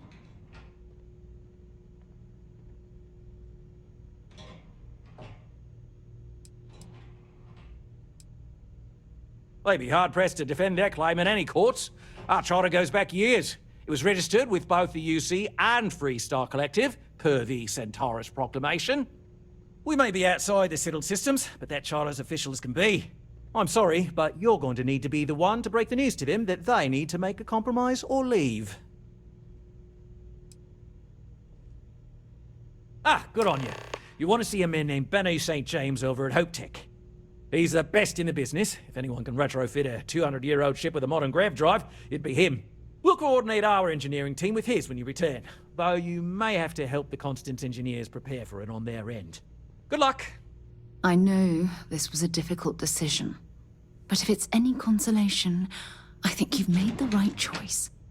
Compared to the destruction of their vessel and relegating them to a life of servitude, I'd say this is the best chance they've got. Right. On behalf of the Paradiso Group, we appreciate your help. There are millions of planets out there. People can go to any one of them.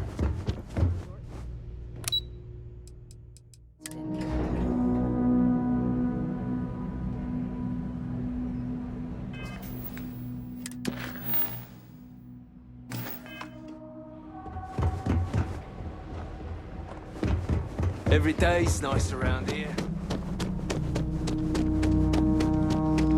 Hope you're staying safe out there.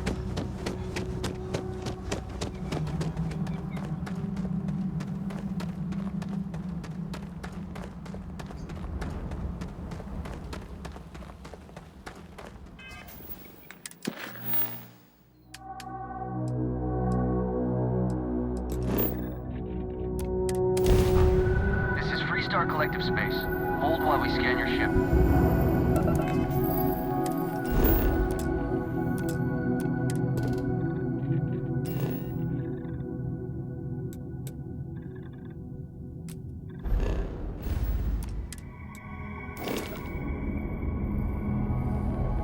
And that's it.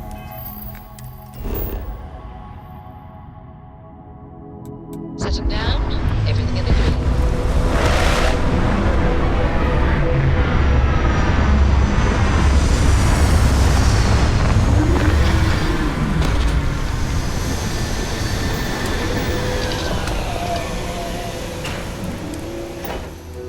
Have things for you.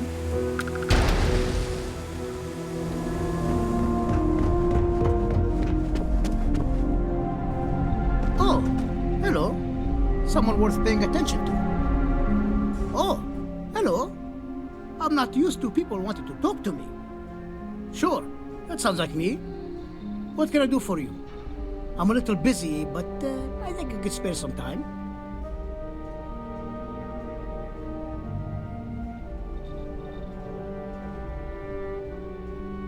Oh, you should have just said that.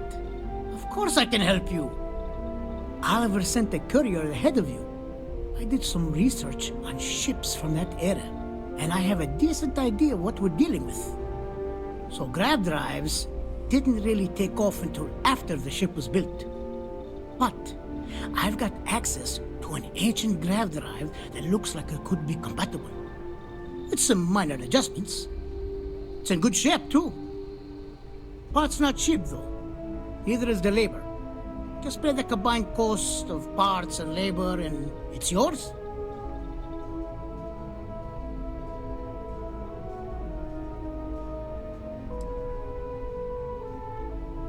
It's a pretty big ask, given how rare these old grav drives are. As much as I'd love to, I just don't know if I can afford to take a loss on this. Again, I'm sorry. Oh, I had no idea. That's very generous. I mean to rethink this.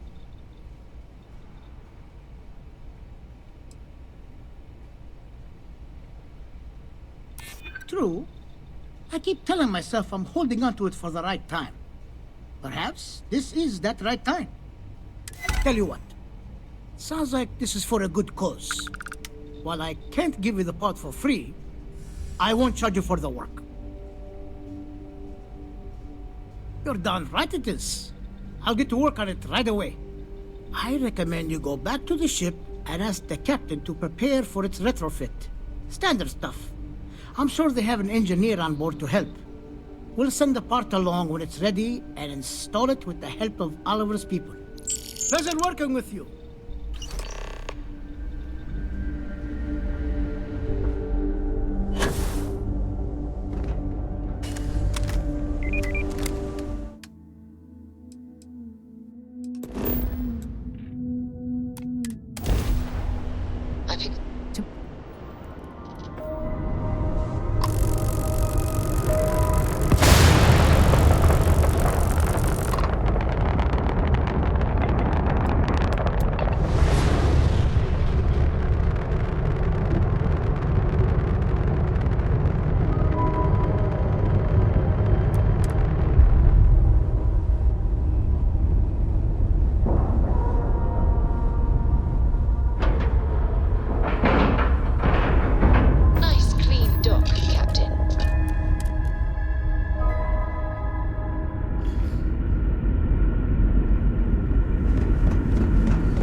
lived my entire life in the constant. Hi.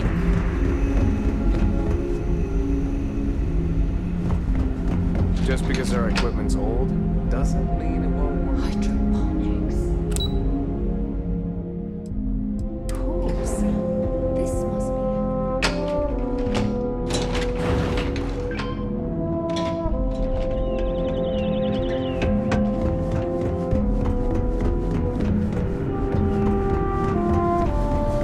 I can't tell you how many times I've had to make do with inelegant solutions to complex technical problems. I was hoping to talk to our visitor from outer space, and here you are! Welcome, welcome!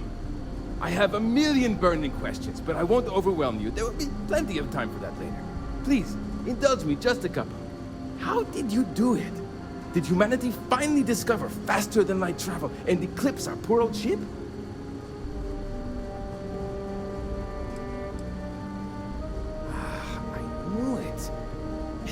It's incredible!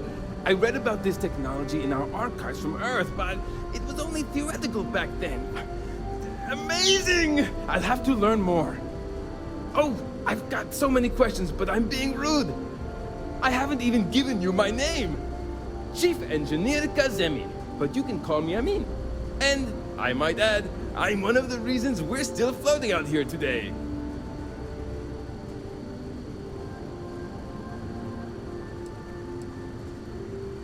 Yes, of course. Anything for my new friend. What grab drive?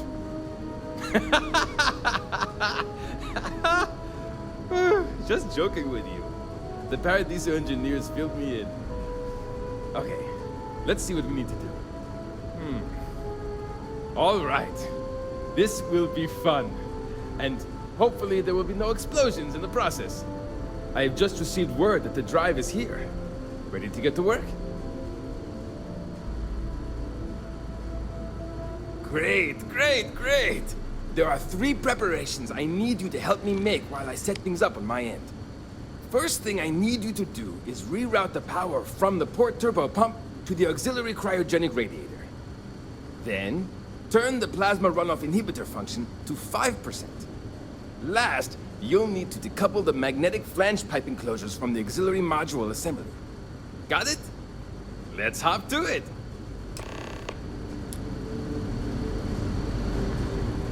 These are exciting times, aren't they? What?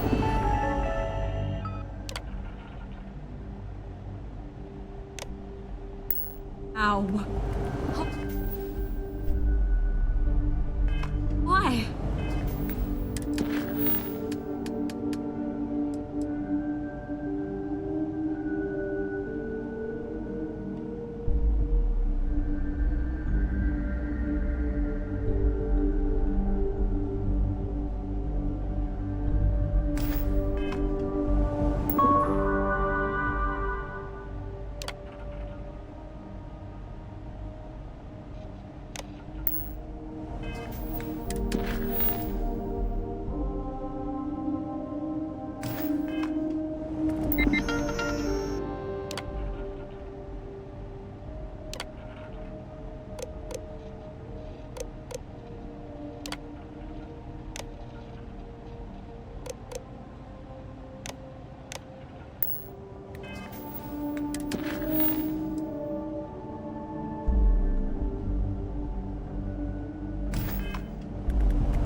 heard about you, but...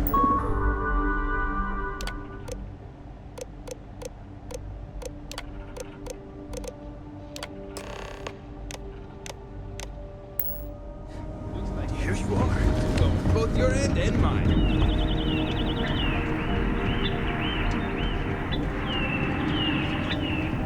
Now that we know what's out there,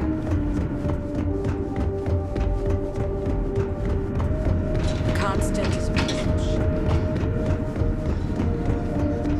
Never seen a ship like yours.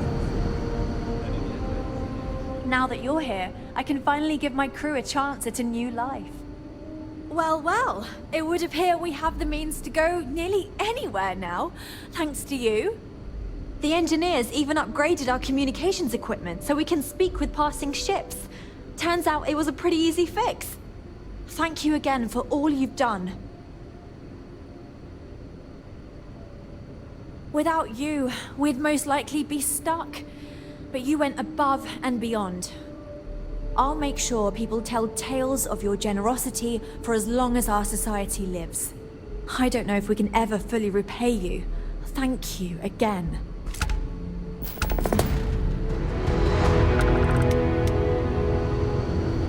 We were never trained to address threats coming from outside.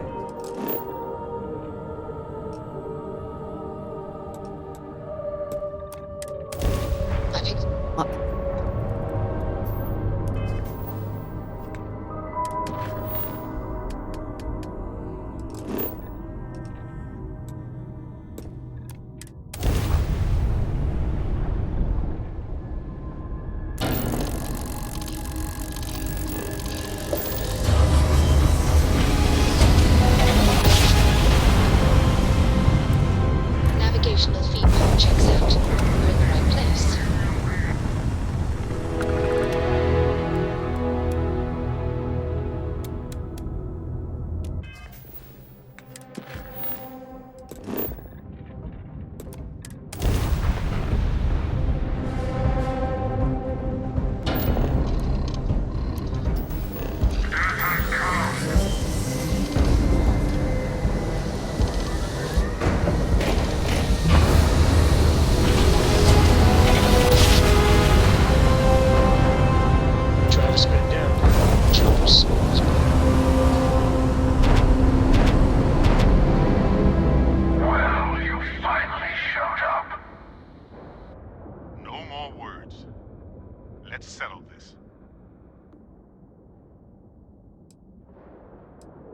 You had your chance to pick a side.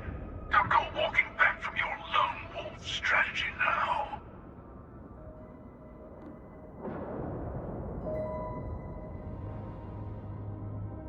A fight in the heavens themselves.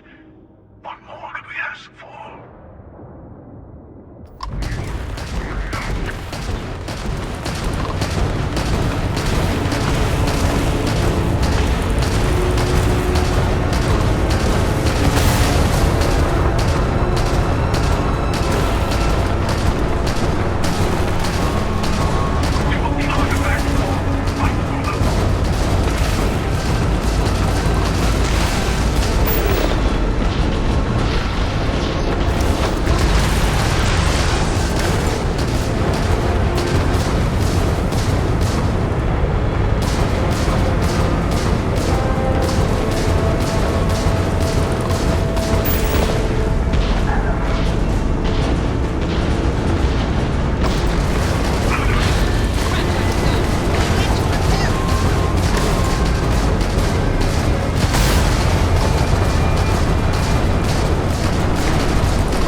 shield.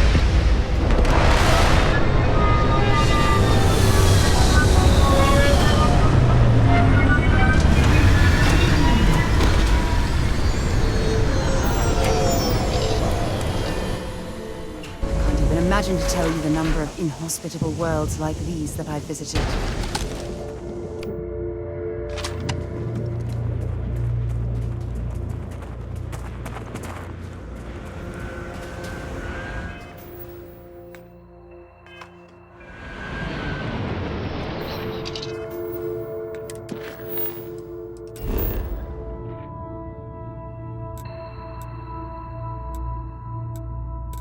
Down, everything in the green.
Find anything useful?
Got any weapons or ammo?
lockpicked that easily since I traveled with Vladimir's sword.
Okay, you're up.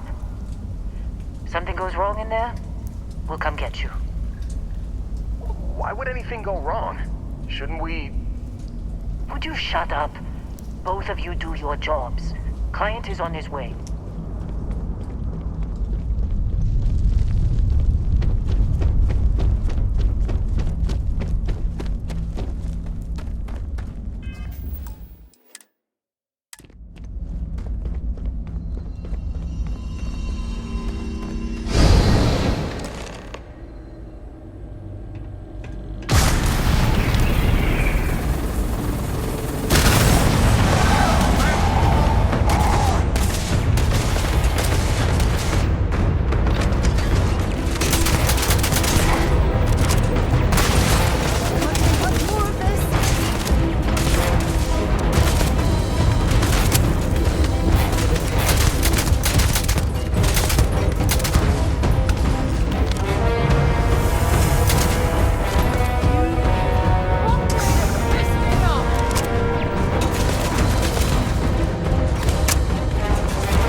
Vardek, you didn't tell me we have visitors.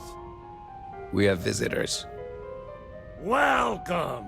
What's mine is yours. Well, no, it's still mine, but you get what I mean.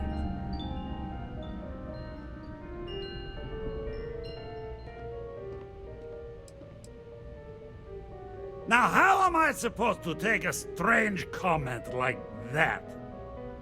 Is this some kind of...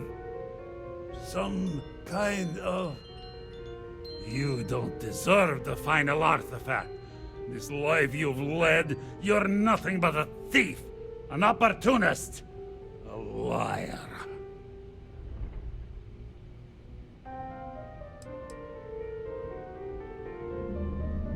You think you have a right to the infinite? You're nothing! Guards! Doesn't feel safe for that gun! Move it! Keep it up!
Come on, Rook. Come on. You can make it. Barely stepped on the juryman's road with us. Can't see another soul off to the void so soon. No. No. I'll pour one out to the blackest sea for you, Rook.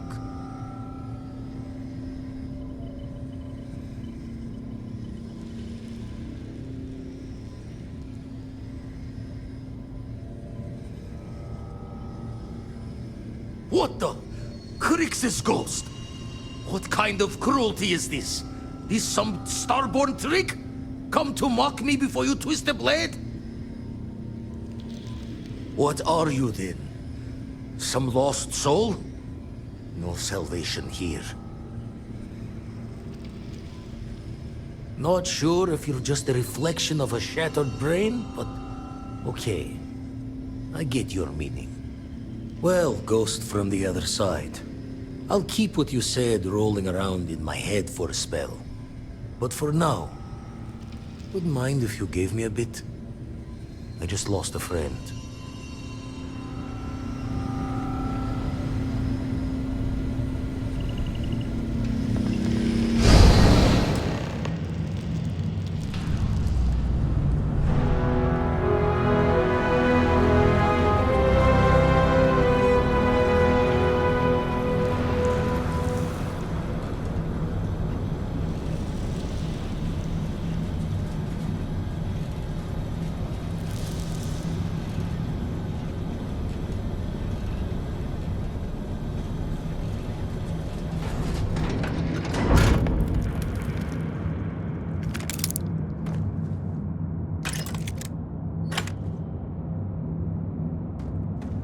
What's happening, darling? Dropping off a few choice items?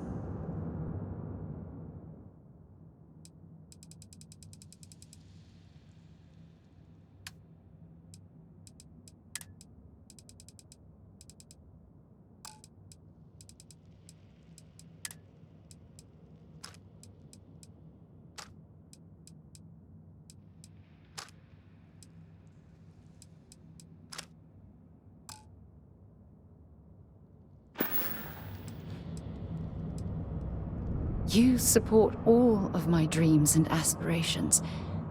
Who could ask for anything more? If it keeps us close, then I'll gladly say those words every time you ask.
Let me guess. Feel free to drop some stuff into my bag.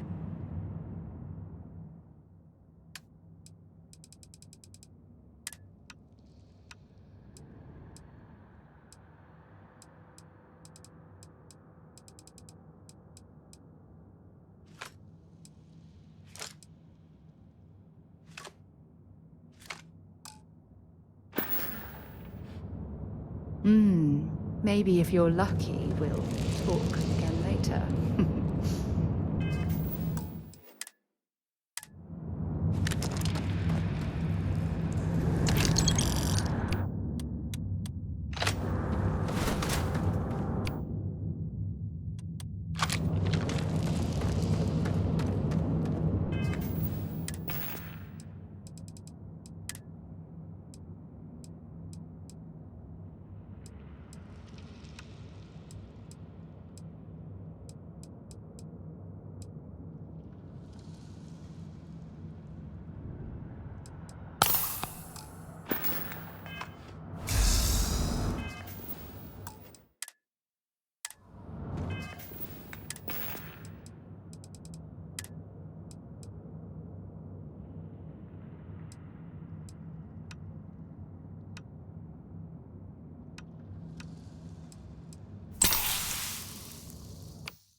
ready to kill each other for the artifacts. As always. I'm sorry it's come to this.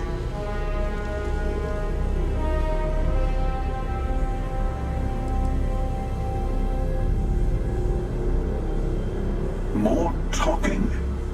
I'm a little disappointed. No. Wait. I want to hear this. Fine.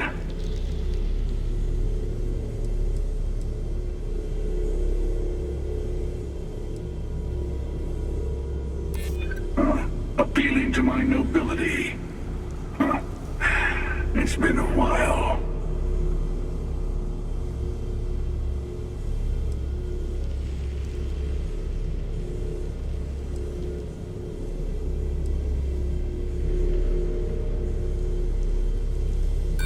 I just wanted to see if you could surprise me.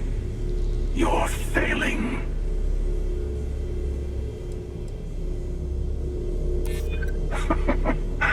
Live and let live. Is that right?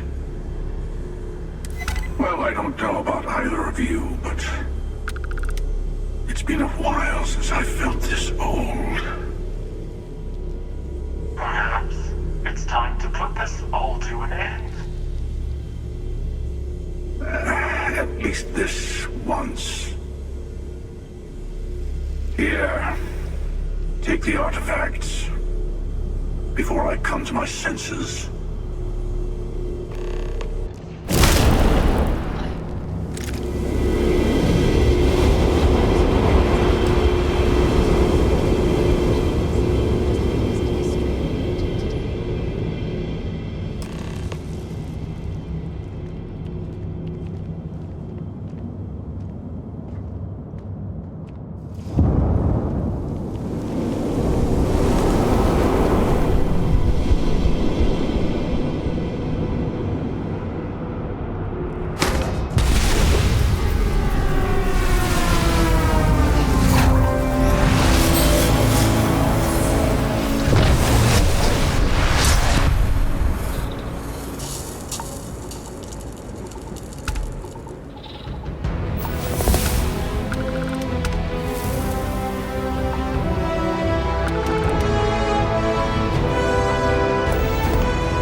So this is it. This armillary can finally be assembled, and the Starborn are sure that something will happen on the other side. Something that will make us like them. Funny. I thought after all this time I'd be screaming in excitement to jump into the unknown, but I feel like I'm hesitating. That's not what I mean, but I love you, too. Say we go to the Unity, become Starborn, enter another universe. Will there even be a Constellation there? It won't be ours, even if it is.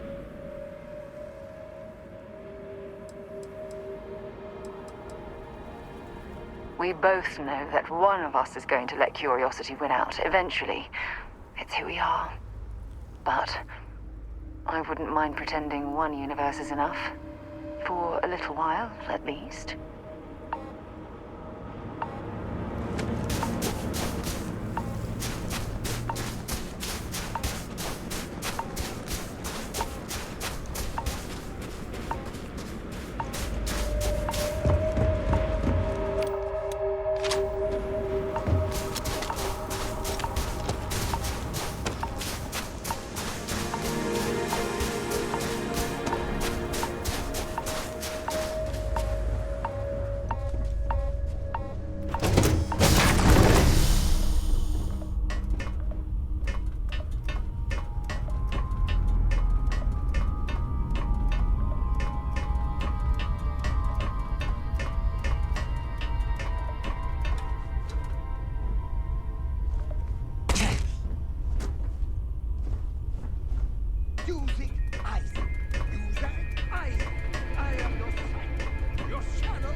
I can't wait to get to the Unity!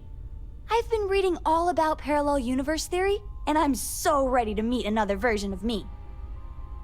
You think it's okay if I call them Cora too?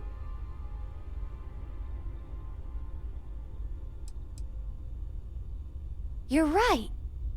We shouldn't assume that just because they're the second us we see, that they somehow didn't exist before. Look, Dad said that there's a chance we might all get separated after we go to the Unity. You don't think that's going to happen, do you?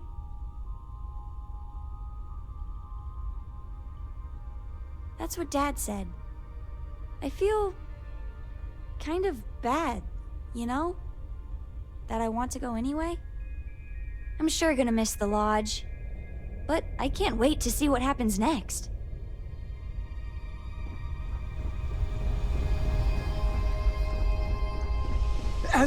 Oh my god! I'm literally following back to work then.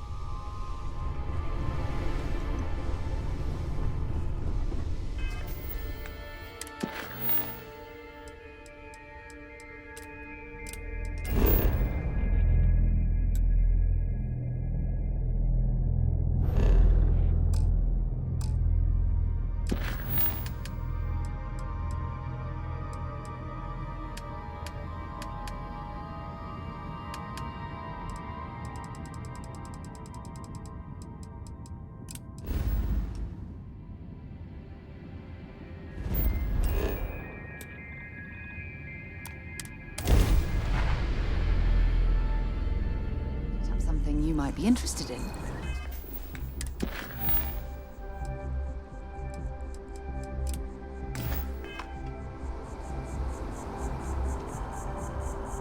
Any troubles you need to share? Fishing for a handout, eh? See you soon, love. Walter spends a fortune to maintain the lodge, but I'd say it's worth every credit. A moment, Captain. It appears Constellation's current mission is at its end. It is customary to offer congratulatory statements. Thank you. If I were sentient, I am sure I would be feeling a great sense of pride and increased social connectivity to you. I hope the process of becoming Starborn is done without causing any physical trauma. But given the unknown physiological requirements of crossing universes, that seems unlikely. I am told that is the best way to deliver potentially upsetting news. If we do not see each other again, goodbye, Captain. From a statistical standpoint, you have been an unusually effective member of this team.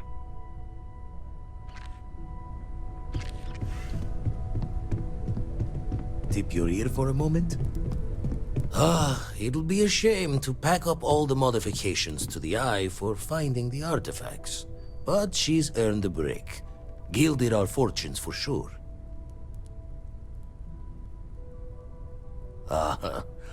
I'm just an old blade in the dark trying to make good. I'll be taking up the chair when everyone's gone in the Unity. Set Constellation's course for another new beginning. Not my first time at the helm for a crew, but going to take it slow.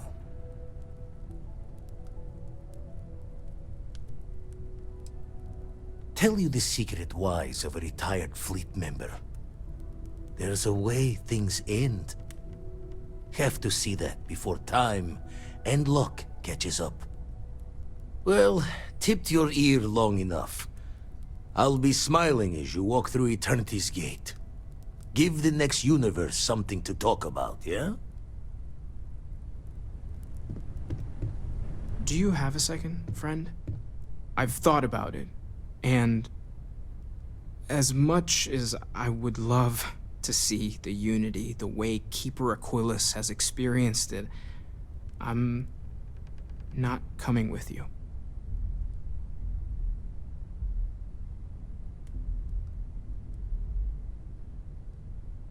I know I should be excited, but I can't stop thinking about the fact that the Keeper knew about the Unity but chose to keep it hidden. I think I need to look for my answers here, in this universe. And I can't leave my parents. I know they would understand, but they're not getting any younger.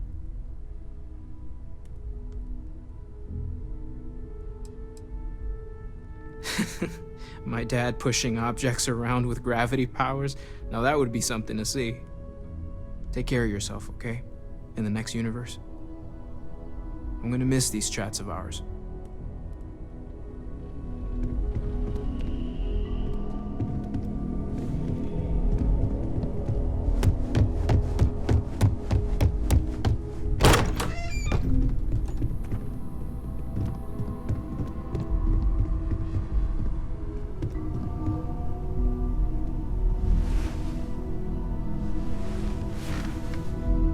There's nothing like an investment paying off. We've succeeded beyond my wildest dreams. Everyone should feel proud. Oh no. This moment isn't about my corporate holdings, no. Being part of Constellation was just for me. Although there's always opportunities, I'm not above taking advantage of what we learn as a group.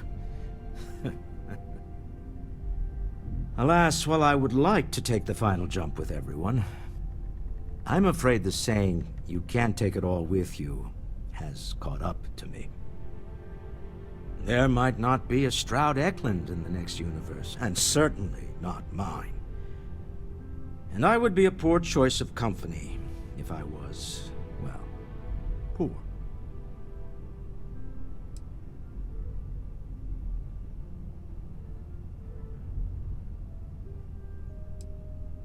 You see, that's a bad lesson to teach.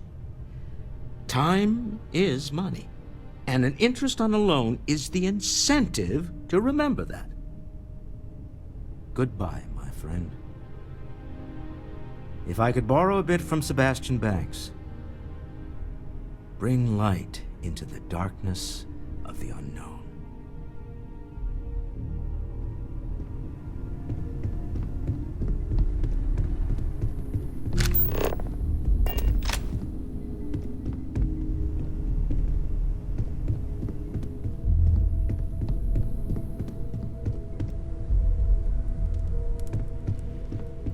If you want, what did you want to talk about? Come back soon. I like talking to my friends.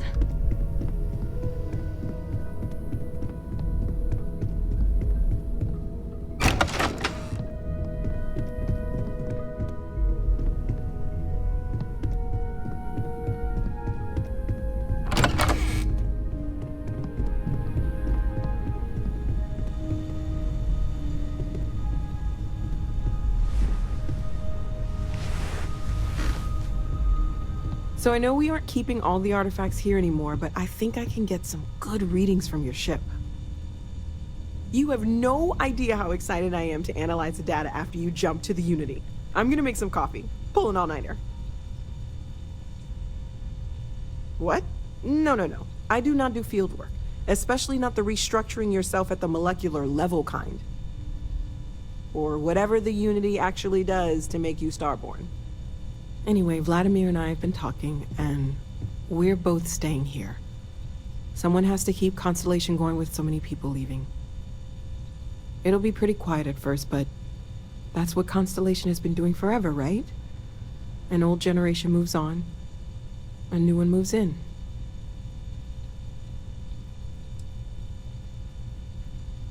I'll be okay, really. I'll have a lifetime's worth of research to share with the whole settled systems. When the time is right. That's the side of Constellation I fell in love with. Okay, I promised myself I wouldn't cry. And I'm sticking to that. So, goodbye. I'll miss you all.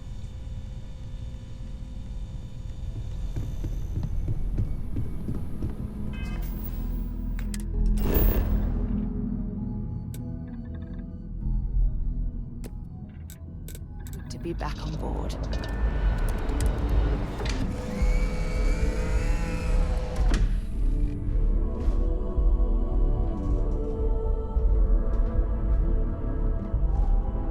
Hi! Heck of a thing we pulled off. Coming up on the end of a long ride here. We got all the artifacts. You ready for what comes next? Might not see each other on the other side. Yeah, so am I. Hey, listen, you're probably wondering about Cora. I played it over in my head 1,000 times, and I've made up my mind. She's coming with. I know what everyone's gonna say, but even if I told her no, she'd find some way on board that ship. And if we stayed behind, we'd both regret it.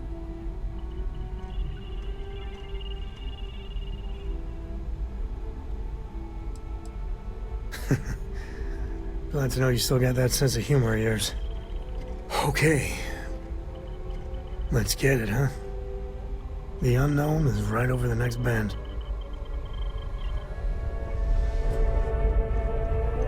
Our journey seems to be coming to an end. So, the Unity awaits. I'm not as afraid as I thought I would be. Stepping away from the world you know Now, you're not pestering a captain, can lead to a better place. Pester? You think I'm a pest? Oh, never. I do not know if I would say the same. Nice to More that I accept it. So this book collection. I'm ready. Do you think we will see each other after the Unity? Will we even recognize each other if we do?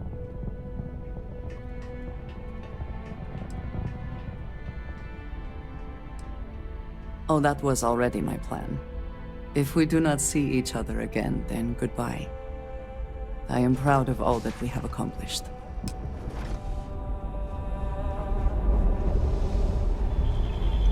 Whatever you need, you got it. Ask whatever you'd like.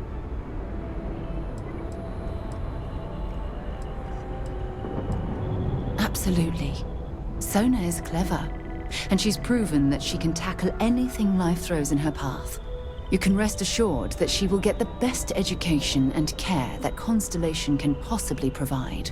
You know, Sona and I share an interesting bond. We both survived on that inhospitable world, and it drastically altered our lives. Most importantly, though, I'm certain we're both stronger after the experience.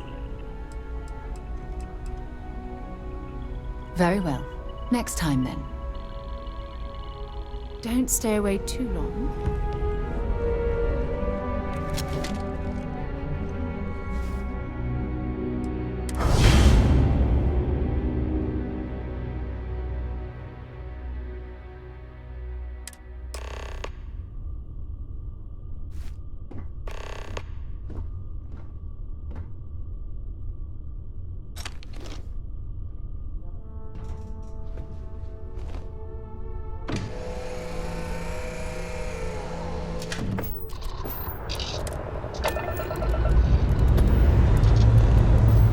Thrusters firing.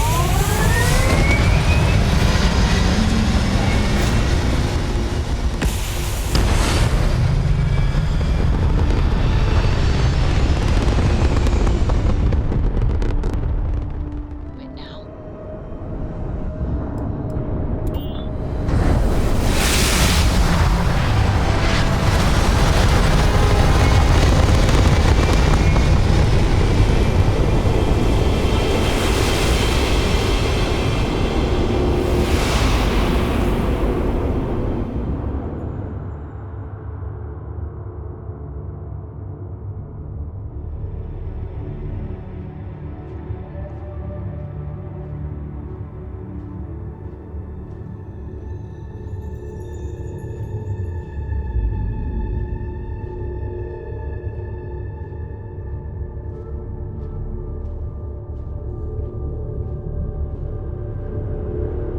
You made it. I hope you're enjoying the view. I never get tired of staring at it. eternity.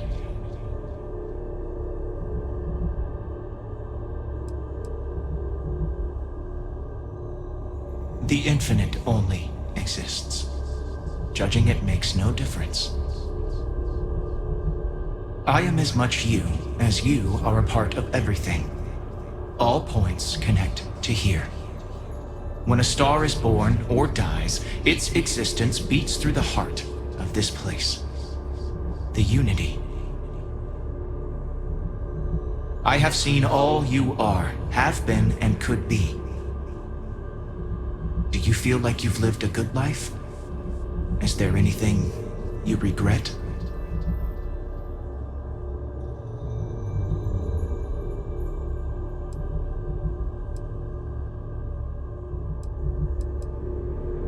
Fair. I wonder what your decision will be then. In order to become Starborn, you must give the universe one last thing. Yourself. That intangible part of you. That something that makes you unique amongst the infinite will explode like a supernova. A part of you will fuse with the essence of this universe, while another part leaves it behind forever. Do you understand what I mean? This one final leap will change this universe forever, even as you leave it behind.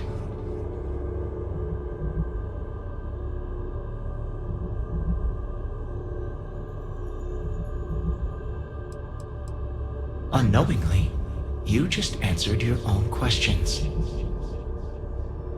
For who creates things but creators?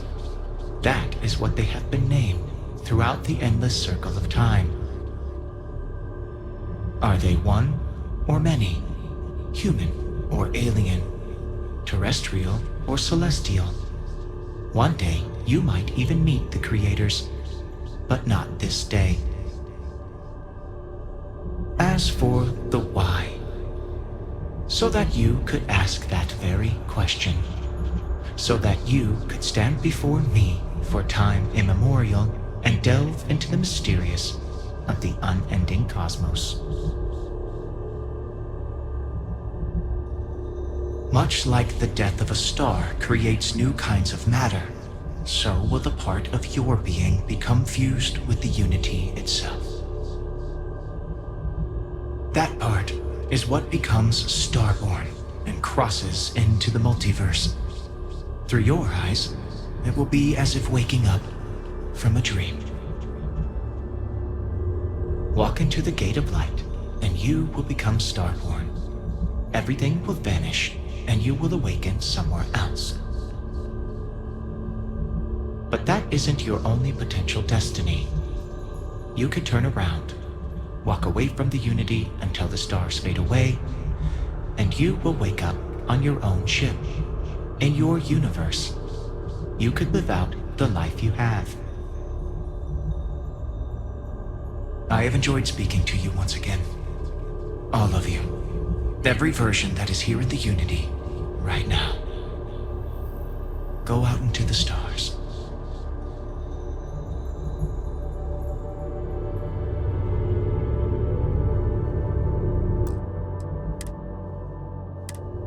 As you consider stepping towards infinity, I offer you a glimpse into what will happen to the universe you may be leaving. As the essence of who you are is spread throughout space and time.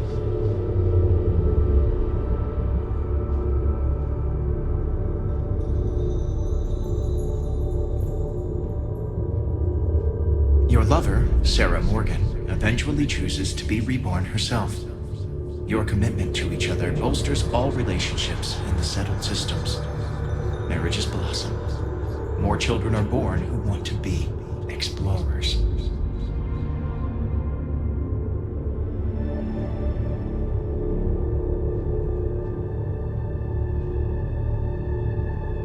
Your work with UC SysDef against the Crimson Fleet is a triumph of law over greed. The UC establishes greater security throughout the settled systems. Travelers throughout the stars will be safer.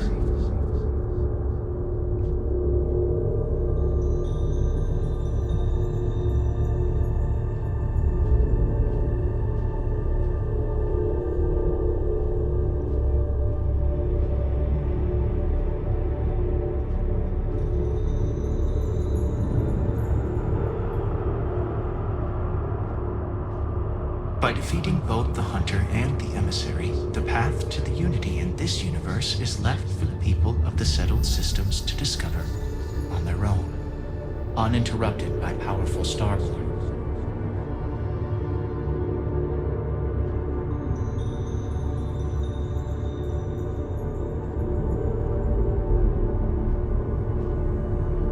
The Constellation membership who stays behind will in time publish their data about the discovery of the artifacts, the Starborn, and the Unity. Space exploration across the settled systems is given new life as people search for home out there in the stars.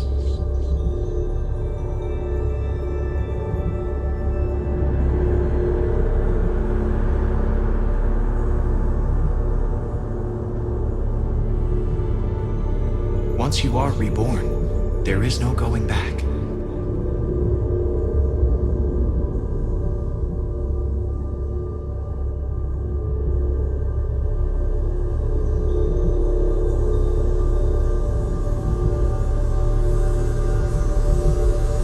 Although you leave this universe behind, a new universe awaits you. Who will you be in this one? What choices will you make?